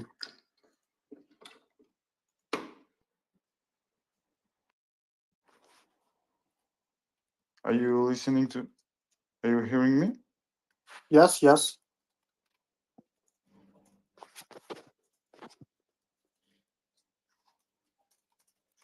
Can you hear me? Yeah. I can hear you, man. What the fuck? I am alone? I'm here. People, Hello. can you hear me or I'm disconnected? No, you're not disconnected, man. Hurrah. Okay. You can hear me? Yes.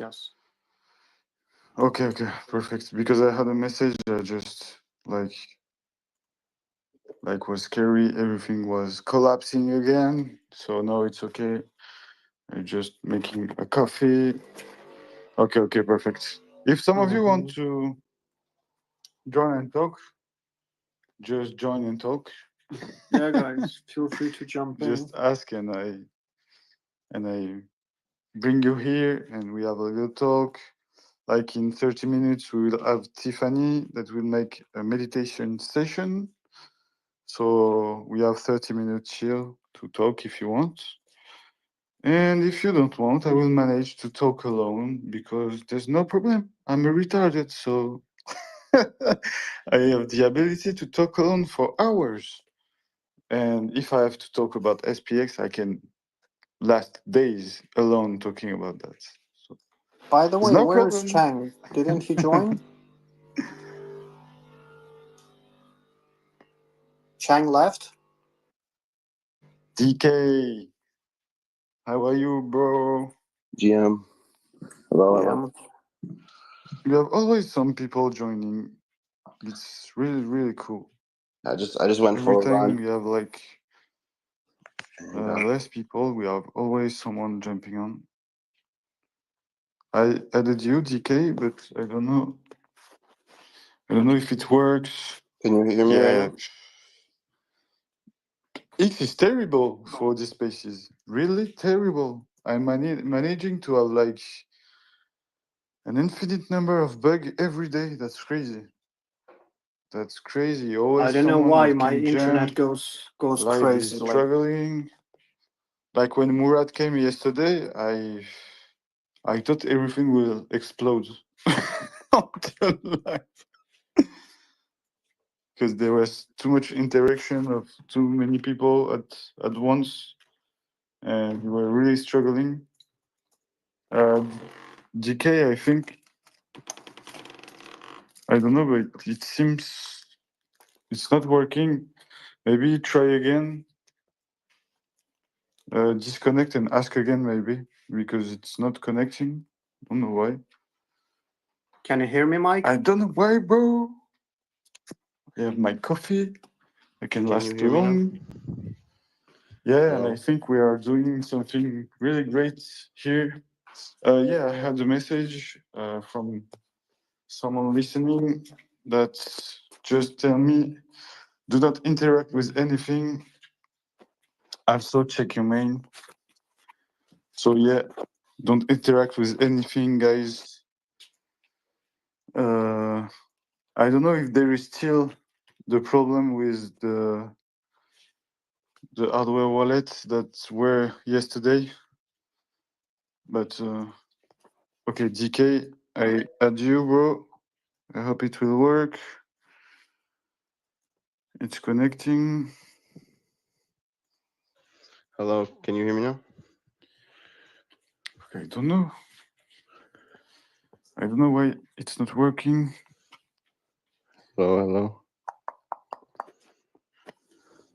Maybe we do the inverse, DK. Maybe like stop the connection and I invite you and you accept my invitation. Maybe it will work. Because X is full of bug. I don't know why. Like Elon Ma, where are the people that have to code this platform? You just fire too much people. You fire too much people, bro. The platform is not working now. I invited you, DK. Normally you have to accept. You fired too much people, Elon Ma. Platform is not working anymore. I invited you, DK, multiple times. I don't know if it's working. Hello, can you hear me now? I will put like today, since the last time it's ended, we are like at 10 hours. So 24 hours plus 44 hours plus we are like near 70 hours, but we cannot. Can you hear me now? I invited you, DK, but it's not working, I guess. Don't know why. Hello. The 500. You. Speaker. What the fuck? DK? Hello.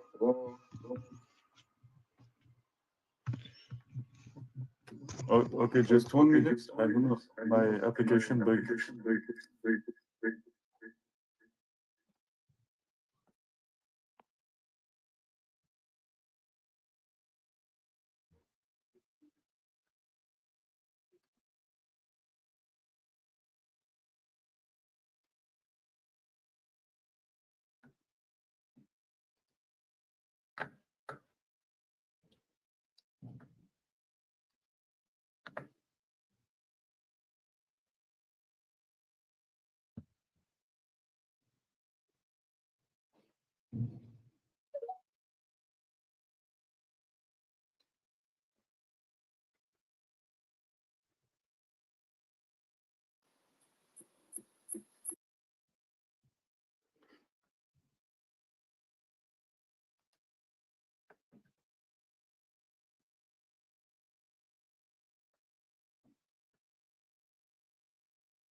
Yeah, I'm here. But I don't know if you can hear me. I can see you, DK. Probably you moved.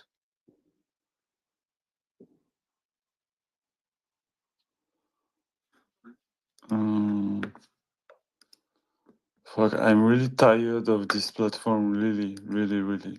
Like, there is always some bugs. I'm really tired. It's making me crazy. I never like chill, always like stressing because there is problems. Can I invite speakers? Yeah, SPX. Fredward, I invite you. I don't know if you will.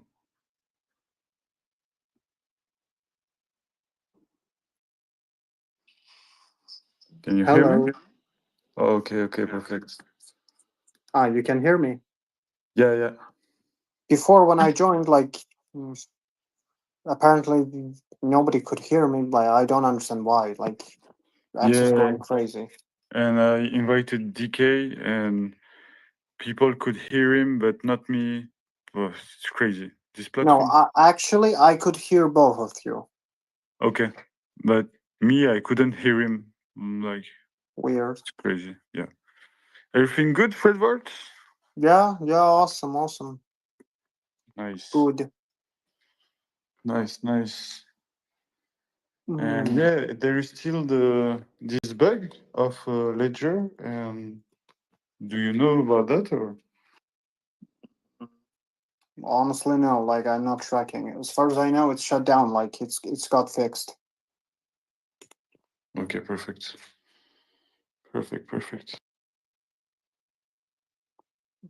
Shoulder triceps back.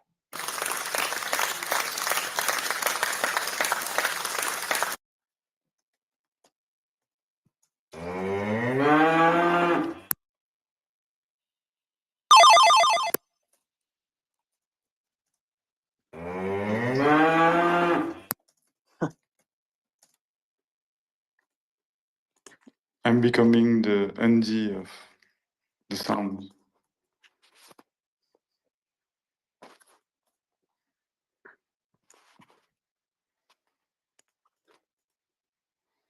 Thank you, Sub Chicago, for preventing me about the problems.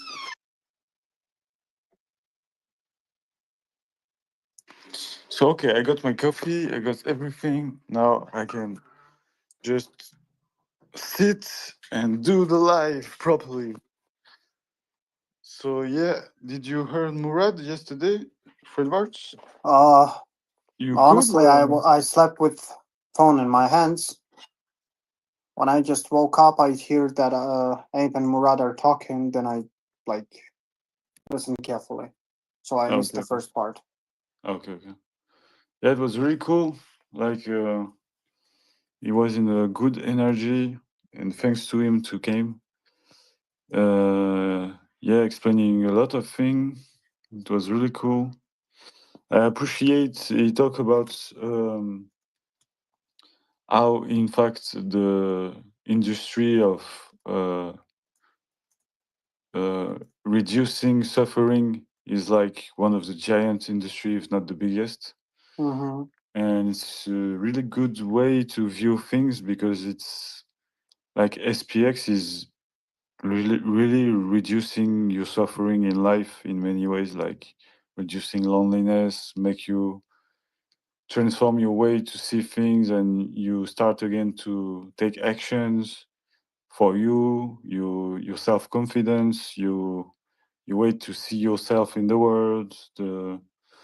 So yeah, it was really interesting to see it that way. Like it's the first time, I guess, we have something that is not technological oriented on the crypto space, like something really new. And yeah, it's really interesting to see it that way. Really. It's like I don't know, but yeah, I will make some research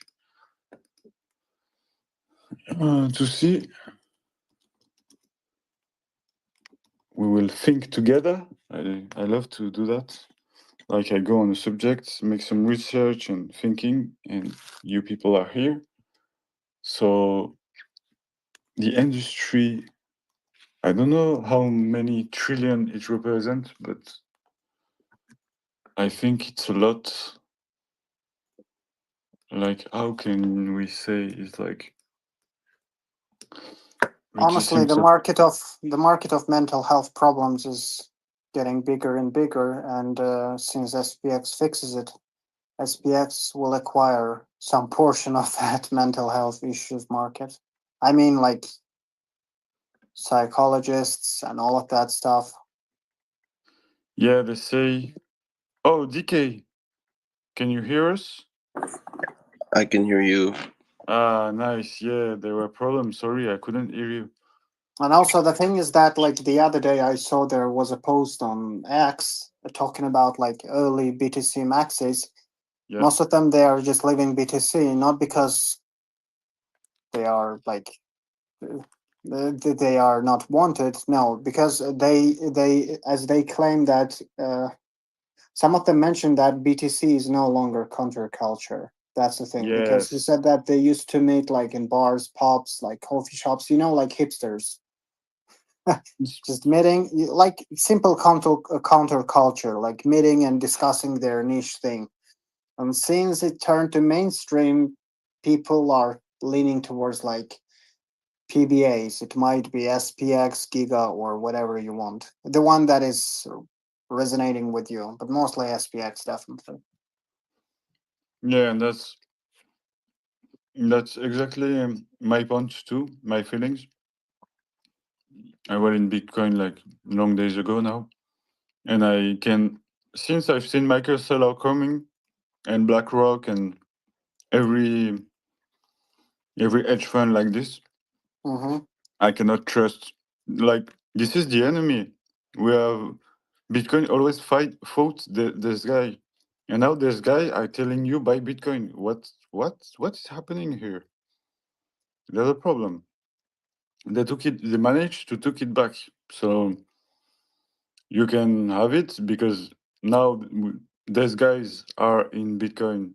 It's pretty strong. It will. It's like giving you more confidence and everything, but it's not the way to escape slavery for regular people anymore. It's like way for wealthy people to avoid inflation, That's the or thing. not even wealthy. Everybody, because the technology is still the same. You can just go and put your savings, and the savings will not be impacted by inflation. But if you want to escape all these slavery, it's not Bitcoin anymore.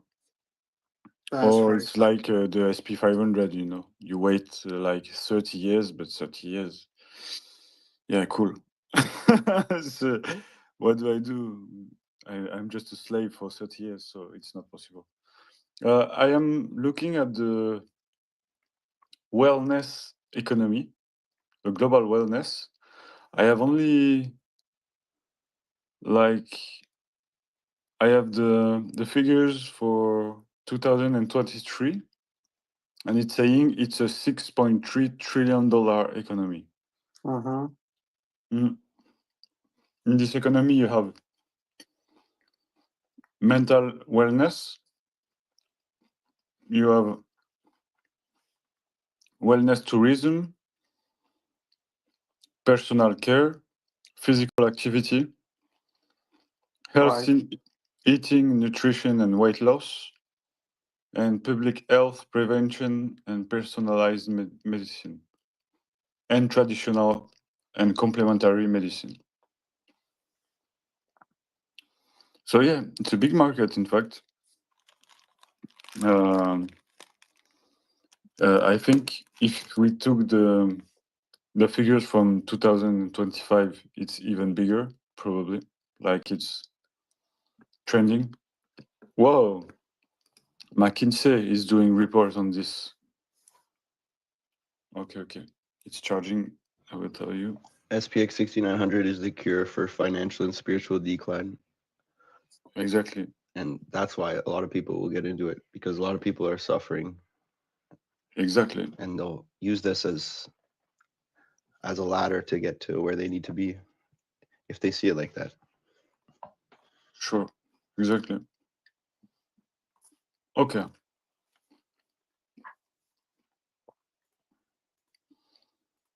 Or they could just Talking be a about, part of something too, something bigger than themselves. yeah, which is part of reducing loneliness, which is a way of suffering. Yeah, I used to suffer a lot of loneliness in the past, personally. And I had a lot of friends and everything, but still feel lonely. Don't know why. Like a bit difference of the people. And now I'm in SPX. It's the first time of all my life that I don't have this feeling, and it's not even people close to me, like geographically, like here. So it's very, very powerful.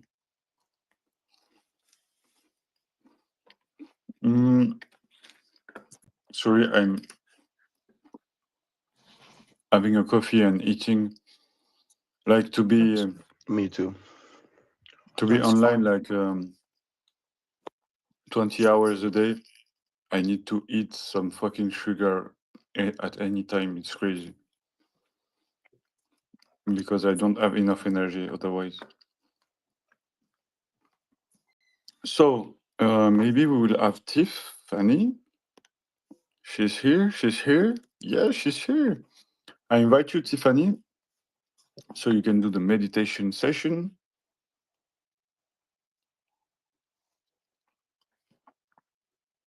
And now I will be here because yesterday I was like falling asleep. Sorry.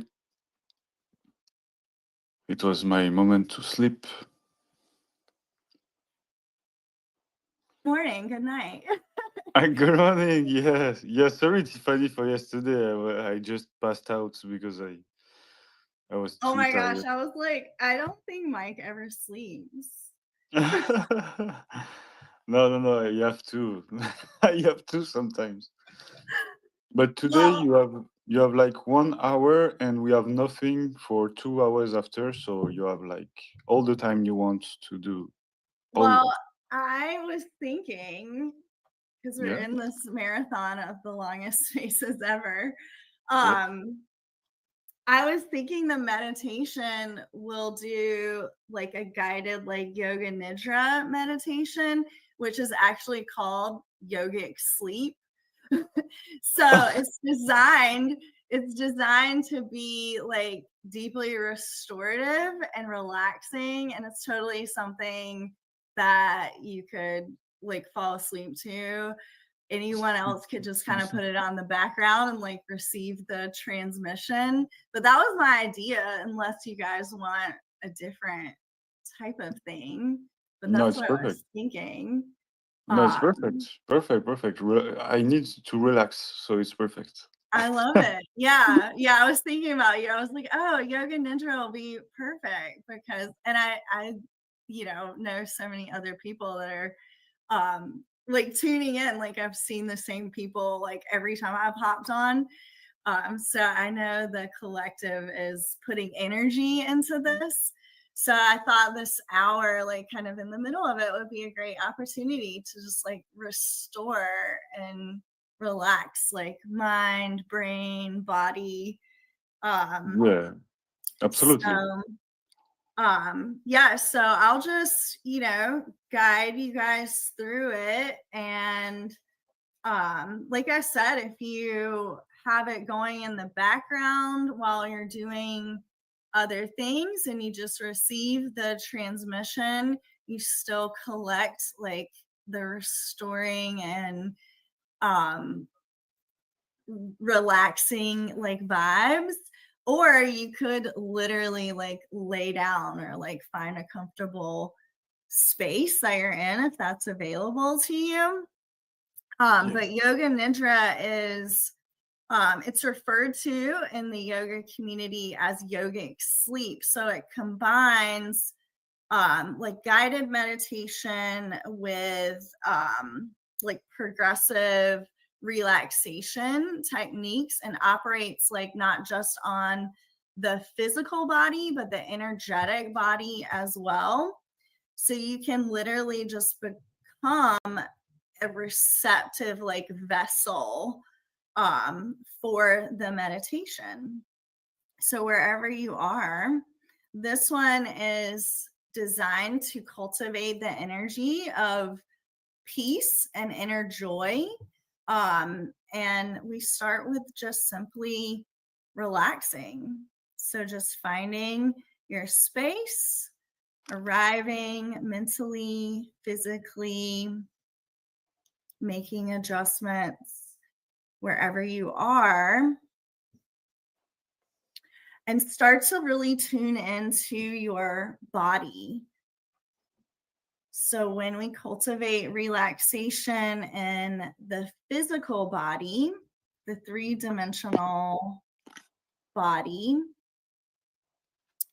that ripples out into the physiological relaxation response and the energetic frequency that we collectively share with each other, within our community, and then also beyond that. So start by just noticing how your body is arriving in this moment, no matter what you're doing or where you are. Checking in with your shoulders and just observing the placement of your shoulders exactly as they are. Maybe finding some movement through the shoulders, circling your shoulders back, getting movement through the shoulder blades, the upper back. And then finding a comfortable place for your arms so you can turn the palms up. That's available to you, or you can bring your palms down for more grounding. Noticing the back of your neck, the muscles that work all day to hold your head up. Taking a deep breath in. And then as you exhale, just sigh the breath out.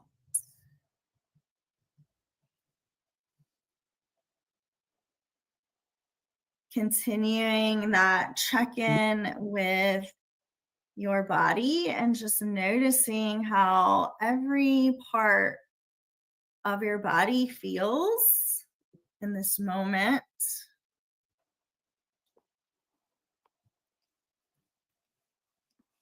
The process of yoga nidra, of this meditation, unfolds naturally.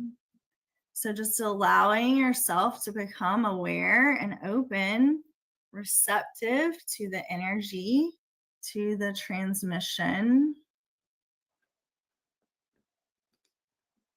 And if you would like to set your own personal intention, the collective intention that I am offering is cultivating unshakable peace and inner joy. So if that intention resonates with you, you can set that as your intention for the session. Or if you're bringing your own intention, just bring that intention to the space, offer it to the collective, framing your intentions for the session in a positive language. Take one more deep breath in through your nose and then sigh it out. So you can take those calming breaths at any time throughout the session. Your personal resolve, your energy that you contribute enhances the experience for everyone in the space.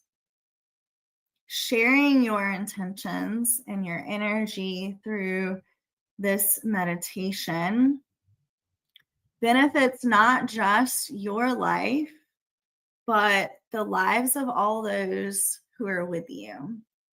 And that is truly a beautiful offering that you bring. So start to tune in with your heart, imagining a beautiful glowing light right in the center of your heart.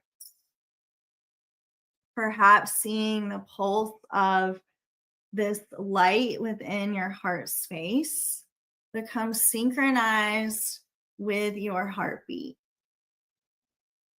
So just feeling into that sensation and that visual.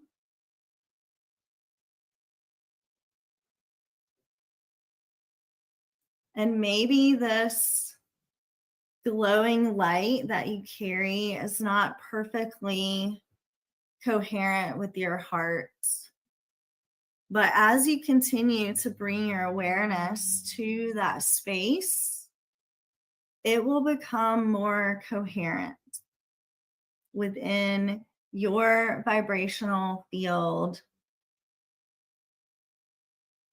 and with the frequency of everyone here.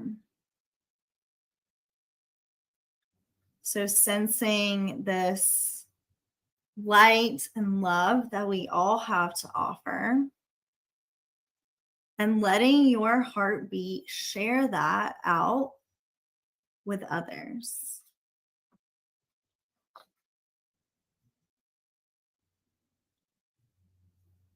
Begin to bring your awareness to your breath. So in your own way, staying connected with this personal intention and with the collective intention of peace and inner joy. Even when you're resting and relaxing,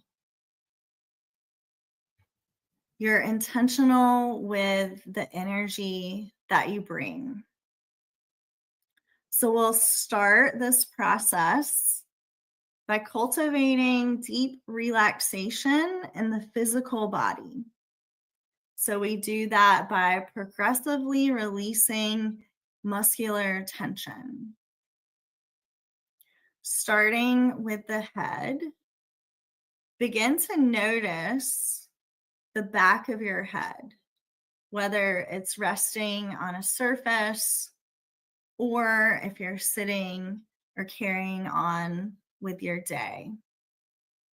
Just bring a small part of your awareness to the back of your head. Let your head become more and more supported. Acknowledge and accept that this support is present for you. Start to bring your awareness to your face. So begin squeezing your eyes and your forehead, scrunching up your nose and your cheeks, creating tension in the muscles of the face, holding that for a moment, and then completely letting that go. Letting all the muscles of your face soften and relax. Allowing your forehead to smooth and soften. Your eyes to rest and become still. Feel your eyeballs get heavy in their sockets. Even your eyelids and the corners of your eyes. Notice how your eyes can rest heavy in their sockets and all those little muscles around the eyeballs completely relaxed. Letting go of tension more and more. Let your teeth and your lips just slightly part. Your tongue rests softly in your mouth. And allow the corners of your lips to soften. So the muscles in your whole face are soft and relaxed, more and more, melting away any tension and any effort. Start to bring your awareness to your right arm. Become aware of your arm from your hand all the way up to your shoulder. Notice the shape of your arm wherever it is. And then begin to tighten your right hand into a fist, moving this tension up your arm all the way up to your shoulder. And then open your fingers wide. Take a breath in. And as you exhale, relaxing your hand, your forearm, your biceps, and your shoulder. Letting the muscles of your entire right arm completely relax. Keeping awareness of how this shift occurs within your body. Letting the sensations come and go. And this process of tensing and releasing allows